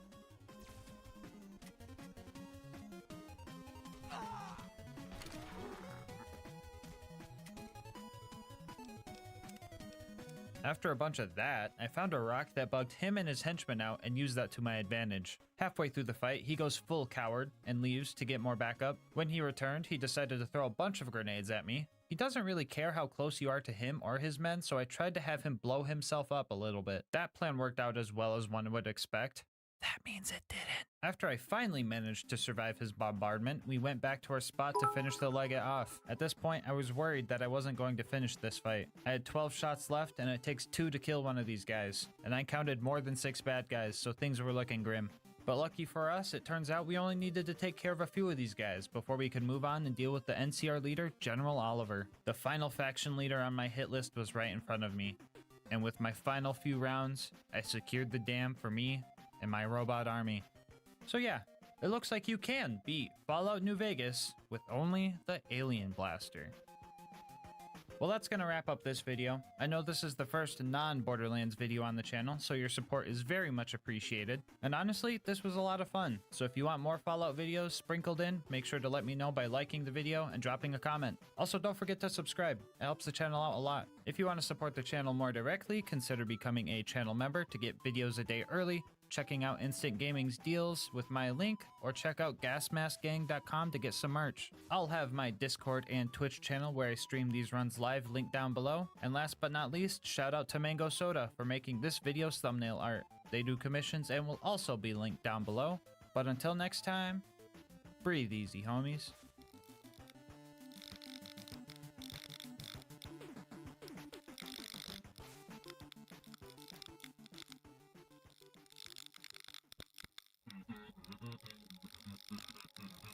It's like looking in a mirror. Wah, wah, wah. It's like looking in a mirror. Wah, wah, wah. This video is sponsored by Instant Gaming. More on how you could save money on video games later in the video. Whether you like Borderlands 2 slag mechanics or not, I think we can all agree that when you are the one being slagged, it's not that fun. Well, maybe for you guys, but I'm a masochist, so today I ask, can you beat Borderlands 2 while perma-slagged? As per my usual, this is going to be an Ultimate Vault Hunter mode Overpower 10 playthrough. For anyone new to the game, that just means enemies have 4 times health, health regen, and are all 10 levels higher than us. Bar will not be allowed for this run, and I must be slagged at all times. Now usually to become perma-slagged, you need to get to the Arid Nexus Boneyard and get slagged while driving a car. Exiting the vehicle before the slag has time to wear off will leave you in a state of permanent slag until you save quit out of the game. The issue with this setup is that you don't get access to this map until the second to last mission of the game. But worry not, because there's a way to be slagged 24/7 without the need of a glitch. And all you need to do is use this. That's right, everybody. This video is also going to be, can you beat Borderlands 2 with only the wait, how the heck do you even say this word? Cuckoo lane. Cuckoo lane. Yeah, I'm gonna be in the cuckoo lane after this one. For real though, I'm 99% sure it's pronounced Cullen, but I'm 100% sure some people who call it the Chulane are going to convulse if I say it like that, so I've decided it's called the Chalupa now. That way, everybody's mad. Anyway, the other gear for this run is going to be a basic shield, Vault Hunter Relic to maybe get some funny drops, and the legendary Nurse class mod. Now, the legendary cat would have been the optimal decision with its crazy SMG damage buff, but I thought the nurse fighting against me getting one shot all the time would be funnier, more thematic, and more challenging. Here's a quick peek at the build. I'll answer any questions about it in the comment section, but I pretty much went for every type of indirect damage source that I could. Anyway, let's hop into the run. So, since I am perma-slagged, all damage that I take is going to be tripled. Therefore, my main game plan is to not get hit. However, that game plan came to a full stop when a bullymong forcefully threw me into Liarsburg where all the bandits were waiting to kill me.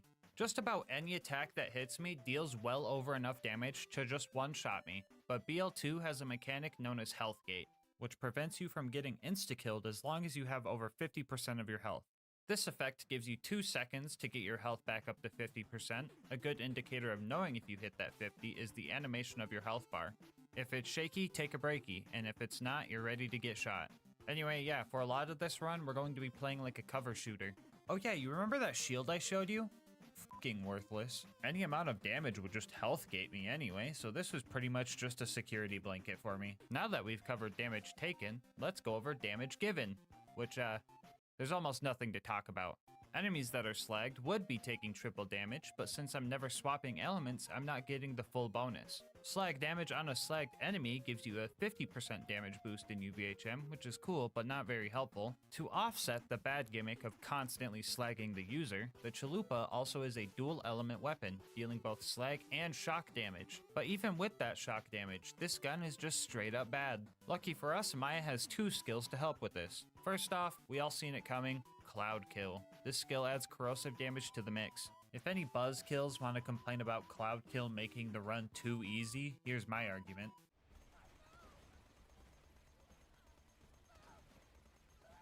Yeah, so it was Cloud Kill or the legendary cat class mod, and I chose the harder of the two. Anyway, the other helpful skill I was talking about was Immolate, which adds fire damage to our shots while we are in fight for your life. So when we're trying to get a second wind, we actually have all the elements at our disposal. Why do I feel so handsome saying that? Anyway, Tutorial Town was a bit rough because of a bully rat we had to deal with, but using Thought Lock, we had the bandits and bullymongs deal with each other. This was actually super helpful because the power wasn't even on to buy more ammo yet. I had like 1,500 rounds before that bully rat ate them all. I know I kind of forced this bullymong to be my friend, but he was actually pretty cool. Yo, you put the stinky on him! I almost feel bad killing you now. After we met Hammerlock and got Claptrap all fixed up, we made our way towards Boom Boom. Some of the local rack decided to help fight the bandits guarding the place, which was weird because I didn't Thought Lock them. But I did Thought Lock the Lunatic Bombers and got them to blow each other up. The same plan also kind of worked for Boom Boom. I almost died 0.2 seconds after the cutscene ended by nearly running in front of Boom's cannon. This thing ignores Health Gate, so I would have been dead for sure here. This time around, I decided to go for Boom first and kick him off of his cannon. After that, I tried to get the brothers to fight each other. This was pretty awkward because they would just jump around like crazy when they would start fighting each other. I would try to use Cloud Kill on one of them, but they would just jump out of it. My god, dude, what the f is going on? Why does he jump around so much?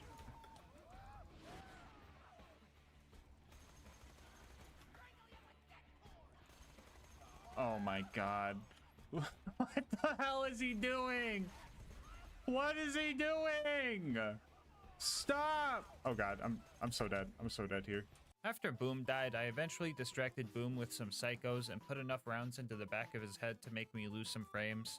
Oh yeah, he died too. I should tell you guys that. After that, we convinced most of the bandits we worked here before saving Claptrap and taking on Captain Flint. This fight was pretty tough. My initial plan was to just thought lock Flint to take his aggro off of me and unload into him the best I could. But I quickly ran into an issue, because I guess you can't activate Cloud Kill on enemies that you have thought locked? And we kinda need Cloud Kill for this kill, so we had to change up our strats. We would use Thought Lock on the other bad guys and hope he focused on them as we laid into him. I wasn't the only one adapting though. Flint's AoE slam seemed a lot bigger than before, and on top of being stronger, Flint also got a lot smarter. I think he's finally sick of getting cheesed.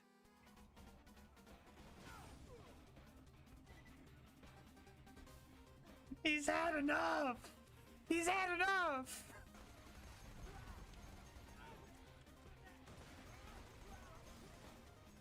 Oh my fucking god, dude!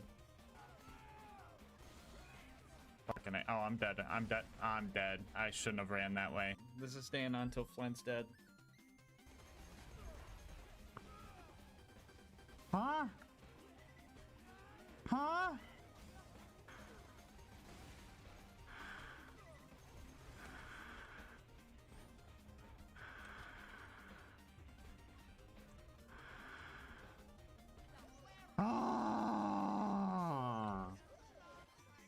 Well, that was obnoxious, but we managed to kill Flint with a f***ing grape shooter, so that's cool. Anyway, we made it to Three Horns and needed a car. I used my Bullymong whispering powers to have them deal with the bandits while I snuck in and stole the adapter.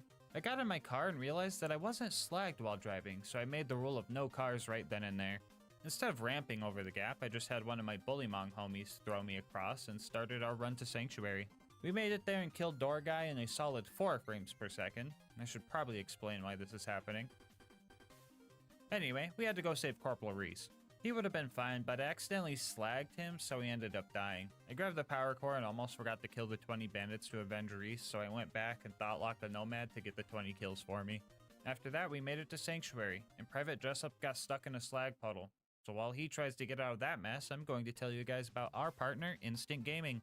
How fast do you think you could get a game on Instant Gaming? Take a guess right now. Once your account is verified, getting a new game can take less than a minute, and to prove that to you, I will now speedrun buying Fallout 3 Game of the Year Edition on Instant Gaming. Time starts as soon as I open Instant Gaming's website, and the time stops when I get the confirmation from Steam. Ready? Go! Instant Gaming's website, here we go, Fallout 3, bam, enter, Game of the Year Edition, buy now, there we go, go to payment, blur out all that personal stuff. Now this is the longest part of the speedrun right here, guys. The loading screen. Once we find tech to skip this part, the speedruns for this are going to be crazy, dude. Any second now. And code. There we go. Reveal. Copy it. Go to Steam. I accidentally clicked on my OBS. That was a major time loss. But anyway, time. Sub 30. And bam. In less than 30 seconds, I got Fallout 3 Game of the Year Edition for $3. That's $7 going towards more Monster for me, baby. So stop waiting. Make your gaming instant. How about this? Think about a game you've been wanting to play and use my link in the description to just see what kind of deal they're offering on it. And if you like what you see and end up making a purchase, just know that on top of saving yourself money, you're supporting the channel. Anyway, let's see how Jessup's doing. Oh no, Jessup, be careful! Anyway, after getting all the hub world tutorial stuff out of the way, we headed towards Frostburn Canyon. Along the way, we found a tubby spider ant and killed it for its loot, so that was pretty cool. After that, we found a tubby spider ant and killed it for its loot, so that was pretty cool. Besides those guys, nothing crazy really happened. The siren went that way! Idiot. The spike jump this time around was way scarier than usual because I was slagged.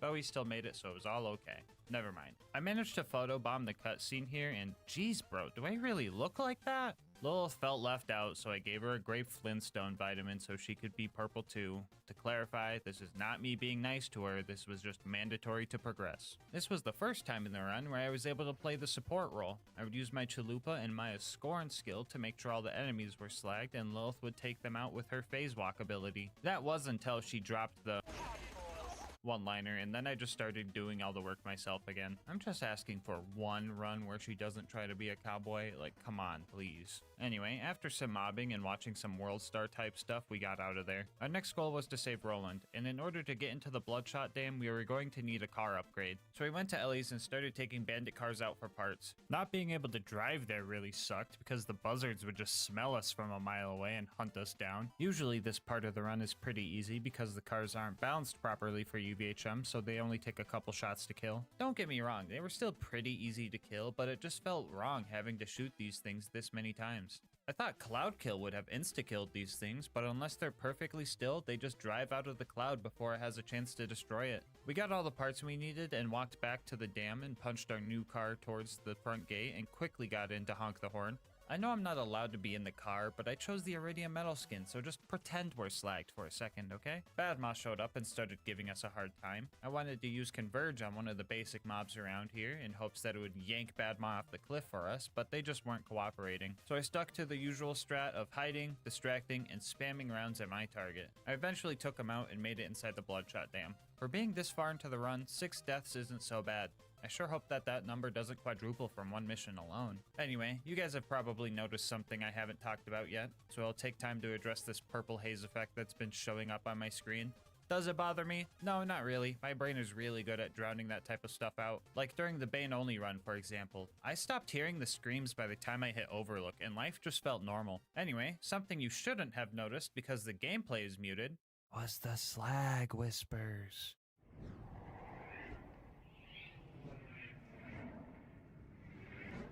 Yeah, that's what I was hearing for the whole run.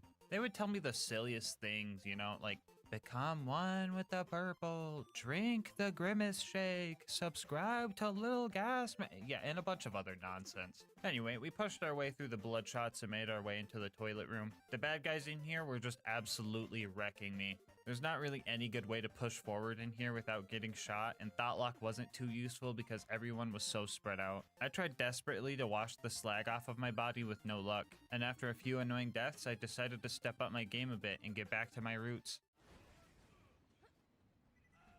Yes! That's right, baby. I started getting some momentum and making some progress. It wouldn't be too long before... Aw, f***. Alright, I got some explaining to do. So my game crashed because I have my physics settings set to high. That's also why you've been seeing slag puddles and low frame rate kills when I'm point blank on enemies. Slag particles is usually what makes the game crash with these settings, and Twitch chat redeemed their channel points to make me turn it on until the game crashed. Immediately after this crash, Lucas spent a bunch of points to re-redeem it, so yeah, don't use this setting unless you want to crash. After refighting our way through the dam, Mad Mike showed up. He almost put the Stinky on a Psycho, and that would have been pretty cool, but he failed pretty horribly, so I had to show him how it was done. Yes! Yes! Alright, bye. We found Roland and decided to keep our distance from him. We didn't want any of our slag rubbing off on him because he might get hurt if that happened. That plan backfired when the warden came and nabbed him up. As I was sneaking past all the bandits and loaders, I found a legendary Siren class mod. Doesn't help me at all, but if you want any of the cool gear I found in this video or to try the challenge out yourself, I'll have the save file in our Discord server. Link in the description. Anyway, we made it to the warden and started our fight. To the new viewers that know how to have fun without needing to impose restrictions and challenges to your run, you might not know that the warden can actually take Roland to the Hyperion Friendship Gulag if you don't kill it fast enough. And with our damage output, that means we would only get 1 or 2 chances to take the warden out. The warden really gave me a run for my money during this fight. I think it spawned like 4 angelic guards, which are pretty tough even with Cloud Kill. Thought locking them proved to be helpful for distracting the bad guys and aggro relief, but I still had to make sure to keep one around at low health just in case I needed a revive. At one point, I thought locked an exploder and it just took a chunk of the warden's health, which felt pretty cool. Near the end, I was getting pinched from both sides of my cup hover bus, I had to put all of my trust into my ears and the minimap so I could lay into the warden as much as possible. After a good long fight, I managed to take the warden down right as Lilith was telling me that the drop barge showed up. That was definitely a first try or gulag situation. We fought the rest of the loaders off with Roland and made it back to Sanctuary, where he gave us our next mission to go steal the vault key. Nothing crazy happened at Tundra Express, just the usual. Burn the Varkids, meet Mordecai, meet Tina, grab some bombs, use your Dami Mami mind control powers to get some guy to shoot his friend with a rocket launcher. Basic stuff.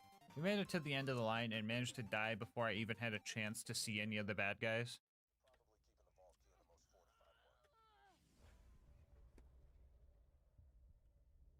Did a fucking fire pit seriously just kill me?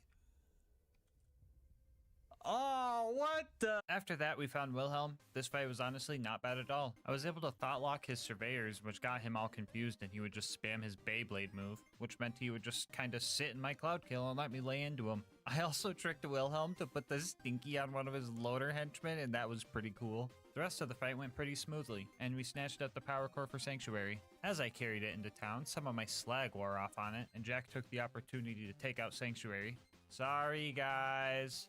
I made my way to the fridge and managed to burn myself to death again. Absolutely ironic and embarrassing. At least dying to the rats is understandable. Those guys suck. Anyway, we made it to the outwash and started our fight with everyone's favorite spaghetti squid. A one-on-one fight with this thing probably would have been a real nightmare, but lucky for us, loaders get moonshot down to deal with it as well. Unlucky for us, loaders get moonshot down to deal with us as well. After I got all the loaders to focus on the real threat, we all worked together to fight against the shield regen and took the squid down. I made it to Overlook expecting that dealing with all the loaders would be pretty easy due to cloud kill. Yeah, I couldn't be more wrong. The loaders here are just dead set on destroying the beacon, and I just can't cloud kill them because of it.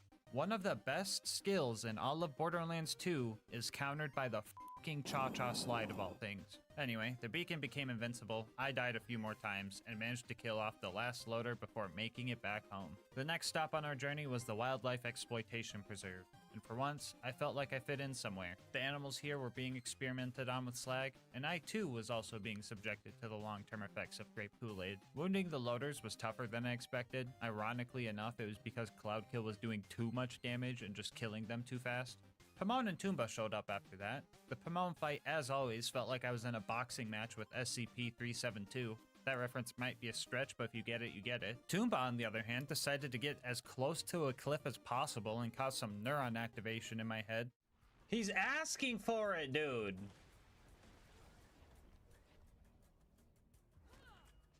The ultimate loader up ahead was pretty easy because you can trick it into just standing in your cloud kill, but the loot dudes ended up being pretty annoying. I tried to fight them 2 at a time so I could get them to fight each other, but I kept getting jet loaders that would just glitch out of bounds, so that was lame. Anyway, we made it to Bloodwing and somehow the game didn't crash from physics and all the slag particles in this cutscene. Looks like hydro cooling your PC with slag is a working solution for that. Anyway, the Bloodwing fight itself actually sucked. Each phase was just harder than the last. Fire phase was alright, shock phase she became resistant to most of my bullet damage, and then corrosive phase she was straight up ignoring cloud kill. Mordecai wasn't really helping as well as he usually does, because my existence just kinda means things are going to be purple already. His ammo and health vials were very helpful though, because surviving Bloodwing's elemental dot damage just wasn't possible.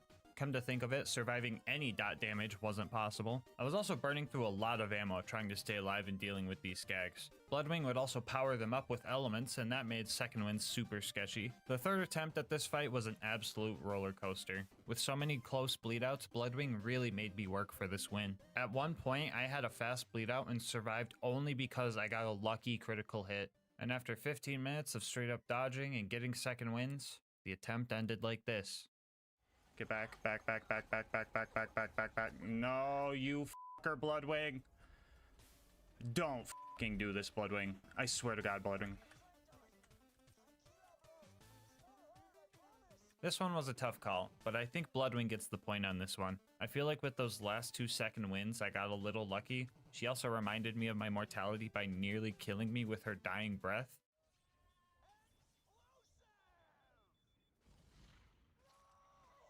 That almost fucking killed me! From one perma-slagged individual to another, GG Bloodwing. Anyway, with Claptrap upgraded, we set off to 1000 Cuts to recruit Brick and his air support. Things got off to a rough start as I blew myself up with a barrel because Converge just destroys any barrels in its range. Barrels are also considered environmental damage, so they just bypass health gate, so yeah, I was super dead. We eventually made it to the initiation and went back to playing the support role, helping my Godliath homie the best I could. Our homie started beating up some kids though, and that wasn't part of the deal, so I ended up murking him and finishing the initiation alone. I decided to let Sarcastic Slab live this time around, not before nearly killing him and leaving him slag so he knew how I felt. Yeah, you're not clapping now, are ya? After that, I played support for Brick. I don't know where he came from, but a little Goliath ended up putting the Stinky on a loader. I thought that was pretty cool, so I ate his soul Dragonborn style to absorb his powers. Brick disappeared after that, and I found him murdering Sarcastic Slab. This game is so incredibly cursed.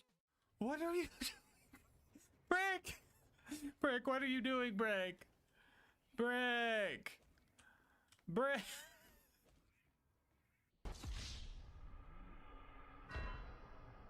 Anyway, after our usual loader launching shenanigans, we made it back home and set off to our next objective. We needed to steal Jack's voice from one of his body doubles. This guy is programmed to run away from you, so Cloud Kill wasn't too helpful. He is also considered a large enemy, so phase locking him just does damage without taking their mind over, so that didn't work either. Sometimes after a few attempts, he just bugs out, and this time around I noticed something extra cursed. If you watch closely, you could see that the Jack double is using a Hyperion SMG. But if you keep watching for just a second, it turns into this thing.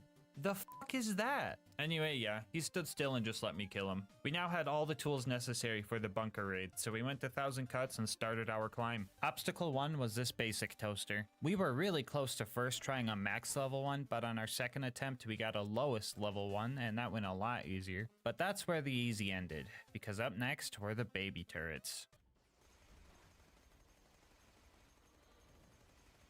Yeah, so this is obviously bad. For the new players watching, these turrets are glitched and are completely immune to grenade splash damage. And they also have insanely strong health regeneration. But Gasmask, you're not using grenades. While that is true, a lot of guns in this game deal grenade damage on top of their bullet damage, the Chalupa being one of them. The gun's bullets deal shock damage, and then the slag grenade splash is added to them, so when we shoot these turrets, we are only seeing the blue damage numbers. I should also point out that Cloud Kill is proccing, but I do not see the cloud and I do not see the green damage numbers, so we are going to have to pull through with only our shock damage. First thing we did was save quit out of the game. These turrets can range from level 89 to 91, so we wanted to make sure they were both at the minimum level. Lucky for us, we got this on our third try. Now for the hard part. We had to sit in this spot, use Scorn to slag the turret, and just try our absolute hardest to fight against the health regen. The Chalupa is also pretty inaccurate compared to its non-unique counterpart, and with the slag particles, it was hard to tell if I was even hitting it. I kid you not, the first turret took about 900 bullets to take out, which is like over half of my ammo pool. I had an idea for the second one that made it a little bit easier. There was an angelic guard nearby, so I lured it over and thought locked it. It helped shoot the turret with me and also gave me some extra fire rate from Maya's wreck skill, so this one only took about 700 bullets. Yay! Up next was the Super Toaster. This guy is super easy to cheese by just standing behind it, but even then I ended up dying multiple times. By this time in the run, I just seen all enemies completely differently. An RPG loader was just as dangerous as a gun loader because any amount of damage would just bring me to a sliver. A rabbit skag bites you, you're dead. You get hit by a stray bullet, you're dead. High five claptrap too hard, you're dead. The list goes on. Anyway, I got sick of dying so many times, so I locked in and found this cool spot right here that makes it so the constructor just starts bouncing, and that made the fight way easier. After that, all we had left was sniping Face McShooty, and honestly, this was probably the worst Face McShooty snipe on this channel, except for that one time I died 3 times trying. But that one doesn't count, we're just gonna pretend it never happened. Like I said before, the accuracy on this thing is terrible, and I ended up trying to do this for almost an hour. I gave up trying to tap fire to conserve accuracy because there was no accuracy to conserve in the first place, but after 30 non-headshots and 7,000 misses, we finally got him in the face. Thank God, dude, oh my goodness. Finally at the bunker, we started taking out the turrets. These guys aren't glitched like their tinier counterparts, so Cloudkill actually put some work in on these. After that, the bunker showed up and we started our fight. The game plan was to phase lock a loader, lane to the bunker, and have chain reaction help us out for this fight. Chain reaction, combined with bunker's overlapping hitboxes, lets our bullet hit multiple times, which gave us some extra DPS for this fight. We almost had this first try, but this loader decided to die like 1 frame after I bled out, so that sucked. After another 20 minutes, we managed to take the bunker down and bask in its blood. Angel Core was up next, and let me tell you, that place was just paradise. Everything was purple, there was giant slag feeding tubes, I befriended some ion loaders to protect me. Everything was great. Never mind, get me the fuck out of here. Anyway, Angel Core went decent. Roland showed up and I got to play support again while him and his turret distracted the loaders from my wet toilet paper squishy body. Alright, Roland, let's get this vault key. Uh-oh, Roland, it looks like some of my slag wore off on you.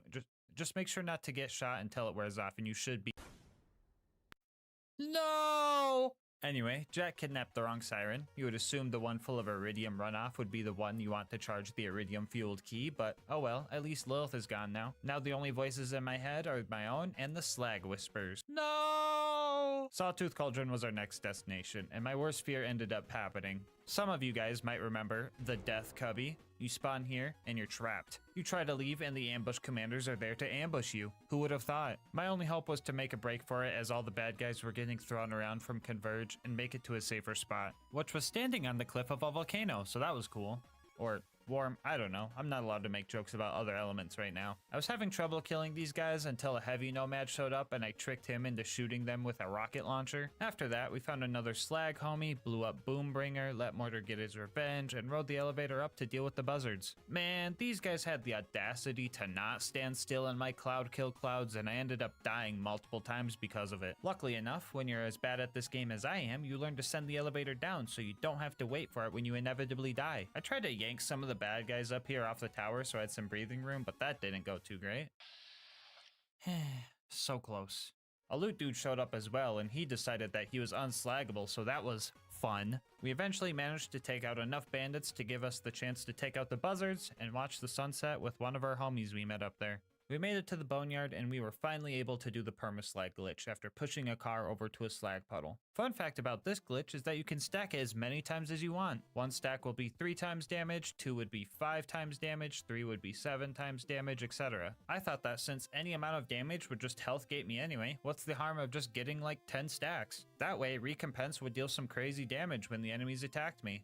Yeah, that didn't work at all. Anyway, we cranked some valves, listened to the whispers, got another stack of permaslag, turned some more valves, listened to the whispers again, got another stack of permaslag, watched our car almost explode from bumping into a skag with all of our stacks of permaslag, got another stack of permaslag, watched my car explode from hitting a skag with all my stacks of permaslag, and made it to the Arid Nexus Badlands. 10 seconds after I got here, I forgot that whole list I just read to you guys and tried to grenade jump over this gate and just died because of it. No grenade jumps means no Saturn skip, so we started trying to take this overgrown loader down. Honestly, Cloudkill did most of the work here. I did not have enough ammo to just lay into him, so I played it patiently until I felt safe not playing patiently anymore. The big toaster after that made it pretty hard to get into the info stockade, but my patented try again and hope they miss this time strat prevailed as it always eventually does. It was now time for the final stride towards the vault. The mobbing at the claptrap door went relatively well. Loader combat was easier than bandit combat for this run, and I also kind of just got to play support for the turrets, so nothing much to note here. After that, I save quit the game so that I could do the hero's pass skip without dying and made it to our fight with Jack. I'll be real with you guys, this fight sucked. This fight always sucks, but some even goofier stuff happened this time around. You know that invincibility shield drone that Jack gets when his shield breaks that lets Jack just teleport and heal all his health back in like 2 seconds? Yeah, that thing can't get cloud killed. Like, it just doesn't activate when you shoot it. I mean, I can kill these things, it's just kinda hard. But even after that, it only takes Jack like 20 seconds to teleport away and spawn another one. Which, considering Jack's health regen, that's pretty frickin' quick if you ask me. I decided to try some Converge shenanigans and use a rack to yank him into a death hole, but that just wasn't working. So we had 2 options. Keep trying an impossible fight until Jack glitches out and stands still, or just use the good old block him at the terminal strat and skip all the pointless stuff. They both have the same result, but the latter gets the video out sooner. So here's my PowerPoint presentation on how to kill Jack.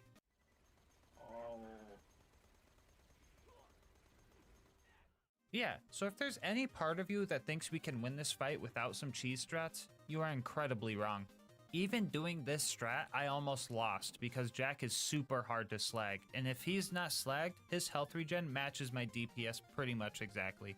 With less than 200 bullets left to my name, the slag kicked back in and we were able to kill Jack just barely. Now all that's left is the warrior. My first attempt here ended real quick because the warrior just used fire breath 4 seconds after the cutscene ended, but the attempt after that, we managed to get to some safer spots and just ran between ammo stations. It took a while, but the rest of this fight played out pretty normally. The warrior usually health gates you in one hit at OP10, so this fight was pretty basic.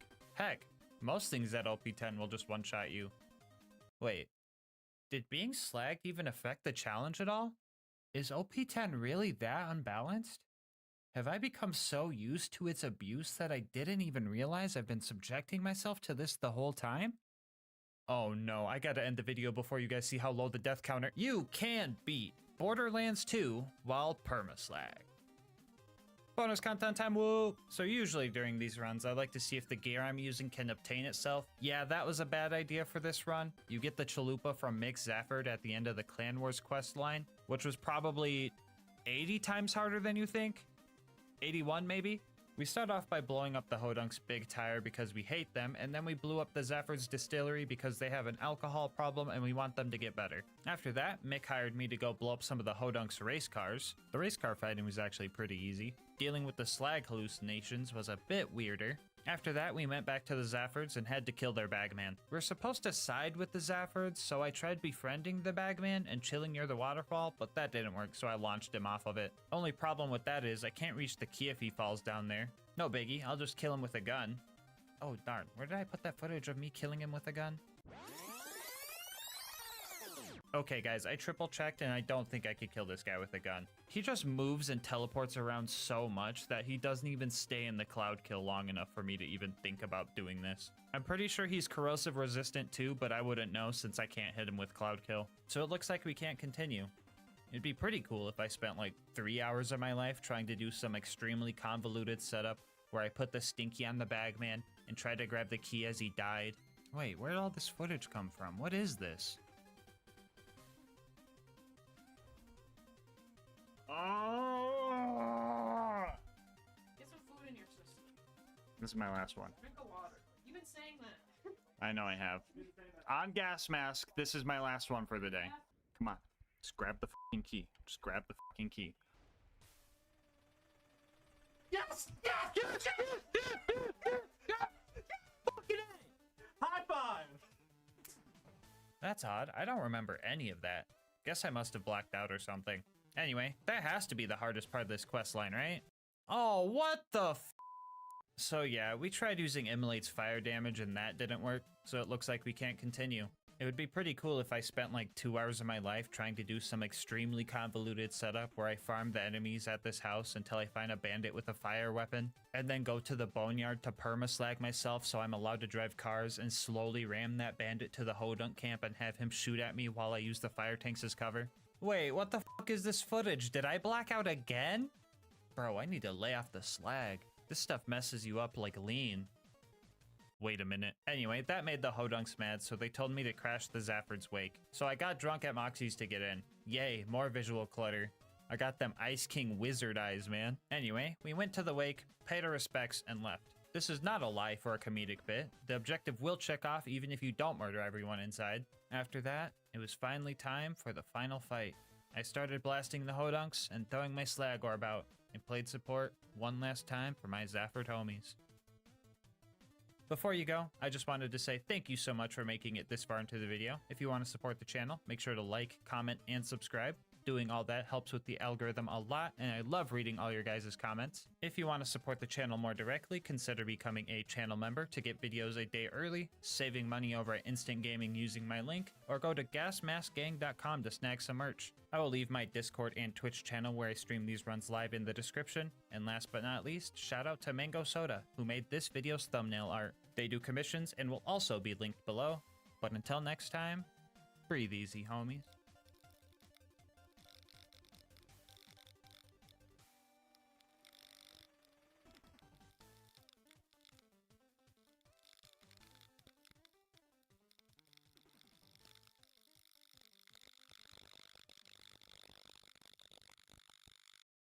Today's video is sponsored by Instant Gaming.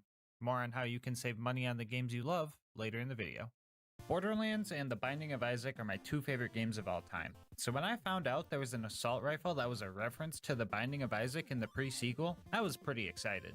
Well, that wasn't until I found out that it kinda sucks. But to heck with that. Isaac Online is coming out soon, so what better way to celebrate than with a good old co-op challenge. So today we ask, can you beat Borderlands the pre-sequel as a bunch of crybabies?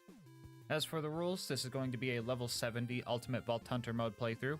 Bar will not be allowed, and we will only be allowed to use the Crybaby Assault Rifle. If you don't know what this gun does, well, it kinda depends. Most unique weapons come with a special barrel that gives its unique properties, but the Crybaby can spawn with 2 different unique barrels, 2 unique elemental damage types, and 2 unique accessories, for a total of 8 unique combinations, and that's not even including all the variants when you get a normal element or accessory. Each variant shoots a different type of projectile, mimicking different types of tier effects you can get in The Binding of Isaac. To keep it simple, we will only be using the variants with the cool unique parts, minus the default shot barrel because wobbly bullets are more fun. Which leaves us 4 part combos, and each of us will use a different version. Speaking of each of us, let's meet our band of crybabies. Wait, who the heck are those guys?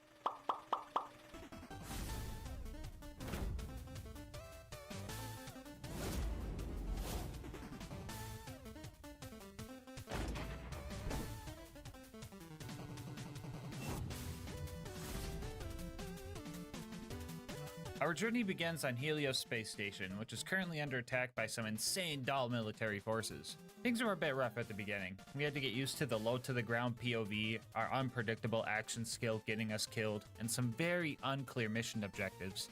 Follow the claptrap unit. Which one? Oh no.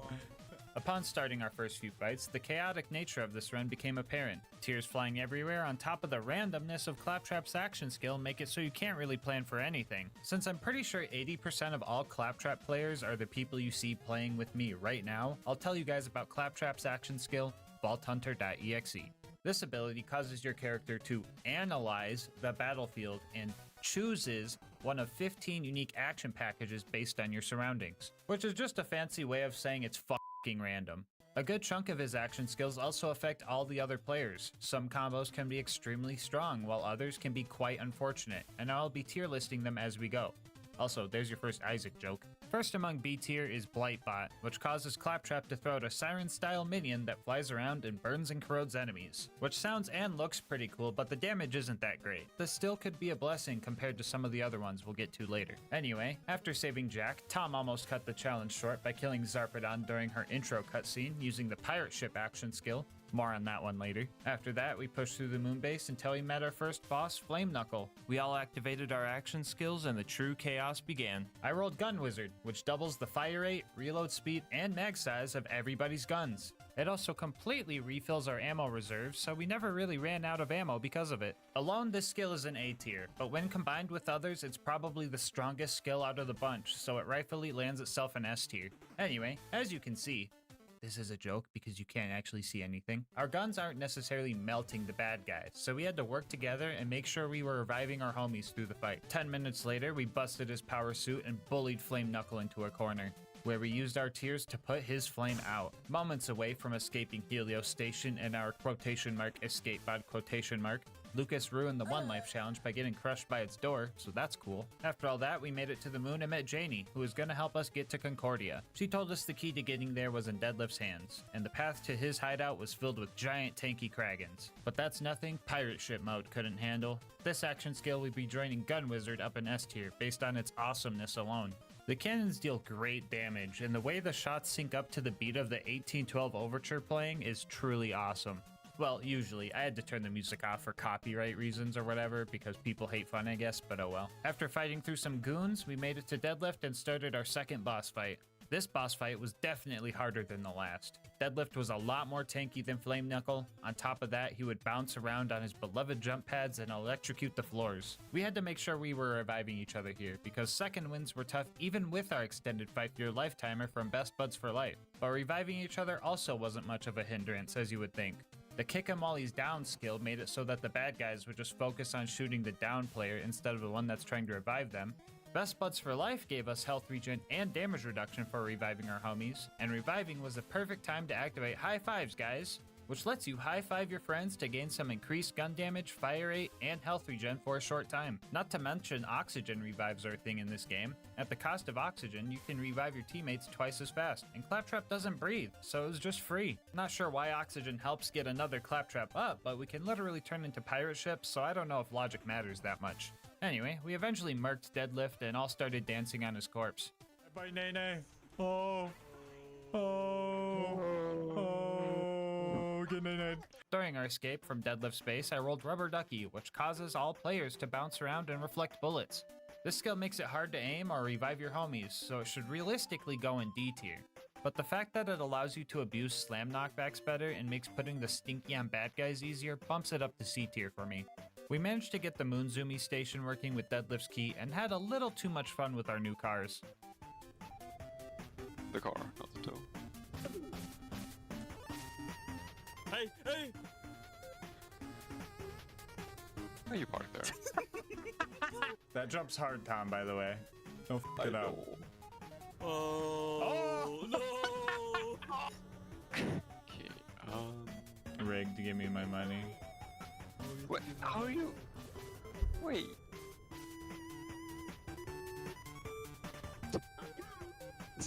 Oh no! Oh no!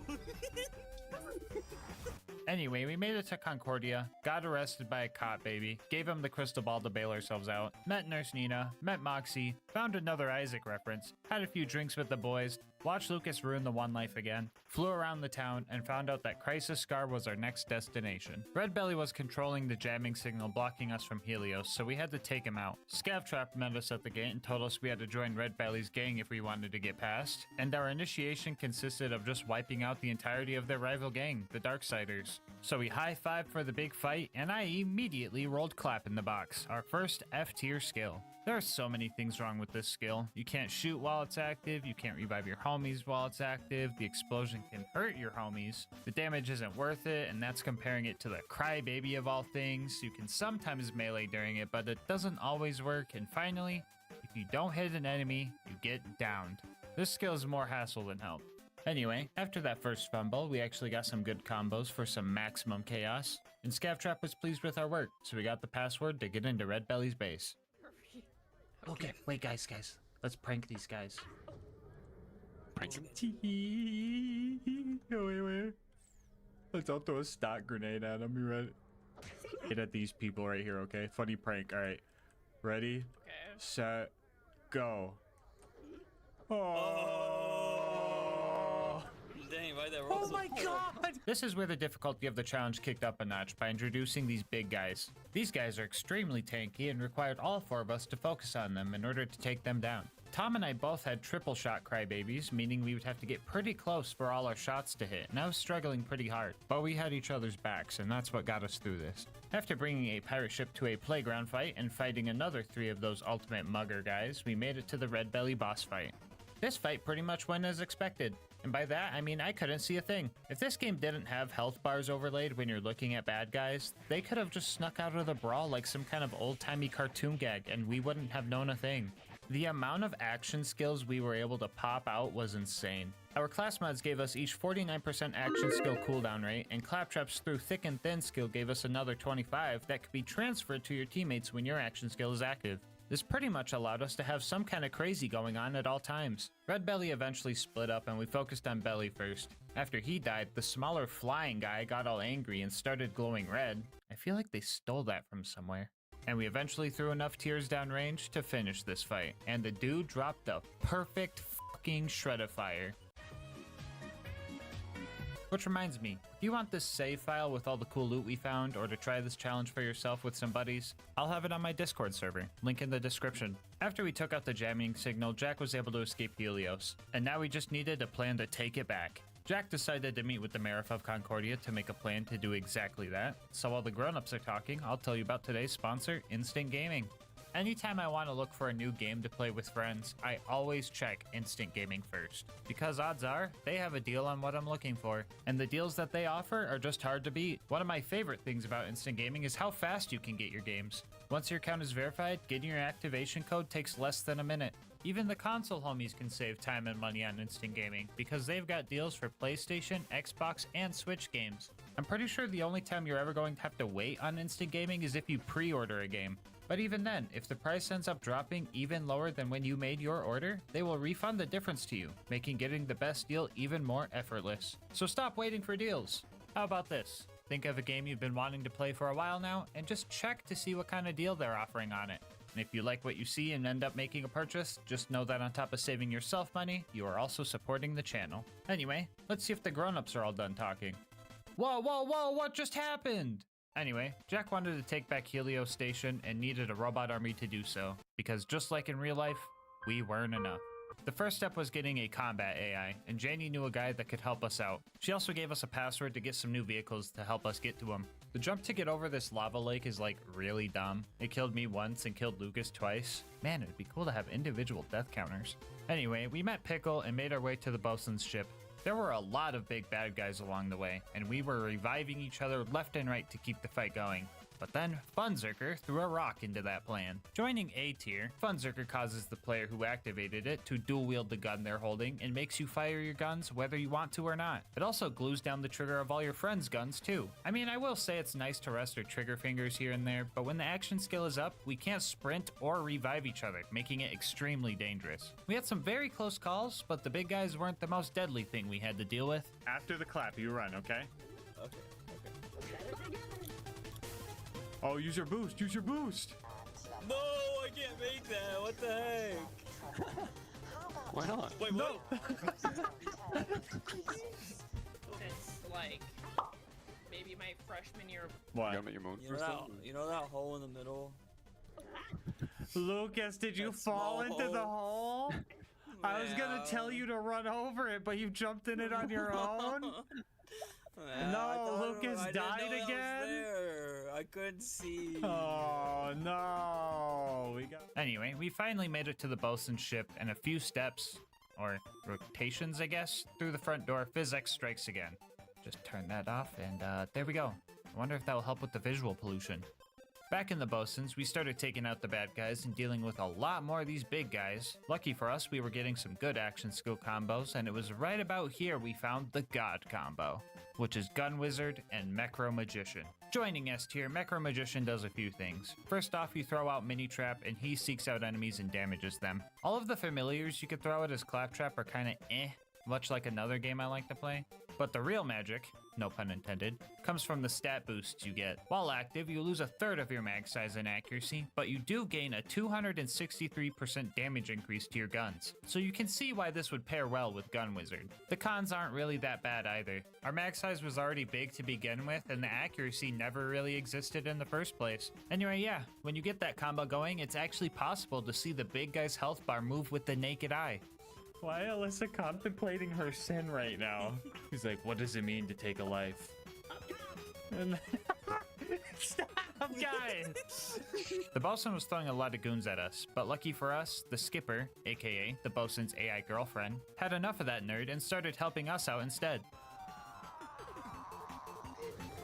Pushing through to the engine room, I found out that you can revive your homies during Funzerk if you spam your weapon swap key, and I also got medbot a few times, which kinda helped. We were all pretty tanky with our health bars from Claptrap's All the Things Are Awesome skill, giving us a 55% bonus, and another 30 from his Pain Simulator's Painful skill, which added an extra 20% damage reduction cherry on top. So if you're wondering why my shield is so small, it's not. Our health bars are just huge. And now that you mention it, I feel like I've seen this blue health bar over the red health bar mechanic before. Anyway, yeah, the healing doesn't seem like a lot, but I guess it's better than nothing. Also, there's a cool glitch where you could drop the laser and re-pick it up to use it infinitely, so I started hoarding them in my inventory because it's funny. Anyway, I'm dropping this in D tier. Even with all of our healing and teamwork, we couldn't keep up, and here we took our first death that wasn't Lucas falling into some kind of pit.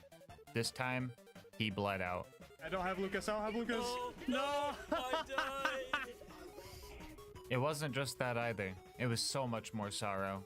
You must understand. Oh my goodness, what am I? Oh, I had one bullet to barrel troll fucking Lucas and I fucked it up. No! No! I stinkied myself! No, sir! You know what? No. We're not gonna let this stop us. We're not gonna let this bring us down. We will become numb to the sight of Lucas plummeting to his death. We will beat this game. And if you think we're gonna curl up into a ball and cry about it, you're goddarn right we are. Lucas, Tom, and I may have died, but our rock, Queen Knight, is still rocking her first life. So let's take the bosun down. I always clicked the wrong one. Oh, what the heck was going on? Oh, no, this is not how we're supposed to start the fight. Alyssa died. Alyssa died? Underneath the elevator, yeah.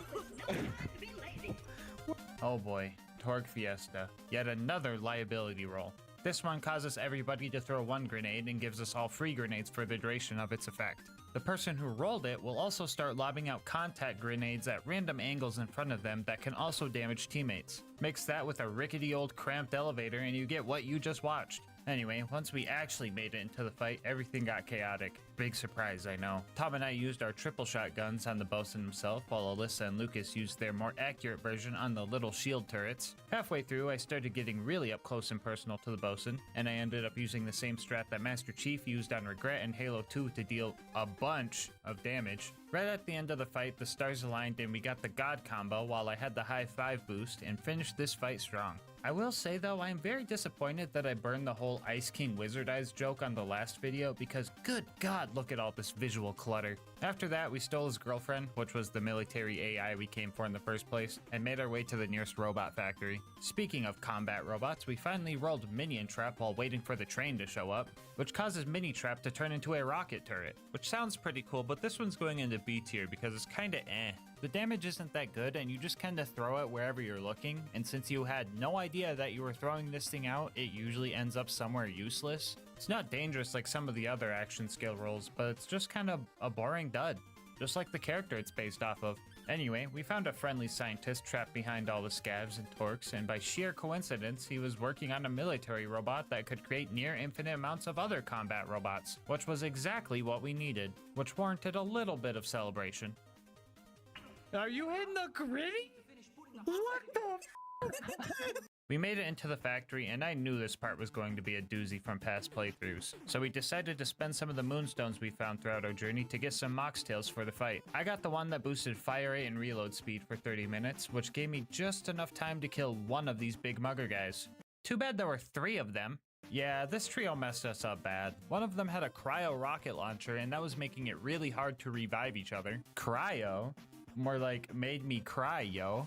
Oh, brother, this guy stinks! We were all downed and crawling towards a hopeless kill, and one by one, we all fell. First me, then Lucas, then Queen Knight, and then Lucas again. This defeat hurt more than all of them so far, but we couldn't stop here. We had to tough it out and keep going. After we finally managed to take that guy out, we started taking steps toward building our constructor. You know, steal some robot eyes, put them in a toaster, find the main body of the constructor, feed Queen Knight to it. Michael, don't leave me here! Watch as we lose half of our moxtail duration waiting for the turrets to calibrate themselves. Feel embarrassed that they're still doing more damage than us. Have Felicity steal the legs from another robot. Wipe Felicity's memories against her will. Have her get angry about it and try and kill us. And then start crying about it until she dies. Dang, between this and the Merif, I kind of feel like we're working for the bad guys here. No, just me? Okay. Anyway, this fight was a little scarier than the rest because Felicity can spawn this repair drone that turns the whole thing into a tug of war. Usually repair drones aren't that scary, but our damage output was relatively poo-poo. Like, you know it's bad when Lucas says, "Oh, that's good damage, that's good damage." But her health bar only moved down 1 tick. She also has a shield drone that gives her bullet deflection, causing us to straight up shoot each other at times. The drones themselves are also pretty tanky, so we had to prioritize these things in order to win. You can kinda see why I wanted to do this as a co-op challenge. Imagine trying to get second wins with this gun. In between dealing with the drone waves, Alyssa and I would try to focus on any bots that Felicity spawned so that we could activate the rage element in our gun and deal a little bit more damage. Not really sure how well the rage element was working, but I'd be lying if I said I wasn't high on placebo. But just like real life, all your problems can be solved with a little teamwork, high fives, caffeine, and a whole lot of crying. We eventually took her down and did a little bit more celebrating. Everybody start hitting the gritty around her. Oh. Oh. Oh. Oh. Oh. We now had the robot army we needed to take the moon base back, and there wasn't anything that could stop us. So we all topped off our moxtails and fast traveled up to the moon base to start our assault. Oh, Lucas! Lucas, why'd you die, dude? You killed me too! I would have been fine if you didn't do that. So we got up to Helios, but the weird thing is that I didn't see any of the robots we spent 3 missions trying to make, so that was weird. Oh well, maybe we are enough. Just kidding, no, we can't even open a fucking door. We had to find another baby to do it for us. This one was blue, locked in a box, and had a neglectful mother nearby. Come on, guys, this one has to be an Isaac reference. Anyway, the scanner that would let us into Jack's office was a bit busted, and I'm not sure if this blue baby was fixing it or making it worse. Scans reveal subject is a cat wearing a birthday cap. Oh! Yo! Lucas is a cat! Scanned or scammed? Scans reveal subject Whoa! We made it to Jack's office and secured our base of operation. The next job was to go to the R&D section to rescue all the scientists there. Nothing out of the usual here, you know, turning into pirate ships, questioning if my shots are actually hitting even though I'm at point-blank range dual-wielding assault rifles, watching Lucas lose to gravity and getting rejected by Queenite. Just your basic Borderlands meta. Anyway, we saved all the scientists and they disabled the force field blocking us from Helios's giant eye laser. And then Jack airlocked all of them because they were acting a little sus. Oh, come on, dude. Is that my boss again? Hello? Come on, dude. Are you really squeezing in another Among Us joke into this part just like last time? Yeah, what's wrong with that? It's funny and it's relevant to... What? No, what? Relevant? Among Us is a dead fucking game, and it definitely doesn't help that you're playing the pre-sequel. What do you think you are, some kind of comedic necromancer? Yikes, dude. That's harsh. You know what? Just chill out, okay? I'll change the joke. No need to get hostile. Good. Now get back to work. Jeez, I hate that guy. But he's the boss, so, I guess those guys didn't meet the profit quota. Anyway, we finally made it to the Veins of Helios, aka the jump pad parkour section. I really like this part of the game, but I know a lot of people hate it. And, I think I know what side Lucas is gonna be on. Midair high five, Lucas! Oh, behind you! Wait, I'm already high five. Oh. Oh! No way! Again, Lucas? What are you doing? Lucas, you see those pipes over there? Yeah. Go stand on them. Let's jump it over here, Lucas. Oh, Are you trying to kill Lucas? What? No, not again. We had to fight some of these fighter jet guys, and while it looks super cool to see 200 bullets all flying at the ship at once, they were pretty hard to kill. Hopefully there isn't like a boss version of one of these things later in the game. That would suck. Anyway, we made it to the lunar launching station and started disabling the final force field in our way. I somehow found a Rheogenator in a locker, so that was pretty weird. But anyway, yeah, a little bit of survive until the timer runs out gameplay later. We made it to the Eye of Helios and started our super intense boss fight with Colonel Zarpedon. Honestly, this fight was cursed in so many ways, good and bad. First off, our first roll of action skills gave me pirate ship mode with a double gun wizard boost, which let us melt her shield super quick, and that would have been awesome if she didn't just get the whole thing back right away. All of our rolls after that just kept synergizing poorly. Like one time somebody rolled nonsensical sacrifice, which downs the user but revives everybody else. But none of us were down, so that was just straight up useless. I'm still gonna put it in A tier because it did come in clutch a few times during the run. Also, just watch this clip for me. Not needed. Anyone? Yeah, I got you, Tom. I'm gonna get you. Who the f just threw a pumpkin at Tom? What'd I just watch? So, did you guys see that too? Yeah, when I said pumpkin, I didn't actually think it was legitimately a pumpkin. At first, I thought Queenite or Lucas just accidentally shot a jackal cannon they found, but from where they were standing and the angle of the pumpkin, that just wasn't possible. But slowing down the footage, we were able to see the real culprit. You see that orange? That is 100% the barrel of a jackal cannon that is in the hands of that basic enemy. I had no idea that these guys could spawn with the unique blue rarity drops in this game, but there he is, causing more chaos, as if this run needed more. I didn't even notice this until I started editing this video. Numerous pumpkins flew across my face and into the faces of my homies, and we didn't even know. Anyway, we eventually took down her power suit, and that's where the curse shenanigans started being good. Before this whole second phase, we all hid on this ledge to lure Subathon over, and I went out to get her attention to bring her closer. I went down, but Lucas's dying actually kinda came in handy. I'm gonna get a revive by my action skill. Oh, no way! I died anyway, but when I got back, Subathon was in the prime position. Yes, come on. Come on. Here. Put the stinky Oh! So if you're ever having trouble with this fight, just know that all you need is a few stock grenades. We finally had the Eye of Helios under control and found out it was actually powered by the Eye of the Destroyer. Or another Isaac reference, I'm not sure. Anyway, Moxie said we could disable it if we overjuiced the thing to activate the failsafes, but that was a big lie, and she turned it into a giant black hole in an attempt to kill Jack because, plot twist, he's the bad guy. But we still survived somehow, and Jack was so happy that he started throwing it back on us, so that was pretty cool. All that was left to beat the game was to find the vault and secure the alien technology inside. This place was guarded by a bunch of these creepy looking alien dudes, but those guys weren't anything compared to the Eternal Doll Soldier guys. If you don't kill these guys fast enough, they just evolve and get all of their health back, and through conventional methods, there is just no way we would be able to kill these guys fast enough. But lucky for us, this is Borderlands we're talking about. There's always something we can exploit, and in this case, it's the slam attack from our level 1 Oz kit. Using our slam would stagger the Eternal guys and prevent their evolution, and as long as we could stun lock them like this, we could take these guys out relatively easily. One of the doll guys we found ended up surrendering, and we gave Lucas the choice in killing him or letting him go.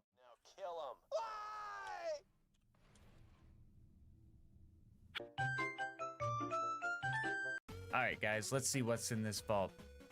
Whoa, wait, did you guys see that? What the heck is that? Is it a bird? Is it a plane? Oh no. It's a giant boss version of the jet fighters. No. Alright, real talk guys, this fight was the hardest one yet. I'll give you a breakdown. First off, 90% of the time this jet was pretty far away from us, making it so we would have to lead our shots far in front of where we thought it would be, which is 10 times harder when your shots have a mind of their own, and they're literally children's tears. It would sometimes get low to the ground with some missile strikes, but that was so rare it might as well have just not happened. Our action skills were also just not that great. Anything except for Gun Wizard, Mecro Magician, or Funzerker were just straight up useless because we couldn't utilize them even if we tried. This wouldn't have been too much of an issue if we actually got those good ones, but all we would get is triple clap in the box rolls or Queen Knight's personal favorite. No! Dude, how many Torque Fiestas was that? 3. No. Oh my god. Oh my god, not the Torque Fiesta. Rubber Ducky Fiesta. Fiesta. Oh my god. Fiesta. Yes. Fiesta. What the? Okay, Fiesta. Fiesta.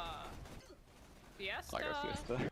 I just keep getting to like bomb myself, punch myself in the face. Fiesta.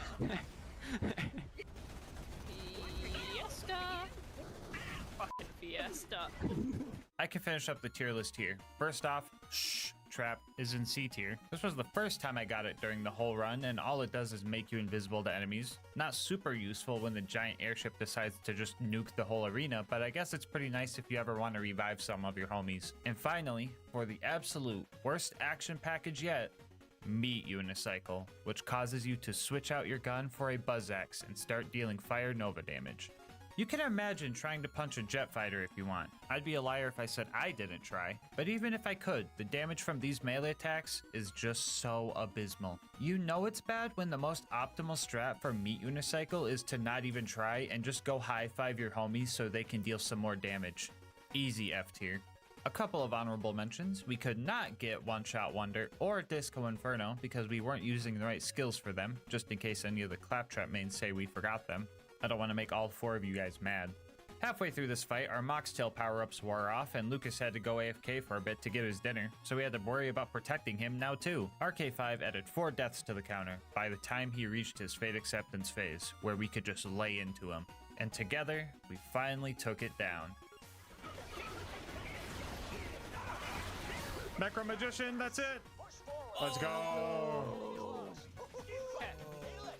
Yikes. Other bosses so far have taken upwards of 10-15 minutes to finish, but this one took over an hour.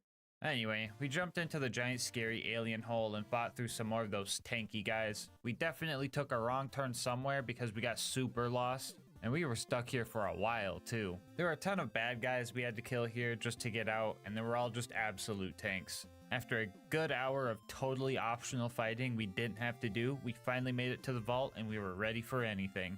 It can't get much worse than these creepy guys. Oh no. What happened? Everybody close your eyes unless you want to witness childbirth. Ew.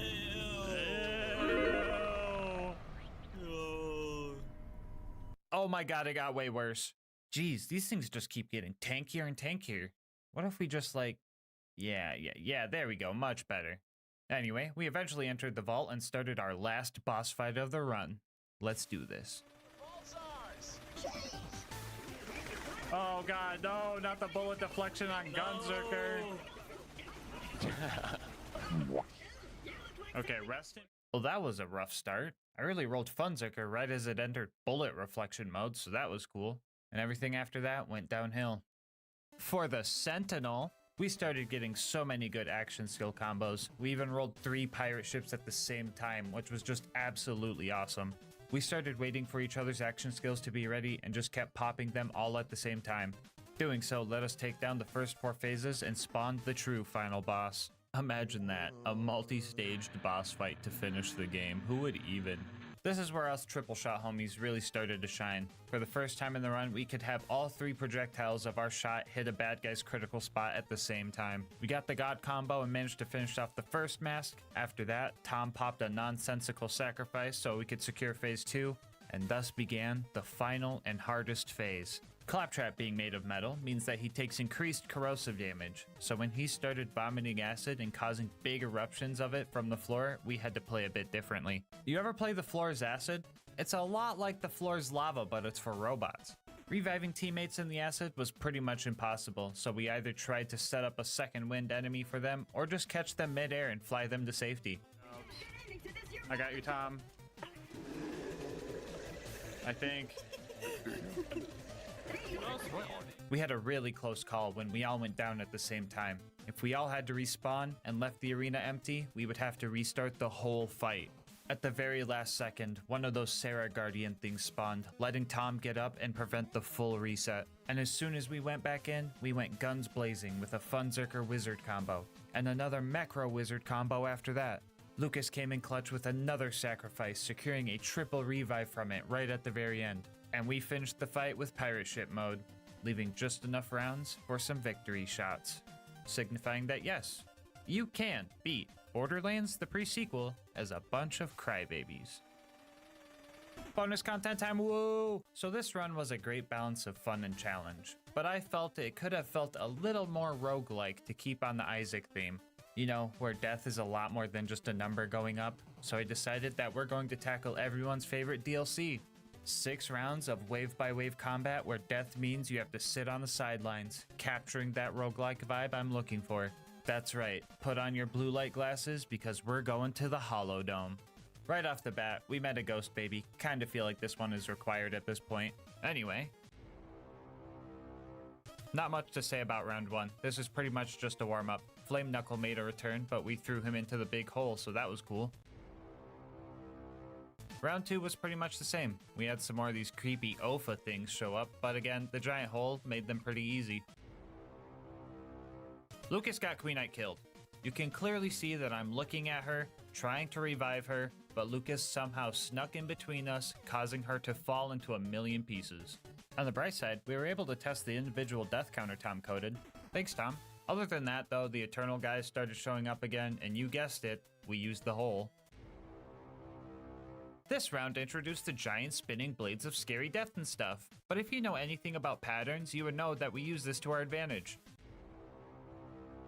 This is where things really started to devolve. Most enemies were extremely tanky, and it would just be more optimal to put the stinky on literally any enemy that wasn't a basic mob.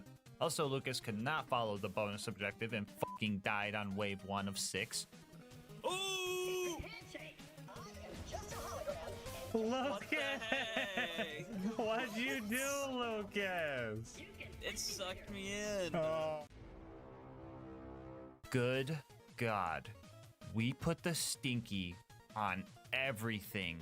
And on our first try, we got way too comfortable, and we all went down against an enemy way too tanky for even all of us to kill, and all died on wave 4. On our next attempt, things got really dicey. Queen Knight and Lucas both took a dive about halfway in, so Tom and I had to lock in and stick to each other like glue. It kind of worked out because Queen Knight and Lucas had the more accurate long-range crybaby rifles, so they could just kind of distract the enemies from afar and use their action skills to juice us up. We fought hard, and it came down to one last enemy. This alien that glitched out. So if anyone's wondering, yes, you can beat the Hollow Dome Onslaught as a bunch of crybabies. Before you go, I just wanted to say thank you so much for making it this far into the video. If you want to support the channel, make sure to like, comment, and subscribe. Doing all that helps with the YouTube algorithm, and I love reading all your guys' nice words and ideas for new runs. If you want to support the channel more directly, consider becoming a channel member to get videos a day early, saving some money with instant gaming using my link, or going to gasmaskgang.com to get some merch. I'll leave my Discord and Twitch channel where I stream these runs in the description below. And last but not least, shout out to Mango Soda, who made this video's thumbnail art. They do commissions and will also be linked below. But until next time, breathe easy, homies.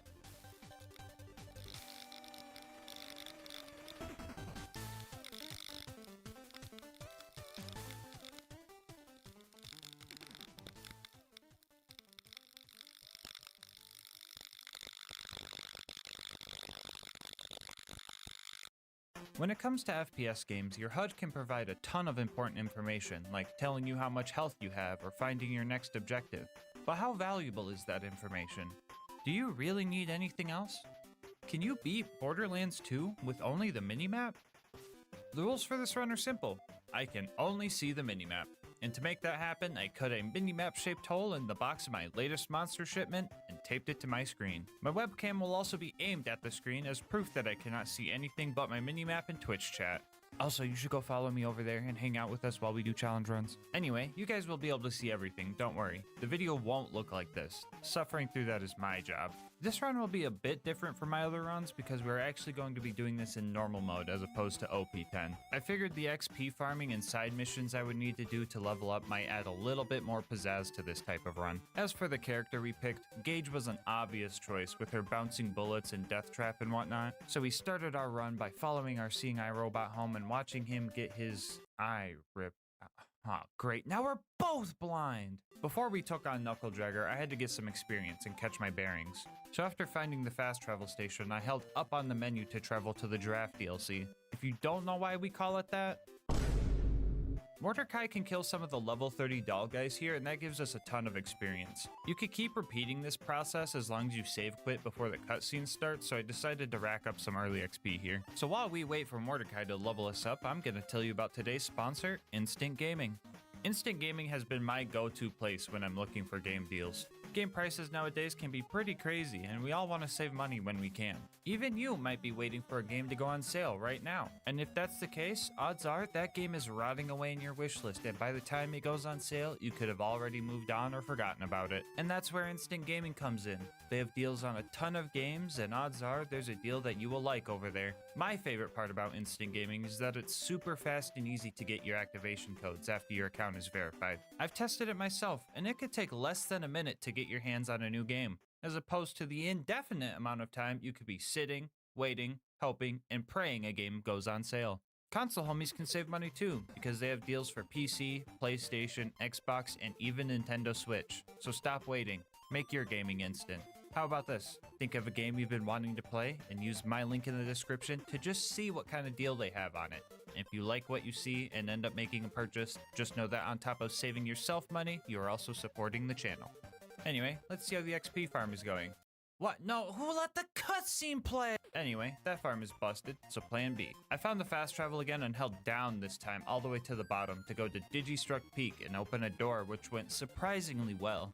Since I have to edit this video and rewatch all the footage, I can see that we made it to level 4, but I had no idea what level I was at the time. We made it back to Claptrap and started following the silly sounds of his voice until the scary red dots showed up. After getting angry at a small cliff, my overleveled melee power took out the first batch of Bullymongs. Knuckle Dragger showed up after that, and I absolutely trick-shotted his little brother out of the sky. We killed Knuckle Dragger after that and started looking for Claptrap's eye. Luckily, the minimap gives an objective marker for most things that we need to pick up, so we had an idea of where to look. Items also make a distinct noise when their item card pops up, indicating you're looking at it. Here's an example of that noise. So we calmed our surroundings and listened for that sound until we found Velma's glasses and got a reward. I've played this game enough times to know that this chest always gives us a Jacob shotgun. So I snagged that because more pellets equals more chances to hit. I did not realize what I was getting myself into, so I shotgunned a monster to get me through this run. And honestly, I think that was kind of OP because I was clearing out Liarsburg way too easy. I was hitting more shots than I anticipated and developed a few strategies along the way. For example, I found the best way to line up melee attacks is lining up the inner angle of my yellow marker with the bottom corner of the bad guy's red dot. The minimap can tell me what cardinal direction I'm looking in, but it cannot tell me if I'm looking too far up or too far down. So to combat this issue, I would look all the way down and then estimate where the enemy would be, and I felt pretty cool doing this, but rewatching the footage makes me feel a lot less cool because it was not working as good as I thought. I took the Bullymon clearing mission for a little bit more XP and ended up taking the first death of the run. The second, third, and fourth ones too. We also took the Echo collecting mission here, but that didn't go too well. I'll point out the transparency of the minimap now, since I'll probably get comments about it. Parts of the map where there is no terrain are a bit transparent, and I can sometimes get hints to my surroundings. But with a 120 FOV, even if you see the thing you're trying to interact with, it's not exactly free.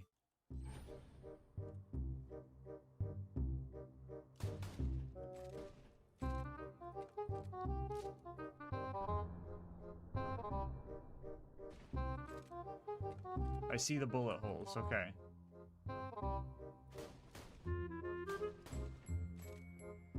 Oh, I think I got it. I didn't. Where the f is this thing? I don't know.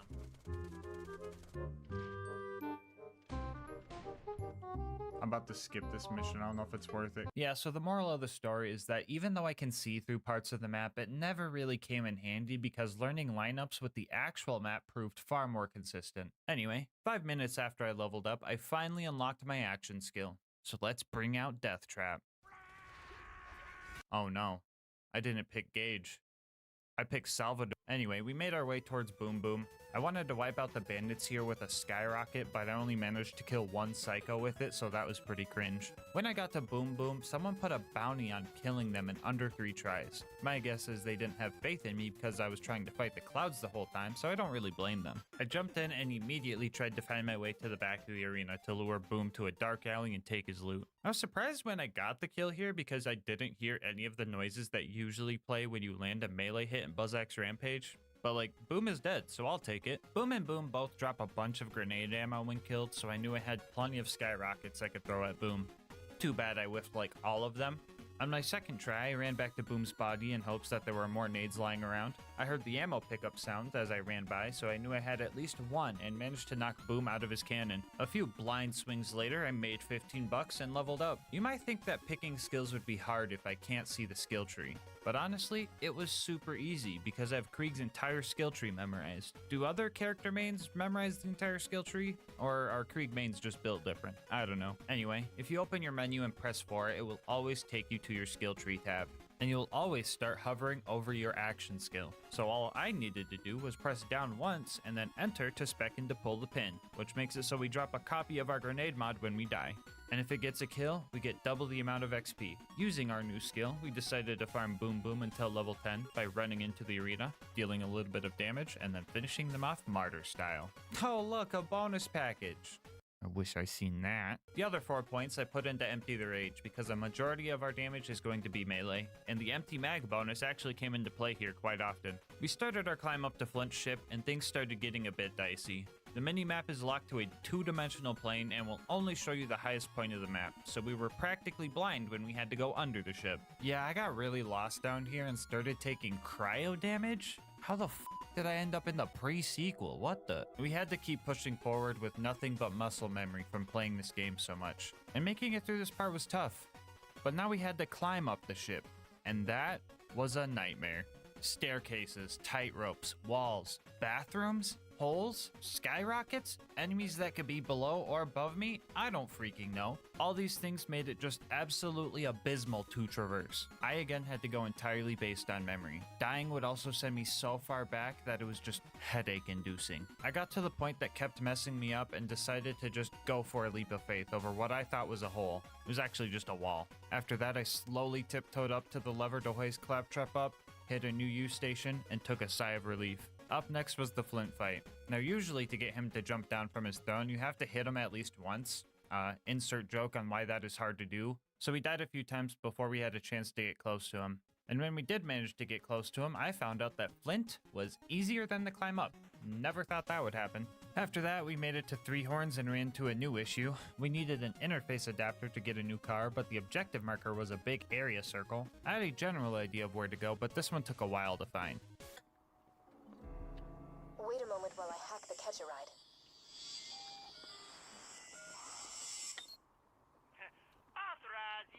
After that, we got behind the wheel and somehow things got easier. I hit the jump on the first try and even nailed Door Guy pretty good. Finding Reese's Echo was pretty rough too because of the whole big circle objective thing, but the 2,500 hours in BL2 saved me there. A little bit of Snake gameplay later, we saved Reese and headed towards the Power Core Psycho. Oh my god.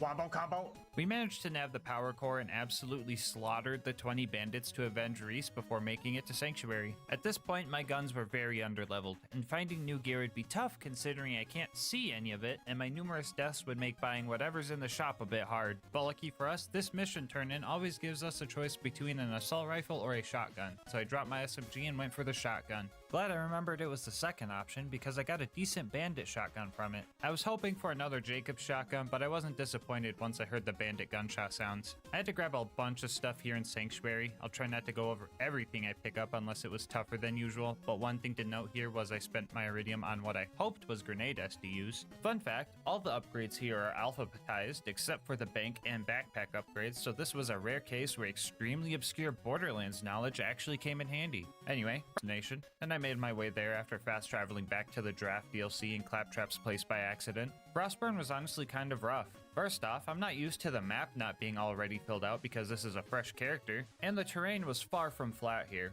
I didn't mind dying often because that just meant pull the pin XP, but the fire damage on fire nomads was proving to be ineffective. Once I crawled out of that mess, I had the spike pit skip. Now, I have never failed this jump, but this time around, I wouldn't be able to see my usual lineup. I had a lot in the line, so I just had to go with my gut.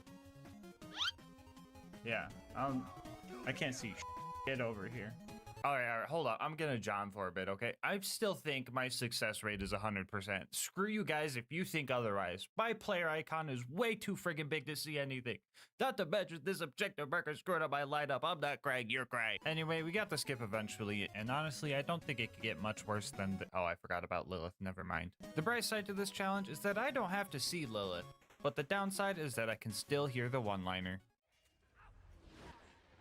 Oh, Lilith, why? Even though Lilith loves to torment me, she did manage to give us our first class mod. It happened to be the best one we could have gotten for this run, which was a blister comm with a +6 grenade count. I didn't know this until editing though, so it probably didn't matter that much. Up next, we had to save Roland, and in order to do that, we were going to need a car upgrade. And honestly, destroying the cars proved harder than I anticipated. Half the time, I was just trying to figure out if the red dot was a buzzard or a car. I bet you guys can't tell the difference. My first plan was trying to tail the technicals while aiming up and down and hoping that enough bullets would hit. That didn't work. I then tried to hold all the way down because I knew the cars couldn't look too far down. That didn't work. And we also tried the good old pull the pin kill. And that didn't work. What was the game-winning strategy, you might ask? Well, I got one word for you. Explosions! With the rocket launcher runner and the looking as far down as possible strat, we were able to more consistently take out bandit technicals, and we eventually got enough parts to sneak into the Bloodshot Dam. Bad Ma was up next, and let me tell you, I died so many times trying to fight this guy. Death after death just kept piling on, and there wasn't anything I could do about it. I mean, I guess I could have tried to survive the fight, but then how would I get the double XP from pull the pin? You guys think I'm gonna farm up to level 16 and not take the twice as fast option? Come on now. Alright, real talk. We farmed Badma up to level 16 so we could get the most important skill of the run. Light the fuse. Now if we end up falling into fight for your life, we will have an extremely useful tool for revives. No more lack of movement and no more estimating how high I'm aiming because the splash damage means I could just get close and throw them at the ground. And if I'm feeling extra confident, I could just hold E to go full Minesweeper mode and murder everything around me. Doing this made the Bloodshot Stronghold relatively easy, right up until the toilet room, where my archenemy, Verticality, found us yet again. It was back to being an absolute guessing game. And boy, am I glad that I took the time to get Light the Fuse here, because even with it, closing the distance between me and these crazed marauders was harder than normal. Anyway, Mad Mike eventually showed up, and I decided to use my out of sight, out of mind card here and just ignore him. I hit the next new U station and planned to run away after I came back, but my Skyrocket murked him without me knowing, so I'll be taking that card back, thank you. After finding Roland, I got stuck in this hole and just could not find my way out of it. I ended up having to die to get out, which felt pretty cringe and embarrassing. And after that, we made it outside and I put the stinky on myself. Actually guys, this was 100% on purpose. You could tell because I got a pull the pin kill. Yep, After I paid the toll, I started fighting my way through the bad guys. Nothing too crazy, but I did put the stinky on this loader, so I'm glad we got at least one this run. After fighting through all those loaders, we made it to our next fight. If you're new here, you probably don't know that the Warden can take Roland to the Hyperion Friendship Gulag if you don't kill it fast enough. Yeah, and with our current setup, I estimated that chance was pretty high. I went in for my first attempt and got a few second wins before dying about halfway through his health bar. It honestly felt like a tough fight, and I had no idea how close or not close I was to killing the Warden, so I scrambled to get one more good attempt in before it was Gulag time. Can't tell if I used my BuzzX Rampage or not, and I burned it or not, but...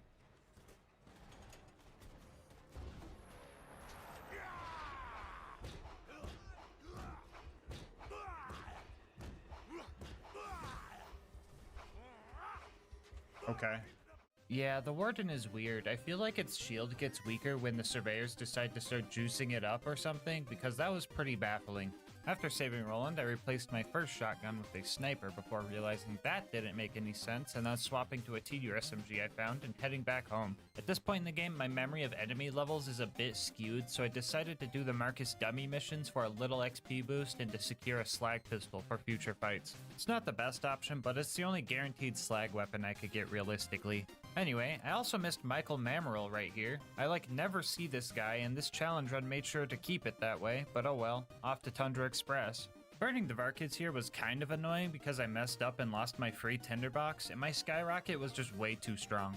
I could have used this fire shotgun I found, but alas, I didn't know it was fire. I eventually got stuck on the fire melon and managed to wake up Mordecai, meet Tina, dodge a train, and grab the badonkadonks. The first one was pretty easy to grab, but for the second one, I needed to do a little bit of parkour to bypass the confusing staircase system. On the way to blow up the train, I gained the title of only person ever to unintentionally die to these giant cartoony proximity mines, so that was pretty cringe. I also had my first fight with a ladder and my second fight with a train. We made it to Wilhelm, and this was probably the toughest fight yet.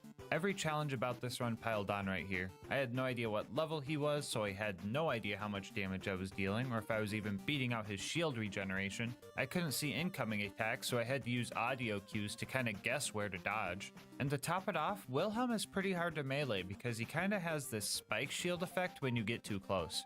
I gave it a few attempts before almost calling it quits for the day. But on my last attempt before that, I heard Wilhelm start doing callouts indicating his health was low. So I gave it one more shot, this time with a newfound strategy I will be calling menu leveling. I found that opening and closing your menu put your crosshair at a consistent eye level, and using that we found our combat loop. We would run around, dodge, and throw pot shots until we heard him or seen him start spawning surveyors. At that point, I would pull out my slag pistol and level my crosshair to hopefully get some slag. I would then run at him with BuzzX Rampage if it was charged, or just my plain self and intentionally get downed. After that, I would instantly detonate my bundle. This would damage Wilhelm, stop his surveyors from giving him too much shield, and give me a second win, all at the same time. Once I started hearing his low health callouts again, I threw any skyrockets that I had and finished Wilhelm off.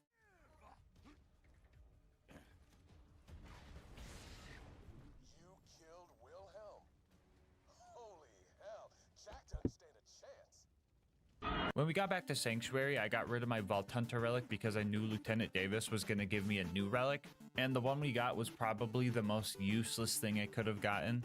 Honestly, I didn't know what it was, but I liked it anyway. It was way better than Lilith's gift of literally taking my home and my minimap.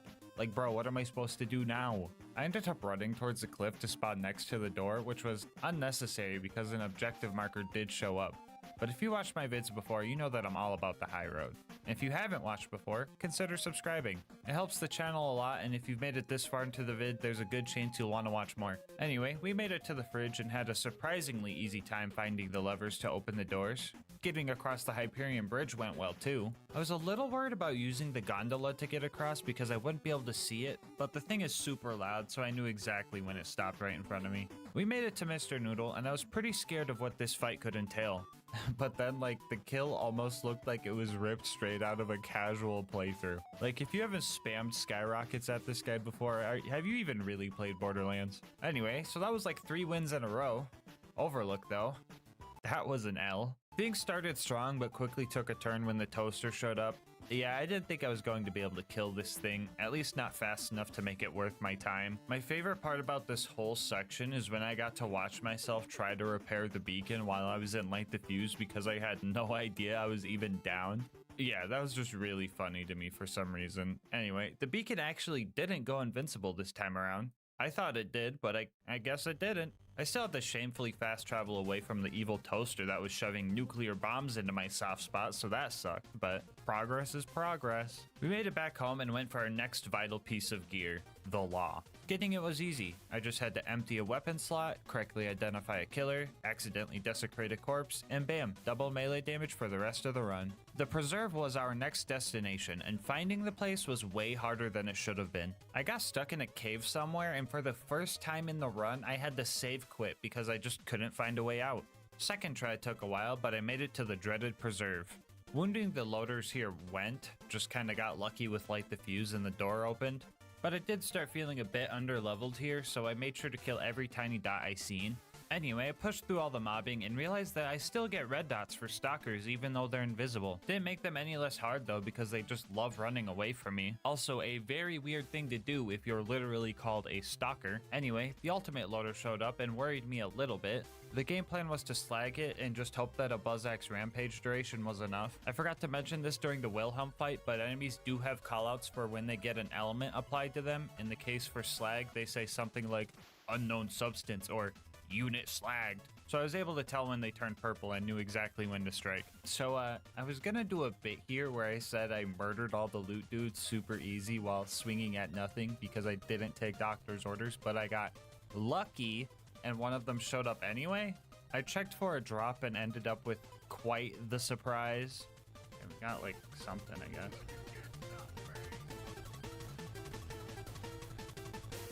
Don't tell me it was a grenade.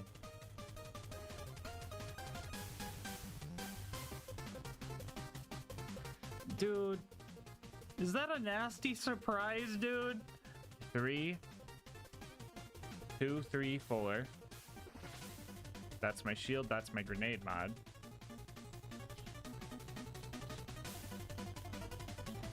Skyrocket's back, okay. After a little bit more mobbing, we made it to Bloodwing. This was going to be our first real fight with a flying enemy, so I wasn't sure how it was going to go. But I've been practicing for this fight the whole run, so let's do this.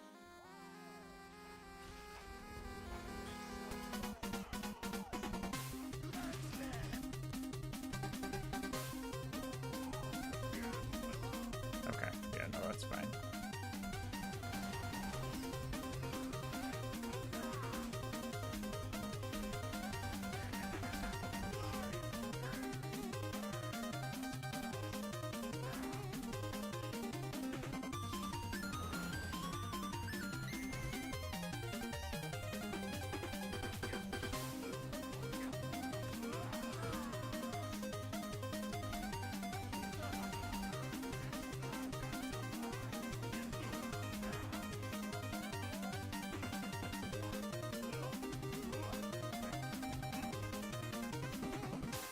Okay. Tab menu.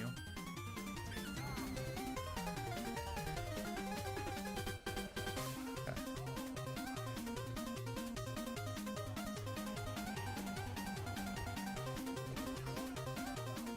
Let's go. Let's go, dude. All right, Bloodwing, you had me in the first half, but you gotta step up your game again. I'm about to hit double digits. After the fight, I made the mistake of trying to upgrade my gear and ended up losing my +6 grenade count class mod for something pretty much useless. But on the bright side, at least we got the high five our homie Claptrap.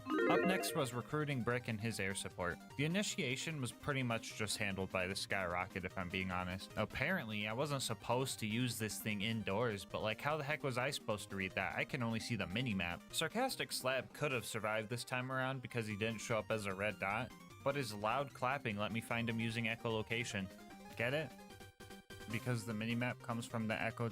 Oh, come on, please laugh. Fighting the loaders with Brick was pretty simple. I was mostly slagging bad guys while he fisted them. I'm pretty sure every single mortar strike killed me here, so that was rough, but hey, Brick is on the squad now and I can finally get rid of my level 1 shield. What the fuck is Michael doing here again? Whatever. Anyway, Roland will always give you a rocket launcher or a roid shield for turning in this quest, so not only do we have a usable shield now, we also get a melee boost when it's broken. Hopefully I don't have to explain why that's useful. Up next was Opportunity, and oh boy, I had to have jammed my shin on every crate, statue, bush, and railing in this map. It took me 10 minutes to find the Jack double as per the usual 10 seconds. Killing him felt about the same, but good golly, finding the info kiosks was horrid. I could get close, but actually finding the little buttons was harder than most objectives. I also had to find it while loaders and toasters were bombarding me with everything they had. It took a bit, but I managed to get them all. But that wasn't the biggest issue. I still had to upload the voice data, and to do that, you had to find this little cave, find the right door to get into, and place the watch. I think you guys know where this is going. The minimap only shows the top layer of the map, so this was just complete guesswork on top of tripping over every step along the way. I was going at this for a while, and I was getting very frustrated, but then my salvation arrived. I've never been so excited to hear about a hot loader in my area, because I knew that this loader always spawns in the room I needed to get to, so I found my way in and took a big sigh of relief. That breather would come in handy because up next was the climb up to bunker. Things started out really rough here. I absolutely butchered the ravine jump, I got pranked by Claptrap, and then I just got absolutely decimated by the loaders. I was positive that I was super underleveled at this point, and forcing through this would have been way too hard. So I had to do what I was regretting, and decided to farm some XP. I was hoping that farming the mutated Varkids would be some quick XP, but that proved very inconsistent and I had to find this door valve every time. So regrettably, we had to do the entire Clan Wars quest line. Instead of just walking you guys through the missions, let's just count how many times we needed to interact with a small object.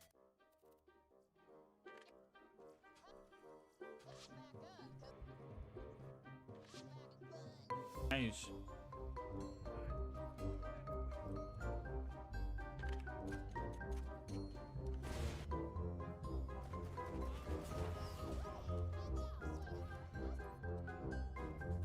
Clarifying.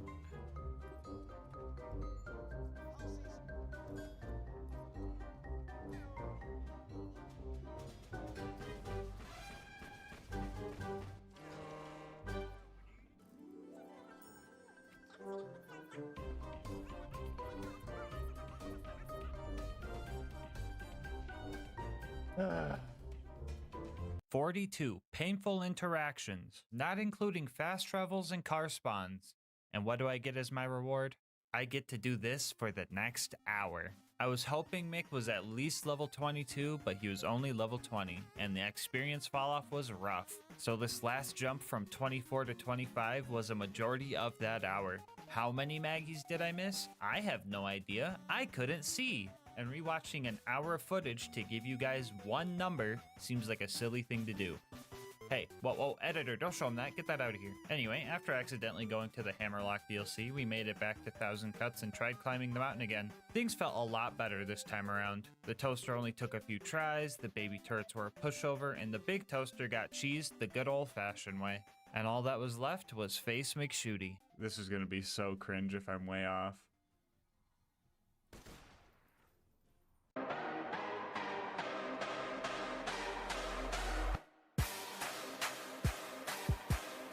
Alright, so, the bunker. Screw the turrets, those guys were whatever. The bunker was genuinely scary. It flies out of melee range, and unless I'm throwing buzz axes, I have no indication if my shots are actually hitting it. It is also classified as an armored enemy, so the fire resistance made me think skyrockets were not gonna help that much. My game plan was to wait for the bunker to do what I call the flex pose, which is the one where he's just stationary floating in the air. When I noticed the bunker stopped moving, I would try to slag it before entering Buzz Axe Rampage and throwing axes until I hear the axe hit marker and just holding that angle. There were a few spots where I could melee hit it from the bottom, but I didn't know how great that was. This is Can You Beat Borderlands 2 with only the mini-map, not Can You Beat Borderlands 2 with only health bars. I found a spot down here where I heard the melee hit marker sound, but I guess I was just hitting a dead turret hurt box or something.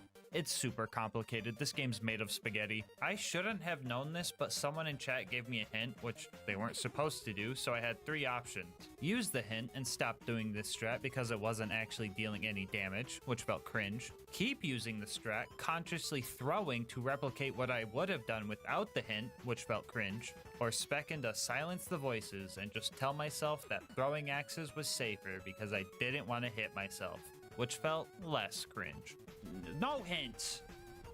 I'm about to start strangling people who give me hints. You guys are getting cooked the f up in the video. It's a joke. I know this was not intentional, and I'm just probably being like an asshole over arbitrary challenge, arbitrary rules. Here's the lore, okay? I spec'd into silence the voices, so I did not feel comfortable meleeing the bunker in the way that I was. That way, I can lie to myself, instead of having to lie to myself through throwing. There's the lore. Axo Deagle, what are we literally talking about? My fucking god. Oh my god. No hints. No hints. No hints. Someone sacrificed Axo Deagle. Oh my fucking god. We love you, Exo Deagle. Don't forget that.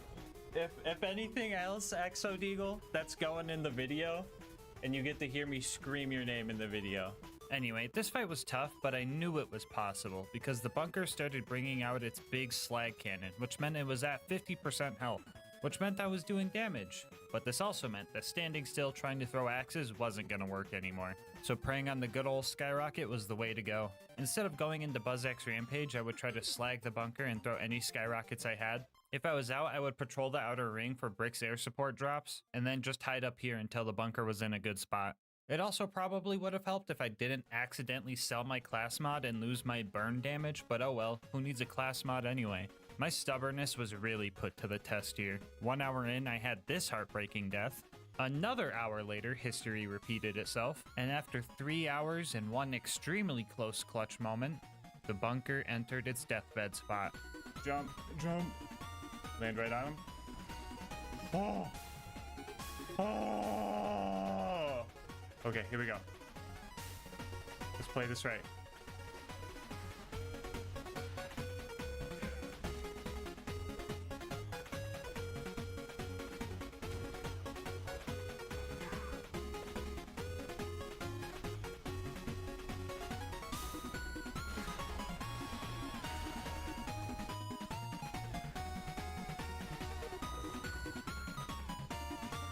Oh, thank God, dude. After finding the bitch that the bunker dropped, I descended down to Angel Core, where the only challenge was pressing this button every time I died and trying not to cringe at Lilith.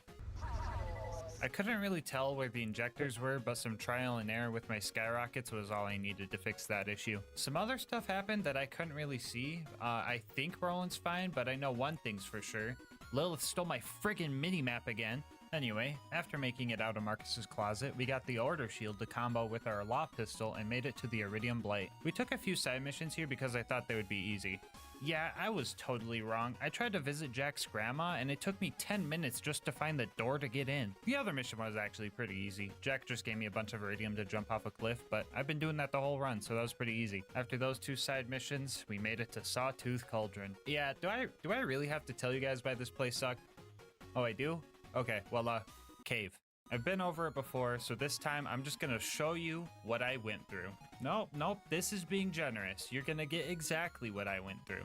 This whole cave system was full of stairs, railings, boxes, bad guys, and lava pits, and it was completely untraversable because the map was displaying the top of the buzzard nest instead of the cave where I needed to be. My only hope was to go around to the west entrance of the cave where I knew the surroundings a bit better and try to take out the ambush commanders there. For once in my life, I was actually glad to constantly respawn at the Death Cubby. After I got there, I pretty much roleplayed like I was playing one of those games where the objective is just to completely dismember yourself to make the score go up. You would have thought I had a Mountain Dew addiction with the amount of double XP I was getting down there. Alright, so guys, how was that? Was that fun? Did you guys have a good time watching that? That was like 30 seconds of only being able to see the minimap. Okay, now try doing 22 hours. Okay, hopefully that gave you guys a little taste of what this was like. Borderlands players hate Sawtooth Cauldron anyway, so I bet this was therapeutic for some of you. After I killed the ambush commanders, I got lazy and save quit to go to Boombringer to blow it up. The game said I looked at the explosion, which was a fucking lie. I'm looking at cardboard, so that got me a little angry. So I took out my anger on Mortar and took the elevator up to the buzzard's nest. It was very important that I sent the elevator down before leaving it, because finding that other button without an objective marker would have been horrendous. I died many times up here trying to kill the buzzards. Throwing skyrockets and getting lucky with light diffuse was pretty much my only hope with these guys because I had no way to tell how elevated they were. I lost track of how many times I had to take the elevator up trying to kill these things, and the last one survived my stormtrooper aim for quite a while before I managed to take it down. Oh, I forgot to mention that we grabbed $9 off of Kai's body while we were here. It will come in handy later, I promise. We made it to the boneyard and leveled up. I didn't realize we leveled up, so get used to the skill point blinking now. I'm still surprised how much easier driving was compared to walking. Like, this shot through this narrow gap made my jaw drop while I was watching through the footage. I'm also surprised that I didn't perma-slag myself a single time here. I have trouble doing that when I can see. The tunnel pumping station, aka the Sergeant Loader Gang hideout, was another one of those places where the minimap just told me nothing. I was stuck in this little corner I didn't even know existed for such a long time, but we eventually hit all the levers, rammed the pipe, and somehow climbed the ladder sideways to make it to the Badlands. This part was concerning. Killing Saturn was just off the table, but I still had my out of sight, out of mind card that I stole back from Mad Mike. Running past Saturn was still pretty tough. Like, I had to scramble to get on this elevator fast enough, and then I had to deal with loaders, giant evil toasters, frickin' stairs. A few resets in, my muscle memory guided me all the way to the top floor before the exploders got to me again. I wasn't mad at all though. I knew how to get to where I needed to be, and it was just a matter of staying alive.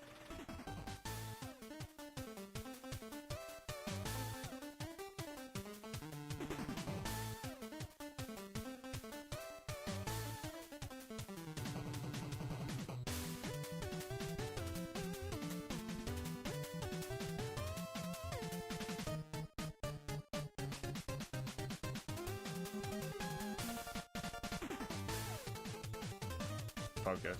Okay.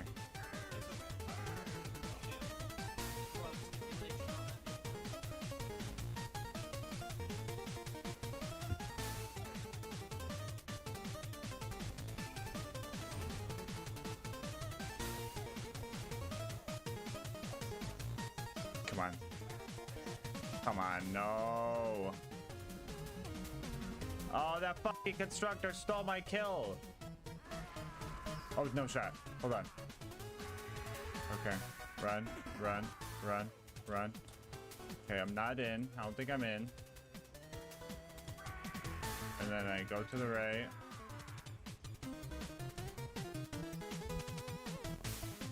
Holy shit. Okay, guys, I genuinely think that was going to be the last hard part. It was time for the final stride, and to prepare, we upgraded that useless sniper relic we got earlier with a damage resistance relic that Tannis gave us, and we gave that $9 back to Marcus to get the evil smasher. I know what you're thinking, just trust me on this one, okay? The claptrap door combat went fine. It actually went pretty fast, but Heroes Pass, on the other hand, took a bit longer than usual. I didn't think I was going to be able to do the skip, and taking my skyrocket off to do grenade jumps sounded risky, so this time around I fought with Brick and Morty until the path was clear. If I do this skip, I'm just saying, if I hit this skip,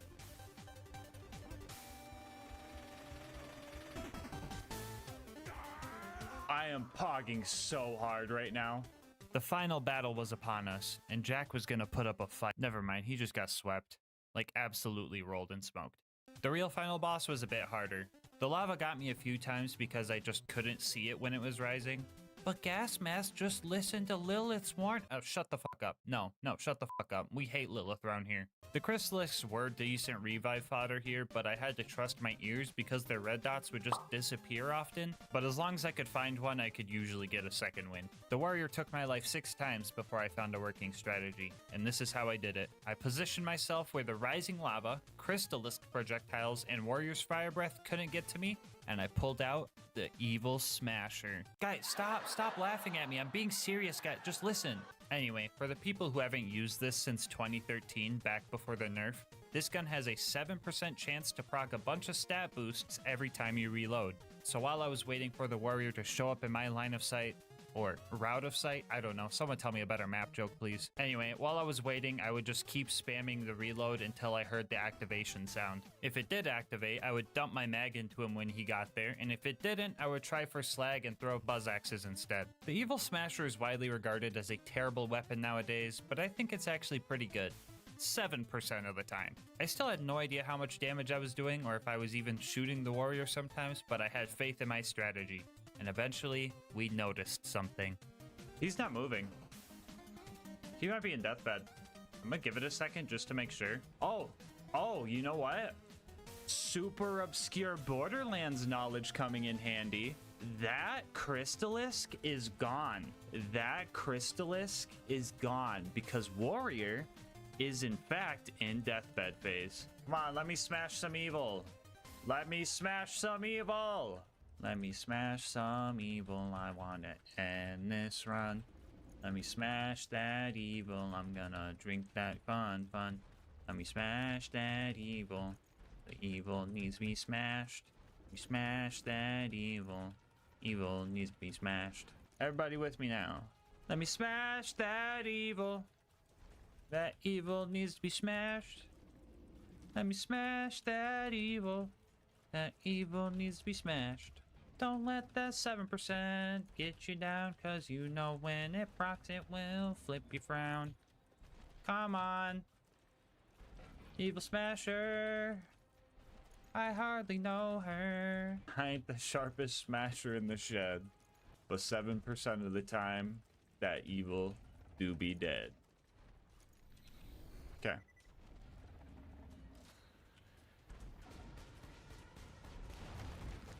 Get nay. Let me smash that evil. That evil needs to be smashed. Let me smash. Ah, fuck. Bozo. No! I was the evil all along. Oh, first try. You wanna know why it was first try? Because it knows that we're about to be smashing some evil. And just like that, now we know. You can beat Borderlands 2 with only the minimap. Bonus content time, woo! So we managed to conquer every challenge that this run threw at us, all except for one, so I decided that it was time to go back and snipe Face McShooty. This is how we're gonna do it, okay? Everyone think of a number right now, but you pick 1 or 2. Everyone think of the number in their head. Don't say it in chat.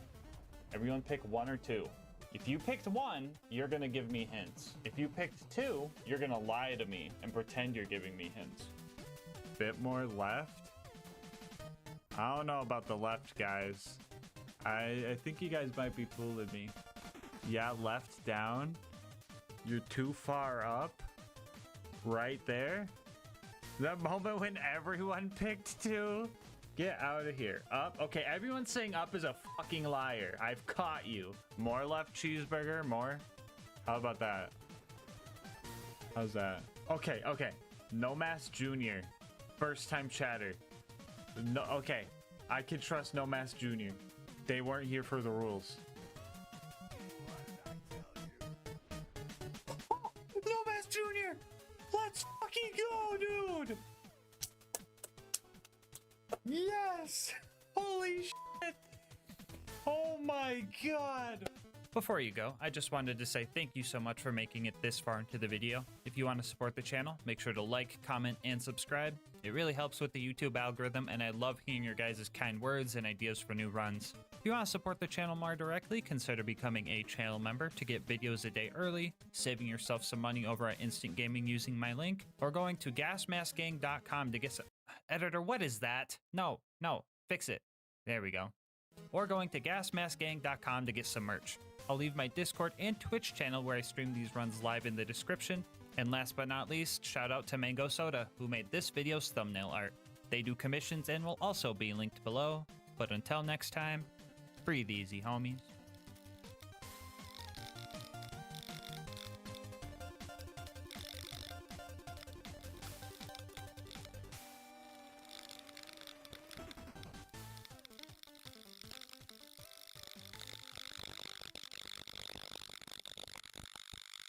Today's video is sponsored by Instant Gaming. More on how you can save money on the games you love later in the video.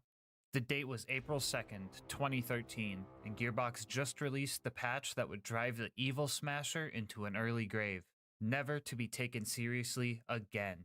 10 years have passed since then, and archaeologists have rediscovered the remains of this once powerful weapon, and instead of letting it rot away in some museum, they gave it to me, because the world needs to know.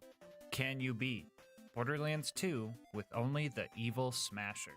I'll go over the rules for this run really quick. This is going to be an Overpower 10 Ultimate Vault Hunter mode playthrough. For the new players, or the players that never touched this game since the nerf, that pretty much just means enemies have 4 times health, health regen, and they're all 10 levels higher than us. Bar will not be allowed for this run, and the Evil Smasher is the only gun we are allowed to use.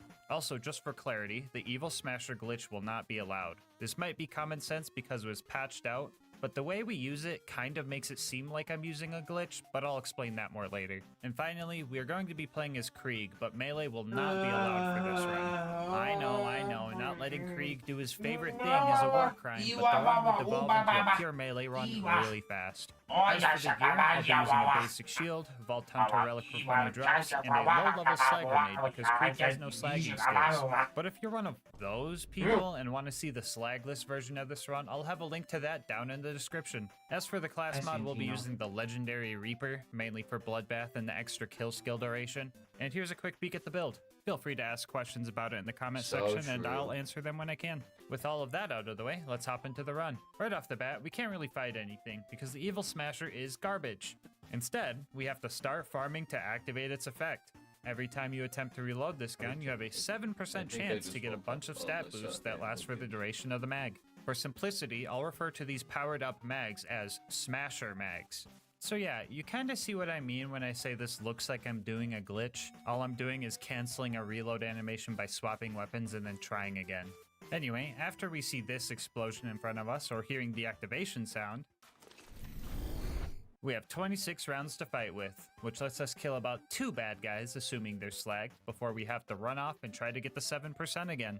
This is where Krieg's skills come into play. If we can keep our Bloodlust stacks high as we get our next activation, blood-filled guns can increase the mag size of our next Smasher mag. And if we get more stacks, the next mag can be even bigger. These are the basics of our momentum-based combat loop that we're going to be using throughout the run. We managed to clear out Tutorial Town with no deaths because of some good Evil Smasher luck and good planning. In between fights, you might expect me to farm Smasher mags on all 4 of my guns, so I had 4 guns to use right off the bat, which would be a good idea if Smasher mags weren't so fragile. You swap weapons, it's gone. You enter BuzzX Rampage, it's gone. You buy ammo, it's gone. You turn in a mission, it's gone. You open your menu, it's gone. Back before the nerf, you could stack this effect infinitely and then just apply it to other weapons, which allowed you to just one-shot anything. It was so busted that speedrunners downpatched their game for the All-Quest speedruns to kill Terramorphous 20 levels under-leveled. It made sense to nerf the ability, but leaving the Evil Smasher in the state that it is was just criminal. Pushing towards Boom Boom, we took our first death after messing up and losing a Smasher mag to reload spamming too fast. Fight for Your Life was extremely hard to survive without a Smasher mag. You would think that I could maybe kill someone without the boost, but the damage accuracy, fire rate, if you read and this, literally every other stat you have listed got me on the through item some tough card times, makes and I it just just wanna not say worth thank it you. to go No for a kill like that. CJ, Even no with the problem. 150% assault rifle damage boost from Bloody Revival and the 30% happens if we die? explosive boost from Nothing. Strip the Flesh, You're you safe. couldn't hurt the enemy even if you managed to I thought you land a said bye to shot. We Irving. made it to Boom Boom and started shooting at Boom's cannon, which looks like it was just straight up pointless, but damage wasn't our goal here. We wanted bloodless stacks. After I got We're max back. stacks, we started looking for our Smasher Mag, and I got one pretty quick. We had 80 big boy evil smashing rounds, so I decided to slag Boom and take him out. After that, Psychos started spawning in, and that was good for us, because now we had some Bloodbath fodder. Getting a kill with a grenade would activate Bloodbath, which gives us gun damage based on how many Bloodlust stacks we have.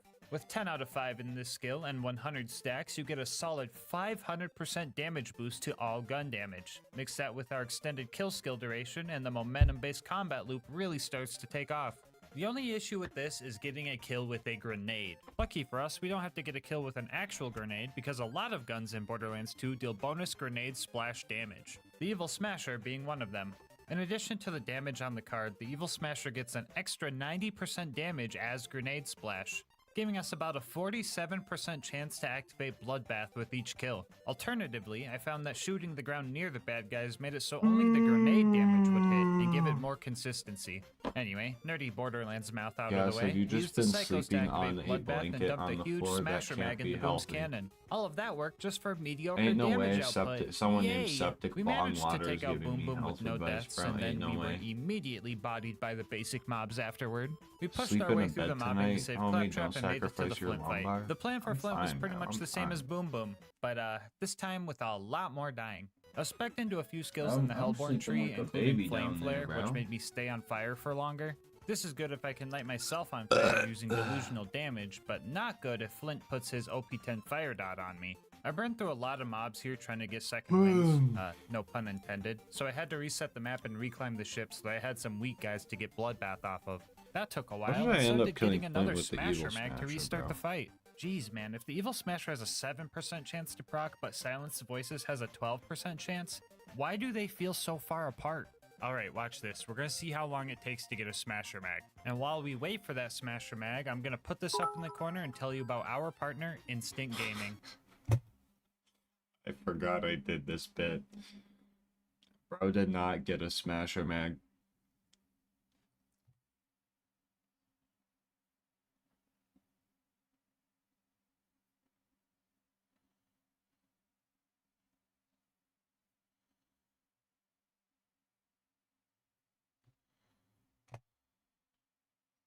Gamer subs now. Yes, great.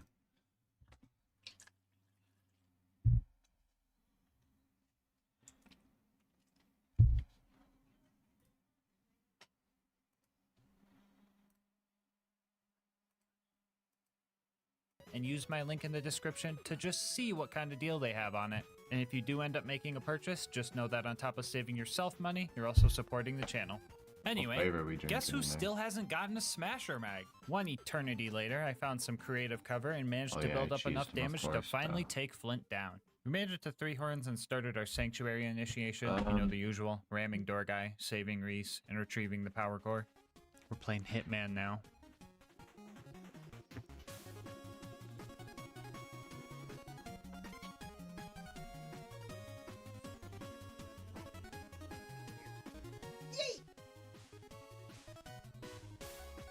Put the stinky on him.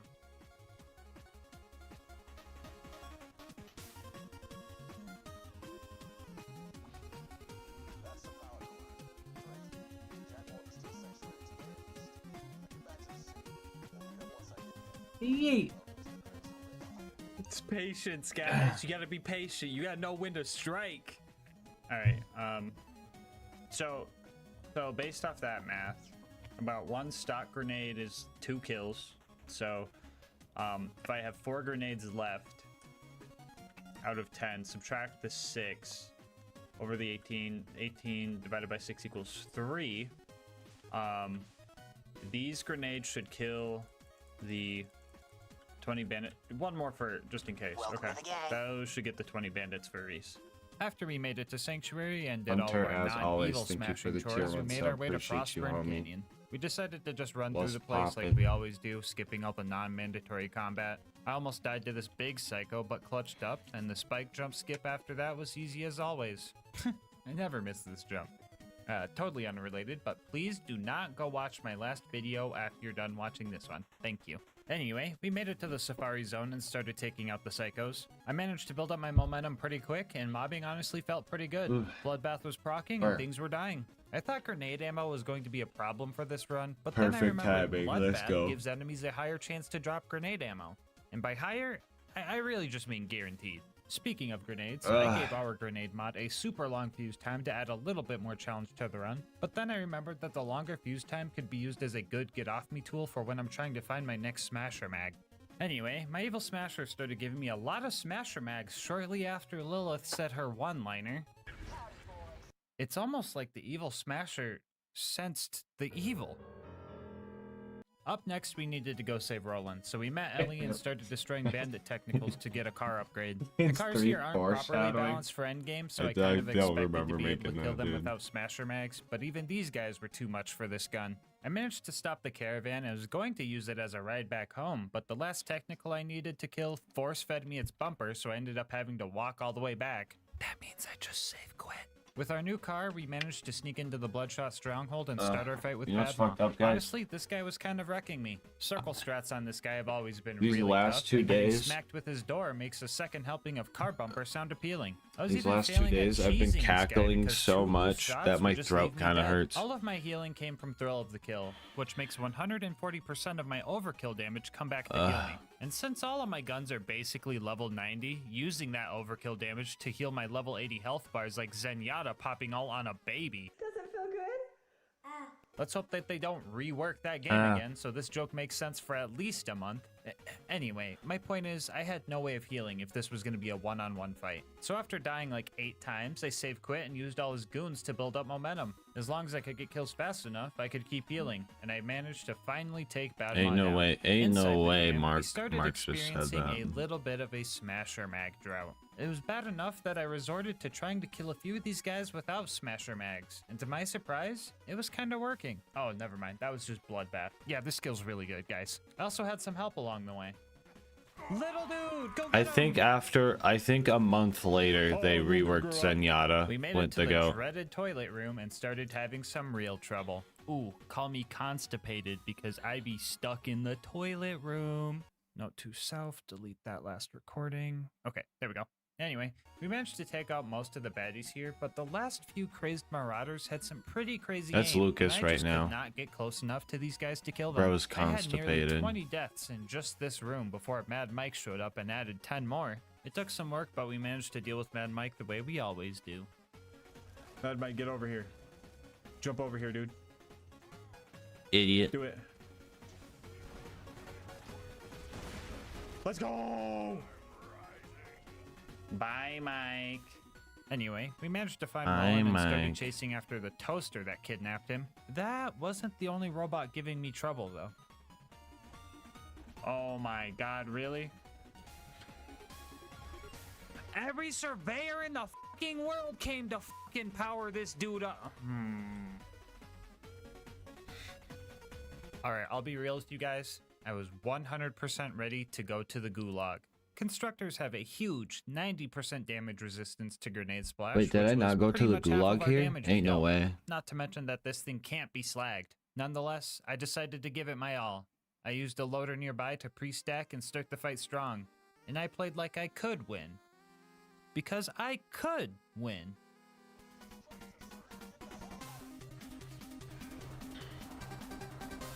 I actually don't remember if I went or not.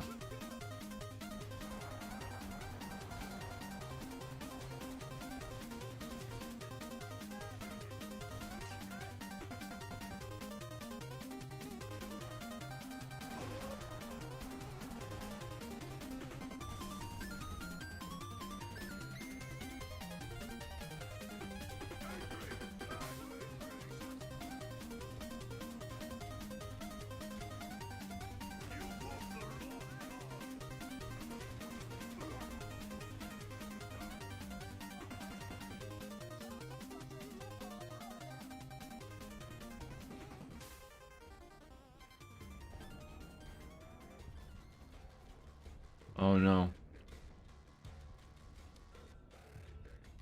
Oh no. No. No. We had so much momentum going. We actually had a No. chance. And we were so close. I had an entire bleed out timer to get one more smasher mag. But the fragility of this build finally came into play. This sliver of health bar led us all the way to the Hyperion Friendship Gulag, where we had to fight the Warden for another hour. And the fight gets harder here, because there are just bad guys everywhere, and now the Warden can just call in moonshot Got greedy? Ain't no way I got greedy, bro. I had to go for that. Was to kill off any of the moonshot loaders and then start taking the arms off the gun loaders that the Warden specifically spawned. From my experience, toasters have a limit to how many bots they Zen can is have still on the pretty field much at the once. same. No, So maybe. having all I three don't of know. them I don't play unable to Overwatch attack that me much. Gave me a chance to fight the Warden semi one-on-one. I really shouldn't have been here for an hour, but the Warden just would not stop spawning angelic guards, big loaders, and oh my goodness, so many exploders. That's fun. Okay. Okay, they're all exploders.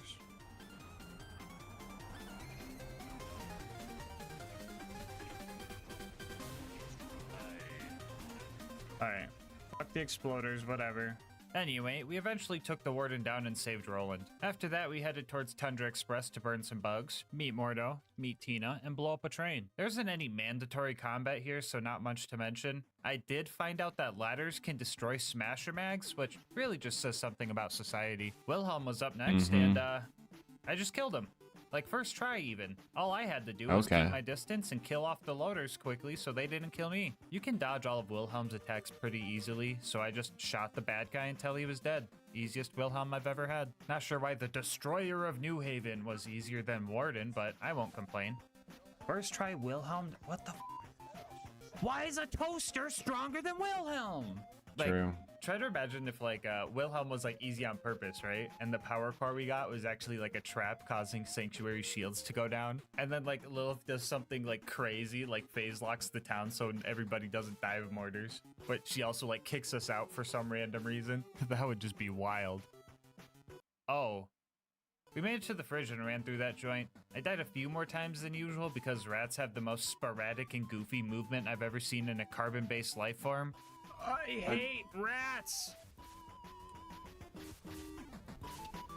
What the? Oh! I mean, even Mr. Noodle moves like a normal person, and he's a giant space whale squid.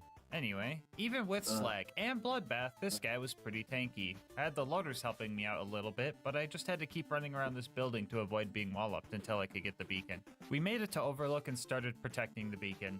Mobbing was where the evil smasher in our build thrived, and this part of the game really let that shine. This was the first part of the run where the Hellborn skills we spec'd into really started to come into play. Using Fuel the Fire and Delusional Damage, my Slag grenades had a chance to light me on fire, giving me some more stat boosts.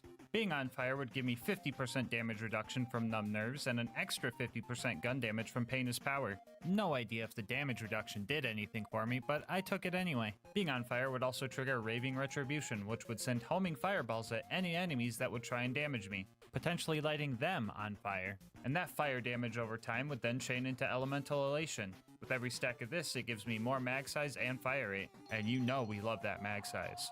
Slagging the huge groups of loaders being moonshot in really helped build up the secondary set of momentum, and everything was going great. I was getting second What's the old wins, bingo I could save kill the like? loaders pretty It's quickly. worse, yeah. The only issue was that they I could like kill the new me ones pretty better. quickly too, making instant bleedouts my true enemy here. But I mean, it's just a few loaders, so there's not really anything really to worry. Oh, come on. Yeah, Jack really threw a toaster into my bloodbath, if you know what I'm saying. And you know what? I'm just really sick of getting bodied by household What the objects. fuck? For example, this clip of me dying because of a fucking stair. Oh, I can't climb up the stairs, dude.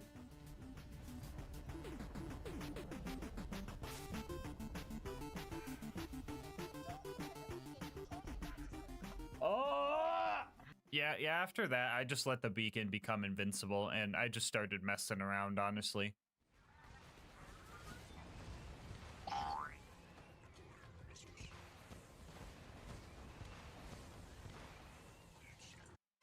Party! Mob World Tour.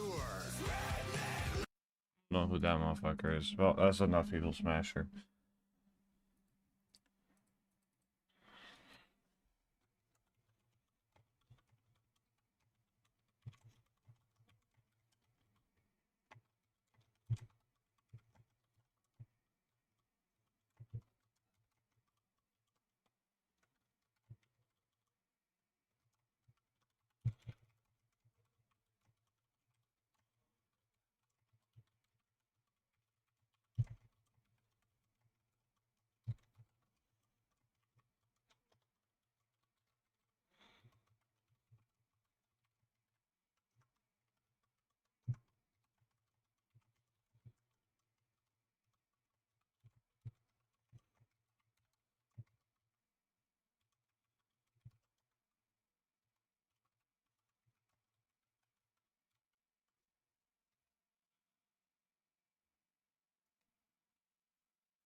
No, I don't think this is detailed enough.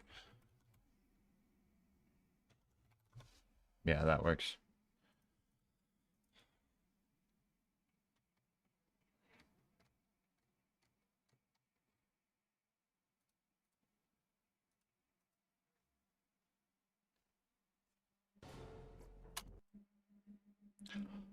Alright, good morning, everybody.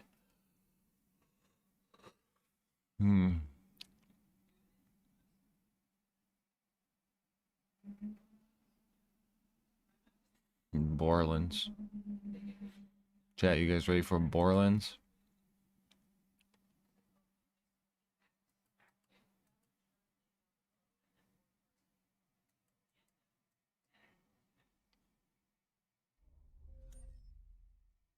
Wait. We had a hype train? Wait, Professor Salat, did I say thank you for the sub? I'm so sorry. Wait. Salat, no, come back. I'm so sorry. I don't know if I said thank you for that. I didn't see it, dude. No, my headset wasn't on. I'm so sorry. No. No. Chat. Chat. You want to see... Fuck. You guys want to see the funniest clip from last night? If you weren't here last night... L chatter, bro. Just kidding. If you weren't here last night... Stop.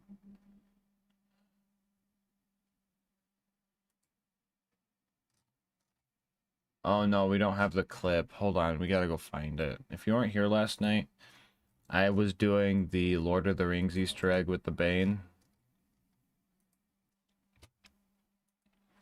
And, TX decided to join me. And we did it together, chat. We did it together. And, absolutely everything was fine.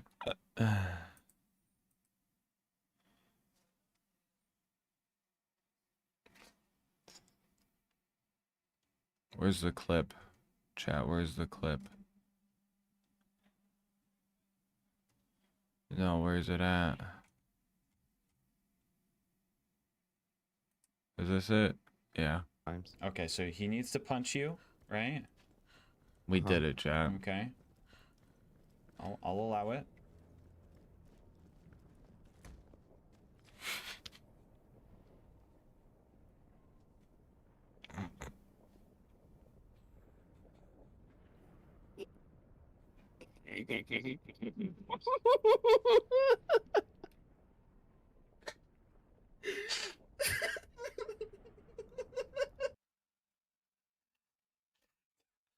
Dude, I don't know what's funnier. I don't know what's funnier.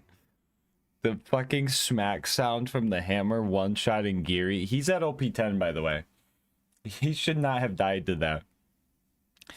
I don't know what's funnier, that or like TX's fucking goofy on a laugh Okay, after. so he needs to punch you, right? Uh-huh. Okay. I'll allow it. Bro, get some rest. Just sleep on stream or something. You look defeated. I just woke up from sleeping for like 8 hours, Undead Creed. Hold on. Creed. Did you not see... Oh, fuck. Hold on, Creed. Watch this.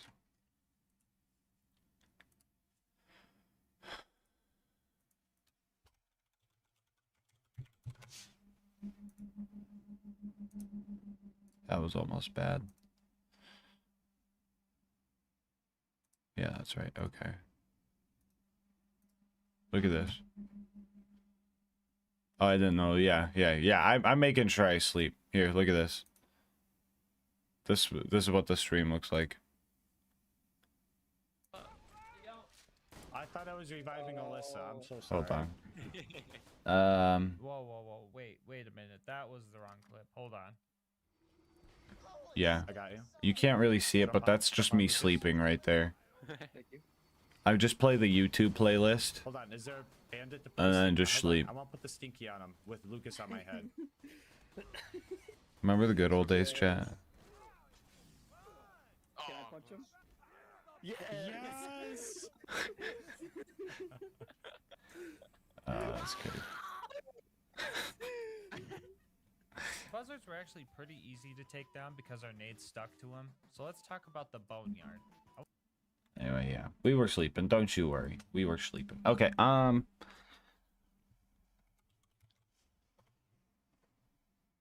Hey, I pull that back up.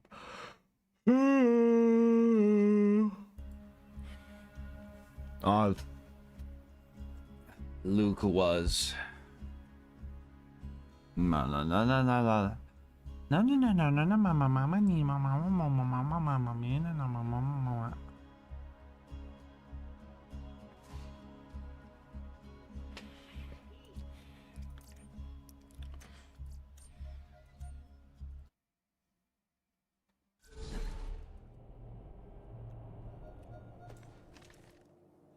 Alright, let's swap out.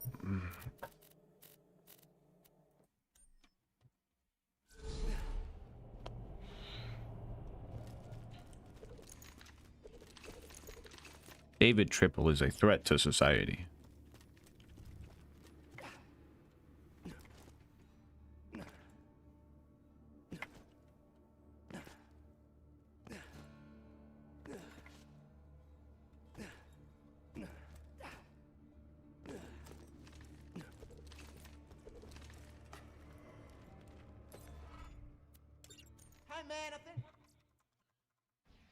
What'd you dream about? Dude, I had a dream that Alyssa was just like bahaing our car and hitting like crazy like fucking jumps in it, and it was terrifying. I was low-key having like nightmares. I was low-key having nightmares, chat.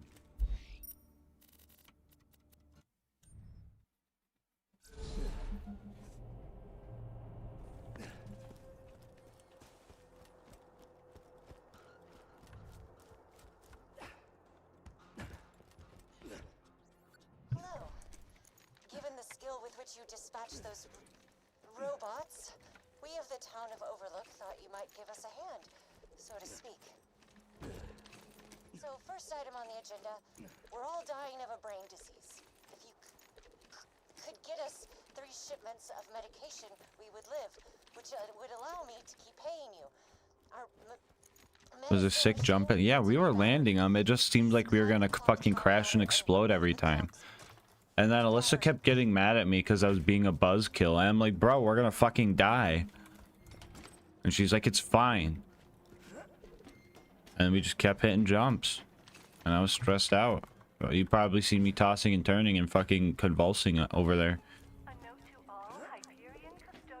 What's the model of your gas mask? It is an FM12. FM12. If you want something similar, an S10 is also very similar.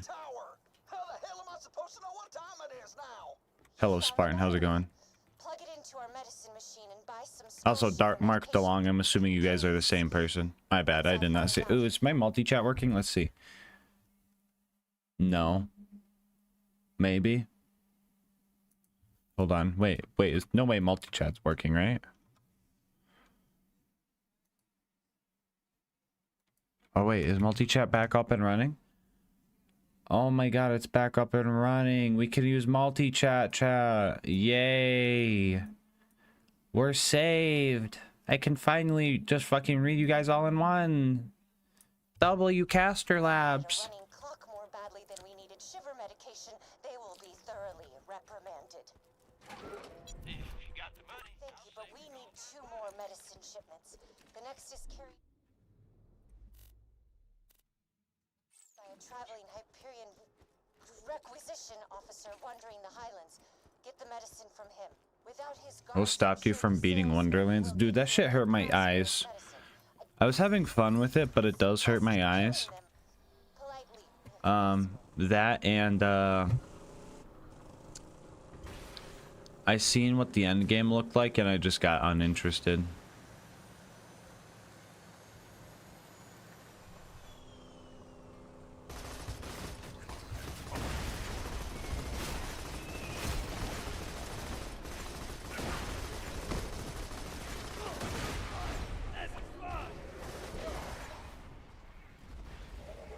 I'm perma-slagged, ain't no way.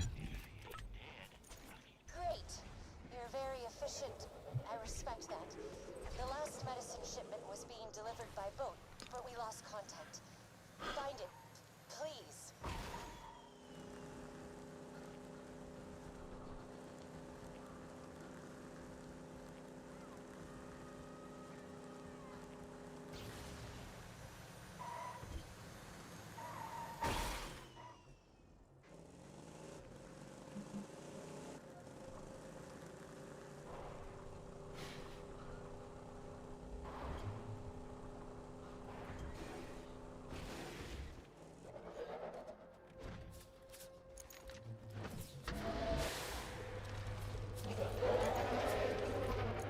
Threshers, be careful. Got all the medicine. Efficient.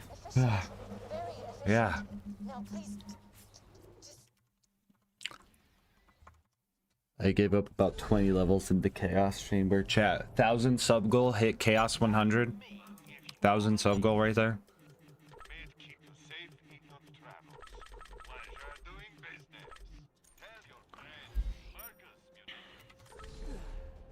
What's the longest video you've done? The Wonderlust run. That video is an hour and like 7 minutes or something.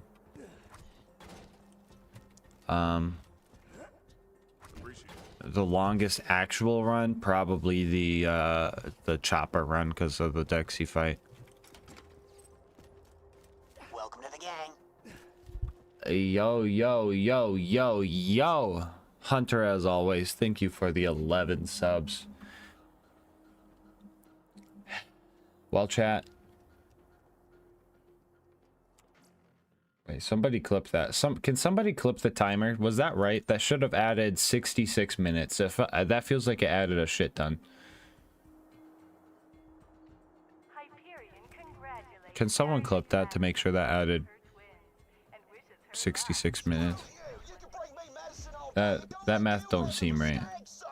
Sorry about Dave. He's a Thank you, Hunter, as always. I appreciate you. return to me for your agreed upon reward. I've been demoted to mobile. It was 38.50 at 30. Okay, thank you. Okay, it's working then. God damn, this subathon's gonna go forever. This town would be running like clockwork. Now that our brains aren't going to rot from the inside, let's move on to But anyway, Hunter, as always, thank you, homie. I appreciate you. If we are to shake off Oh Hyperion my control, god. the town will need a shield like sanctuaries to protect it from moonshot blitzes. If you could donate some shields to the town, I could scavenge them and build us a shield. Just drop whatever shields you know. want into the grinder.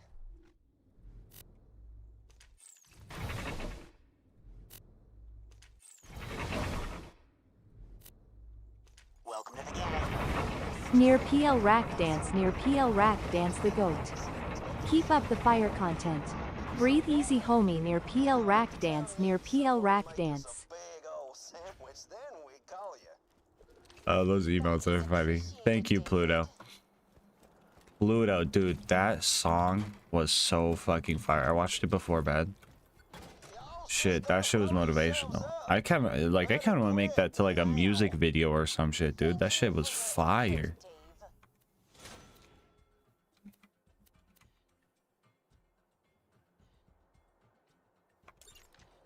Overlook shield is finished, and I would very much like your help testing it. Head to the Hyperion outpost nearby and get to the mortar cannon on the launch pad. You know what's even better than having a working shield? Not being a woman. Oh my god, shut up, Dave. Dude, L Dave, bro. L Dave.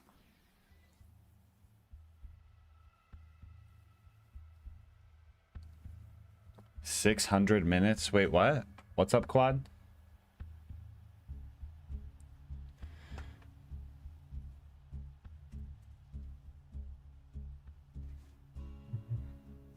Oh, dude, Pluto, if you want to go for it, dude, hell yeah. Dude, if you want to go for it, Pluto, go for it. 100 subs equals 600 minutes, right? Yeah, a sub is 6 minutes, so 6 times 100. Yeah, 100 subs is 600 minutes. 100 subs is like 10 hours, so. L Dave? No, L Dave. Not like Spanish Dave. Like loser Dave. Can see this guy who made the Dave's triple. Yep, that is David Triple in there.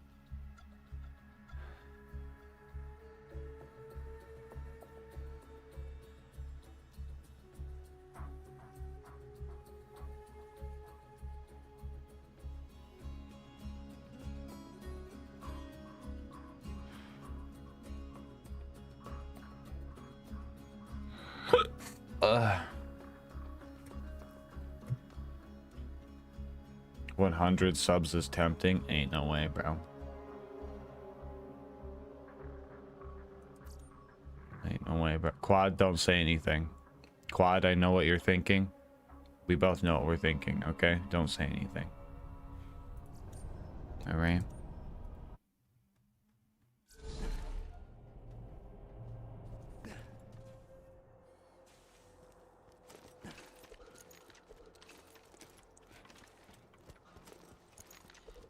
Chat, he knows.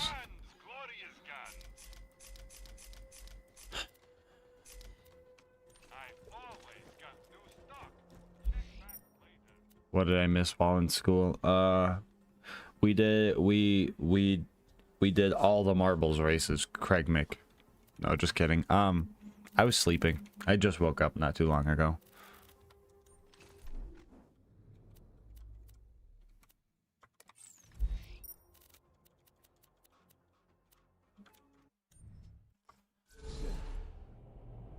Being able to push through shit like that, like the Piston Nukem fight in Terror Run, honestly, it made me more confident that as long as you put in time into something, you could get it done. So huge shout out to you and that. Thank you, Pluto. I appreciate that, homie.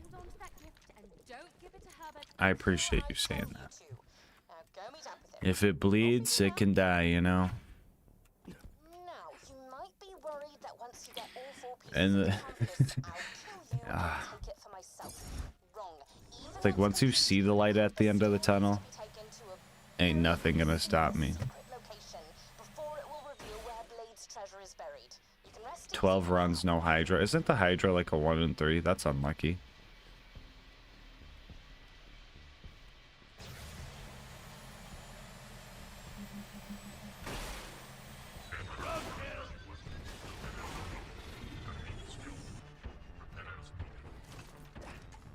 How was I on this side of the boat?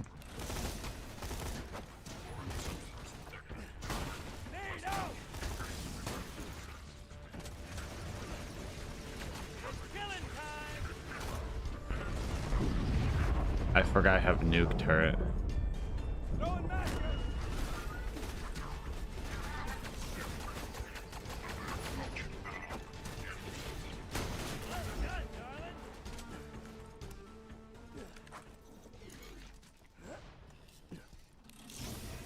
Deputy Sal's about to go hard. Oh, hell yeah.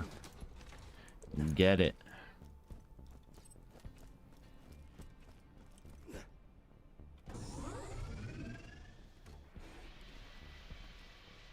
What's the next sub goal? I'm trying to think.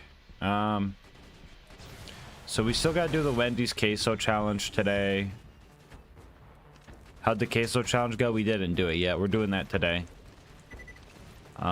Whenever Lucas and Queen Knight are able to head out.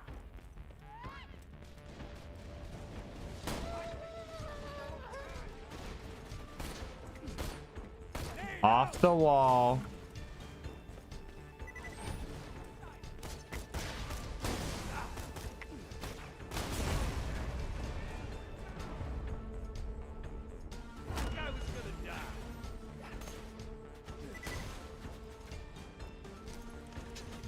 What's the challenge? This is TDR Axton.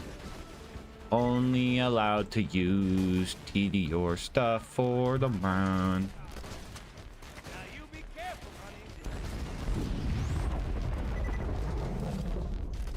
Can I get a level up? Thank you. Man, I love Borland's. How long will your hiatus be after the subathon ends? I don't know, like a week. I'll probably just go back to normal streaming at that point. Was that the right point to put in? No. Favorite gun? The Orc SMG. Orc SMG baller. Because he's stupidly knowledgeable about Captain Blade's treasure. Then I kicked him off because you'll see.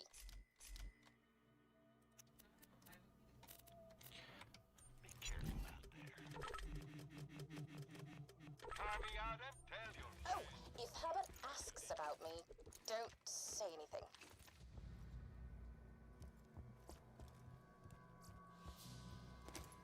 What would you recommend as a BL2 challenge for someone newer to challenge runs? The most casual and chill challenge runs, so you could probably start with, or any type of allegiance run. They're not too like gut fucking wrenchingly hard to where it's like unfun for your first one. But they're also not just like way too fucking easy per se, because you could always just take it as far as you feel like. And if you stop having fun, let's say you stop having fun in TVHM, you're like, damn, this allegiance sucks. You just stop. You know?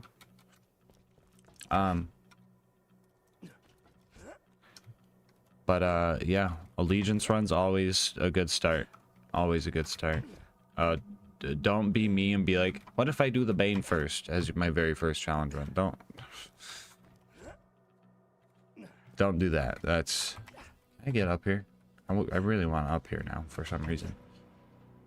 I don't think I can. Oh, lame. Yeah, I don't think I can.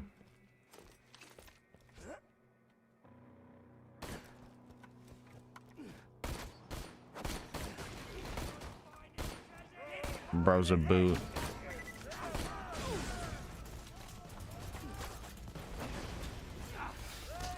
Ain't no way that's a cursed pirate.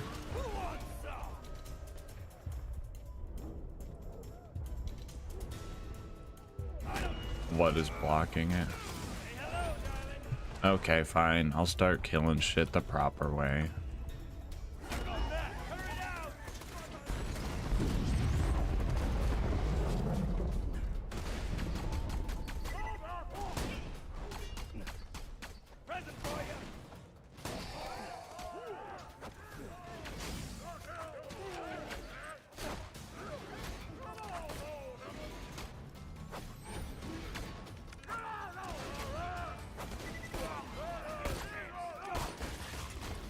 Bro, that TDR truck was not meant for you, just saying.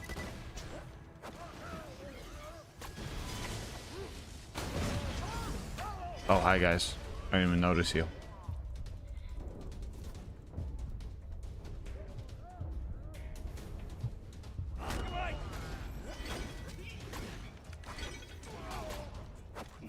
Okay. Boing.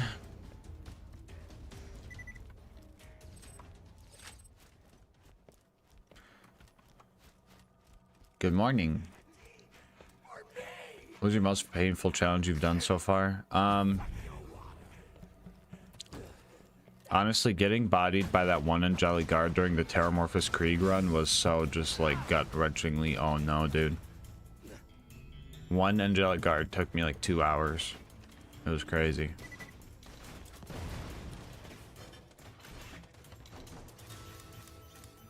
That's the one that always comes to mind. Shield Nova damage, you could check out Spuddy's video on that and find out. I just dotted myself. Rip me, chat. It's over.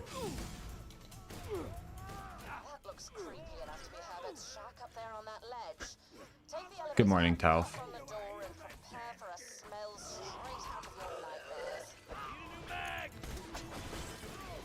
Alright. Or wants the lawn chair.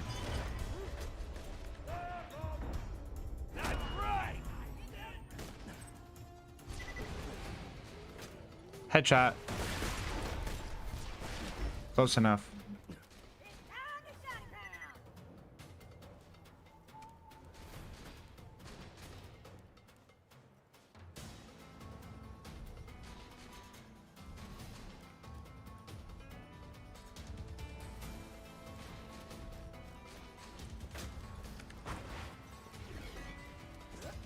Tossing grenade!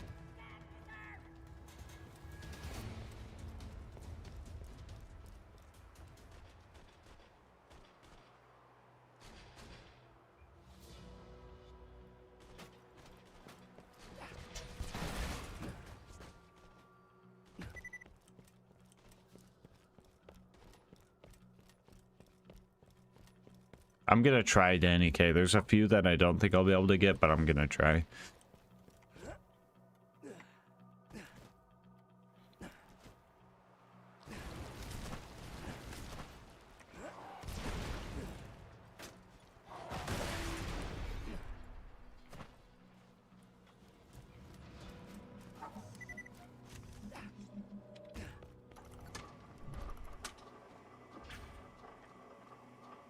I'm not that big to your guns not explode. They just reload like normal. That's crazy. I think there was someone did make a TDR assault rifle mod. Yeah, like TDR assault rifles.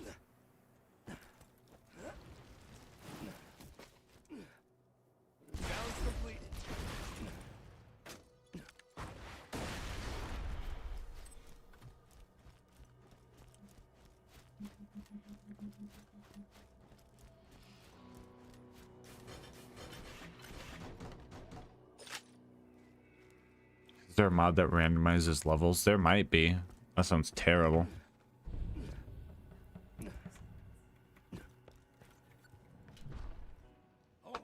Hold on a second. Someone should make a mod called Super UVHM.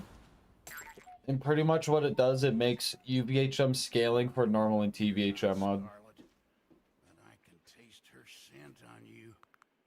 She wants the last compass piece, doesn't she? Oh, yeah. Let's talk, you and me. How is she? Is she as beautiful as when I last saw her? Oh, how the light caught her hair.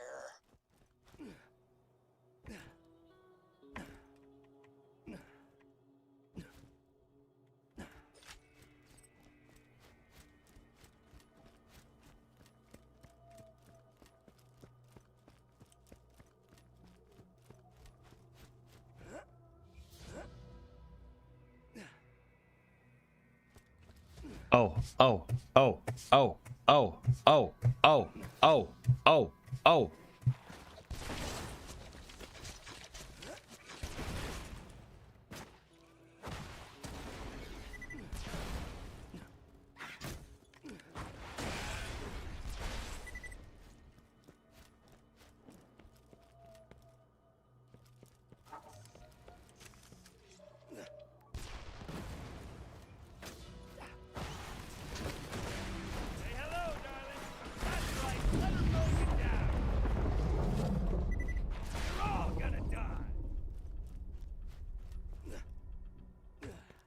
might run some BL2. Yeah, go for it, average.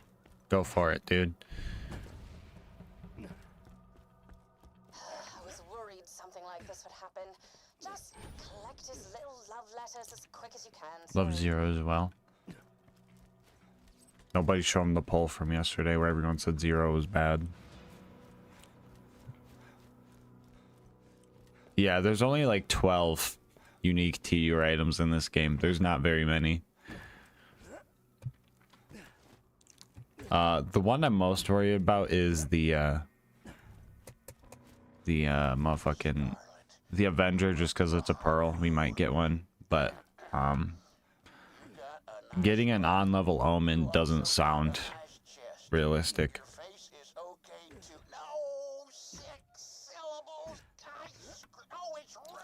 Hyperion only Gabe's or Jacob's only Zero? Do you like Gage, Bongwater? If you like Gage, Hyperion Gage doesn't sound bad, but if you don't like Gage, that sounds like god-awful. Okay, okay. What are we, a news station? What's with all the anchormen?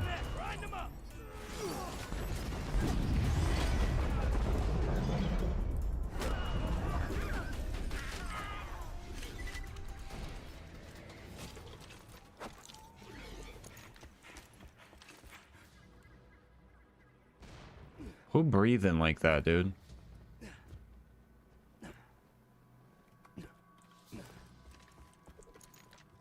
Oh, it was you.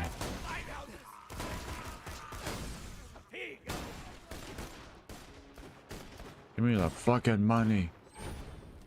Put the money in the bag.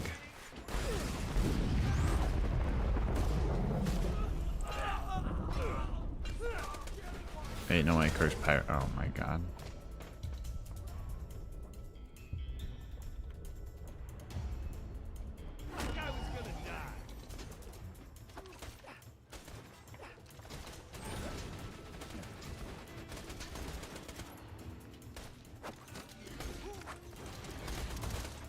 Whatever, don't care.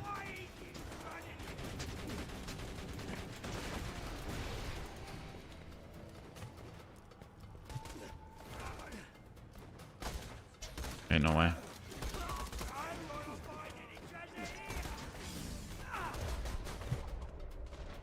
Motherfuckers everywhere.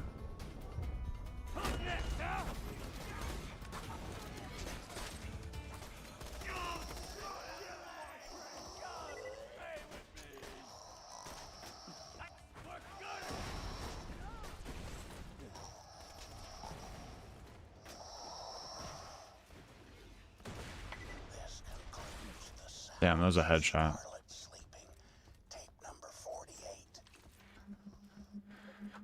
Is Herbert going to explode? I mean, it is TDR Axton. I would hope so. Legalize nuclear bombs.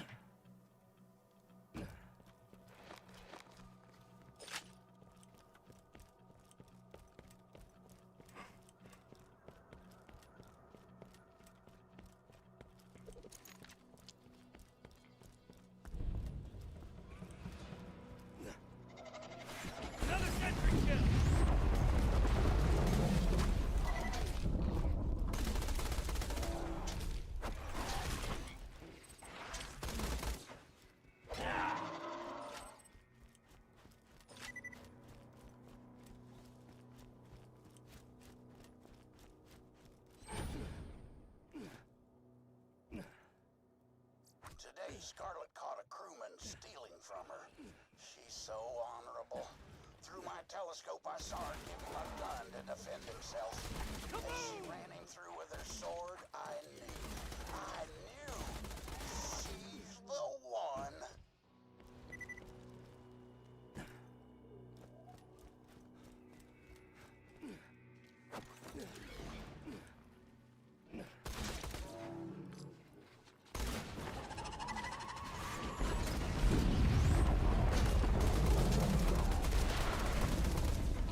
I'm glad Nuke Turret makes my headset cut out.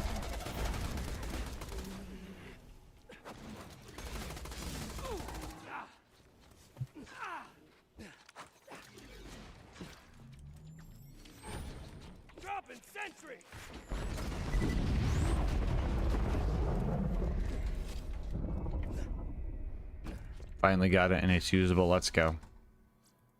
Ooh, speaking of usable. Yoink. Okay, this is mixtape number 206. I call this one Scarlet, I Would Like to Touch You in Places. Oh, Scarlet. Oh, God. Did you find one of his songs? Okay, not speaking of usable, I guess. Huh? Turn them to him and wash your hands afterward.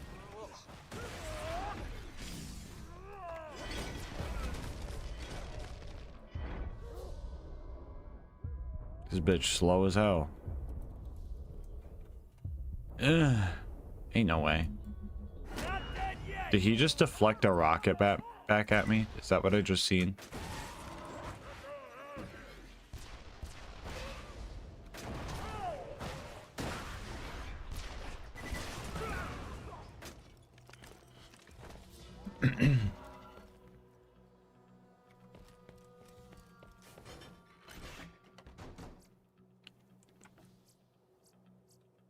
Ooh, corrosive.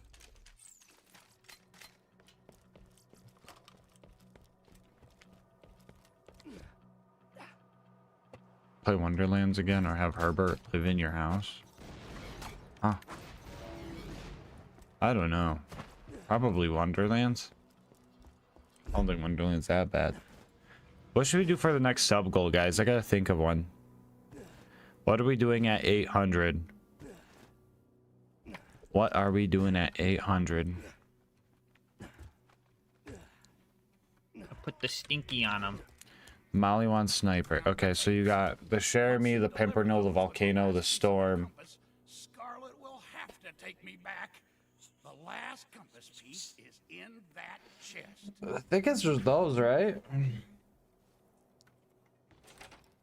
Must be rusted. Rusty. Just shoot the lock.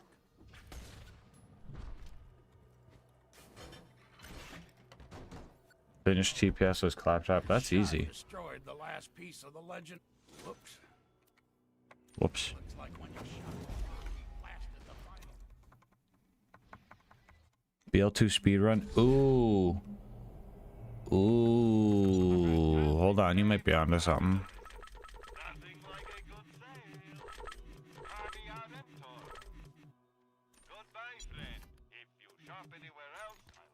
Play Lilith sub goal is crazy.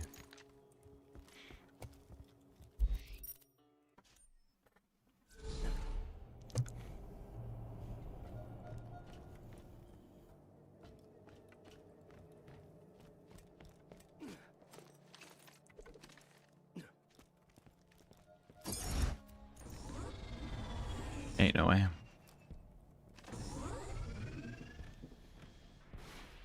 When Lilith cosplay? Ain't no way.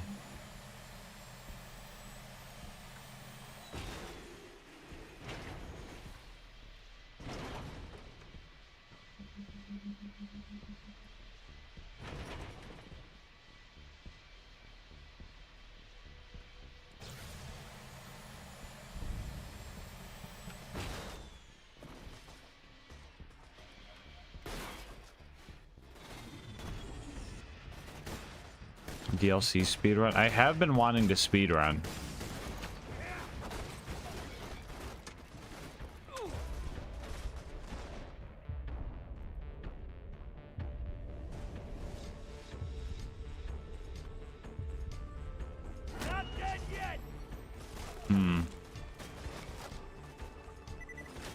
Torg DLC with the Wanderlust? Ain't no way.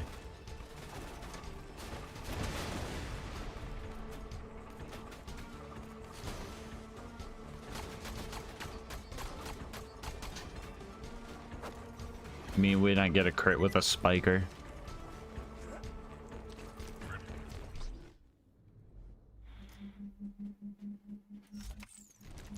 Hi, Alyssa. What wisdom do you provide today? Am I supposed to? You usually do. I think it's scared when you enact it. Oh, okay. It just has to roll out. It's like yeah, okay, you're right. You're right. I don't know. You like my outfit? Probably. Yeah, it's pretty good. With the little lettuce cut, let's go. What? See, I told you you're a butterfly. I told you. You said no. I'm gonna. When are you're just gonna do it with TX when he's available? Probably. Is he working? I think so. Oh wait, no, he's doing his one life today. Wait, chat, what if he's not doing his one life today? Wait.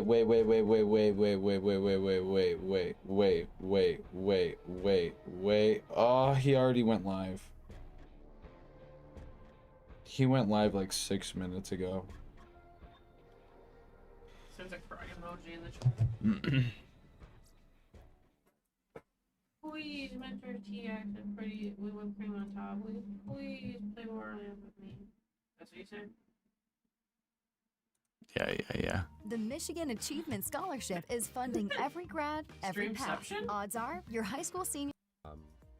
But I have to go fix Wait, that. he hasn't even played yet, so it's fine, right? Apologize. I will hopefully see you guys again. Wait, TX, try this. Go to Steam, download tab, Steam library. See, I already tried that. It doesn't even give me the option. Bulldozer. I just have to full on re-download the game. Or fix this thing. Wait, hold on. He might be having BL2 issues. It's not a Steam thing. I'm looking on my computer, and for some reason my H drive is What if just it's gone. not even downloaded? GasMask. I woke up, got on, clicked to stream. My entire frickin' hard drive is just gone. The drive's just missing. Bro's missing his whole hard Jerry drive. from Tom and Jerry came in, broke in, stole it, and probably I don't know. booby-trapped that MF. No. So that is a slight issue.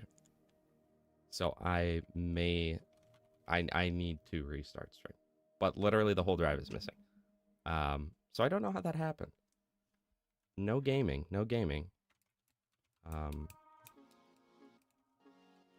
Alright, Strawberry. Hopefully I'll be there in half an hour. Quite frankly, hopefully. Alright, well I'll be back. I'll stop the stream, I guess. Sorry, you'll get a notification if I go back again. He's reading it. Look at him. Hopefully I will be back, chat. Thank you for showing up, though. He's ignoring me, bro. You know what? Me and TX have beef now. I know he's having technical difficulties, but like, what about my problems? Once you get those, I can rebuild the key and give it to Scarlet, and it'll help her find where the treasure is buried, and she'll marry me, and we'll have 100 babies, and I'll never die. I'm just doing TDR accident. Oh! Beamed him.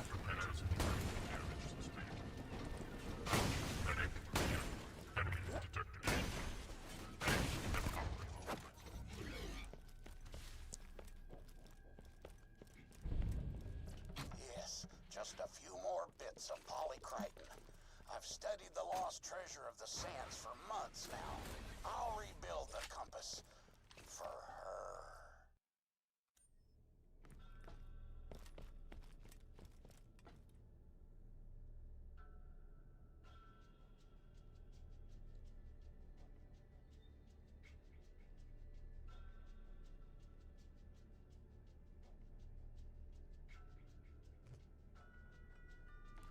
T, you're only Hyperius? I'm mono retro, bro. Let me try it. Hold up.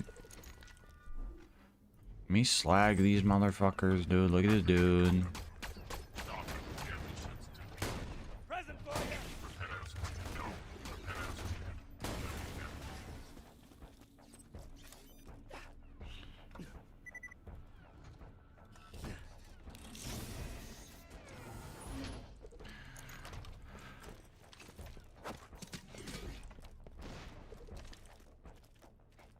Tier isn't that bad.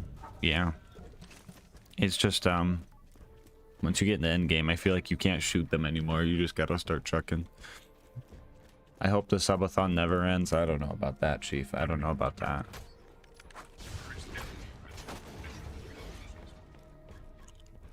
We might have to make a rule where I'm not adding sleep time anymore if it goes on for too long.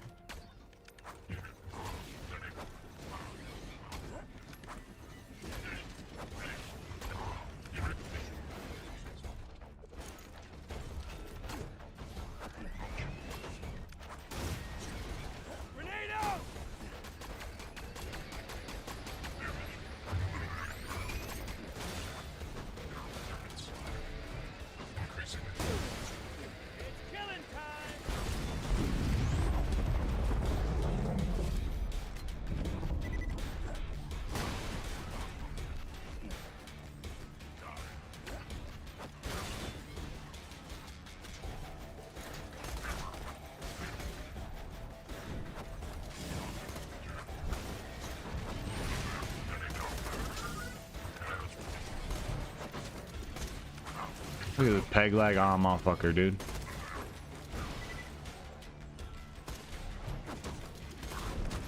In a way.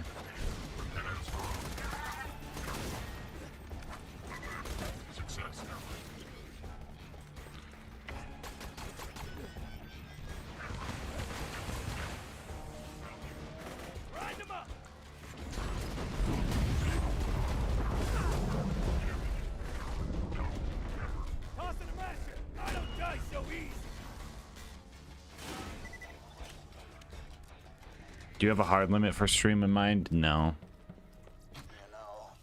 But the next one, the next subathon probably gonna have a hard limit.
The days have kind of blended together. You could say that again.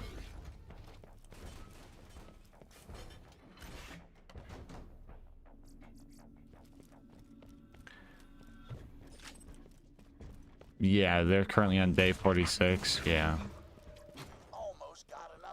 I'll say it right now. I might max it at like 2 weeks. I don't think we'll hit 2 weeks, but I'll probably max it at 2 weeks.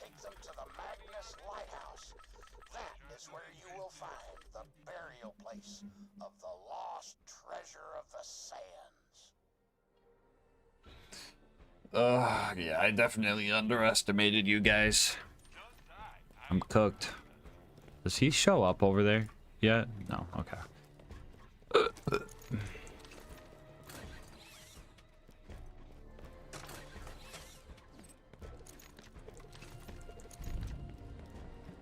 Triples Dave equals good. I don't know about that. Bro sounds like he needs a class A ritual.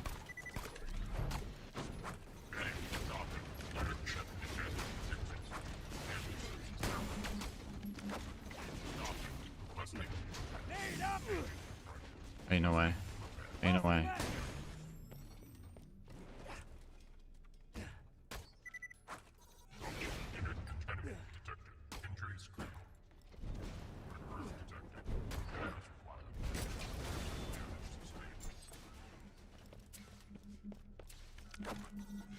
He's hanging in there, Kevin. He is hanging in there by a thread.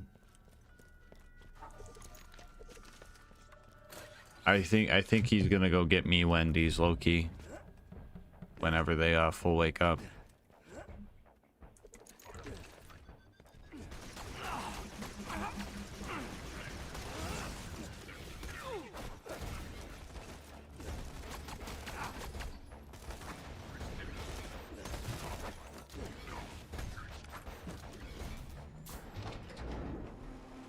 Leg.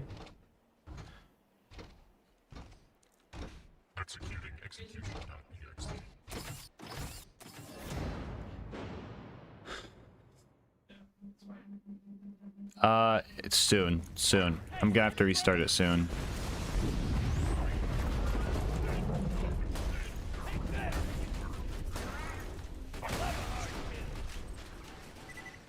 I'm gonna have to restart it soon.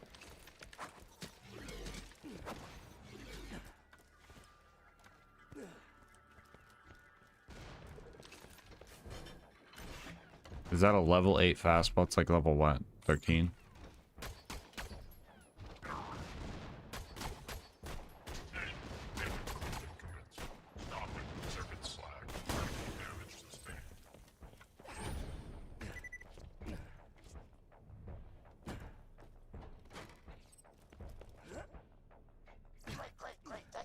I've never noticed this chest right here. My headset's cutting out.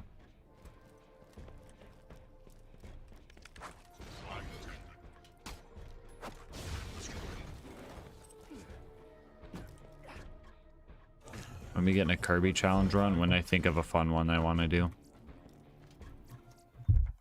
But a lot of them have already been done.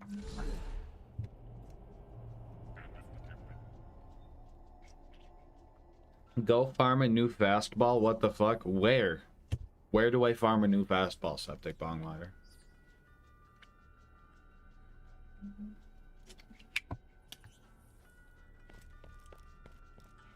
Almost dead? I can fix that.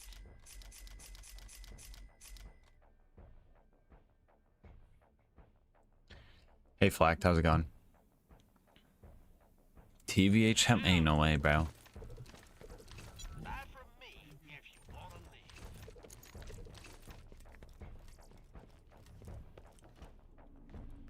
You're still going? I'm still going.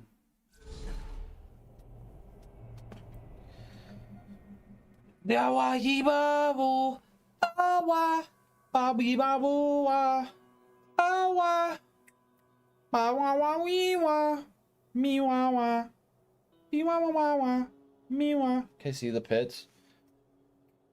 Maybe. They are waxed, bro. No hair. No hair.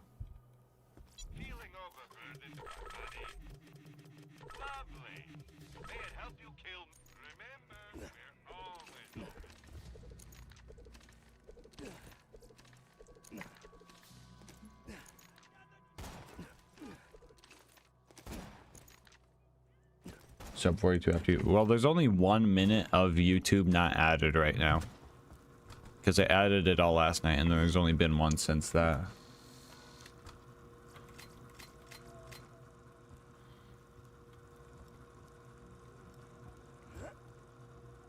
You know what you're gonna do for the 800 sub goal? No, not yet. I'm thinking.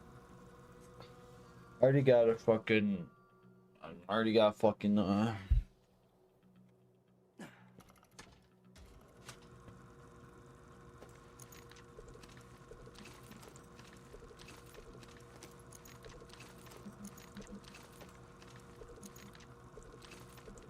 A 100% Wonderlands. It wasn't that bad. How are your eyes? Do your eyes hurt? 1,000 subs eat a Dave's triple on stream. You forgot a 0 in there. Tubby? Oh my god, I hate the prank Tubby color.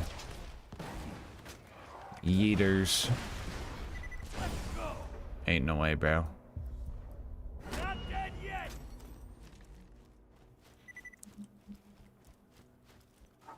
Wouldn't it be fun if you jumped off a cliff? Probably.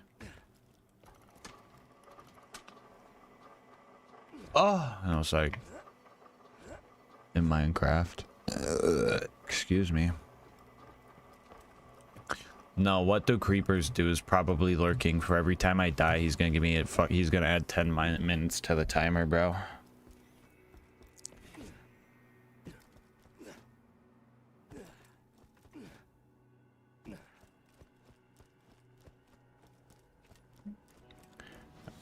I really hope TX's hard drive isn't fucking busted. You got the polycriton? Gimme!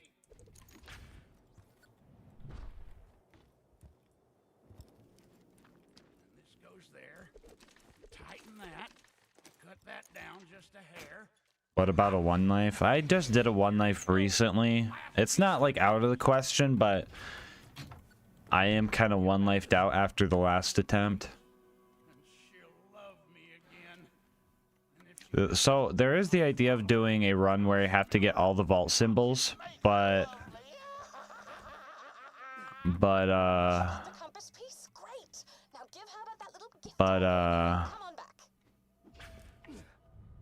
I already got like, I'm already kind of backed up on some goals, so I want to do something. I don't know. Yo, chat, should we do editing today? Should we do some video editing today for the video editing stream part? Maybe we do. Maybe we do. Where'd Herbert go? Oh, well.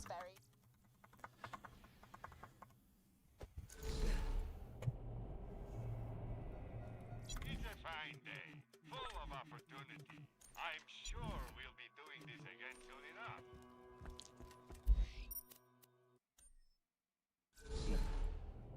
He rocket jumped with the B shield? Ain't no way, bro.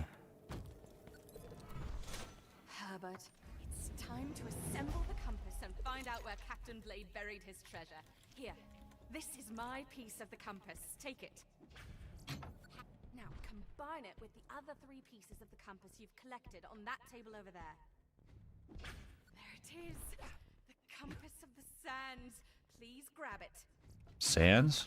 Sans Undertale? Guys get it? Guys get it? Cause like Sans Undertale? Please laugh. No, get Gray, Gray, get Gray out of here. It'll show you exactly where the treasure is buried. Of course, Blade's notes also had a lot to say about society being secretly run by sentient tacos. It kind of went off the rails there near the end. I'm stuck. I'm stuck. Favorite DLC? Combat wise, Pirate DLC. Story wise, Tina.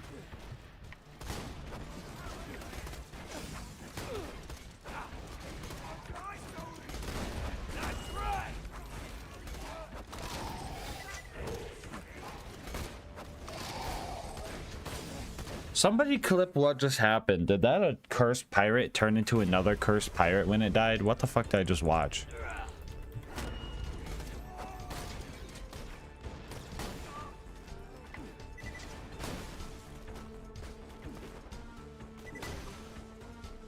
Also, who told me to farm a new fastball? You guys are crazy, dude. That shit's still beaming.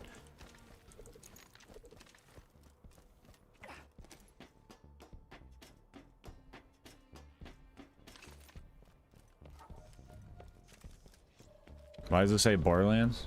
Because that's what we're doing. We're playing Borderlands. I mean, you wanted to say what it last said?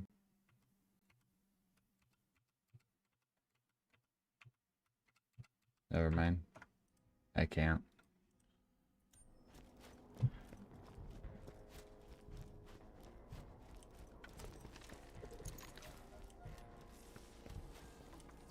Thank you for the clip. We're going to be playing as Krieg, but melee will not be allowed for this run. I know. Not letting Krieg do his favorite thing is a war crime, but the run would devolve into a pure melee run. This is not what I told you to clip. I'll be using a basic shield, Vault Hunter relic for when he drops, and a low-level slag grenade because Krieg has no slagging skills. That is not what I wanted you to clip.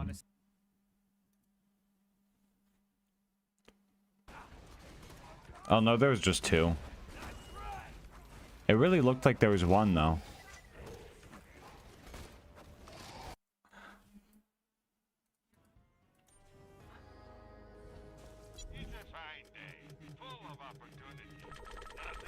Yeah, we have 2 grays in chat right now.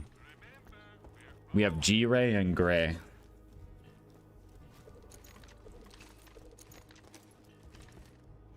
Bro is singing corn. That's hilarious.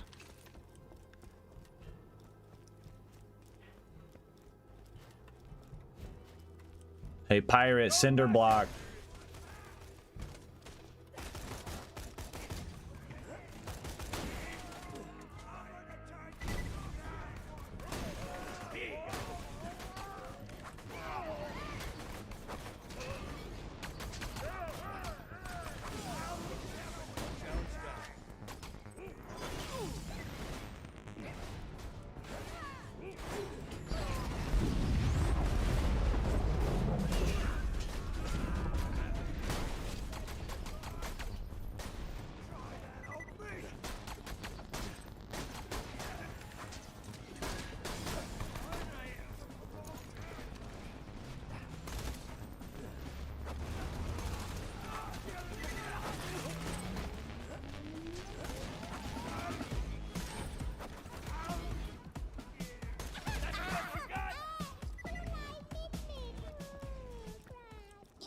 The treasure before me, which you won't, of course, but just in case, be careful of the Leviathan. It ain't Roscoe, as I may have already mentioned, and Blade's notes say it will die to protect the treasure chamber.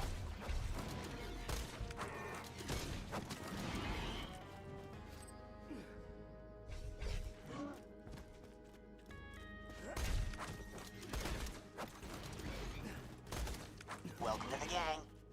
Gang, gang, gang, gang, gang. Eli with the 5 gifted. Holy moly, Eli. How's it going, homie? Holy moly, bro. Yeah. Oh, yeah.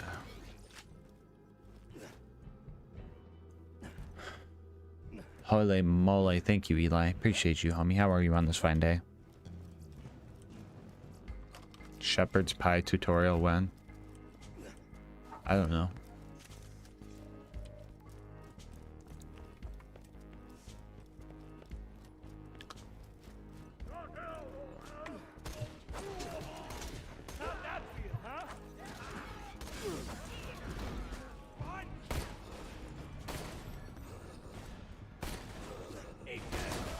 Double kill.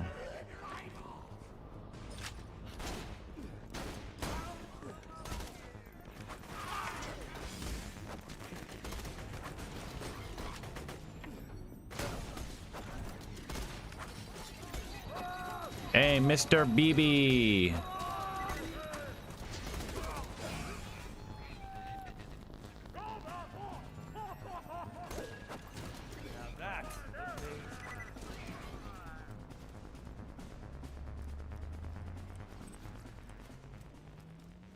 You ever think they're gonna make BL2 remake? I don't know, honestly.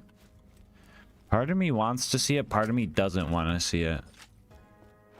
In the case of that day chat, I'm playing whichever one's harder.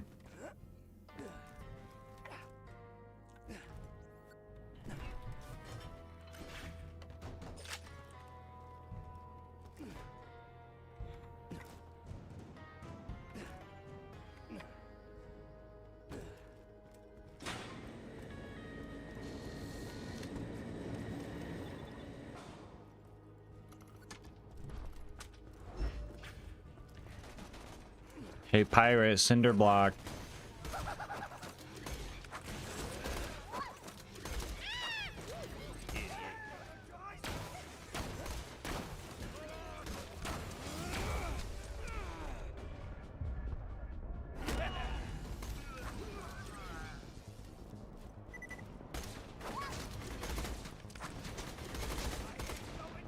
Welcome to the gang.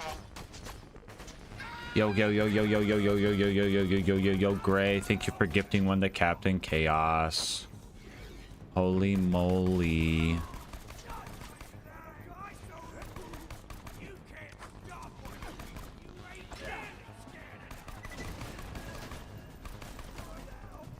Hurry to the top of the lighthouse. The Leviathan knows how close we are to finding the treasure, and he sounds rather ripped. Pretty awesome, right?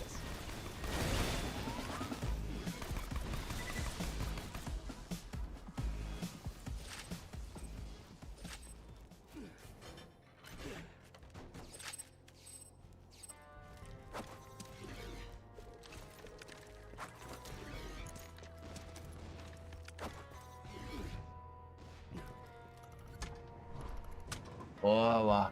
Ooey wawa. Iba baba. Oobi wawa. Ija baba. Ooh wawa. Iba. Ika shifish. Ija bago wawa. Ugh.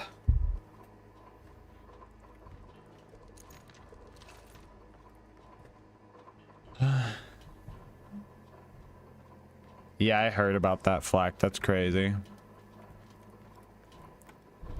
What gun manufacturer is the best? Best is subjective and there is no best.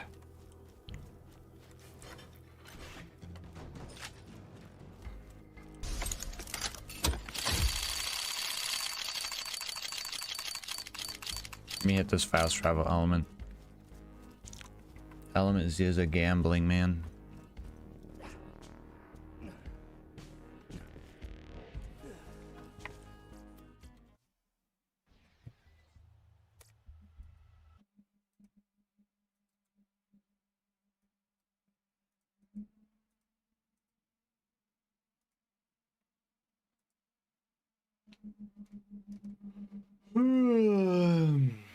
Alright, chat. Gold, gold, gold.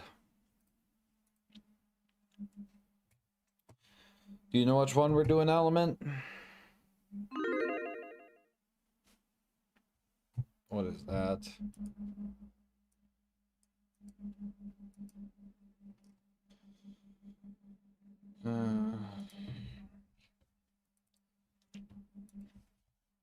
Revolution #1. But Mr. Krabs, he was #1.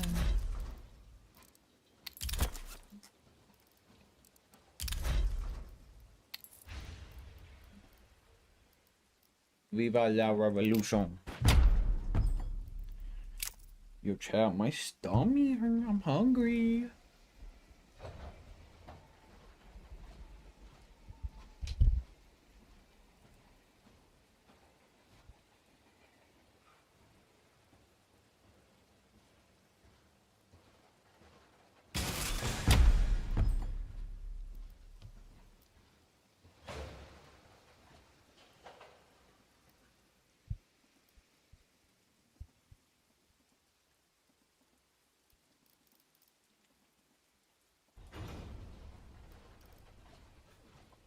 Well, see, you got us a wicked sick last time. But I don't think we're gonna get 2 good ones in a row.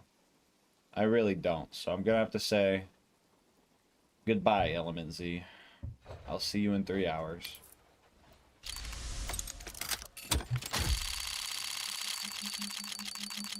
Oh, wait. I didn't realize the prediction was still going.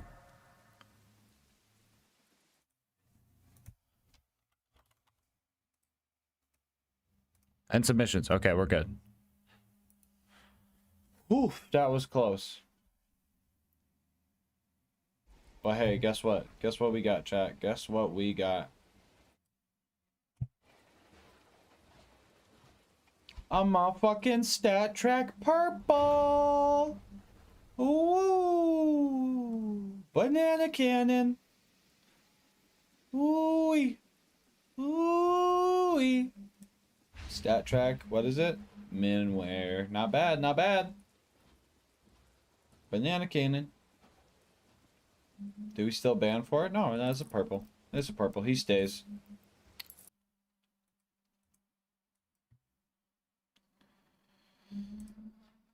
Okay.